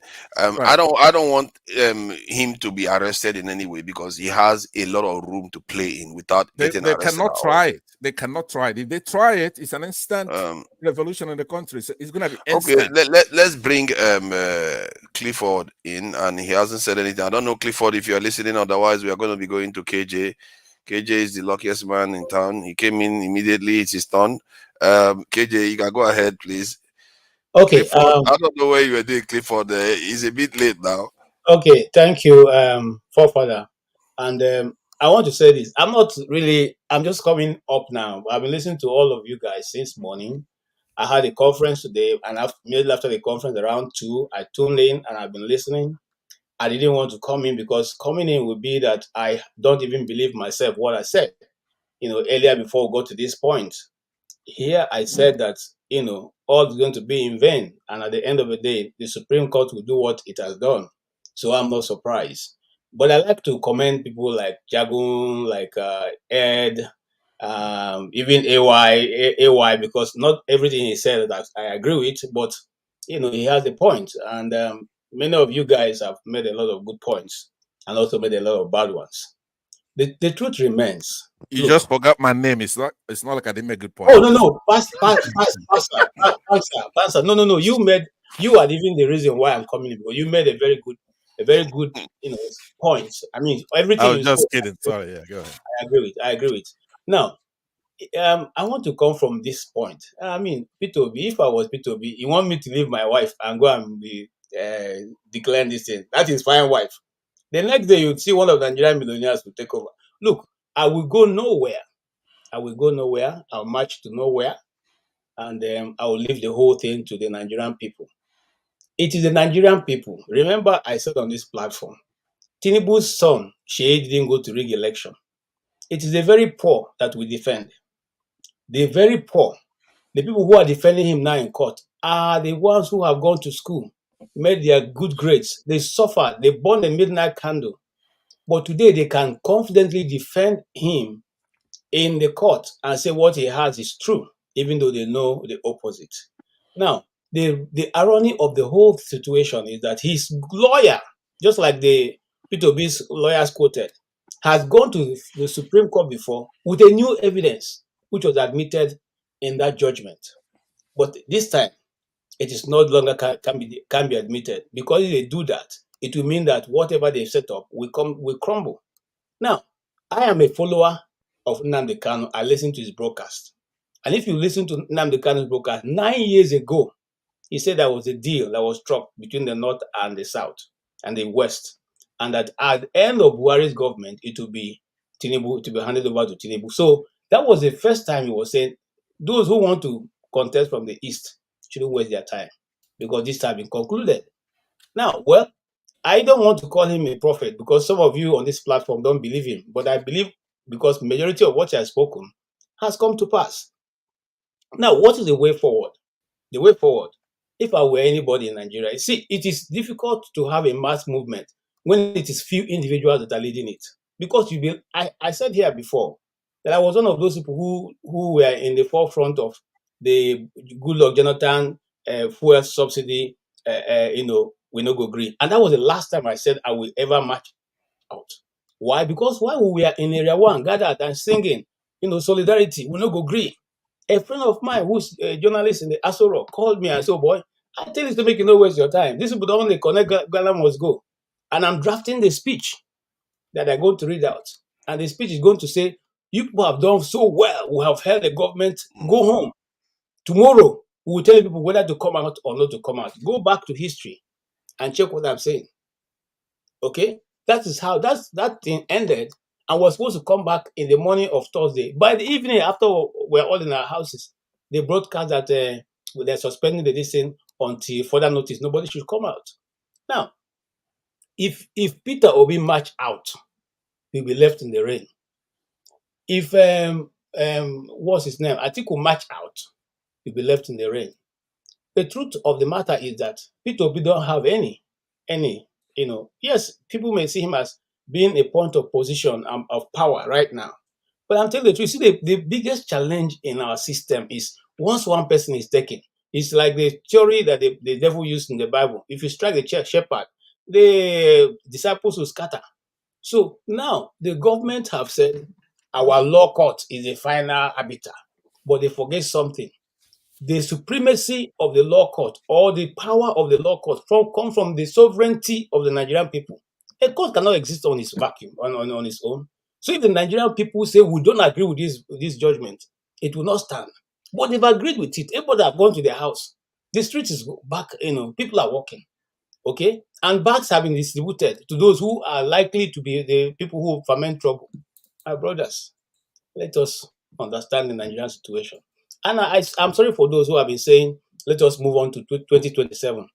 We have been, look, go back to history. When you guys were discussing, I went back to history. Go and check. After the first election was organized, there was a problem in the West. They said, let's move on. Let us move on. We moved on. So sorry to cut you short. What is your own solution now? My own solution? Yes. My own solution is for let us wait and see. From next week, the FBI will graciously begin to release their FBI files. If that doesn't mean anything to Nigerians, then I don't think anything can mean anything to anybody any longer. Tell the truth. That's the truth. I'm sorry to say. But don't you think that you should walk on the ground? Like the politicians, they have people on the ground everywhere in every locality. When you are supposed, if you want to defeat something, you work in a way that you can be able to defeat them. You can't just expect mass movement to just defeat them. Forefather, who are the beneficiaries of this system? I don't know the politicians. Who are the beneficiaries? Me and you. I'm talking about others. You have to create your own alternative system. Listen. Yes, if that move was going to come from people like maybe if Rubado was still in the other side of people, he can be able to mobilize. El-Rufai have been chased out of the country because yesterday a friend of mine called me and gave me a lowdown of what happened to El-Rufai and why he left. And it's so funny. I won't put it on this platform because it's not public yet. But if he was around, yes. But even if he was around, you see what they do, forefather, if they dictate, why am I outside? If they dictate that you are the problem, they will now put everything in they will know when you're in the toilet, when you're in the market. They will monitor your day, your children, everybody they will follow. Yes. So now in that situation, hold on. In that situation, you will now remember your fellow patriots who have gone to be with the Lord, Delegiwa, Bola Ige, and so many other people who are patriotic Nigerians who stood against the cause. Okay? Let us even include Abiola inside. Do you know something? There's a message that Tunde Bakari preached. He went to prison and told Abiola, don't allow them tell you that you should go out and go and fight. Because if you go out, if you declare yourself president, they will leave you. Yeah. And that's what they did. And they left him. So my brother, you see. But yet, because of Abiola, we are here today. Around this. But Mali said he who fights and run away needs to fight another day. It's something we have to organize. And that's why I still stand that we should divide Nigeria. I stand wholeheartedly on that point. Divide. No wonder you don't want to see any solution. Let them kill themselves alone. If the Yorubas want to kill themselves, let them kill themselves alone. If they not want to kill themselves, let them. If they not want to divide from the Fulanis, let them divide and let everybody manage themselves. Europe have people who are But do 700. you think do you think this your desire is blinding you to actions that you actually need to take to fix the problems? Forefather, it's difficult to take an action, a mass action where there's hunger. Understand what I'm saying? There is hunger in many places. We've seen so many examples of it. They are able to change the country. Now, let me give you an example. It's only in Nigeria I know that when there's trouble happening in the northeast, that's the northeast, yes, they tell MTN to switch off the system. They cut down communication, so people there cannot communicate with you. I've witnessed. KJ, Quick question. do you really think that the federal government are just going to tell one part of the nation that has been agitating to just leave like that? Do you think it's possible? Why are we not human beings? Has it not been Going done in to other places? happen. It's not going to happen because it suits them perfectly for us to be in this contraption. Exactly. If you keep saying, "Oh, let's just do," you are suiting them. You are not fighting them in their own territory. I think I You have kind of, to fight I them. think I kind of, I, You I see, think I you kind see, of summarize. I think I know where KJ kind of stands. So KJ is hoping that with arm resistance. Bro, we're not hearing you properly, man. Olumide, are you about to fall asleep with that? Yeah, man. Respect That us, man. Come comfortable on. cover you are wearing? What kind of thing is that, What man? is that? My The only, monkeys. This is my solution. This is my what I'm only saying. surmise from Yeah. what KJ has said is that Wait, the only way out, KJ. the only way out is arm resistance. Am I right? No, because you see, and I will not agitate for an armed resistance. Those of us who have a bit of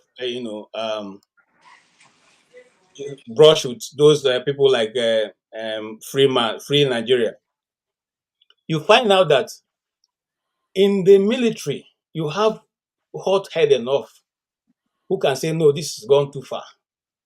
We're waiting for that response. We're not seeing it.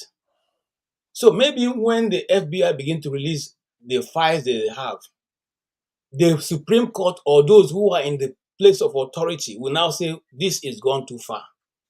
KJ, let me say something.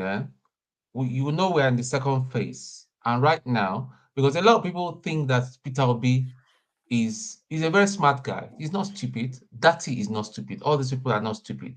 I think they've come to a phase of not talking too much. Those guys that you mentioned are not stupid either. So there's something happening because we just can't continue this way. See, one day we're all going to wake up. I will just hear it, but I hope it will not be. My only fear that it's going to be very, very, violent because there's Listen, going to be. you know the reason why for instance, I said in this platform, and the argument of this other guy was quite impressive.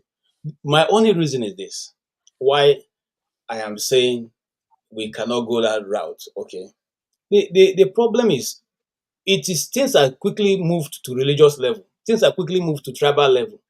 Okay, it's so quick. Okay, that to say, oh, it's because it's not Hausa. Oh, it's because it's not Yoruba. Oh, it's because even when we know, and that's why I keep saying, you know what? If it was me and the tone, we're Igbo, so nobody can come and say it's because it's Igbo, and I'm Igbo also, so we can sort things out. It's from Asaba. I know of the Asaba. This Okay, well, issue. he's not Igbo. He's And it's not Enugu. And Umuahia is not his own. You know there is also Igbo politics. So let's not go there. All I'm simply giving is an example. I'm simply saying that when it's reduced to the barest minimum, decimal, the barest decimal, available, people are more careful to say this person because, for instance, when if a thief man writes a petition against a thief man and they are all in the same, nobody will say and say because a thief man that's why writing against another an Igbo man. No, but it's both of them are the same. Actually, they will say it too. Now I'm coming. There's something from you guys the other said, side of which thief is why clan. I came in. Forefather, I want to ask you this question: if the seaports in Lagos were shut down indefinitely, okay, and the seaports in Lagos, I mean in Calabar, and the one in Port Harcourt is open for business for all Nigerians. Do you think that the Yorubas will keep quiet and still be shouting one Nigeria? No, they will not. They will not be quiet. But why then do you expect those people from that side to keep quiet and be shouting one Nigeria? Because Now, they are not the Yoruba. Let me spell after something out for you. Let me spell. Secondly, Okay, why fine. will we be tapping oil from Niger Delta and you say it's federal government based? So you pay them 13%. That's what you said.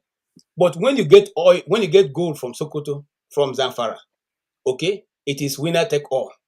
They don't pay them 13%. They mine it, they sell it, they own it. So these are the contradictions in Nigeria that one cannot, any reasonable human being can't fathom it. If the gold that are digging for the ground belong to the Zamfara people, why won't the oil in the Niger Delta and the other stuff in those places belong to them? See, there's a lot of oil being stolen that you're aware of, probably exceeding the amount that is being lost to crude. That's the gold theft, and there is also the aspect that when people keep talking about comparing the Southwest to the Southeast, it's not fair. The Southwest, they are the fact that they have a large group there, and they remember they still have another large group next to them in Benin Republic, and they have access to the ocean. That is, it's not the same. Let's not go there now. Come on. No, I don't know. Hold on. Let me wait, just make this because it's a let's fact. not go there. I have to make a factual statement because Why don't you sometimes talk about your own tribe, right? Hold on Leave now. the Igbos and the Yorubas. Talk about your tribe. Oh, What okay. is your tribe? Let me finish with my point. The point I'm trying to make is that sometimes you have to use your tongue to count the number of teeth in your mouth.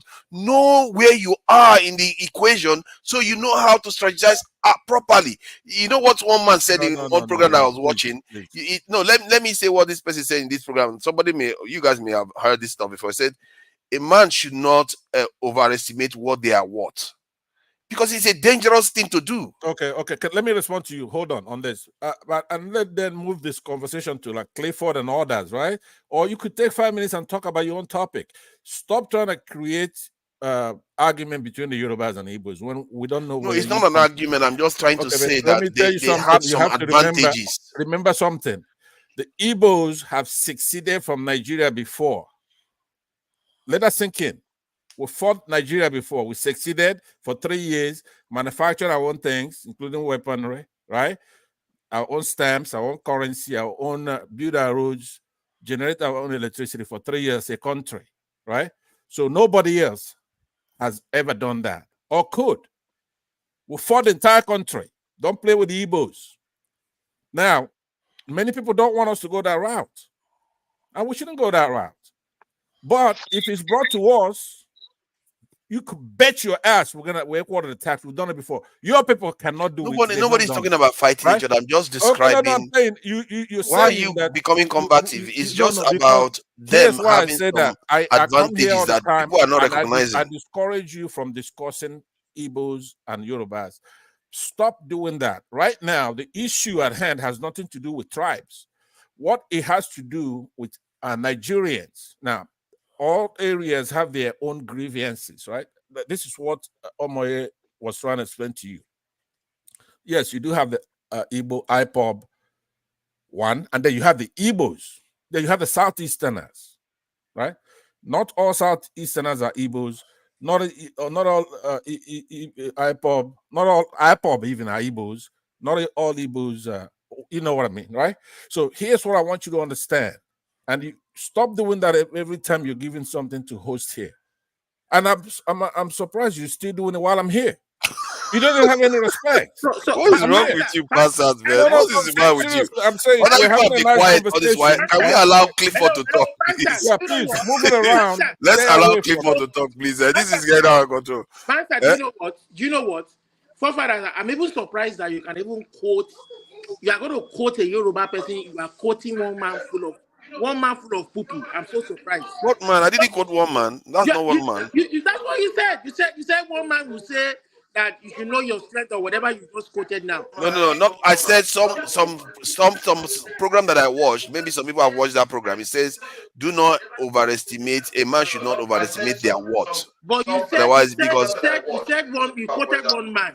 Maybe he came from his program. Yeah, no, not one man program. No, not one man program. One man cannot won't talk like that overestimate now. the worth of anybody. You don't know what's going to happen. So you know what? I'm even surprised that we should quote that to ourselves. You should not overestimate your own worth, because if you do that, chances that you are going to put yourself in a position where you can take the hit that comes with that. Because that is the more reason why Nigeria should operate a true federal structure, so that whatever the Easterners have, whatever they have, they can use their resources to develop themselves. The North, whatever they have, they can use it to develop themselves. In the Southwest, they can use it to develop ourselves. You understand? And you will surprise you that if they had allowed this thing to naturally progress the way it should have progressed. Look at Japan today, the third biggest economy in the world. They don't have oil. They don't have all these things that make you have a shot. It's technology. They sell their brain and intellect, human intellect and technology. And the third richest economy in the world. 30 million population. Not even up to the population of, we are saying 200 million advantage. They're not even up to the population of China. Man, I really respect the Japanese, man. Those guys, the more you read their history, the more you respect those guys. Maybe the North would have even been the most productive part of the country if they allowed it. Instead of all this crony, crooked way of managing, sharing money every month. And everybody is waiting for that money to come so that they can now begin to share. Olumide, thank you. Can we allow Clifford to talk? Clifford has been very patient. And I think there are some people that Ed hasn't said much at all. He came, just said one thing, and that's the end. Clifford, please go ahead. And Gago hasn't said anything. He too hasn't said anything for a long time. So we should not monopolize the conversation. So I don't. Yeah, Clifford, go ahead. No, I just wanted to ask if we can change the topic. What do you want to talk about? I just wanted to ask if you can change this topic and go for another topic, because it's not bringing us anywhere. Yeah, that's why. Do you have any idea, anything you want to talk about? Something you want to get off your chest, like, what is the whole point of this world? Stuff like that. Do you have, this is Sunday lecture, isn't it? We are supposed to be learning something. Like what the retired Supreme Court man said. Okay, what did he say? That there is no Southeast man representing the Southeast at the Supreme Court. Can we discuss such things? Because when the Southeast are saying that's going to get us into tribalism anymore again, joking. So can we just go to that area? The Supreme Court. That we should avoid that conspiracy for a bit. Nigeria is tribal everywhere, so we cannot. We cannot continue dodging tribal. We have to discuss it. Okay, let's do that some next week, Ed, because I think we've had quite a hot set, maybe even 2 weeks. Let's have a break from this tribal stuff. Is it Professor, but that Supreme Court judge said something that I think everyone should go listen to that. His submission. But that is part of Nigeria. Judge, the court he got himself into, that he decided to serve, is no longer what it is, because no longer serve justice for the ordinary man. Are there 7 of them? Yeah, they are not up to the normal edition, and it has become deliberate that government don't want to appoint more people. So how many is 7 of them now? They always have for the panel. They are 10 now. I think they are 10 now. Well, they're up to 10, and no Southeastern are there. But you see, I think 10. And that's not tribal. When you talk about stuff like that, hold on. That no. Even anybody that looks at that arithmetic says something is not right there. So let's conclude that one is not right. That one is not right. If it's up to 10 and no Southeastern are there, that is odd. It's a bit odd. Jago, I don't know whether you want to add something to it. It's all very interesting, I suppose, or not, depending on how you're listening. But I find that we're not getting to the nub of any real scenario here. And even the way we're discussing this subject, I'm listening and I'm not finding my feet anywhere in what's being said. For the first time, I don't know how you guys feel. I've really enjoyed Pansat's contributions today, and I don't generally, but I have today. What you hear? What I got to say more? Yeah, I'm sure I will move away from my own opinion on you. However, you see, it's difficult. It's really difficult because we have such a challenge ahead of us. But really, I'm quite stuck for words. I'm really wanting to hear something powerful that galvanizes us as a people. And I don't have it to say. I can't lie. I don't have it to say. But I'm waiting from whoever can just, give us some level of direction from where we are now. Because really, looking at the last 2 years where Nigeria is concerned, from my point of view, I did see a lot of gloom. I saw gloom. The only hope that I saw was Peter Obi. That was the only hope. Because me, as I said, I was just ready to give up on the whole shaloi. I can tell you that my family, my older brothers, my younger brothers, both. I'm in the middle. I'm a middle child of 5. So both areas, they've all given up. Their level of pessimism from a good 30, 40 years ago, they've given up on Nigeria from then. I, in my family of siblings, I'm the only one who has a love or who has carried a love for Nigeria. But I'm really beginning to lean with my brothers on where things are, because the tragedy is much, and it's almost like everyone should just go and face their own life. Because of our love, we are here. But bruh, I haven't heard anything that gives us any way forward. I've not. And I'm waiting to join in with the way forward. Even in this conversation, I can't find head or tail of it. I can't even jump in, really. I'm glad that people have said and suggested to change the subject. But when we search around, I think we've almost exhausted matters of Nigeria. I don't think there's any subject that we haven't broken where Nigeria is concerned. As you say, sometimes forefathers, maybe we should take a break, not just from tribe, but from Nigeria as a whole subject. Maybe we should discuss what's going on in Europe. Maybe we should discuss what's going on in any other part of the world. But right now, the subject of Nigeria is irritating. Again, part of the reasons why I've enjoyed what Pansat has said is he's given me some understanding that Atiku is going to speak this week. Peter Obi will speak at some point. And whilst I'm not somebody who's waiting for these voices, I think it would spark conversation anew. But what I must say is that the level of accusations that has happened in the last couple of hours on this program are very typically Nigerian. And we must resist that, accusing people and being, to use forefathers' word, to malign anybody's character. Then Jack, you are not Wait, ready please, Joe, please. You are not ready to lead the struggle then. I'm not, because if I had a way forward, I would deal with it. However, enjoy yourself with your laughter there. Bro, I don't want to abuse you. Having said that, as I said, I've enjoyed what Pansat has said, because he's given some level of reasonability where voices that we are waiting to hear from are going to speak. And as I said, I think that would spark conversation. As a leader, my brother Olumide,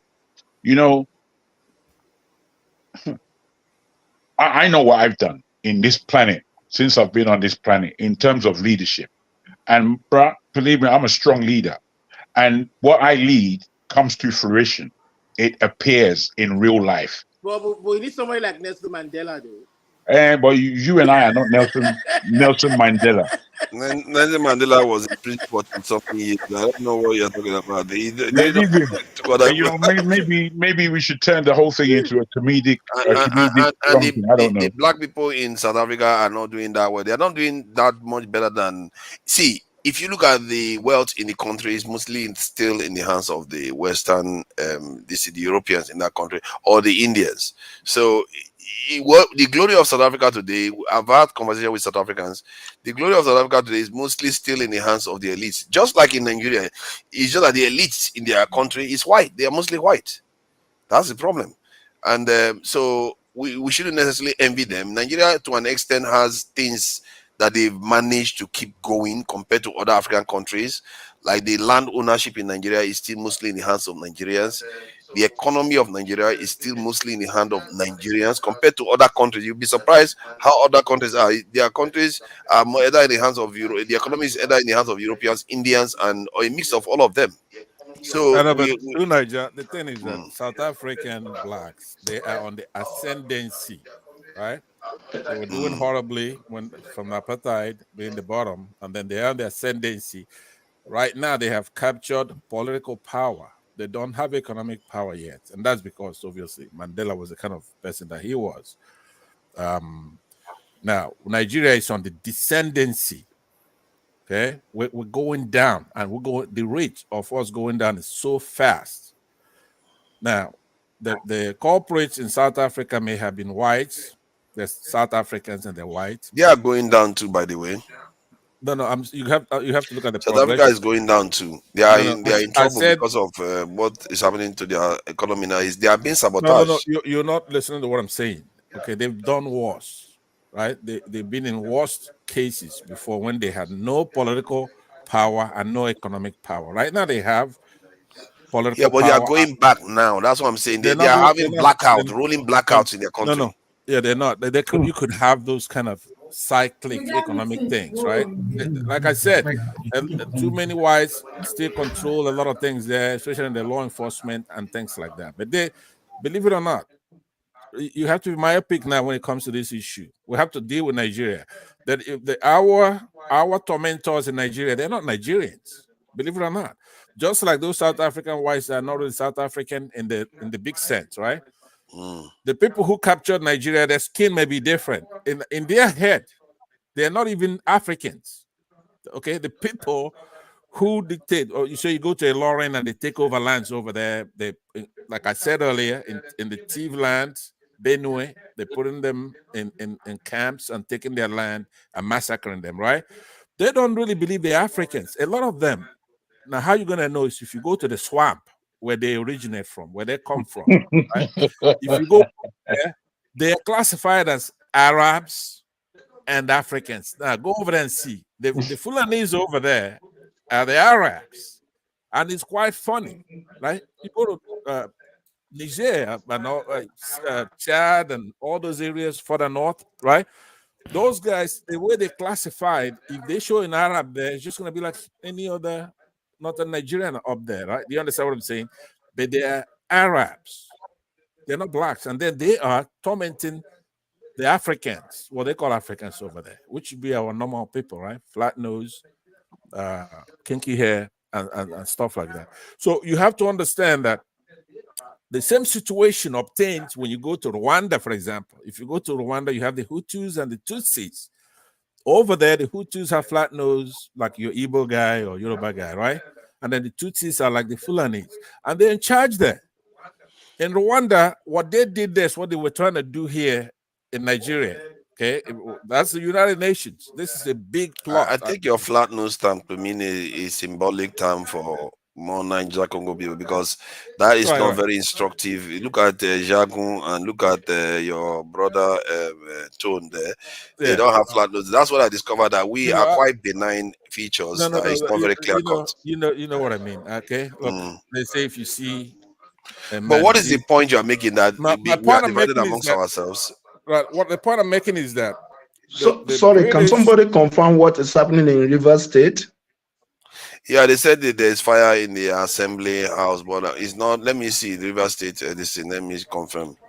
Rivers State. Hey guys, I will leave you guys. I will talk to you. Yeah, all I think later. it's a fact too. There's fire in Rivers Assembly. They want to burn it now. Maybe somebody wants to hide evidence or something. I don't know. Or doesn't want the assembly to burn Because of fear of impeachment tomorrow. Wow. They were about to impeach him. Yeah, the governor. I think there's a plot. I think Wiki is trying to. That's the allegation. Wiki is trying to get The governor only had house to to impeach Sim Fubara because the Now you be that show. Yes, yes. Yeah. Good evening. I think Wiki and Fubara are falling out, and this is someone Wiki just literally, installed or imposed how many months ago. Remember, Fubara was a Wiki's accountant general accused of stealing billions. That he had EFCC case before the election. So they're falling out allegedly, and tomorrow they're meant to move the motion to impeach him, so that they can now sit. They've burnt the whole house down.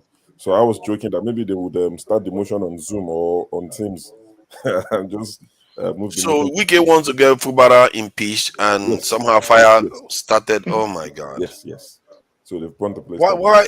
So does that thing? How does that prevent him from being impeached? They can impeach him in a canteen. Exactly. They can do it on Teams. They don't have to be, but yeah. Exactly. They've burned the whole thing down. If you see the video, That is Nigeria for you. Nigerians, this thing that we do. We have wicked people in politics. They will rebuild it with the people's money. Sure. You know the reason why they are doing that. No, sir. And the next thing now is Fubara is going to leash out thugs who will be watching out where they will gather more than 10 of them, right? So that they can stop. They cannot form a quorum. The reason why they're doing that in Nigeria, which is what we have been talking about on this platform, is, you see, once if they are even 6 and they sit and say you have been impeached, that is the end. The next thing is say go to court, because they know when you go to court, nothing will happen out of it. So the best thing for you to do. But Tinubu, you see, I don't know why he say that though, because Peter Obi twice won in Supreme Court. There are sometimes you different get level, bro. Different level. When was Peter Obi? But this is governorship level too. Hold on, when was Peter Obi governor? Peter Obi was governor how many years ago? About 10, 15 Almost years ago. everybody who was in that panel is no longer in the judiciary.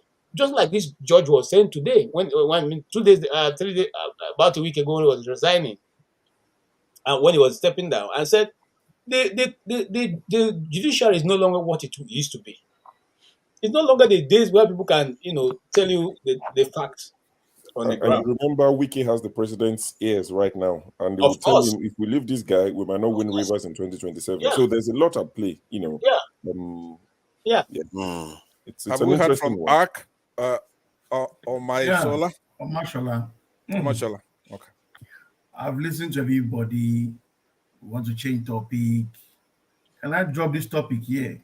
Because this topic has ever been in my mind for a very long time. Good. We are how many of us on this panel? I think we are 8 or 9. 9. Now, imagine 9 of us are staying in different states in Nigeria, and we don't come from there. I did my NYS in Katsina. I lived in Katsina, and I saw how they suffer. Imagine I worked there after NYSC. I got a job there, and I started to go into politics.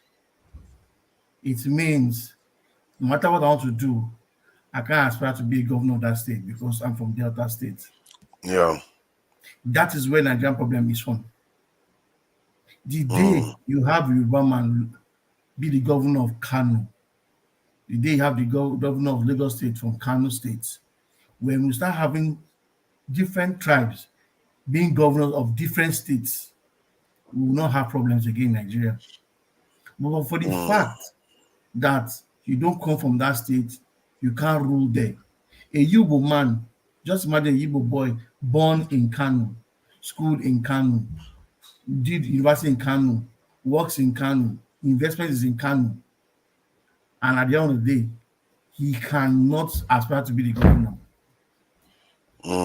That's the kind of system we are in. We're so far from that position. We can't even genuinely. No, we are not far. We are not far. No. You know what? You know what I say? We're not far. The senators we have don't want to do anything. They just go there to steal money. Because I think let me try to add something to what you're saying. I think the part of the reason why people are worried about that in the context of Nigeria is that, like, if let's say someone like Tinubu now that people consider to be very, very influential in politics decides to become president now, and then anybody's allowed to be president for a minute, then you're just going to send some of his people to River State, all the other states, and plant them in office, and maybe they will all be from Yoruba. Let's assume that. You can see why people that fear is in their mind.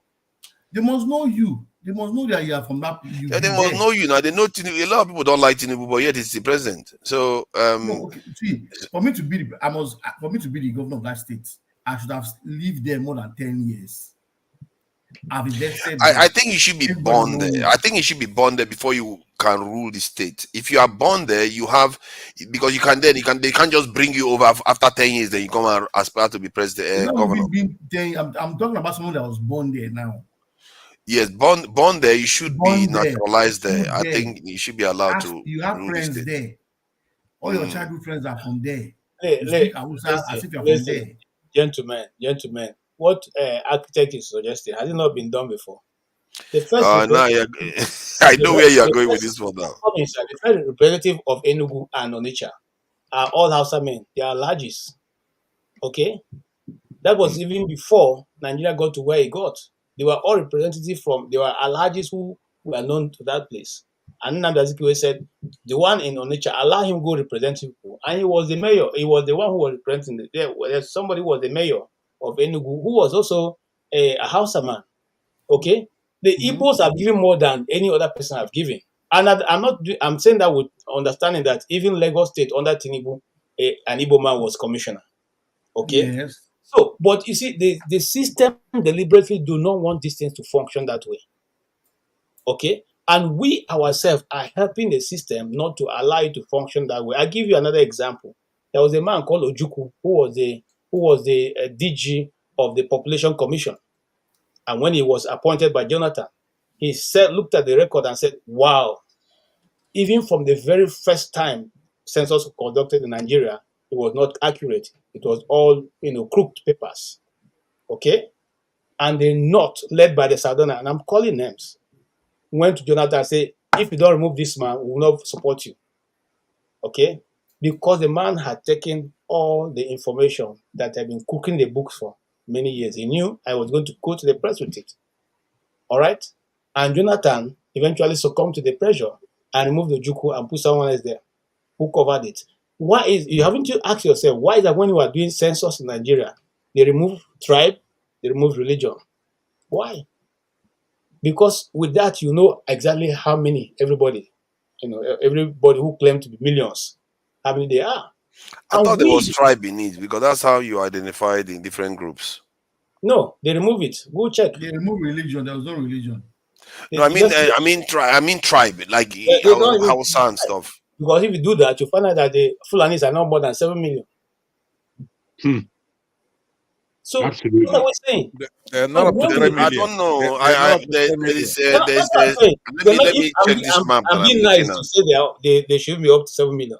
They claim about 5 million, but they're not up to 3 million. Let me tell you what I do when I'm dealing with Northerners, right? When we say it like that, we mean aggregate. When they claim something, when it comes to numbers, you divide it by 4 for them. Jeez. Right? And then whatever they give to the Southeasterners, you multiply it by 4. It's a rule of thumb. Pastor, you come up with stuff, man. No, let me tell you something, right? Forefathers. Here's the thing. You really need to come up with stuff. What I'm saying is that just forget the Igbos. You know what? Here's an experiment. You have to be scientific method, right? When there's a process of objectively establishing facts through testing and experiment. See, that's the thing about going to school. It's not about speaking English, blowing grammar. Remember when you go to school, you study calculus, algebra, right? Mathematics, stuff like that. See, they don't know that.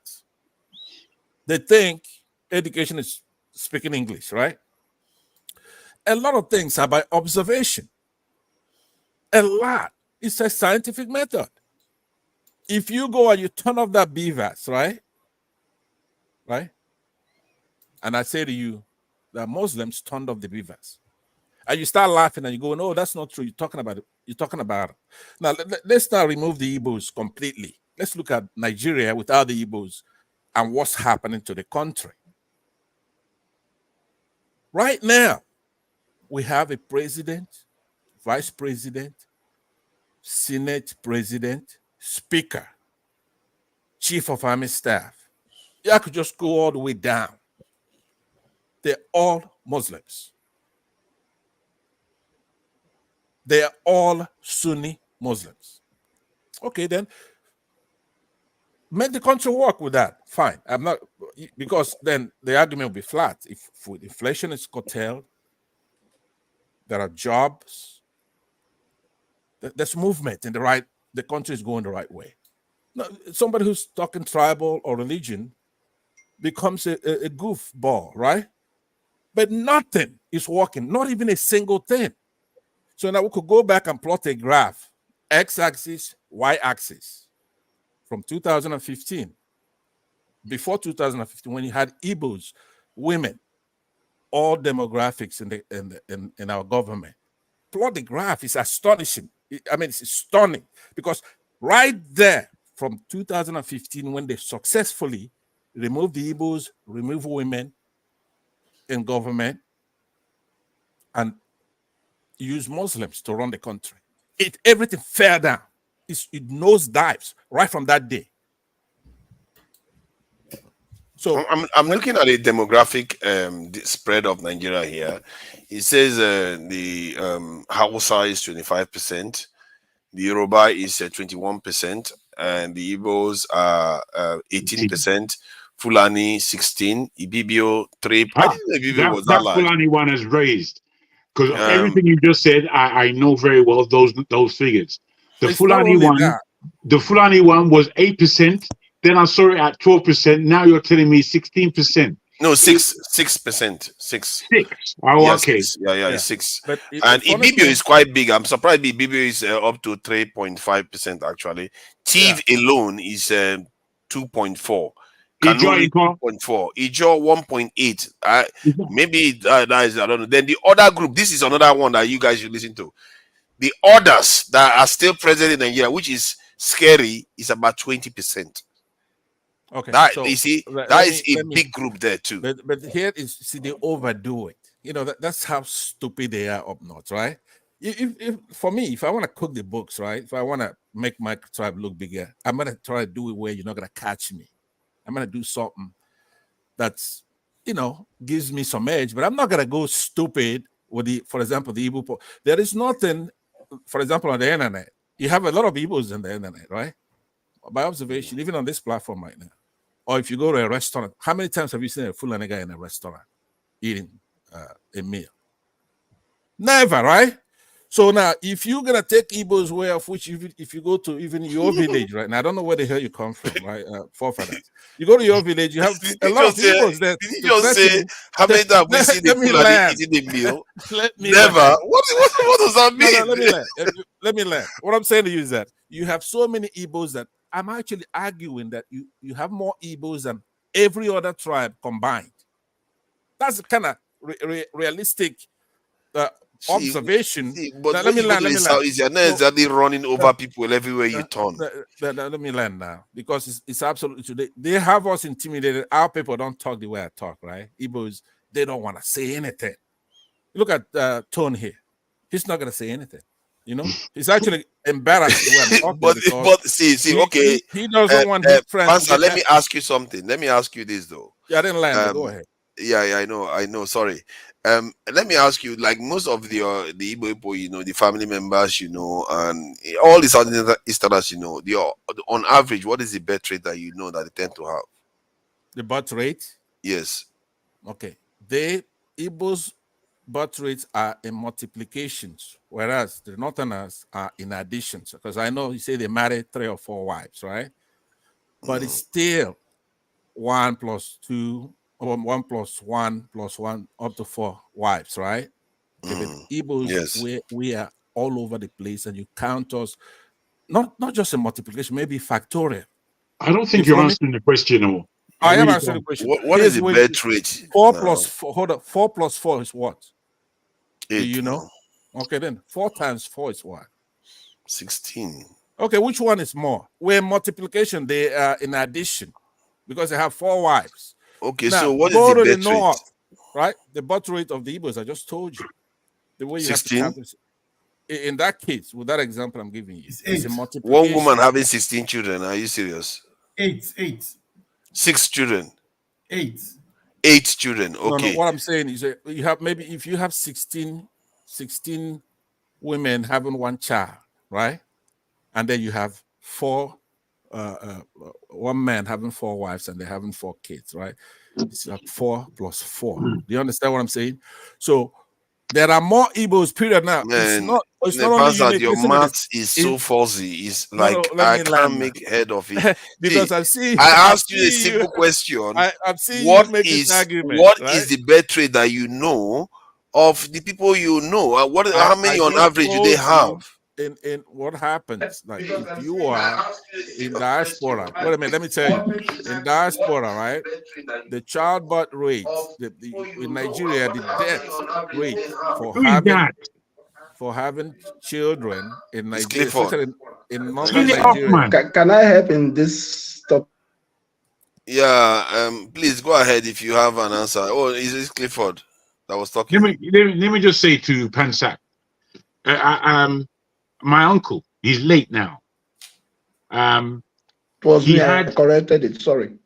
Good. He had 27 wives, 77 children. The grandchildren I can't even begin to number. Now, this is more a Yoruba and Hausa phenomena, where how we have our families. My observation, where Igbos are concerned, they have big families, largely with 1 wife, maybe 2.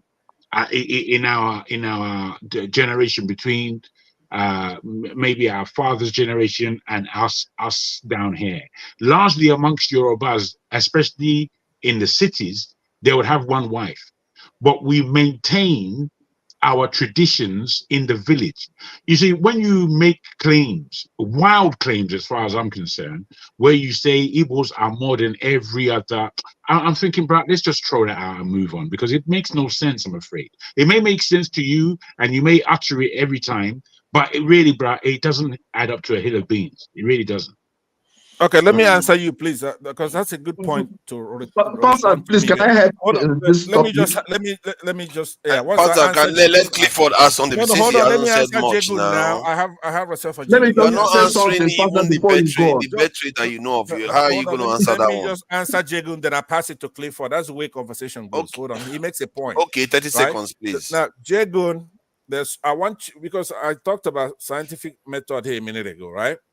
Now, I'm going to refer you to a country in the northern part of Africa. I mean, not from us, Nigeria. This is called Niger, right? And also Chad.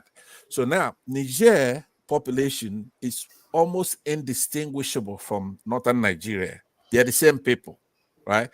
And a huge percentage of them are Yorubas, and they're Muslims, right? And they marry more than 1 wife. Now, what do you think their population is? The population in Niger, I don't know if you're aware, is the fastest growing population in the world as we speak. Are you aware? Okay. Forget about the rate. What is their population? Their population right now, according to Nigerians are Hausas, they're not Yorubas. So. No, we're talking about northern Nigeria. We're not talking about Yorubas. They say Muslims marry more than 1 wives, and then somehow majority of Niger people are ethnic group are Hausas. Right. I'm not that's what we're talking. talking. I'm trying to use science. Hold on. I'm trying to use science to demystify all that nonsense, right? This is how you catch northern Nigerian Muslims and their lies, right? This is how you catch them. you have you have Niger that is indistinguishable from them. Their religion, their habits and culture of marrying how many wives, whatever it is that gives them that super numbers, right? Here is a country that is just them. Nobody else is messing with them now, right? This is they're over 50% of the population there. So now, going by what they're saying apply in Nigeria, they should be in the hundreds of millions, because over here they're undiluted. This is just them now, right? Let's say Nigeria population should be smaller because you have Christians and those who don't practice what they're talking about. So their claim, right now, you have to remember, since caveman, all over the world, every population that's closer to the desert is the least. Now, when you go to the coast, you have more people, right? So in Nigeria, they're lying and saying that they're an exception. But here you have Niger that has a huge landmass, right? Almost as big as Nigeria. No, it's bigger than Nigeria. Oh, you see what I mean? Now, what is their population? Right? Yeah. Nobody wants to tell us. Because Pastor, let me explain what is happening to you. Let me explain what is happening. You see, look at Niger. You see how brown and yellowish and whitish it looks, because it's right in the middle of the Sahara Desert. Hence, you can't have much life there. Right. But look at northern Nigeria. Most part of the northern Nigeria is relatively almost green. the same color as Niger. Yeah, some part of the north, but it's mostly, it started becoming green. Look at, if you look at Enugu, Enugu is here. Hold on now. I want to show you. Hold on, I want to show you something. Now, Enugu is somewhere around here. If I'm not mistaken, this is where the border of Enugu is. And if I go closer, maybe I'm even mistaken there actually. Yeah, I see there. Yeah, where's Enugu even? Enugu there. Oh yeah, that's it here. So they tend to border around this area. That's where they end. Then look at the landmass. Hold on, so you understand what is going on. Look at the southeast here. The southeast around here. Hold on, let me explain this so you understand what you are saying. The southeast is around here. So now look at the other population, the other areas. Southeast around here. Look at all these areas, and all these areas. How much bigger it is. This is why their population is larger. It's not because they are just you just say that they have a lot bigger land. Okay, so hold on. That's why they have a larger population. Please, no. Can I your argument doesn't add up. They have more space. They have more green space. See, hold on, father. I serve in Katsina. You see that place in Katsina? I serve in Katsina. There is no way another person will tell me you have more population. They are small villages around, and sometimes those villages you're not more than 20 or 10.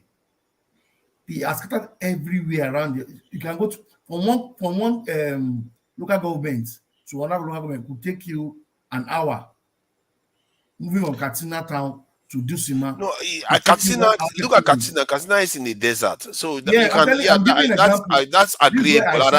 And I think their population. Okay, let me check Katsina population then. I think where the causing confusion is if you add middle belt their population, north, then it looks greener. But if you take out the middle belt, then you have a different conversation. Right. Sure, you got it. Katsina population is relatively very small, if I'm not mistaken. You didn't want me to land. That's why you're doing this. Let me land. Okay, so what is there to land? Remove that. I don't know where you're landing. Are you taking? Let me land. Okay, listen. Yeah, listen to this. Okay, look, I just showed you. If you go with this map right here, you go further down, then you see the coloration right here. But look at what you are saying. Now you're saying this region should be more populated than any other group in the larger nation. No, that's not what I'm saying. I'm saying this group. Hold on, let me answer that question. Sorry, let me even help you. See, there's even no need to debate all this. Every statistic we have of the Nigerian population is nothing but false. Exactly. Even when the British handed over to us, there's documentary evidence that they falsified numbers in the northern region. Seriously? Just to earn more money. Is there nothing you are not going to come up with? Even when the geography is telling you the truth. This is the truth. Pastor, I caught you laughing there. Pastor, this is being mischievous here. I actually find it very funny when you say these things. It's people like you who support the fact that you accept that when they say that there are more people in Kano than Lagos, you accept it. Exactly. No, I'm not see because you see what I'm coming. Hold on, sir. Hold on. Kano has 43 local governments. How many has Lagos? Okay. Now the question is bigger state than Lagos now. Is bigger by population or by landmass. Even by landmass you're looking at. Forget the landmass. But it's not more. It's not more dense. I told you just now. It will take even Niger being having the highest growth rate. Just like Pascal told you, the highest growth rate in the world in Niger is not even up to Lagos population. Yes, even Niger, they have even having the highest growth rate in the world, 25 million population. They have 25 million population. Right? Imagine that. And then you are coming here to come and support false statistics. Plus, when I people just disagreeing with reality? You have a lot. How many Igbos do you have in Los Angeles or New York or Atlanta? And yet they have more. How many do you have in the UK? Right? They you keep looking at this map. They have more population. My thing I'm telling you is that Muslim ticket. They turn up One at a time, please.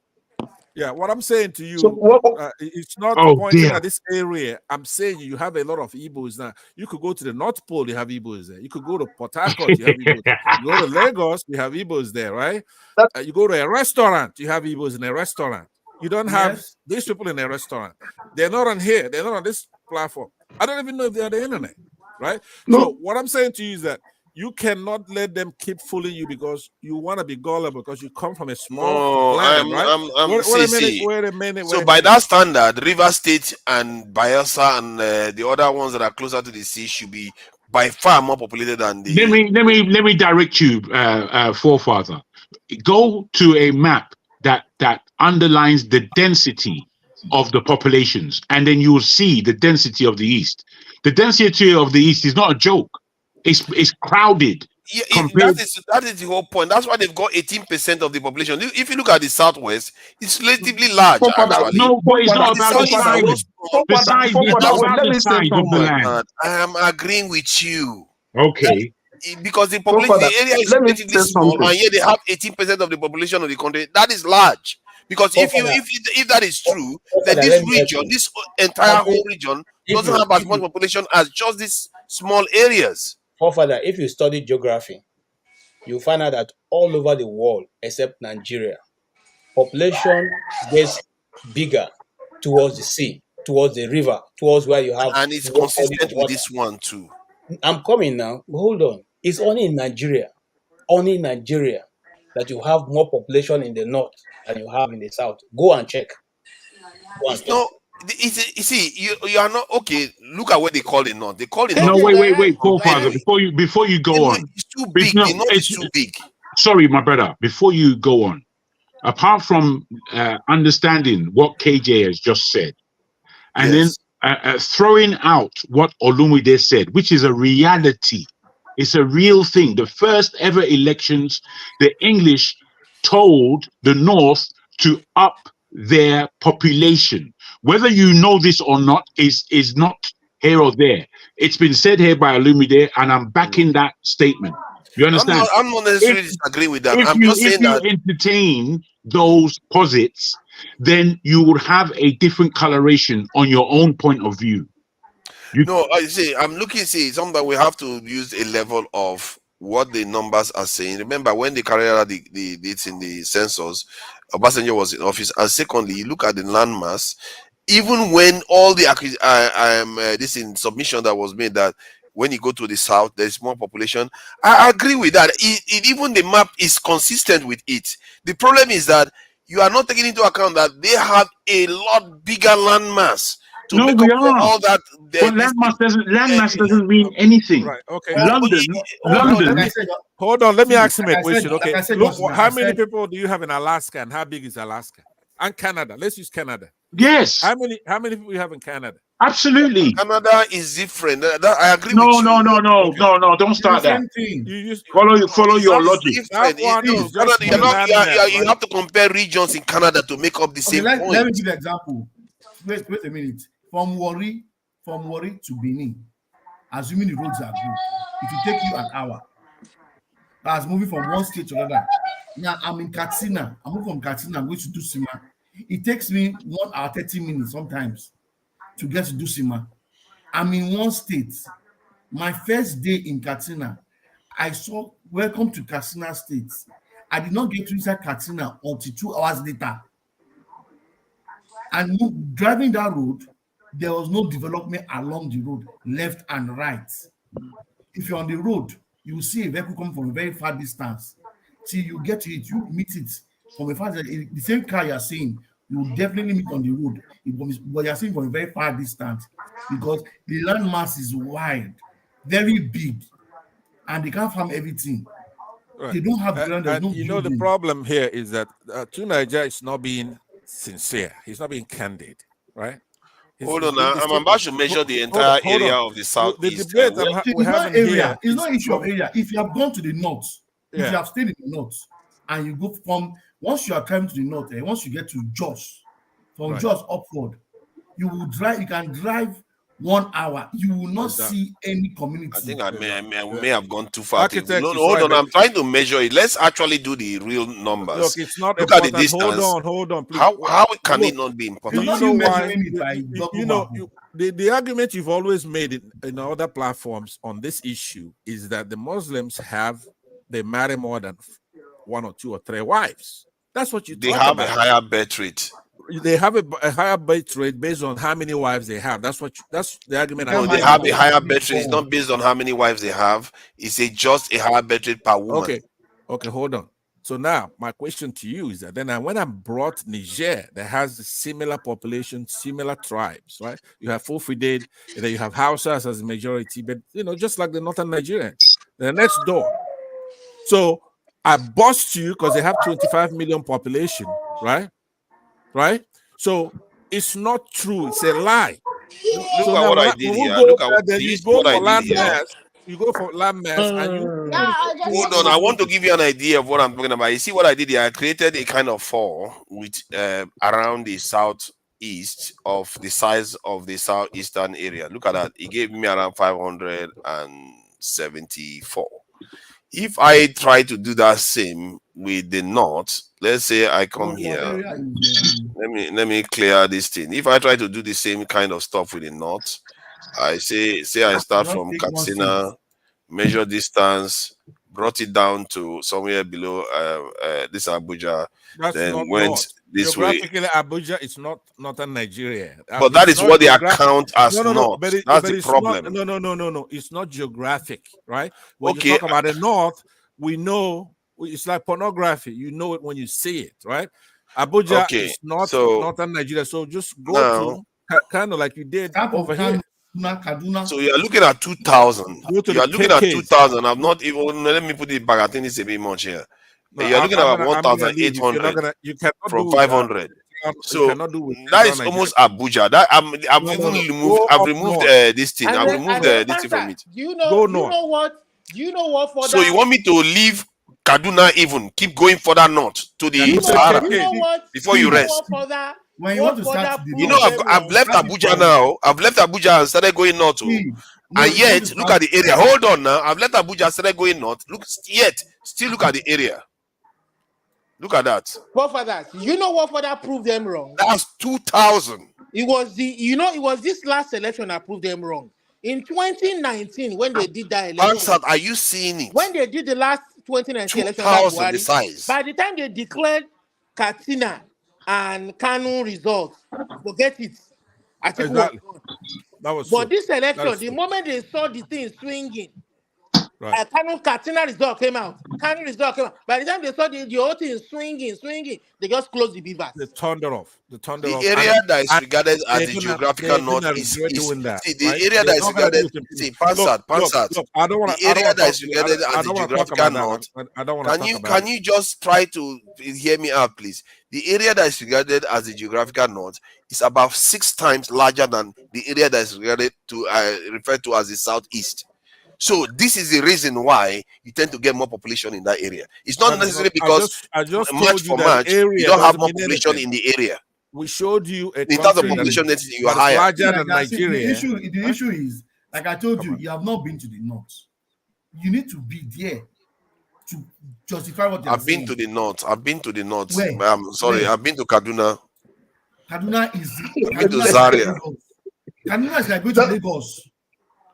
So Kaduna is okay. Have you been to Bauchi? You are talking about the desert areas where you don't have people as much. I don't understand why you are saying that. So when they say but that is not the entire north now. That's not the entire north. Population. That those desert areas are where they are claiming population. But yeah, Nigeria, you're considering the point by saying the further north you go. Look at this area. Look at this area is relatively green because of Lake Chad around that area. It's not all north. You see, when people make it look like the north is just wasteland, it's a lie. Because I was shocked. I was shocked myself. Hold on, let me say my own piece. Let me say my own experience.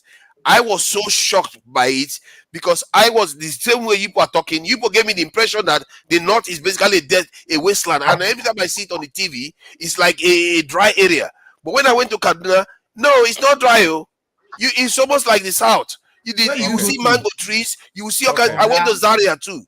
You will see the mango trees. Okay. You will see all the bushes. Can I say something? I thought it was going to be brown and desert-like. Let me answer you. Katsina, Maiduguri, Bauchi. Right. That is where you see the desert. And Sokoto. Right. Yeah, you have to go to the north now. That is far north. You're talking about that's that's where they say the population is. Right, because that is the whole debate. That is not the only place the population is. Listen, forefathers. You are basically considering the debate, right? You're speaking. Yes. You're stipulating that the further north you go, the lesser the population. That's what you're saying? Yeah, generally. Right? That we should not go using sample from the north, and this is your map that you're doing, because the further north you go, then the lesser the population, right? Yes. Okay, very good. So if you stipulated that, then there's no debate. That's what we're saying.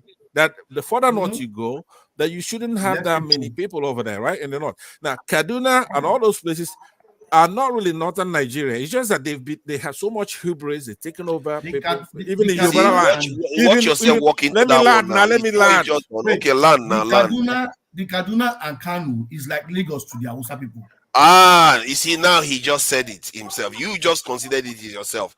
This is why Lagos is highly populated, because people converge in certain areas. That's what you see in the north too. The northern guys do more of their business between Kaduna and why are you guys surprised? I don't understand. That's like their own business center, like we have in Lagos.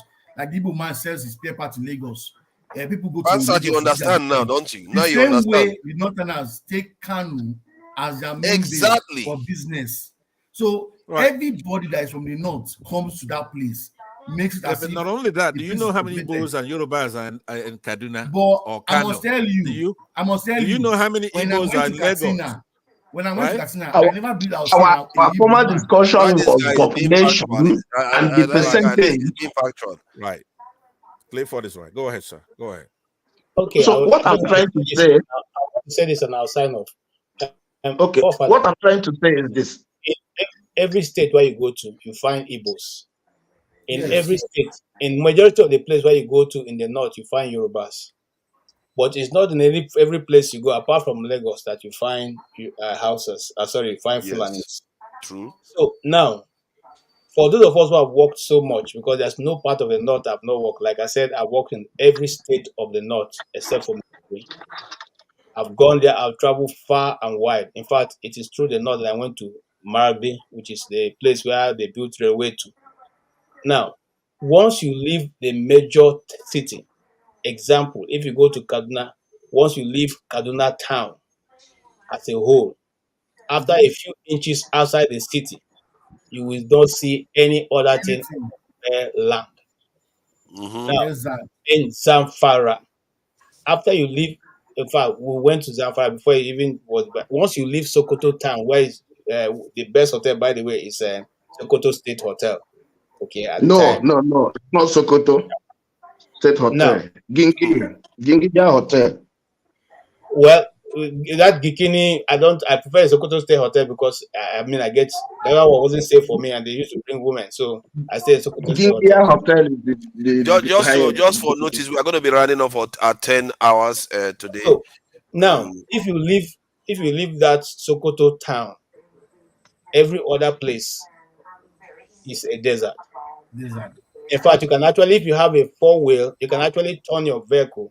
If you know the direction or you get the compass where you're going, you can just drive through the field and go all the way to the about Sokoto. I'm talking about all those 5 states. You can do it. At the very top. I guess it's possible. I'm telling you what is there. I mean, what do I get? It's sandy. The thing I observe in the north is that their culture is different. It's only in the city. Father, don't let them be carrying you along this thing. It's not what it is. And They're he's not been carrying making me along. I'm just the using ridiculous what I'm seeing. argument he's been making is that their culture, right? Tonight he's not pushing it anymore, right? This guy is ubiquitous on the internet talking about how they marry more than one wife, right? Let me so share tonight, it so you can see. He's run away from that argument. And he's talking about I'm not running away from that too. Okay. Let me share. Let me see. This is the population of Niger, and I think that's their birth rate, 6 point something. And if I go to Nigeria, you see Nigeria's birth rate is a bit lower. But if you go deeper into the Nigerian numbers, you find that most of the higher birth rates are in the northern part of this state, Nigeria. And that is, like in the south, is what I found was around 3.2 or something. While in the north of Nigeria, some parts of the north of Nigeria is 6.27 this child per woman. This is not about how many wives. But listen, I just told you. Look, listen, I'm gonna say this and I'm done because it makes us try to sound tribal here. I just told you, northern Nigerians have this I don't know, fear of Southeasterners, right? Anytime they have to submit numbers about Southeasterners, what you have to do is to multiply by 4, whatever they submitted, okay, and divide their own by 4.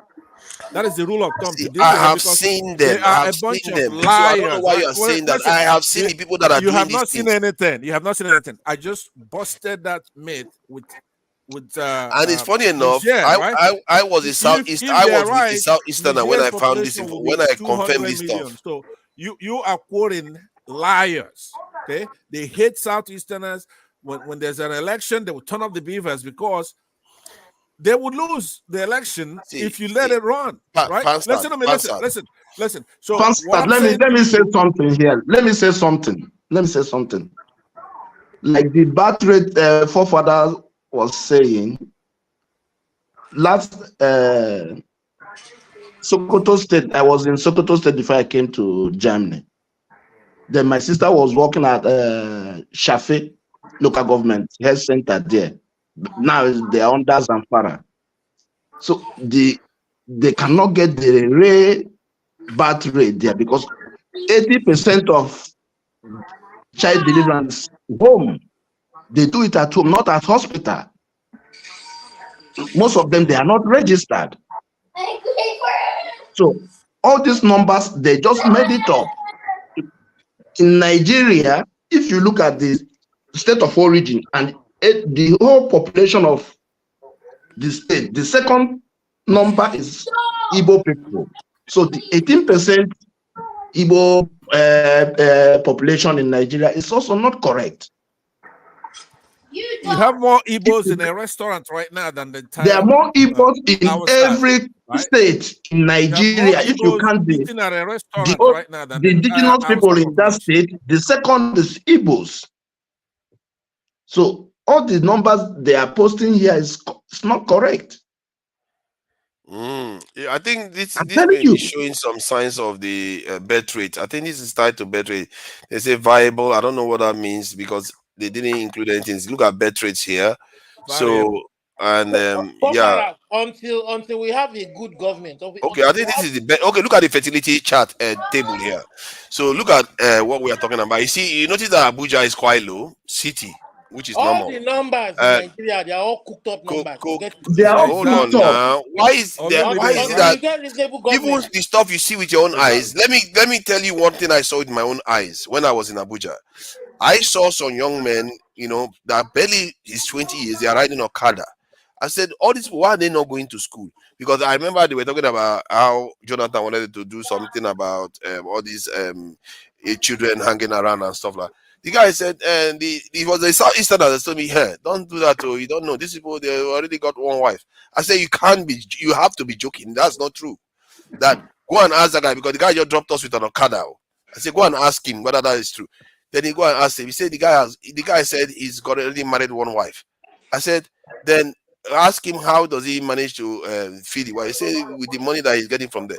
Then I said, ask him again whether he's going to marry another one. He said yes, he's looking to marry another one. Then I said, ask him again, Why do they want to have many children? He says so that we will be strong, to be strong and to be able to fight. Then I told the guy, go and ask him, who do they want to fight? He said, I'm not going to go and ask him. This is real world experience that I had. That I'm not going to go and ask him because I don't want no trouble. That's what the Southeasterners said. So this is something that they do. Young people, they are in Abuja right now. Young people riding Okada, they are already married and they want to marry more at a very young age. That's what we see. But so if you are seeing that in the South, in the North, that guy is not even from Nigeria. Pardon? Maybe that boy is not even from Nigeria. That Okada rider. Oh, he's a Nigerian, all right. We see them. They are in Abuja everywhere. Niger bust all your Niger. 80% of them are from Niger. I stayed in Sokoto. I'm telling you, these ones are Nigerians. That is where I live in Sokoto. Believe that. I mean, but look at some of those guys are from Niger. For the sake of the viewers, let's just go to the table for the sake of the viewers. Every 4 years, when Nigeria want to election, they go cross border, come vote. Now, Beavers bust them. Let me go from the lowest ones. Beavers bust them. They don't do them again. Exactly. They come closer. They just please, can I just share this so that the viewers can at least have the benefit of seeing the data, because not everybody goes and searches these things out. So if you look at the data, the Abuja one is one of the lowest in the country, actually the lowest in the country. Rivers second, City again, Akwa Ibom 3.9, and Kaduna, this is surprising actually because it's a northern state, 4.1, Delta 4.1, Lagos 4.1, Osun State 4.1, Kogi State 4.2, Abia 4.2, Anambra 4.2, Ekiti 4. If you look at now, a whole list of southern states show up from here. Then you have Borno here, and that too is a bit unusual. I'm being surprised by that. Enugu 4.8, Imo 4.82, Kwara 5.1. No, hold on now. You're gonna let's see whether you're going to see the high numbers in southern states. That's where you are going to start seeing the difference. So look at Ebonyi 5.1, then Nasarawa 5.4. That is quite high. 5.3. Yeah, you're correct. Nasarawa 5.4. Plateau 5.4, Cross River quite high too. I'm a bit surprised by that too. I have to confess that one. Hold on now, Pastor, calm down. If you're right, you're going to be right now. I'm not hiding in the chat now. Ogun State 5.4, Adamawa 5.8, Taraba 6, Niger 6.1, Yobe 6.6, Kebbi 6.7, Kano 6.8, Gombe 7. Sokoto 7, Katsina 7.4, Jigawa 7.6, Bauchi 8.1, Zamfara 8.4. Okay, let me respond to you, please. Now, you notice something here, right? The further north you go, the bigger the lie, right? So now, 8 points. Let me ask you something mathematically. Out of let's say 100, right? What is? I'm gonna make it where it's easy. 8.4 of 100. And then 4.3 of 1,000. Which one is bigger? I don't even have a clue what you just said. Okay, well, you're gonna have to get the clue. If I follow you through your rabbit hole, you're gonna get me lost. I don't know what you just said. You just said stuff. Hold on. It's you, right? You're looking at percentages, but percentage of what? In essence, if you know that if you have two people, it's not percentage. It's not percentage. It's the average child per woman. No, listen to what I'm saying. What I'm saying, you're looking at percentages when you come all the way down to it, right? Or average. It's the same thing. Average. For childbirth, I don't even know. If you have a man and a woman, let's say in Niger, so you have 50% women, or 1 out of 2. Right? It's a woman. But if you then have 1,000 people in Abia, you understand what I'm saying? And then you have 20 women to 800 and something men. You have more women in Abia. But percentage-wise, you have more women in what do we use in the north for the 1 out of 2, right? Whatever that 1 out of 2, you have 50% women there. But there's more women in Abia because they have 20 women out of 1,000. Do you understand what I'm saying? Mm-hmm. Do you follow me? I want you to use that logic because we've established that they don't have that many people. The further north you go, like Zamfara, beyond Katsina and all those places, you saw the thing. They have it's a lot brown. of people in Kanu, though. They have a lot of people, but the people you were reading out here, Katsina, Zamfara, Kaduna, right? Listen, yes, Namawa and all those northern Sokoto, right? Sokoto is high. That's 7.0. Yeah, that's very high. Yeah, it's very high. But one thing, though, you have to do things by observation. How many people from Sokoto do you see in a restaurant or online? Oh my God! Or at Dr. Damages, right? How many? You are in the south. Why would you see them? Well, but I'm telling you that I live in Sokoto State. Forefathers. So Sokoto is empty, eh? Okay, let's admit this is what you say. Sokoto is empty. Sokoto starts for nothing, most of the people staying in Sokoto, they are not from Sokoto origin. They are Yoruba and the Igbos and the Benue people. Good point. Oh, so there are southerners that are in Sokoto. Okay. Yeah. Can I ask you a question? Yeah, please go ahead. Do you know how the census process goes in the north? Like, do you think they're able to get accurate data? Like, just I think they can get a reasonably accurate data because statisticians are not necessarily they are very clever at knowing what the actual numbers are. They don't necessarily just count and just take it like that. No, it's you mean cooking up the numbers? They have their weighting systems. No, the weighting systems is when you want to carry out an analysis on the data, not to get the actual data. Yes. Right? So you have to do a probability weighting. That's the only point of the weighting system, isn't it? Okay, yeah. So my point really is, because I also stayed in the north for 1 year for my youth service, and there's this concept of Bashiga in the north, which is not the same here. You can't you can't get into the compound to verify any information. No. Yes. Hey, hold on, guys. Hey, why? No, hold on. Bashiga, when they do census, women enter inside the compound to count people. What do you mean by AY is not true. AY is not true. It's not true. Hold on. The concept of Bashiga is to prevent men from entry to those the compound because of the women that are there. Not women. Women can go in. Okay. Let's even agree with that. Do you think that people who conduct census, do you think that they kind of make provisions? Because I have been involved. Wait. Let me tell you why that's not true. I've been involved in 2 World Bank surveys, right? And there was all of us there, we were male. We did a survey during the removal of the fuel subsidy. We were all males. I was working then in my university. The head of the department just came and said, well, we need so and so people. And that's how it was no like consideration. And let me be honest with you, when it comes to, because the World Bank does a survey called the Living Standard Measurements. It's LSMS, that's the abbreviation, right? And it's actually like done in most countries in the developing world. If you Google LSMS World Bank for Nigeria, you'll find the data, right?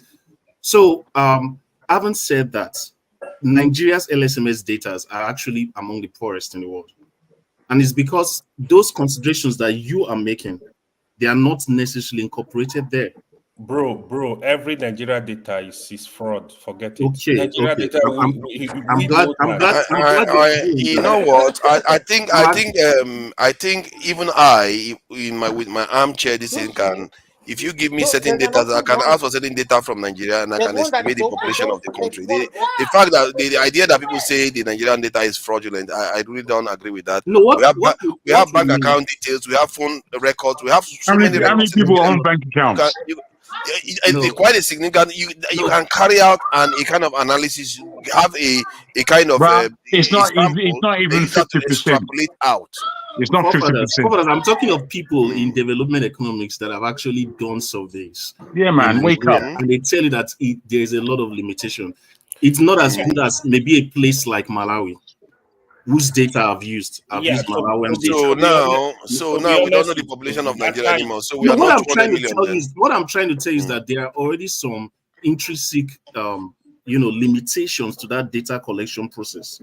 For example, because of cultural norms, you cannot verify. Because if you look at, like, I use Malawian data, what they do is that whenever they are interviewing the household head, they kind of do some sort of observation of the household and ask each household member and give each of them something called a PID, a personal identification number. How is that possible in the northern part of Nigeria when you don't even allow your women come out? Let's say it's impossible to do that in the north, but it's not all properties that they don't have access to.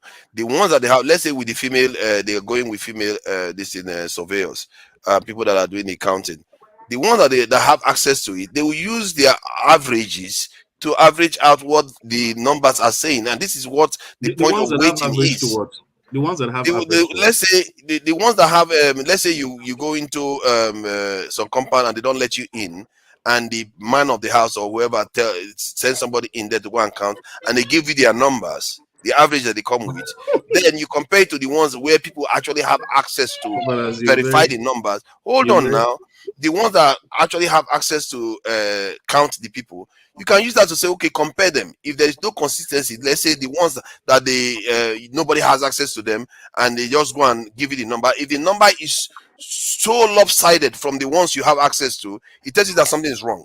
No, Ed, to correct you again, right? I think you don't understand the concept of Bashiga. Even the women that are in Bashiga, they go out. Not that they don't go out. No. What I mean is, when did they go out? In the night. They go out only in the night. No. I'm not even against your point. AY. No, I'm not. It's only in the night. No. AY might be right, but what I'm saying is that the data, as in the data collectors, might not be able to account for those cultural. I get your own point. Yeah, that's maybe because first and foremost, the people that will go for most of those data collection, because it's usually it's intrinsically it could be risky, especially if you're going to the north. So it's men that would normally do that. So kind of is your point that the northern statistics is not accurate by how many percent? I'm saying that the way you're just touting it as very, very objective, I would not do that. The one thing I think it can be objective based on the numbers that they give to you, and based on that we have quite a lot of data regarding people in the country. Then you also have another level of data that also in terms of the geographical landmass. It's not. There are so many things you factor in to say, within reason, this is the proportion of proportion. But then you also have the eye test. I have lived in the north. I mean, AY probably has lived in the north. The one lesson I want to draw from all this is the fact that if we practice true federalism, there will be no need for any state falsifying numbers, because you will use your resources. The essence of collecting statistics and doing a population census is to help with development of the people, to use the resources to allocate it to the population, to know to help them plan for development. Absolutely. And allocate resources. If we practice true federalism, there will be no need for anybody to falsify, because they will be using what they have to develop their states, to develop their surrounding. But when they are waiting from the center to distribute money to them, they will falsify numbers. Who says some people are not going to falsify in the other areas you are in? I don't understand. Local governments will falsify it too. If people want to if people want to dissemble, they will dissemble. They would cheat. They will do anything they want to do to cheat. Is it not? Hold on. Is it not Rivers State Assembly that is on fire? Is that federal government? I don't know what people always think. Why people think like this? Sometimes. So Rivers State House of Assembly is on fire right now as we speak. You are making it sound as if that's going to make any difference. Good luck with that one. It will make a difference, because then we practice true federalism. We will do the right thing. You understand? Not make up numbers and be using it to steal money from the center. You understand?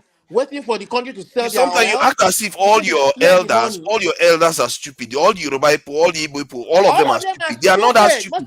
If I'm inside that country, you can't falsify your number. Let's say I was a Yoruba man, and an Hausa man go and falsify their own number to cheat me.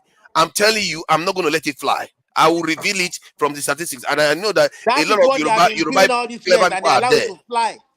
Oh yeah, you are the expert. Fly. That's why they Forefather, is it like we don't have any more topics to the talk?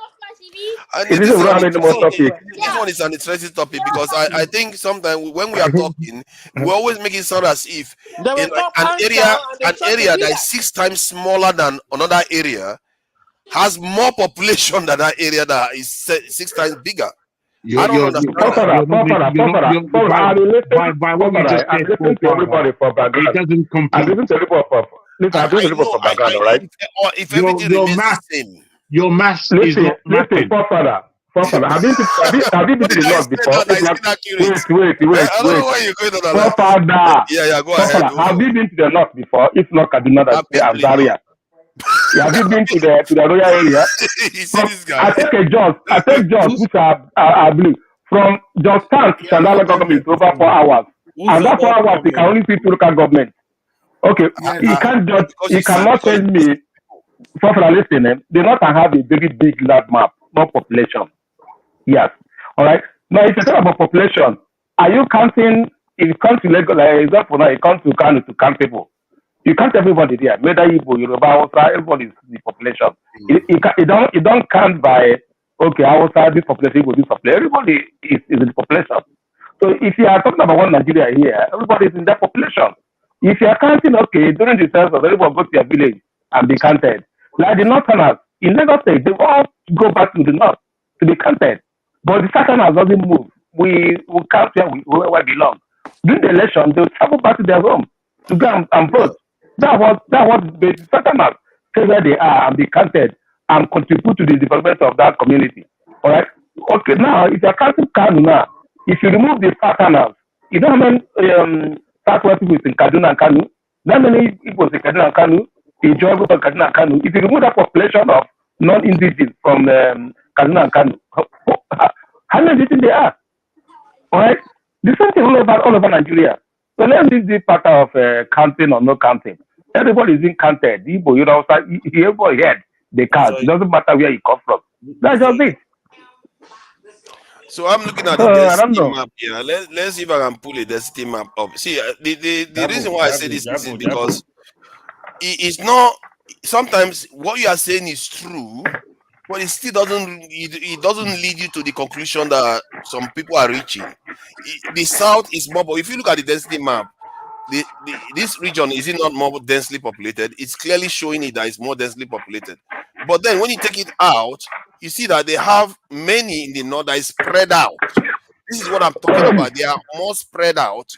So because they are bigger and they are spread out, it means that it's going to make up for this higher density that you have here. That is what I'm trying to express. It's not like the south doesn't have more life. The south clearly, if you look at the map, the south shows that the south has more life going on. And even by that standard, if you want to say that, if you want to draw that to the full conclusion, we'll say this area should be more populated then, isn't it? Because they are closer to the water. That area is marshy. You're not understanding these geographies at all. You're just talking. That area is completely marsh. It's extremely difficult to live there. My father is Ilaje, and I know what's going on down there in terms of population and the difficulty in living in such riverine areas. Please don't just assert these things on this. No, hold on. See, before you just start accusing me of asserting, I'm using the theory that the closer you are to the water. I understand what you're saying, but we still must understand the geography. The geography there is rather complicated. You understand? It's a fair point that you made. You can just say that without necessarily putting it that way. So you can just say, okay, the area is affecting the population there.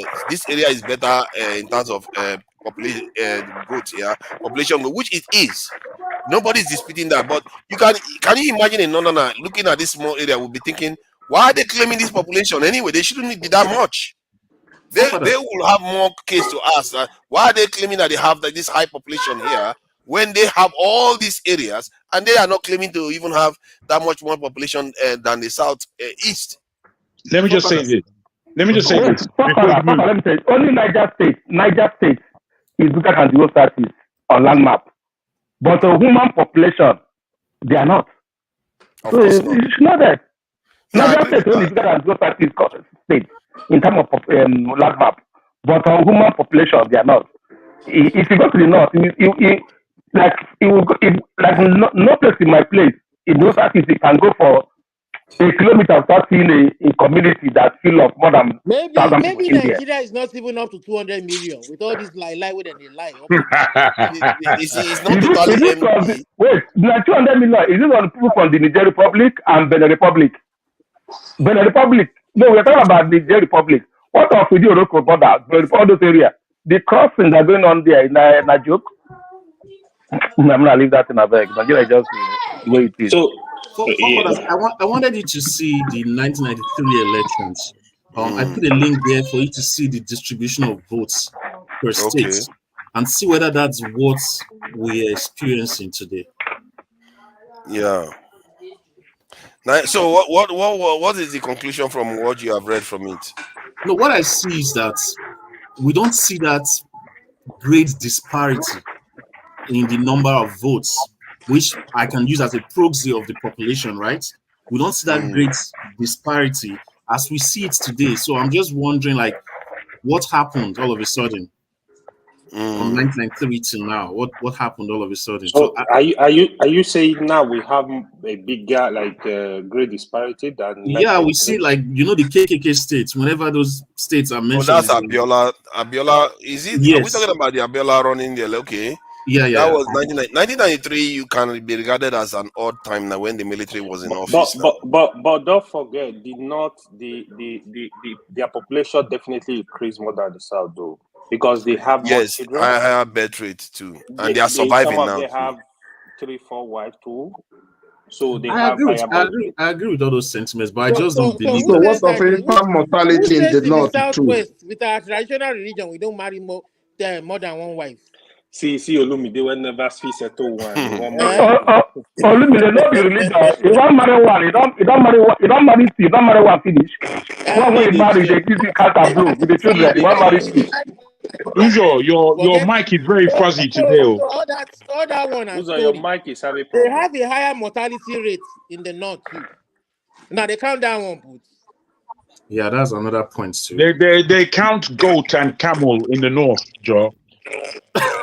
Jago is just trolling now. He's just trolling. He can't possibly believe that. This data is showing me, still showing that Northerners, they still have quite high populations actually. What I can see. Why are you guys so biased? Let me share it with the people. Let me share it with the people so they see. Even the data you showed me still shows Northerners having a lot of population there. I love you. A Bauchi in the north. If Bauchi is in the north, Bauchi is quite high on this thing. Bauchi is not now. Bauchi is 500 and something thousand, while these ones are 100 and something thousand, and most of them, some of them are in the south.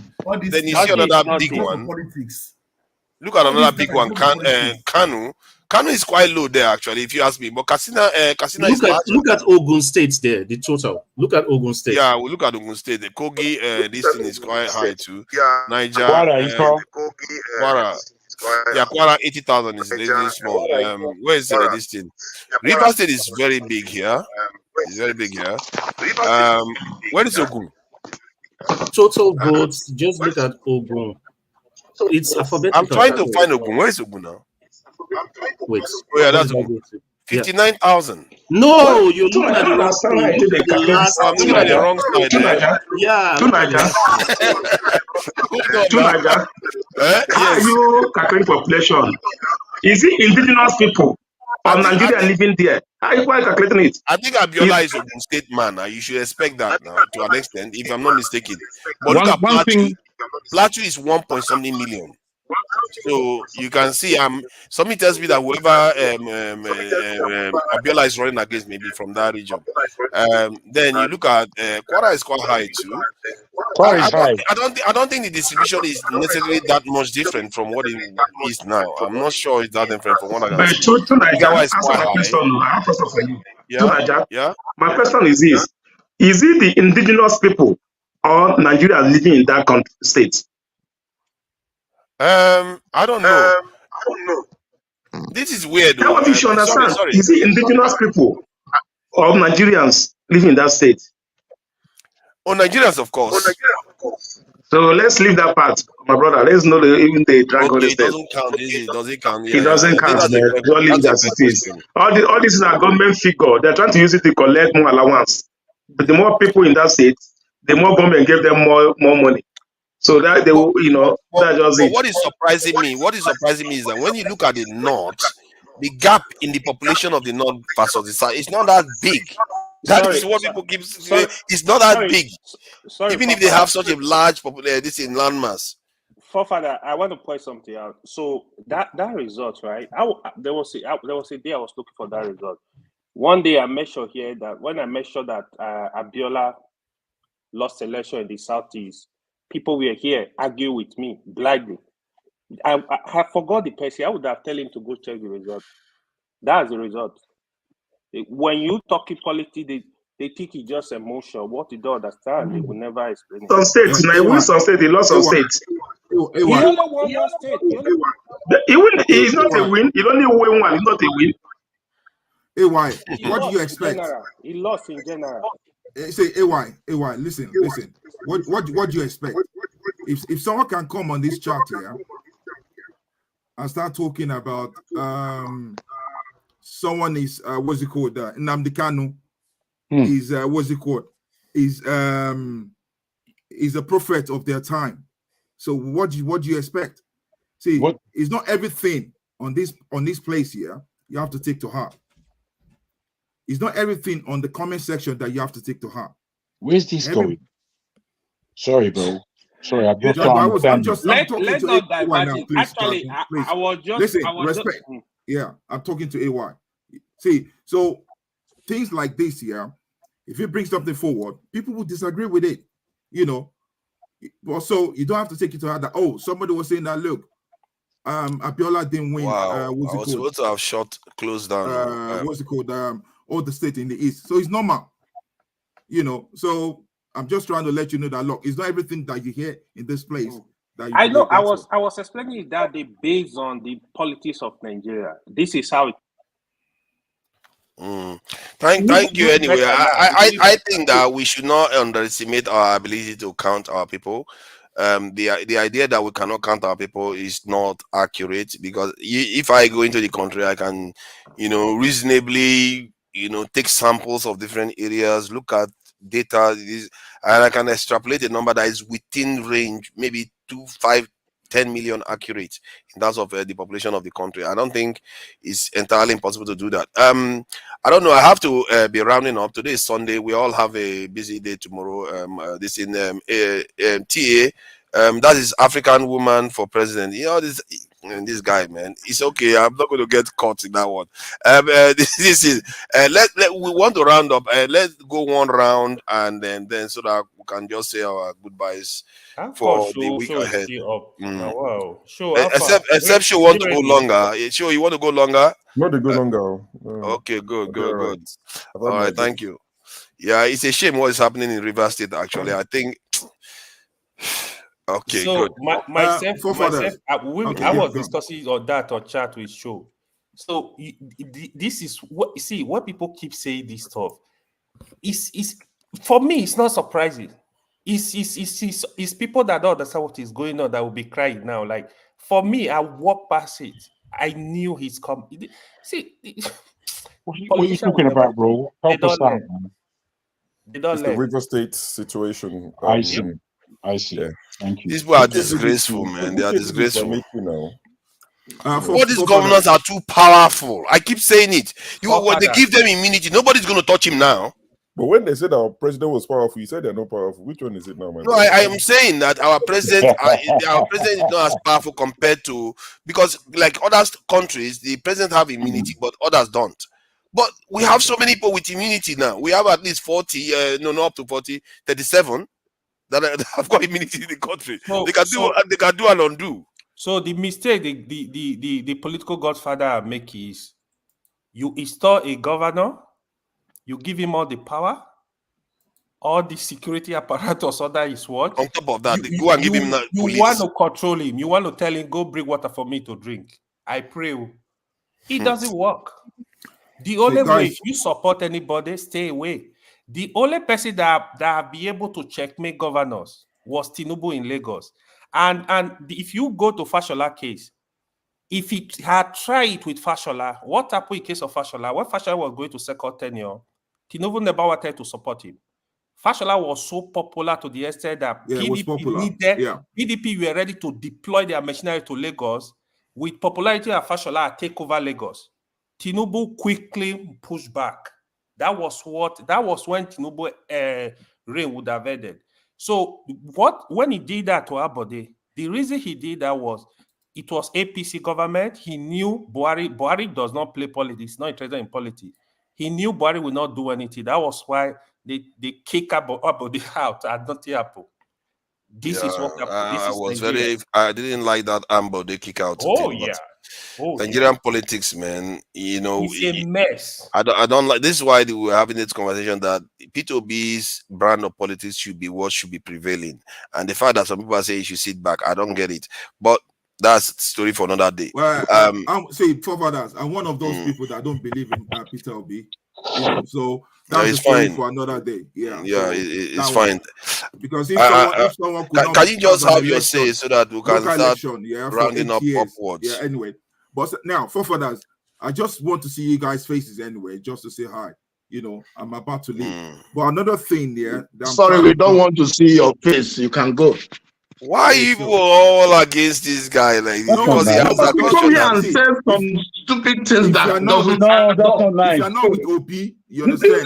You are the enemy. True, man. He just come here and say something and just walk away. He come here, people are calling him the Carlo prophet. That is the only reason he came here today. What else did he contribute? Someone that is trying to burn my house down in Lagos. Someone that's trying to burn Lagos down. What do you mean? Who is trying to burn Lagos down? Who is trying to burn Lagos down? Who is trying to burn your house? Please, let's not have another argument. Let's not have another argument. Last week, he came here and throw bomb. This time around, now this I want to. You better listen. Who said you came last week by this hour? They said you can throw bomb. The same way you run with another bomb. We are in trouble in this country.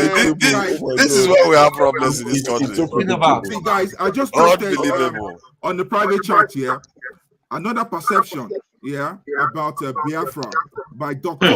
Hey. This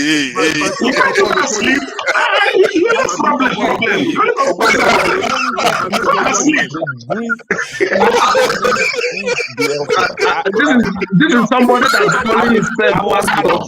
This is somebody that's calling himself pastor. Oh my God, man, you guys are crazy. What are you talking about? Stop talking about Biafra. Nigeria, we are in trouble. Yeah. Listen, Igbo people, you don't buy markets. No, you see the problem, man. Let him go to the right channel. Go and face the Biafra activists. He will not do that. He will come and be challenging Muzo and the other people. I don't know what we're talking about. Go and meet the Biafra. He will not do that. Go there and meet them. And tell them what you want to tell them. We're here to learn. I just jumped in. I'm sending to you. So now you want to teach you Biafra. Now you want to teach Biafra. You know Biafra platform. Why not go there? Go there. Now go Biafra platform. Go show your muscle there. Go there and show your muscle. Not the show muscle. My rapper is there. Go to their platform and talk. Oh, show your muscle. Try to convert them. Did you see the guy that first came today? The guy that came today, the first guest. Oh yeah, that one.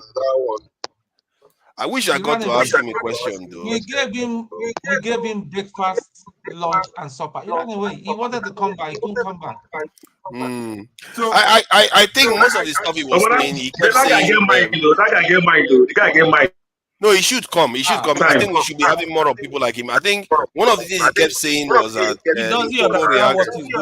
people react emotionally. No, I have to say, while he was there, some of the questions he answered them relatively cleverly, and people were letting him get away with it. The guy that came on today, he was getting away with a lot of stuff. He was strong and wrong. Yeah, he kept saying people were emotional and this thing that we do about emotion. I don't get it. Emotion is a very, very vital tool. For me, emotion is like the fire that enables logic to actually take effect. Without emotion, you have logic. What is the point? You don't have any motivation. You just have only logic. That's all it is. And emotion is what that you know that when like some people when they are growing up, they were treated badly and all that stuff. It drives them because of that emotion that is there. It drives them to become successful. It's the fuel for anything. It's just when it's out of control, that's when it becomes a problem. And maybe that's what they mean, but I think it's a little bit negative to us to say people are always emotional and stuff like that. I just like that. I think it's a way of gaslighting people. Emotional. What kind of talk is other that? people that they are emotional. The politicians they support are emotional. One said, I'm in severe pain, crying. That's emotion. You've seen Tinubu say Buhari was crying on TV. He had to speak to him. That's emotion.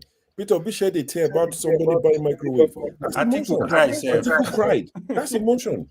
But the supporters of these people will come and tell you, oh, you're too emotional. F you. 1,000 times. He said it so many times. Sure. Let me say this. Even the sad one is, for example, in 2015, Nigeria were divided. You're muted. Nigeria were divided supporting.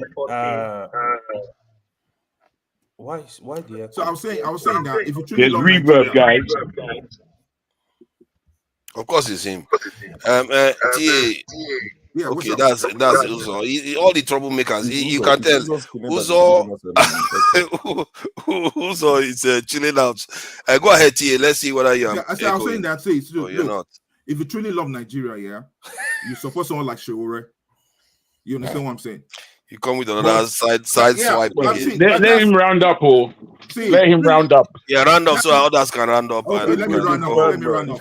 So you see, that's from my own side, because look, I believe Shewore is a young blood. You understand? He's not young, he's our age. Huh? What? He's our age. Exactly. So Jago, you are not young again. You just call him a young blood. Not all these guys. All these Nigerians that are always they've been there, done that. You understand? And I always say that, look, all these guys, they're all the same. And that's why I said that, look, I'm not a fan of Tinubu, but Tinubu is what you've got for now. Go with it. Nah, man. Well, I'm not going with it, too. Jagun, that's your prerogative. What is going to happen? You want to impeach him and get Shetima? I don't know what people are. Are you not scared of Shetima? We are stuck with him. Supreme Court has made his judgment. Except you go and cause a coup to happen. If coup happens, then we deal with the military regime. Wicked. Pardon? So I don't know which one scares me more, Tinubu or Shetima. Shetima just looks angry. That one scares me, man. They keep saying that you will deal with everybody. You don't think about what is going to come with Shetima. So no. See, one thing. When AY was saying about Abiola's vote and stuff like that, I remember back in the days, when it comes to voting, back in the days of Zeke, they always ally with the northern side. But now they've been played. They play them so seriously. Go and check all the votes in Nigeria. You see that any Yoruba man doesn't get vote from the East. Thank you, TA. Before you start another fire. What does that mean? But what I'm trying to say is that look, TA wants to set fire to this place today. No, I'm not setting fire. You are supposed to be closing now. Don't start saying incendiary stuff. This one be nice. TA, let's not go this way, man. Let's not go there. But what I'm trying to say is that, look, people should try and work together. You understand? The Arabs cannot stand the blacks. The Westerners, you are second class. You understand? And instead of you guys coming together, oh, it's Biafra, oh, it's this, oh, are you going to move the people? The people in those eastern land, are you going to take them away and put another set of people? He can't help himself. It's sickening. When you hear this, it's sickening. Yeah, he's here with agenda. I don't want to throw bomb. I don't want to throw bomb. I don't want to throw bomb. Yeah, you are deliberately doing this. You are deliberately doing this. This is not a joke. Enough is enough, man. Enough, man. You're doing this deliberately now. Father, can I make my own roundup? When I see you guys here, I love you guys. You know, and I always say that whether you're Yoruba, Hausa, Igbo, whatever, it doesn't matter. You're all Iman, you're all blacks. Yes. You understand? Yeah, we all agree with that one. Agitation beats. Forget these war beats. If you see, Sudan is looking for people. Sudan. Yeah. You know, if you don't like Nigeria, migrate to Sudan, please. Well, guys, I gotta go, man. Father. Thank you. All right, see you guys. Thank you very much. See, thank you. This is Uzo, please. What have you got for us today? Not, when somebody is talking, people are laughing. You should watch your back. As a mature man is talking, everybody in the panel is laughing at you. You should pause and say, what am I talking? Is it making sense at all? You don't say yeah. My problem that I have is this. I won't tell you lie, right? If you know that you're a champion, don't fight the champs. Don't come and be dragging Uzo that is not a IPOB member and dragging somebody that's not an IPOB member. What are you telling me to do? Nothing. The place, I don't buy this idea of people. All right, you come to a place, people are something serious. You're bringing something that made. Are you dragging me? You're telling me Igbo. What do you concern me and you? No, let me tell you. So that's number one. Number two, the guy that came today, I was in the church listening to him, and the issue that I listen to people are speechless. No, the attack he got was clear. Nobody was like. Some people just come there, just talk about people that just if there's somebody who says something. They say the best answer for a fool is just silence. So many people are just looking at him after he talked. They just like ask him 1 or 2 questions. They don't see him, but don't even know what to say anymore. See, I couldn't even only see ask him. Certificate he got. Everyone was speechless. Don't want to say anything. So that's show you the level of Nigeria moving forward. Which are we going? Wait. He said nobody spoke to him. No, with what he said, with the kind of thing he permitted, there was no fire. The fire was not that there. No. People were just angry. You go and watch what I said to him. You said you spoke like long. I mean, look what others. Watch others. People were speechless because they were disappointed. All right. You know what I said? They were disappointed. They don't even know what to say anymore because the guy they don't even know. Everything he said was just out of point. Everything. Nobody even know what to answer him anymore. All right. Some people are just coming like someone like a righteous man just came and just asked him go back to Nigeria. They don't know what to say. What I mean. And secondly, I think they don't know what to say because he was answering them relatively directly and dismissing their points. That's what I'm saying. This platform, I think we have come to an age that we have been talking for over a year now. No action. I think I know when the action will come. Action will come one day. So let us lose hope. One day we will have that champ that are going to lead, other will follow. I don't know who is saying it. He just needs somebody that's going to sell ideology to everybody. Everybody just cue it in.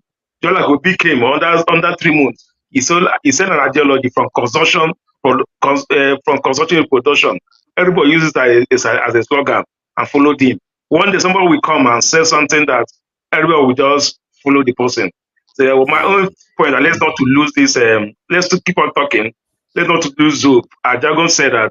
Let's talk another thing. We'll keep on talking until one day God will deliver Nigeria from these wicked leaders that we have all over Nigeria.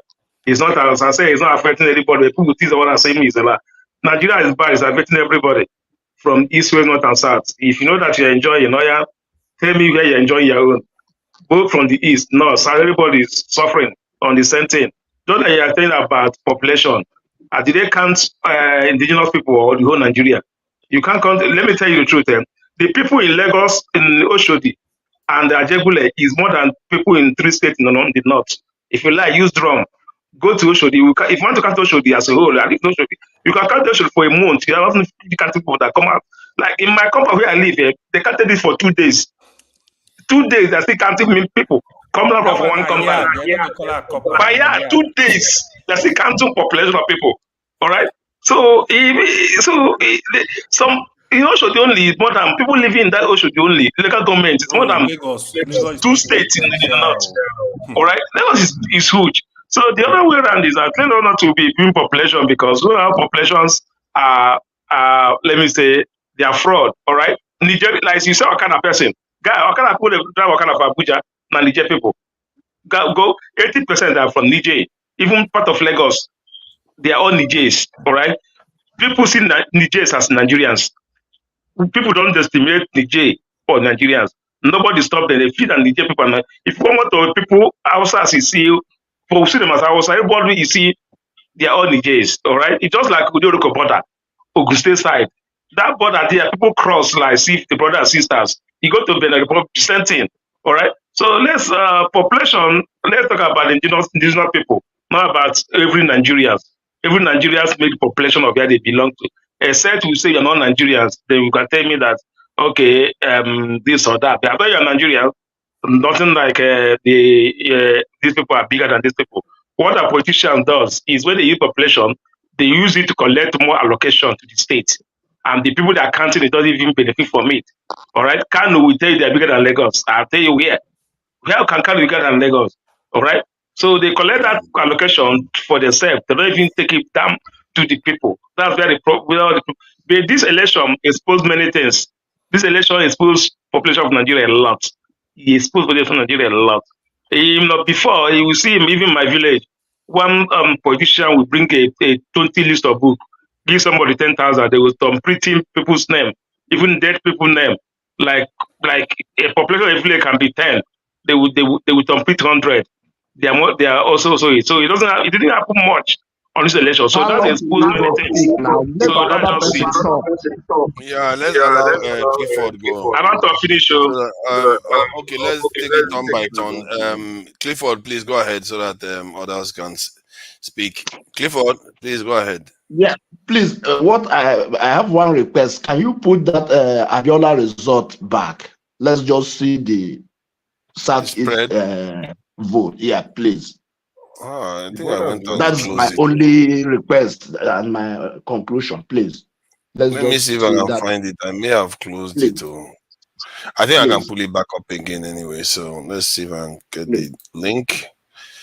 And let's see results. Okay. Pull that back up.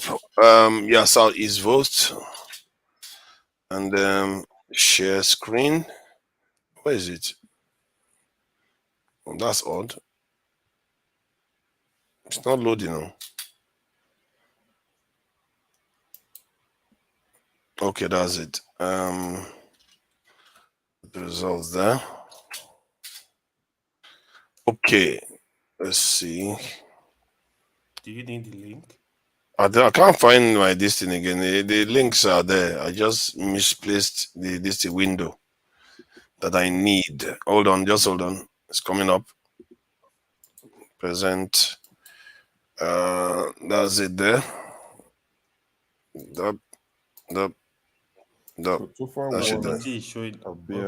Yeah, it should come up soon. So the southeastern states, like Abia, who won it? Let's see, where is Abiola? Winner. Abiola won. Okay, that's Abuja. Tofa. Oh my God, Tofa kept winning. Abiola won only Anambra. I think. And Abiola won Anambra. Akwa Ibom. He took Akwa Ibom. He took Anambra. Yes, that's it. That's accurate. Benue. He took Benue. Middle Belt. He took Middle Belt. Cross River. He took Cross River. He took quite lovely. Even by Delta. He took Delta. Took Edo. Jigawa, that's a given. Biola again, Kwara. Abiola, no, Lagos, those are given.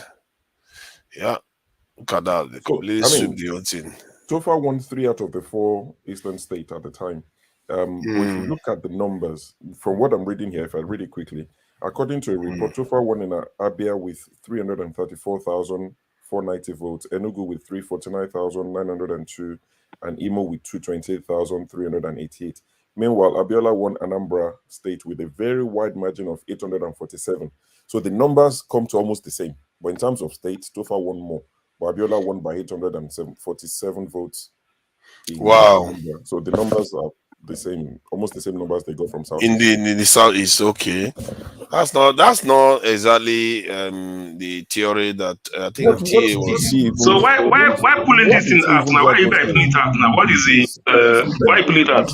Clifford No, why I say you should pull it out because everyone was saying that the South is they didn't support Abiola, but the result, and even the Imo State own, I'm suspecting the result because which Imo State? The former governor Mbakwe was supposed to be this Secretary of State that time, that Minister of External Affairs, because he was staunch Abiola supporter. So that even Imo State own wasn't. But why do we even care? I thought we said all these things were being rigged and set already. Plus, you should look if at they are the being set, percentage. why do we have tilts in You elections? should look at the percentage. If somebody got hold on. If somebody got 45% and somebody got 44% or 40%, right? You can't say that state did not vote for Abiola, right? Yeah, just more people voted for Tofa. He won it. Sorry. Normally, if you have like 90-something% and a few percent, then that state did not vote for you. But if it's like 45, even 30% of you got a Igbos significant vote. You cannot say Igbos did not vote for you. So, forefather, one thing I want you people to know, it was Passad that switched off the beavers while Abiola was not declared winner. It was Passad. He wasn't clearly voted. He's capable of doing it. Whenever I say Muslims do something, it doesn't apply to someone like AY. I think, Pastor, that's a fair point. If you get 30% of the vote of the people, that is them not voting for you. I don't know why some people say that when they don't win. I think Eropa was the one doing it in Kaduna. He had literally got 48% of the votes for some southern part of Kaduna. He was like, they didn't vote for us. It's like, what is that? Another thing you have to know, I've said this many times, I don't know why people don't want to listen when I'm saying something. When it comes to Southeasterners and Northerners, when it comes to numbers, population, states, anything numbers, trust me, they're psychotic about the Southeasterners, right? They're quite aggressive and they're quite unstable. They would never give Southeasterners anything that comes to their numbers. They would never do it, right? You saw what happened, like turning off the beavers while you release the Senate election, right? That is madness. That is madness because, first of all, everybody knows that you did it. But they were willing to do something like that, to turn off that beavers. Do you know what it takes to do something like that? So that's what I'm saying to you is that you're there. I don't know where you're from. I don't know where the hell you're from, forefathers, right? I mean, Nigerian, isn't that good? Maybe we should all be doing this so that nobody will be tribal anymore. And if you ask me about my religion, I will just say I practice all of them. Just get it over with. For a Southeasterner, you're being tribal against us. If you're doing it and you're not being tribal, I'm a Southeasterner too. Okay, Nigerian. What's wrong with you? You're not Southeastern. How do you know that? People you can't tell that. Look at me. Forefather was in a former Eastern region during the war. Yes. How can you not know? Forefather na gecko. He's a gecko. You know what it is?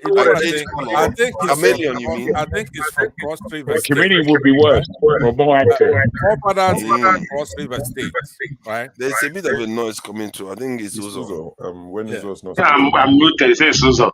Yeah, so let me go ahead and give my closing remarks along with what I'm saying about it. I believe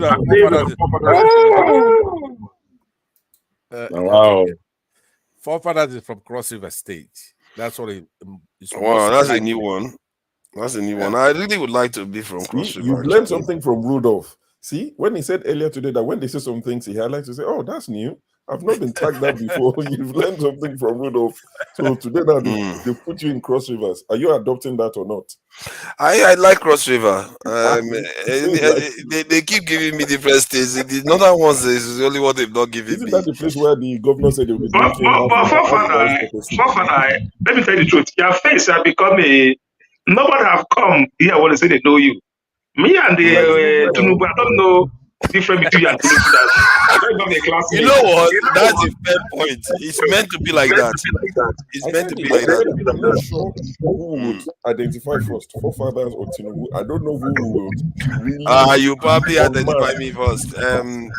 Tinubu, we already know Tinubu. It's just that his records are all over the place. I think to an extent we know him. 4 different years of birth. Just like it, forefather. After I say Cross River, you're from Ogoja, you're from this, you're from that. Say with Tinubu now. Sorry, different. I think it's best. I think there's something good about just saying you're from Nigeria. I think there's no real need so that you are not pigeonholed when you're talking about stuff. I don't see the. Are you pigeonholing all of us then by your logic? No, I'm not. Because I don't. Why should it happen vice versa? Very good point. My brother, stop explaining, John. We're bored of this. Exactly. And he does. Where's the noise coming from? Don't worry, he also Carlo. He's always doing this. See how the reverb has stopped now. So what I want to say is it was an uneventful evening. Towards the end of it, we didn't really delve into any serious issues. Hopefully, we'll correct that next time, right? We have serious problems in the country. And the earlier section was quite interesting. We had the Omayo's Corner come and make a speech. She was spirited. She shamed a lot of us men, Nigerian men. They don't know they're playing with fire here, right? We have inflation now. It's about 26, 27%. It could go to hyperinflation. It could. It will. It will. So, and right now, Tinubu, even if he won the election legitimately, we know that he's no good. He is no good. He cannot handle it. He doesn't address the country. He has a guilty conscience, like someone who stole something. Absolutely. Yeah. And he's not doing anybody any good. I don't care if you're from his state. Forget about his tribe, his own state. What state would that even be? Does anyone more? He's quite a conundrum. He's a mermaid. We want to make sure that cabal that turned off that beavers after we spent $400 billion does not do so with impunity. We cannot let it happen. We want to make sure the Supreme Court is very important in any country. Supreme Court has the ability to even say that something is unconstitutional, right? Not only the law, it could say that something is constitutional, but more importantly, it can say that something is not constitutional. That's a very, very big place that we got ourselves into, where they populate our Supreme Court with a certain religion. And then, like what they do all the time, they'll get one southerner and put him in place to be the one to do something for them. Usually that person will have a case with the DSS or the FCC or something, and then they will just be playing games with us. So with this election, we cannot let it happen. We can stop it. We can stop it, and we have to stop it. We cannot let them turn off their beavers. So it's gonna take. Which one are you trying to stop? The election that has already happened. The election has not happened, right? It has not happened. Which one are you talking about? 2027, 2023 election. This one. the one with Mahmoud. Oh my the God. one that Mahmoud turned off. Are we going back in time or what? What is going on here? No, listen, since I'm concluding here, I'm trying to tell you, forfeit is not over yet. We're waiting for them to. They're going to release. There's a We've reason why. literally gone to Supreme Court already. Yes. We don't have a Supreme Court. That's what you know. You know, Baba Ahmed. I want you to play the video of Baba Ahmed. See, the only thing that can happen now is a military coup. Nothing else. No, it's not a military coup. Listen to me. When they were going to swear in Tinubu before the court, the tribunal ruled, right? Baba Ahmed came out and he made a speech. In that speech, he told you this guy is not talking too much. Baba Ahmed, play the video when you have a time here. He told you that if they swore him in, and then this court goes upholding all these things, you're shredding that constitution. There's a lot of people involved, not just Peter Obi. You have Pandef, you have Obasanjo's crew, you have the Afenifere, you have the Hanez Ndibo. We're waiting for. There are people who own this country, not. If you look at it anthropologically, people who came in through the north, conquered the Hausas, and they paraded themselves like they own this country. No, there are people who own this country. A major part of it are the Igbos and the social-cultural group over there, Hanese. Now, the Yorubas, you have the Afenifere. You have people like Dele Farotumi. You have people from all over now. It's true. There are a lot of our fighters and warriors, such as FFK, right? That is a courageous guy. But they got him with a case. And then... Can we round up, please? I'm rounding up. I'm trying to say to you that these people make a calculation at some point when they inflict them with a case. One of them being Showore, right? Showore is incorruptible, so he didn't flip to the other side. So those people, these fighters, like Nnamdi Kanu is incorruptible. He hasn't flipped. People they try to have Igboho flip and so, but anybody who's fighting for the country, like Abati, who's a good politician, but he has a case and he's corruptible. So when they inflict them with a case like this particular Supreme Court justice that ruled this case, right? He's got a case. He was arrested in 2016 by the DSS, right? He had on corruption charges. Once Buhari came in, he was a good justice. Was the Amsdale case? Yeah. So they charged him with a case. So he has a case. Now, in order for you to exonerate yourself, we know the politicians, people who have the case, and then how long is this going to go for? So, in conclusion, I'm trying to say to you, it's not over. Hold your horses. If Tinubu stays in office, right, then there'll be separation. Okay, there will be. I'm guaranteeing you that, and there'll be war. Okay, so it goes that far. It's not over, but hopefully it'll be averted, because maybe here are some things that could happen. I'll just say this finally. Maybe Shetima will give Tinubu a tea, and then the Yorubas are going to be upset and go after him, and there'll be chaos in that sense, and then there'll be another election at some point. But something is going to happen. I'll conclude that. Thank you very much. Thank you. Is this not a bit unusual for a massive amount of minority groups amounting to 20% of a country? I'm not sure. No, I know of any country. It's not unusual. Well, you know, there are 500 odd ethnicities in the country. We only count the large ones, and they take up a large number. So everyone else can easily reach 20-25%. Yeah, that's what I mean. The reason why I'm saying it, I'm not sure even America is like that. That 20% that is minority, they are many and diverse. They are like the glue holding the other groups together, and they don't get a shake at all. This is why Nigeria is so important, not just to Nigerians, but to the whole world. So, but forefather, what do you mean by minority? Okay, if you want, see, the truth is everybody's a minority in terms of not being over 50%. Everybody's a minority, but there are some that are a lot smaller. There are so many, they make up 20%. They are technically larger than the percentage of the Igbo population. That is crazy. Like we are like we are minority. Please. No, everybody's technically a minority. Nobody's up to 50%. that's the point I'm making. It's not because some people are not bigger than others. Like 25%, even the Hausa that are the biggest is 25%. The Yorubas on this chart is saying they are 21%.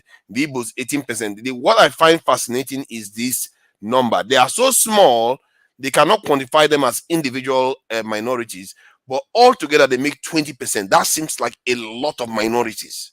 I'm not fazed by that. I'm not fazed by that at all. 1, 2, 3. The Yoruba, Igbo, and Hausa, these are the largest groups in the whole of Africa. The largest. So, you know, we have individual groups. Yes. We have to try and give some understanding to our makeup. So you understand?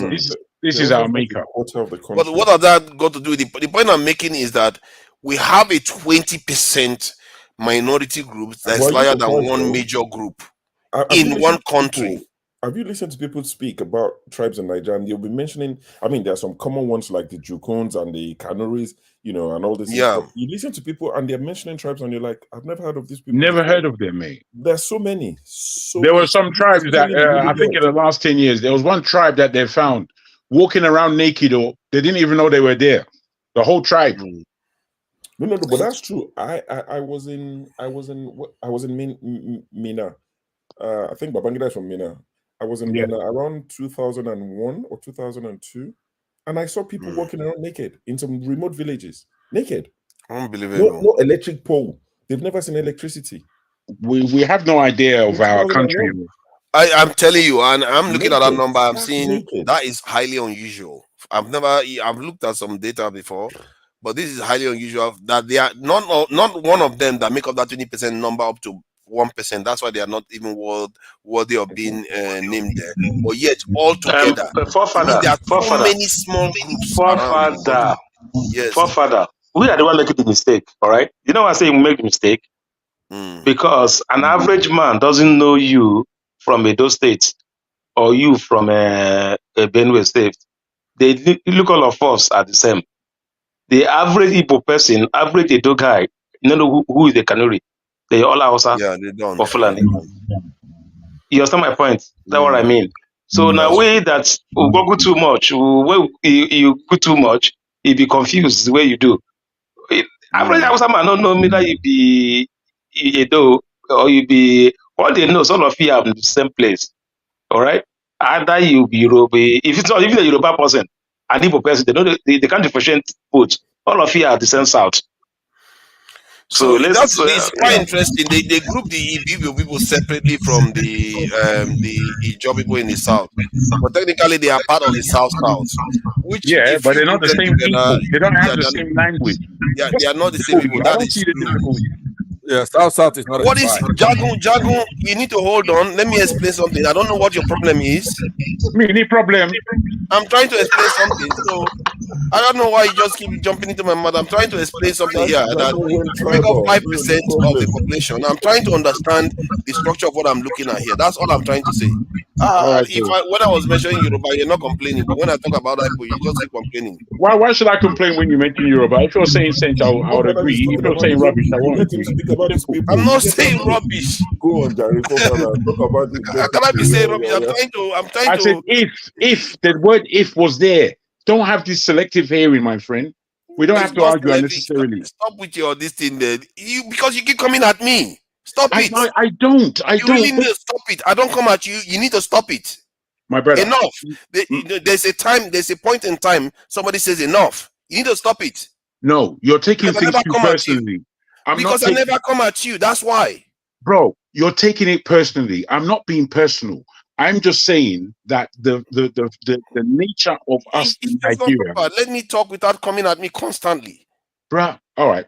You come at me more than anybody here for all the whatever reason it is. It doesn't even matter anymore. You're always exaggerating, but continue. I'm not exaggerating. Before I react like this, you know you have done it too much.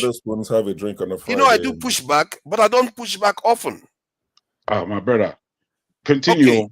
So my take was that I'm just trying to understand the texture of what we are looking at here, because we know there are Nupe people, we know that we have the Shang people, those ones that sound like the Chinese in Nigeria, and I'm trying to compare it to other nations that are out there that have such large minority populations that each single one of them Some of them barely make up 0.5% of the population of the nation.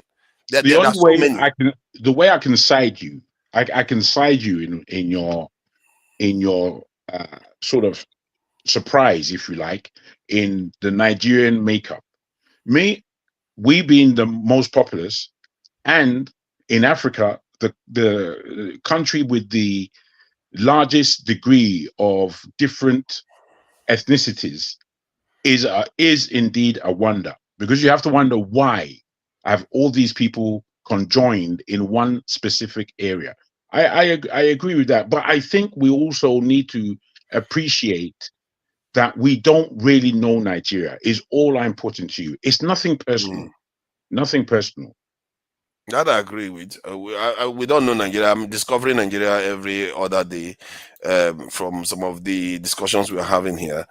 And even now, that's why I highlighted it, because I found that quite remarkable. That size of people, it's a large mass of people out there. And the reason why that came to my mind is when Pansat was talking, because it's often, the way he talks is almost as if it's only those 3 tribes that exist. And you don't necessarily take into account that there is a large chunk and if you look at the minorities, even if you look at like the smaller groups that are not none of the 3, 6, by the time you add them up, they make up 30% or so of the population. They are bigger than any individual group. That's not true. By the way, we have Wazobia. I knew this right? was coming. Wazobia, right? Look, no, it's quite remarkable. It's quite remarkable. Look at that. 10%, 10%, and the other one is 30%. They are over 30%. Please show it again. Pastor wants to Let analyze me put that back together. They are over 30% of the population. You have to be sure. You have to let him know that he has to other be a Nigerian, right? In Nigeria, we have over 30% three, of the three population. major tribes, like Jegun was saying. It's called Wazobia. Everybody else fits into that. So basically, you have a set, then you have subset up to clan, village, and then familiar, right? It's quite disingenuous and actually silly to keep doing what he's doing right here, right? What's the point you're trying to make? I am showing you this. This one is 25. Hold on. This one is 25%. This one is 20%. This one is 18%. But all these groups put together, they are more than 30%. Okay, we've told you many times. First of all, this doesn't mean anything. None of those figures means then anything. it shouldn't be. My point is that you shouldn't be sounding so dismissive of the other group. This is why you keep failing, because you don't understand it. Is the way the world works. Because you don't understand it. When you're talking about if I may, Pansat, just to join, where the Yorubas are concerned, we know the word Yoruba is relatively new in the grand scheme of things. However, we will be known as Egbaz. We'll be known as Ondos. We'll be known as whatever, or yours, whatever we were known as prior. Where the Yorubas are concerned, we have a massive, more than it's not influence. We have a massive conjoining with so many other people.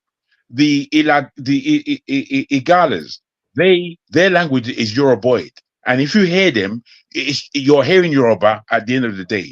If it was such that the Yoruba was so clannish that they had to bring in everybody with a Yoruboid speech pattern, we will be massive. But we don't behave like that. We who are called Yorubas, or those who call themselves Yorubas, we maintain that Yoruba mantra. But it doesn't mean that all these other people don't belong to us. The Shekiris are there. If you go to Benin Republic, we're there. All these things are the intricacies of what it is to be an African. Because to be an African, you are related to your neighbor. You're related to your neighbor, full stop, whether you like it or not. But many of us, we want to become so tribalistic that our thinking goes out of the window, which is that's the thing with forefathers. If you notice, he's quite what do they call that? He's aggressive, but in a passive manner when it comes to tribalism. Passive aggressive, right?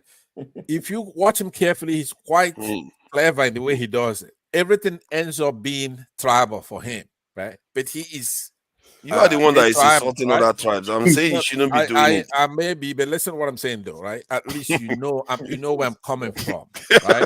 When I get on here, So you're not arguing it, you're insulting other people. When they call you out on this, they say they're doing passive aggressive. What is wrong with you? If the truth is insultive to a tribe, you're gonna hear from me, including my own, right? You've seen Dr. Yeah, Bamiji, right. he brings Igbo intellectuals here, and they like tone. They don't want to go too far, trying to assert themselves as Igbos, right? Even Dr. Bamiji, he does it, and I criticize him for it, right? He doesn't want to take a position because if he does, then his show is gonna be an Igbo show, right? So, but I'm not like that. I'm quite honest about solving our problem. So when the truth takes me to where I'm going to insult, quote unquote, I'm not rude, for example. I'm not gonna come out here and insult, be rude to somebody. I'm gonna tell them the truth. Now, if the truth is insultive, that's what they're gonna get. Yeah? We've got to move on. We've got to move on. To move on, Reno. Now this is to Jagun. Reno. No. You can't start addressing some other person again. It's okay. Thank you, Pansat. You are very mischievous like that. I'm saying, Reno. No, Pansat, get on with it. Get on with it. You've had enough of your say. Please, Jago, please go ahead. Next time. All right. Sure. Thank you for coming in. Free Nigeria. What's up? Jagun. Forefathers. Good to have you on the late night groove. Yeah. You don't normally. We don't normally see you here. Can I say something that I've noticed today? And it used to happen before, and then we came through an era where the level of interruptions that take place today, I don't know if you realize that you didn't put time, and people didn't overspeak to the point of blastedness, whereby we just become irritated. This is how when I first joined here, this is how the conversation used to go. What do you think the difference is? I think today, I'll take the credit. It's okay. No, bro. Show. To be frank, to be frank, hotter than others, so you have to. Of course, I'm joking. I'm only joking. No, cool. But to be frank, show you do bring a real calming effect to the program. Most of our voices here are quite aggressive. Yours is extremely calm. And I think it's important, to have variations in the way we communicate. I also think for Forefather, he feels I never speak up for him and such like, which is untrue. However, I would say that for Forefather, he has a strong voice and he has a lot of, and he can talk. Forefather, if you don't stop him, he will just talk out the whole show. Yes, that's you understand. Which is, I've realized that on a one-on-one. No, to add what Jegu said, Forefather, everybody here can tell you what you want to say 80% time if you want to talk. Everybody here will tell you, Forefather, you open your mouth now, want to talk. I will tell you what you're gonna say. Why do you think I'm repeating it continuously? Well, that's even though if you are talking about war, anything we are talking, all right, everybody know where you're going. Everybody knows where you're landing. It's very, very important that the message cuts through. That is why you have to repeat it continuously, so that even new people keep picking up on it. Because if something is important, you have to say it repeatedly. What is the point? No. What I mean is that everybody reads you. Even at the comment section, all right? Immediately you want to say something, they will tell you, this is where you want to say. And Forefather will say the same thing. Everybody knows that. But it's true. That's a good thing, isn't it? Well, nobody me. Everybody can read you here. Everybody here can read you. Yeah, but is it not a good thing? The thing is, I mean, I'm speaking at the minute about the conduct of today. And I know we went through some harsh crossfire, which possibly calmed the place down to the point where we are able to speak reasonably. I'm not sure, but I think we should take note of the way generally things went today, because if people are able to speak, make their point, and we move on, and there is little to no time evaluation on what we are saying, it brings forth a better communication. I don't believe that we always have to speak. I believe that there are 2 ears and 1 mouth. And when we are speaking, let us say something. The rambling generally is too much. Sometimes we can ramble and just enter. Like say we came here to listen to one person. I'm afraid that's not how it is. I may be aggressive. I may interrupt at times. But I don't believe I overspeak. I believe I've got something to say and I say it and that's it. You know, the level of overspeak here is as though somebody's come here to listen to you, and people want to get off that pedestal and come back down to earth with the rest of us. Finish. Why should somebody that is highly talented, let's say somebody that don't start your rubbish. What do you? Where should they come down? You know, so you see, like sometimes some people can come on, they have something very, very new to share. Dr. Dameyi says it sometimes. You allow them to just say what they want to say for a very, very long time and all the rest of it. But I get where you're coming from, because sometimes I've seen cases. I know it's not only me you're talking about. You talk about me, but I know it's not only me. But no, it's only fair because I know it's not only me. For real, I've seen people that when they are talking, they've already said those stuff. They will go on and on and on. They won't stop. So that it can be too much. It really can be too much sometimes. So I take that one on board. See, what I observed yesterday was I said, you know what? Let's go. Let's have our discussion. I will let the people self-regulate, and it went on for a long time without me interjecting at all. I did see that works for me too sometimes when I'm not always very focused on the discussion, so that people can have their own conversation. But sometimes the beauty of having a moderator is that it helps pinpoint question and ask searching questions about stuff. But when you're just having conversation amongst each other, sometimes you don't get to do that. So, and that's what I felt that was a little bit missing yesterday. But, and today it just came naturally. That's why I just left it. And I didn't have to time anybody because I left people for hours yesterday without even interjecting or even coming to the discussion at all. So, free Nigeria. I don't know, free Nigeria. Okay, we'll go with that name. It's going to take a while for tone to disappear from our heads. I can't disappear now. It's gonna take a while. It's even hashtag tone, not just tone. Exactly. Yeah, you know who he is. Okay. Right. Today has been, I would say today has been good, especially with the common people and all that. I mean, it's so hard to communicate. No. Can I just comment? I'm sorry. Can I just comment a perception from Jagun? Jagun said I've got something to grind with them. No, the way I've been brought up, even though I've got a military background, I still believe in being polite. I understand. That's the way I've been brought up. I still believe in right now. I mean, my nieces, my kids, you don't disrespect anybody. That's just me. It's just my background. And I believe that we are here for serious business. Since I've gotten into this forum, it's like it's like a drop to me. Like yesterday, I mean, I had to come off because my woman would just say, "Listen, all the time with your guys and all that, we need to have time. Just switch off." But I was still here until about 1. I had to go off. So, well, that said, what I'm just going to say is that please, we know sometimes we disagree with each other. Let's just we're all in these. We are very passionate about Nigeria and all that. Let's start something from the diaspora. I believe we can effect a change that will inspire people back home. Maybe if they see us on telly, we can't tell. If we organize ourselves very well, we can go one Saturday and people will come. Where have you been though? We've been having conversations. We've not seen you.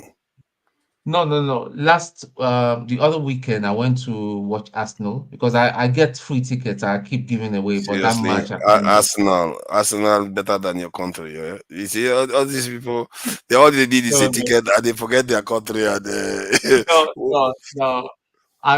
There was it's very personal to me that I had to go for that game, really. Who won So then? anyway, last weekend we won, Yeah. and Wow. yesterday we won very yeah, we're doing well, we're doing good. It was a good thing. So okay, in saying that, I mean, we can organize ourselves and start something. We can, like you got my email, I've got your email already. I know that. Although I sent you a message, by the way, Yeah, to them as I well. got that. I did reply. I think I did Yeah. So I reply. was thinking instead of an hour or 2 hours before the show, I was thinking maybe Friday night as late as possible so that the people in the States too are interested Can might join. and we talk about it. Yeah, I think it will make more sense because Saturday, what tends to happen? Saturday, I tend to have my extra 2 3 hours in bed, and when I get up, I just want to take my time and all that, until the show starts, and then I get into it. So, yeah, we can do a lot of things, and Well, it's that something to look into then, whether people prefer Friday evenings. Because maybe Friday Friday evenings, some late. people go out, some people like to go out Friday nights, We've definitely got to pick a time. Someone like Yeah. show. Someone show. Let's go club Friday night. Come back Saturday morning. Well, Yeah, clearly. what happens is that before the show, on the weekends are quite crowded for everybody. I think so. There were so many things I was doing this weekend. I was waking up extremely late and going to bed extremely late as well. But I want to make mention just to touch on what Tone has just said. You see, all of us, I made mention today that we're all leaders in our own right. Even if we've never run our own business or anything like that, we are leaders, largely because we're bloody Nigerians, and we like to put ourselves in front one way or the other. As such, we have to know as leaders, the kind of accusations, pillory that you're going to receive. It's not a joke, and this platform here is a testing ground. If you can't handle crazy, rude, insultive positions that people take upon your nature, you're going to be banging trouble. Because I'm telling you, the tongue can kill if you allow it. Words are very powerful. And if you just allow them to be seeping into your spirit, anyhow, my brother, as a spiritual person, you've got to really take responsibility for your own spirit. You can't be bleating. Sorry to use that word again. I don't mean it in any ill manner, but it's not going to work for you. It's just not going to work for you. So I don't know. I respect where you're coming from, Tone. I really do. Respect is a high quality, and it's something that should be reciprocal. But we know that's not what the play is. It doesn't play out like that in this planet Earth. I'll leave it. Yeah, so let me just quickly round up what I was saying. So because I've got a personal contact with Mayogun. We talk sometimes. So I've already told him about.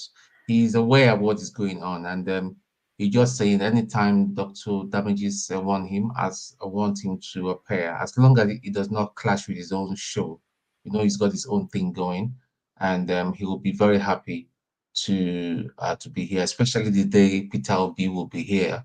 He'll be very happy to come as a side guest and put in his own 2 cents to the discussion. So, guys, listen, you don't know how much I appreciate you, and I've learned so much. That's why sometimes you see me, I don't talk. I listen to everybody. I tend to learn a whole lot of things and all that, So it's the world is an encyclopedia. Any man that says he knows everything is you become a Dead Sea, So I believe you learn as long as you're alive and your mind is working. You learn every day. You learn one thing, one new thing, and moving forward. So we can do this thing. I mean, we we're just saying that our country cannot continue going this way. Just going to arise and do the needful. Thank you, guys. Thank you. Yeah. All right. I guess I'm going to be the forerunner before the landlord has the last word.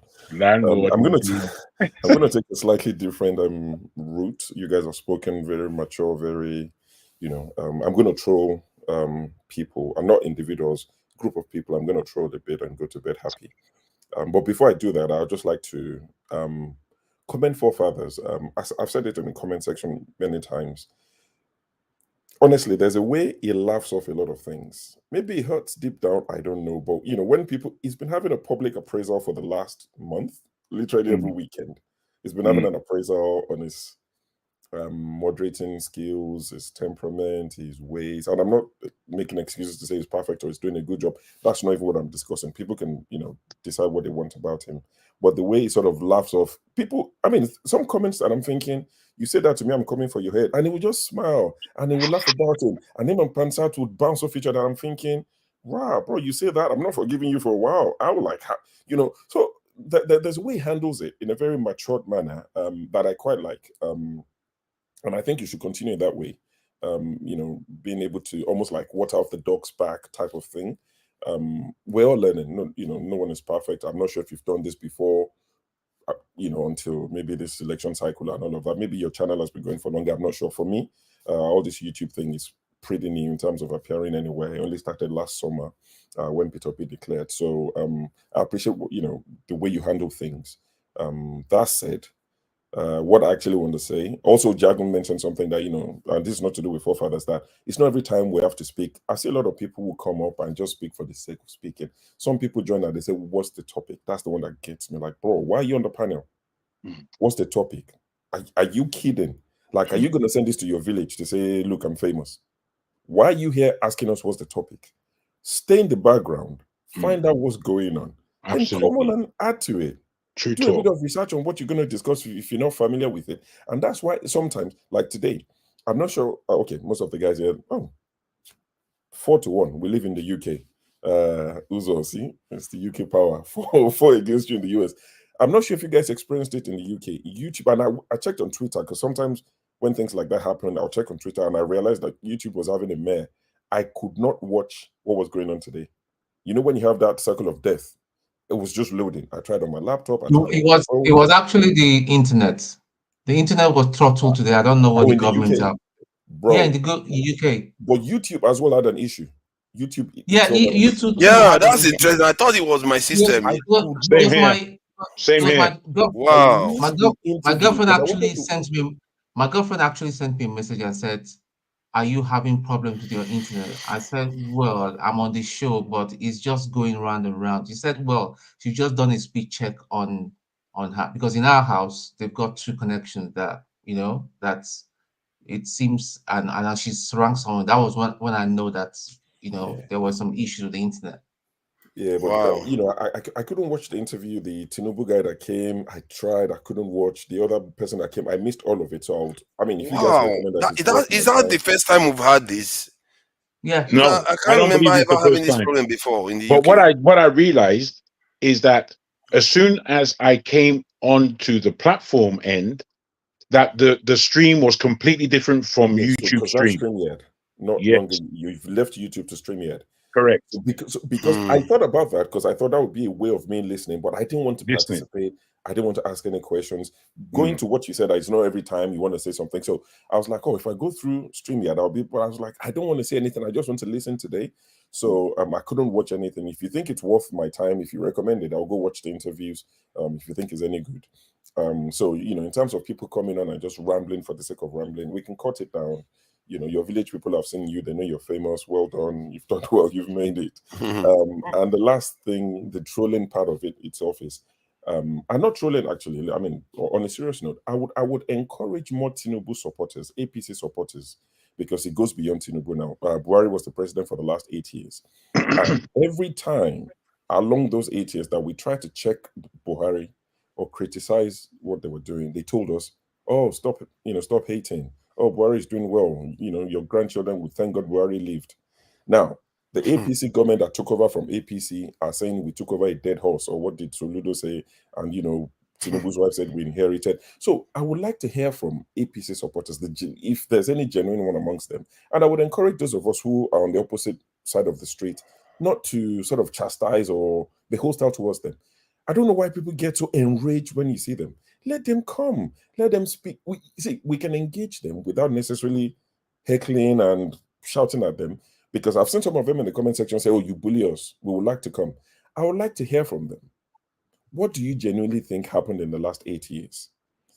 And why did you think we should continue? I know the election is over, but you guys are still saying this is the best Nigeria could have had. So please, let's see it from your perspective. Not that it's going to change a lot of minds. Quick interjection, if I may. Yes. I like what you're saying. The only thing is, for me personally, where Nigerian politics is concerned, be it APC or PDP, it doesn't make sense. To me, it makes no sense. So anybody coming with these points of view from these so-called political parties are just talking Nigerian status quo.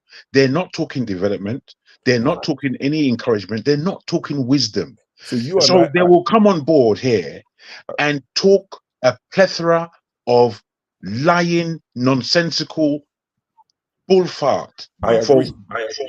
Now, with that, I just wonder I just wonder what do we do?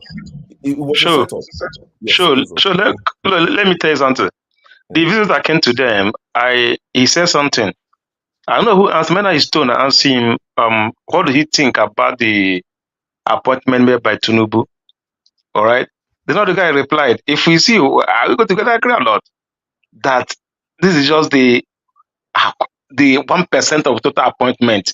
That my appointment will come if we should expect other regions to come to appointment. I was like, whoa. They're trolling. That's what he replied. So that kind of person, what do you say? That's quite interesting. He was like, "There's more coming." I'm like, "Is this not enough?" I heard that. They talk about palette. They talk about subsidy. He say subsidy removed, but it's feeding people. They are feeding people. They make provision to feed people. People are like. It's a shame I couldn't. So it's a shame I couldn't join, because I would have loved. Yeah, the guy was direct. I don't know. If you anyway.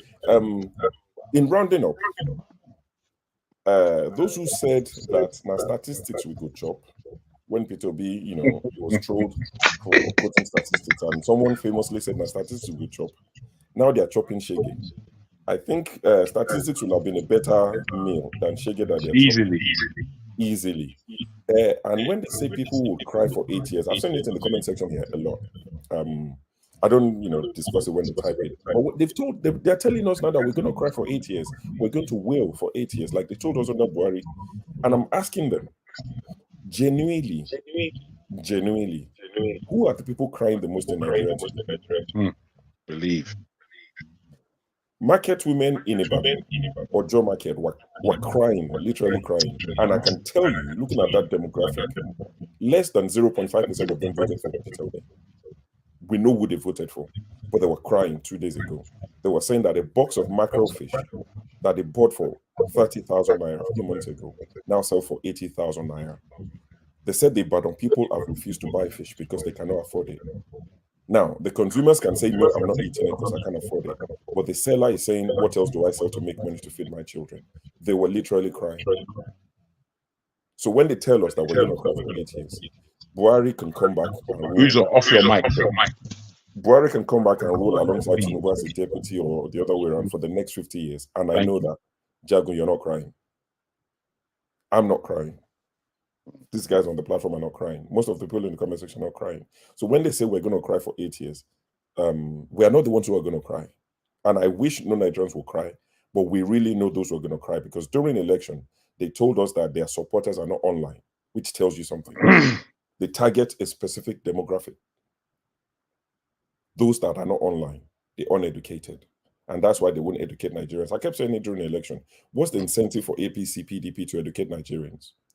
The minute they're educated, they become like you and I, and they ask questions.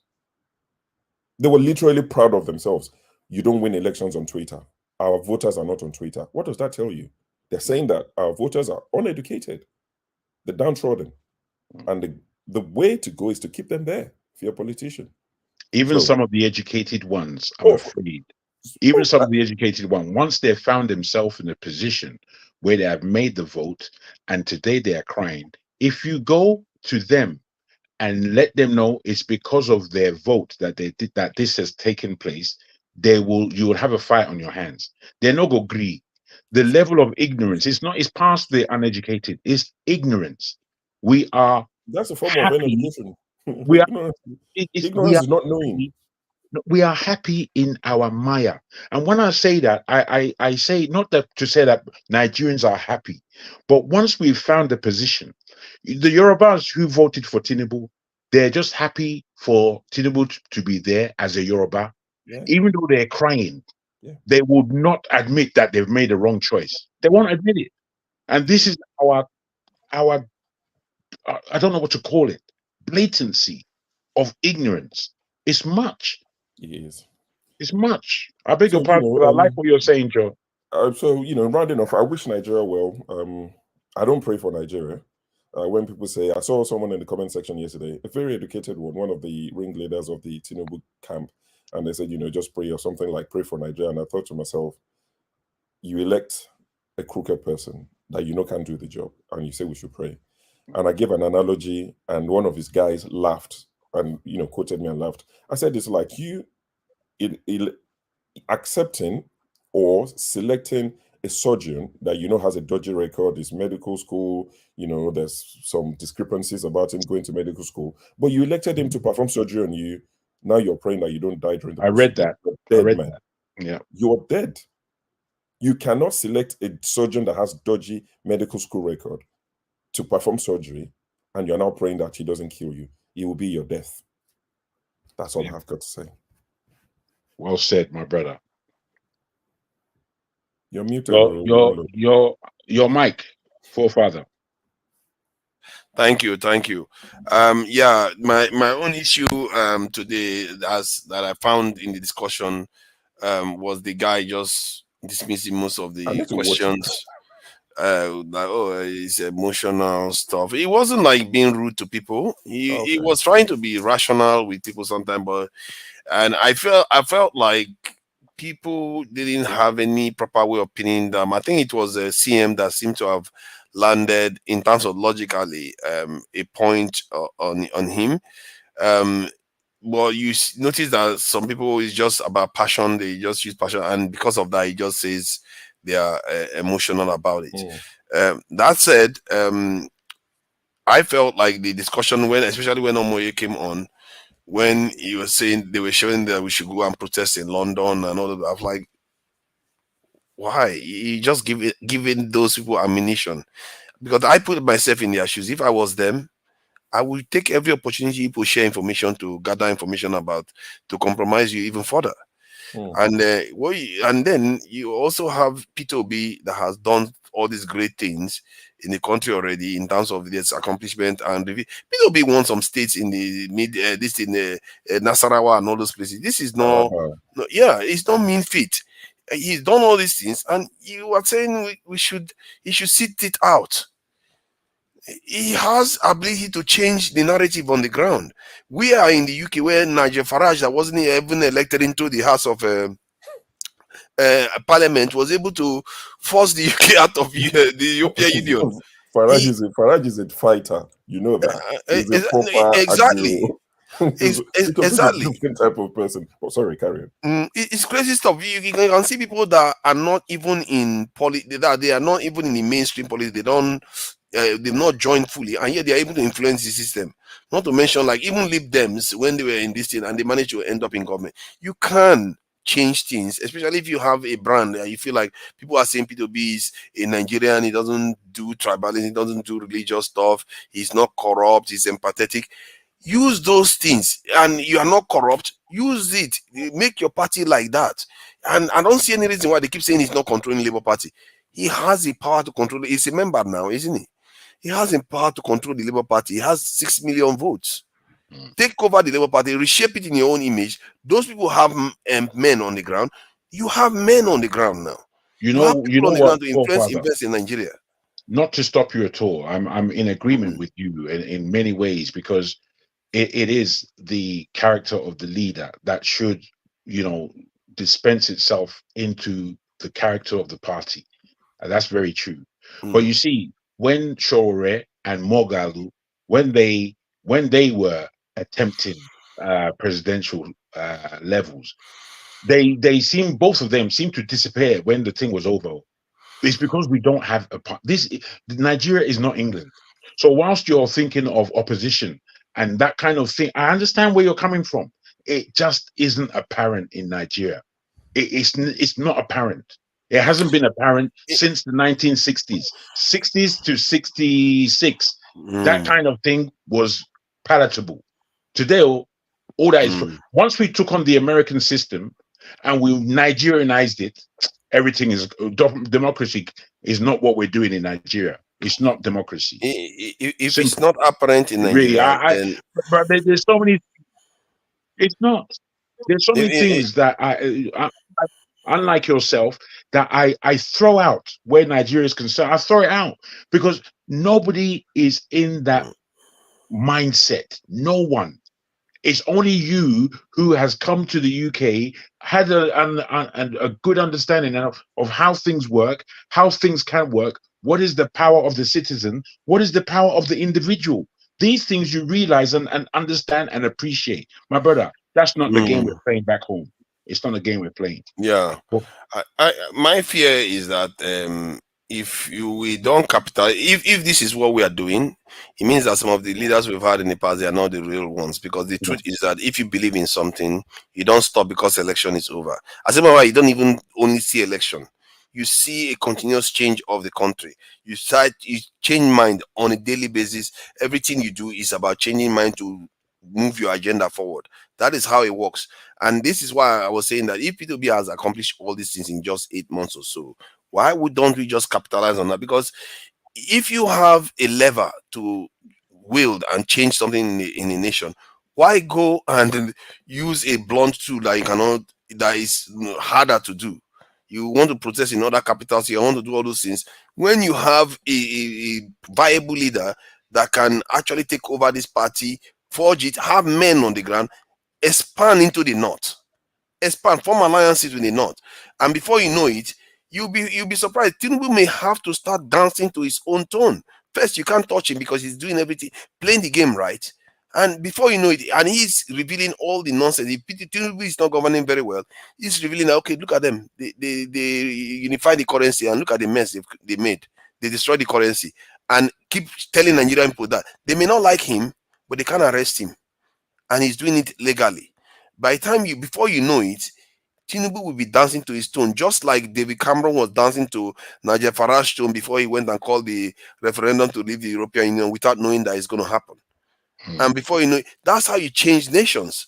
I've seen countries in Eastern Europe where they said the person that is controlling the nation is not even in government. It's crazy. Can I quickly put people this? trust that person more than the people in government.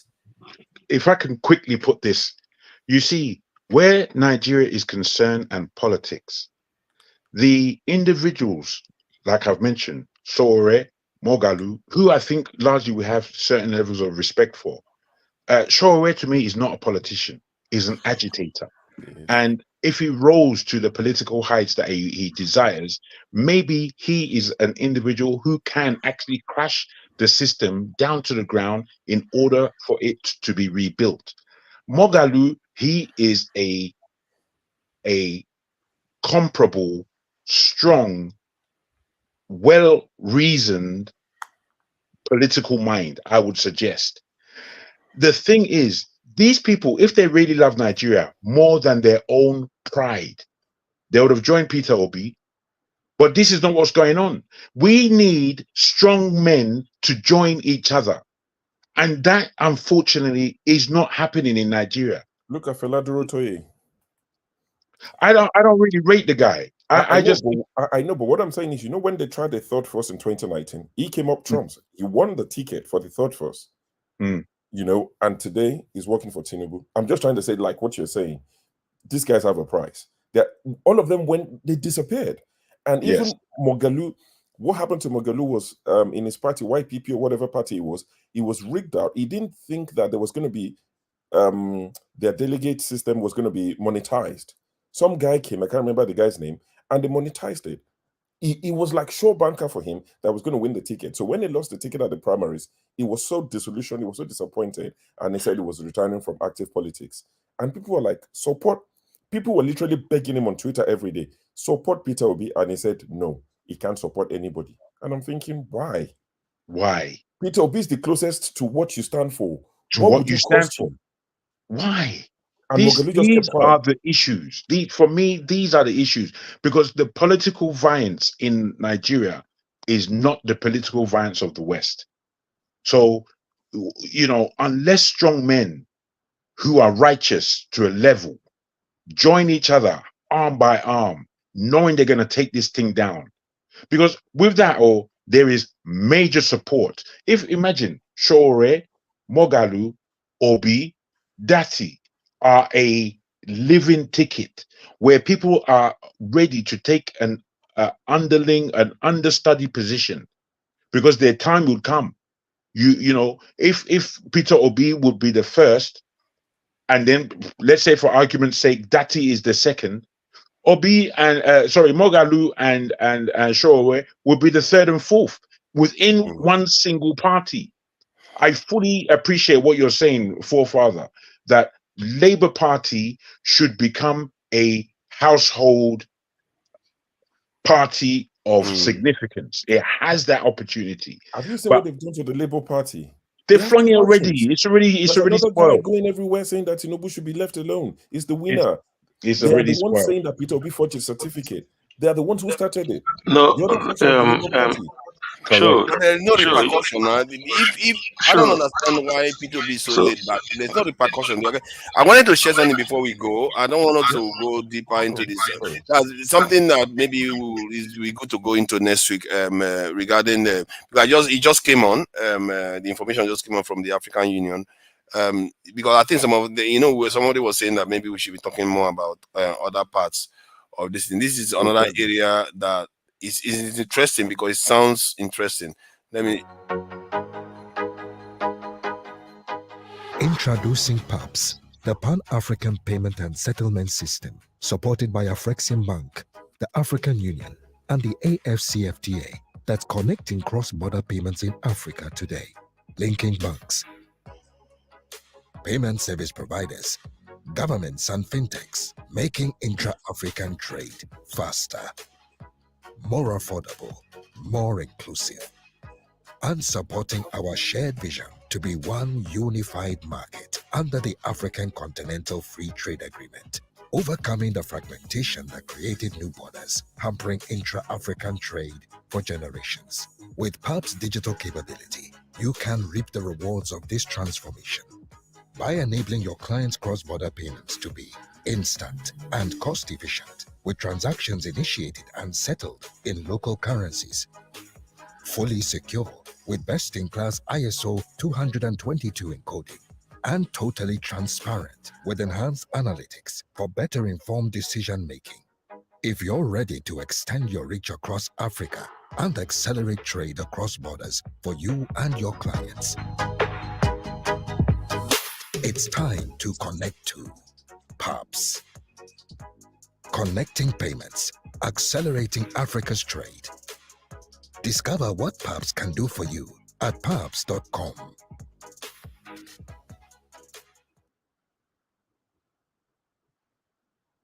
Yes, some things are going on continentally.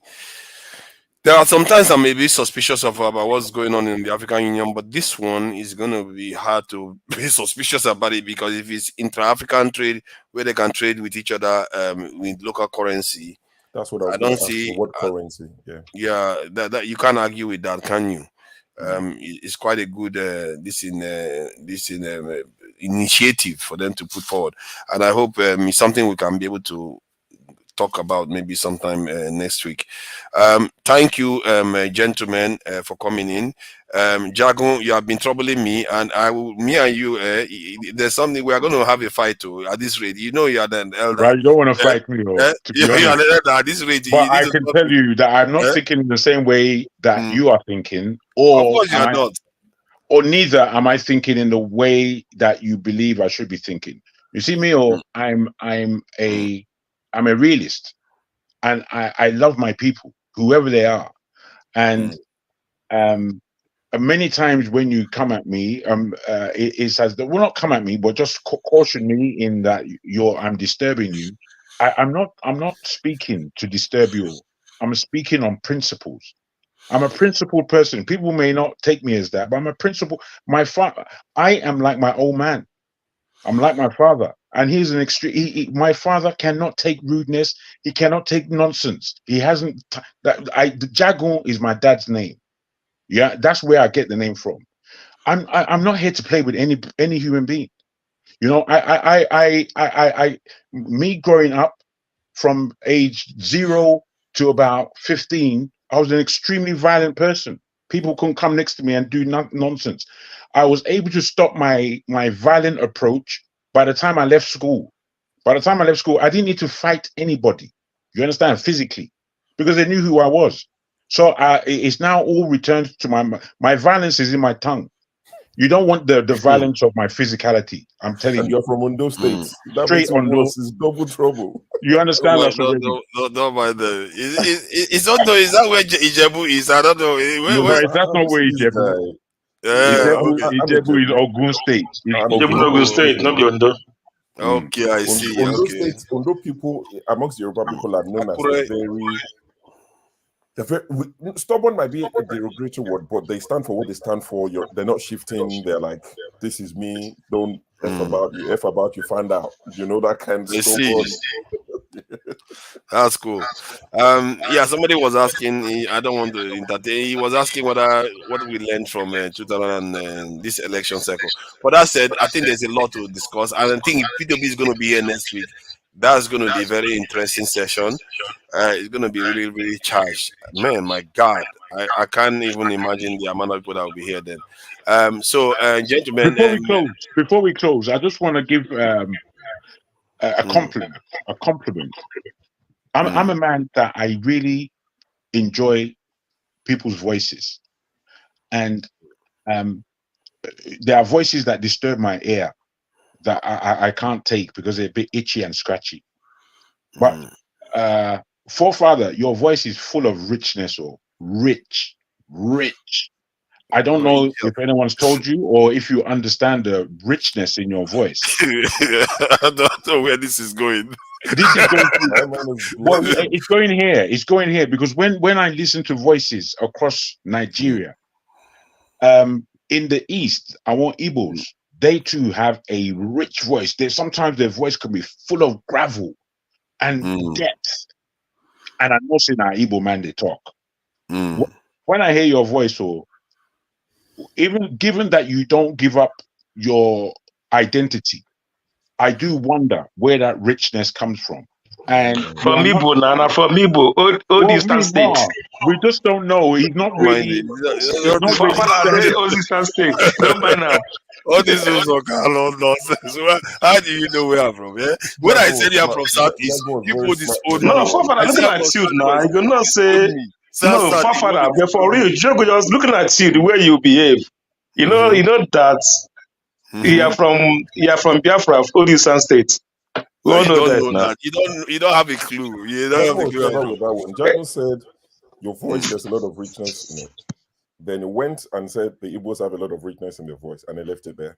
So you. Well, I didn't think that. I don't believe that he's from Igbo. I was also going to say for yourself, show. Yes, sir. Shola now, Abi. Shola. No. Anyway, your voice too has so much in it, so much because you are hardly vexed, and you have a smoothness. I know that there's a different level and depth to your voice, that something else is underneath. but the control as your control that you have over your speech pattern and what you say, I pick up on it. I pick up on it because I pick up on these things. You know, I pick up on these things. He's got the radio voice actually, and I mean, I'm sure somebody mentioned it to you when you were on the show. Somebody was saying, because the first time I heard show, it sounded like somebody that should be on the radio. I don't know, should be on the radio, but in terms of, it sounds like people you hear from those type of stuff. Him and what's his name, Kenny. And one man voice is a special voice, but use it wrongly. I don't like his voice, though. Me, like, I use it wrongly. I like nothing about that individual. No, you like nothing about him, but his voice is good, but you do it wrongly. No, that he's singing songy voice, and he believes he knows English. He's a rubbish individual. Jagun, you hit the nail on the head. Every time I told people, I said, I mean, it's not like you're discussing people, but I said, I wish the real London people or English people would come on this platform because I don't have the accent. I said, guys, don't think this is how we speak in England. This doesn't fit into London, doesn't fit into the Scousers. It's not Mancunian, it's not Brummy. Where's this from? But he lives he lives in Kent somewhere. And Kent, there are nice places in Kent, and there are complete dumps in Kent. You understand? And I just don't want forefather to go the way of one man. Please don't go that way. Oh no. You see me, because I really dislike him. I dislike the guy. You don't even understand. But what about is not as bad as people think? I see. I was one of those people that didn't like him at first as a human being. See, as a commentator on his own channel, his main channel, yes, we don't stand on the same area. But as a human being, he's quite an ordinary person and quite easygoing. I'm sure. Yeah, he's very, very easygoing. And you know, the first time I went on his show, I felt that this is a reasonable show. Then I saw his conduct, and his conduct is duplicitous. I can't take people like that. I really, really, really, really can't. You see, as I said, I'm a man that I hate my emotion to be risen unnecessarily, because sometimes I can take it overboard. And I myself am quite I'm aware of my own passions.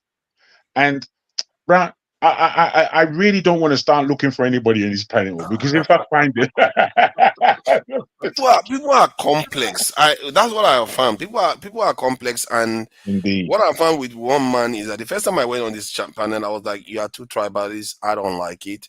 And I encountered him on an African-American channel. I basically ran him out of that panel because he went and banned me on his channel. So same here. Yeah, so when I went, I had my another panel that I went to. Then he came on there, and he left, and I was just telling people about him that he promoting his channel. So I was promoting his channel for him on that panel. I think in a way that surprised him that I was promoting his panel, but we are having a fight. So then he came on, and I thought he was about to criticize him, but he was like, "Oh yeah, it's." So I think from that point on, he started seeing it like, I'm not tribalistic or anything. I was just trying to promote him as a fellow Nigerian and normal people. So he started opening up, and somewhere along the line, we started working. Like, I'm here, I'm able to host on his panel like this, on his show like this, because it tells you that people they are different than you think. When you speak to him, like on the phone or anything, it's just like everyone else. Just quite. No. I don't know. I think it's on. When he comes here, he puts it on. You have to. To Niger. To Niger, we all understand. You are not kids, all right? Listen, if I don't know who show is, all right, but if we want to appoint who is going to be our financial treasurer and this the damages this thing, everybody will appoint show. You understand my point? Because no matter whoever it is, people are characters now. If you want to say who's our defense minister, anybody that ate the money will catch him, will appoint to Niger. Nobody contact with anybody. You all understand you. That's the one I really like actually. We appoint to Niger our defense minister. Everybody eat our money, come and get him. All right, everybody have their own this, but you see, one man is a business guy using his platform to like. The more he bring tribalism, the more people comes there, the more he makes money. All right, but he's losing it. But people are beginning to like to know more. All right, he's losing it. That's what you should understand. Nothing lasts forever. I think it's a All facade. right, yeah, nothing lasts forever. So that's how I see it. And to be frank with you, this show have made many people to come out from their shell. All right. Wow. This show have made people to come out from their shell. Some people don't know how to explain themselves before, know how to talk, but this show have made people to That's like true. come out from their shell. Secondly, we all be careful. There's a day I've said this thing one day. I live in my city where I live. I came, then I traveled back to where I was working. All right. I joined the show. It was like a sister was different. Then when I was with the show, my uncle called me and said, "Where I am?" I said, "He said, you're not." He called me. "Where am I?" I said, "I'm in so place." He said, "No, I saw in the show you're in your house." But you know my house. But after the show, I left. You saw my point. Yeah. Yep. After the show, I left to where I was working. I went to like we finished show like 10 as early as 4 a.m. in the morning. I drove to the 4-hour drive where I was working. Then he called me that Monday morning. I told him, he said, no. So he saw my house, you know every part of it. How I be lying? I said, I don't lie. So that's what people tell you. You'll be be careful. All right. Whatever you see, nobody seeing you, nobody hearing you. You just People confessed. are seeing, are hearing you. So we all be careful. That's one thing I have to say. We don't know tomorrow. Don't where the help will come to go tomorrow. You see, I know who Pastor is. I know who he is. I met him 1, 2, 3, 4, 1-on-1 during the election. After the election, I know him very, very well. All right, I jam him in so many places, but he doesn't know me. He is not my point. So when he comes in and run his mouth, I was like, this same thing. You have seen him that how it is. That is nothing. See, Pastor, when you see him online, that's how his life is. He has no change out of it. That's who he is. He doesn't hide it. The way you see him right now, when he comes here, that's how he is. He doesn't hide his character, his feeling, how he talk. He can't hide his character. No, This that's how guy it is very is. straight, yeah. That you have seen that how it is in life, in real life. With a fine boy way of life. Old Papa Yongi. All right? Yeah, you got that. You got that right. Yeah, that's true. And Pansat. Pastor there. That's how it is. With his face cap, Papa Yongi. You sure do know how to read people. I guess you met Ovie too in America too. So yeah, Listen, people don't know the guy that Ovie sleep in my house. He's a Nigerian. But I was like, he sleep in my house, they were in my room. I get my he don't know where he said I go for people. But people don't understand the extent I go. All right? Okay, you come do, I pick him up. Yeah, he slept in my house. We will cruise he rode my car back to Dallas, where he coming from. I don't know who he is. I don't meet him on this show. So that's how I do. Yeah. Ovie is also an easygoing guy. If you see Ovie is as cool as I'm tougher than Ovie. I'm tougher than Ovie 100%. Look at you. I'm the tough guy Ovie is. I'm the just boy where he is. How do you know you are tougher? You know when I meet. The guy like pure water. Put up us up. I say, look at the laugh. Are they tough pass of you 100%? He's a sprinter now. He's a healthy kind of person. I like Ovio, and I know him. Yeah, he's a nice guy. But when you see him online like this, today is tough. Ovio not tough anything. He did very chill. He's a very chill guy. I was on hustle for himself. A normal and a good life, a simple life kind of person. And sometimes I actually underestimated Ovie's intelligence. Sometimes, especially the first times I met him, I actually did. And but like some weeks ago when he was online here, he didn't even know I was watching. Then I went some of the stuff he said. I was like, this guy is more clever than people actually give him credit for sometimes. And the way he was putting the words together, if you listen to him cleverly, you like, this guy is quite clever. And he makes effort to learn, and maybe the first time I met him, maybe he wasn't that sharp. He does make effort to learn about stuff. He really does. And talk about it. That's his character. He's a great individual. Yeah, let me tell you the problem you have is the way, we in Nigeria will judge people by appearance. The way he appears, people will just judge him on one side. by just popping like that. You know, we Nigeria we judge people by appearance. That's it. You see someone that have tattoo, you already judge him. Someone that puts, you already judge him already. You don't know who he is. That's what Nigeria think. It's imbued. It's no matter of it's imbued. It's not matter of tattoo his sign. You already judge him already. Like you met him on the different. Sorry, you were gonna say. Yeah, it is different. Yeah. No. Judge people. So people judge your VA the way he appears on time.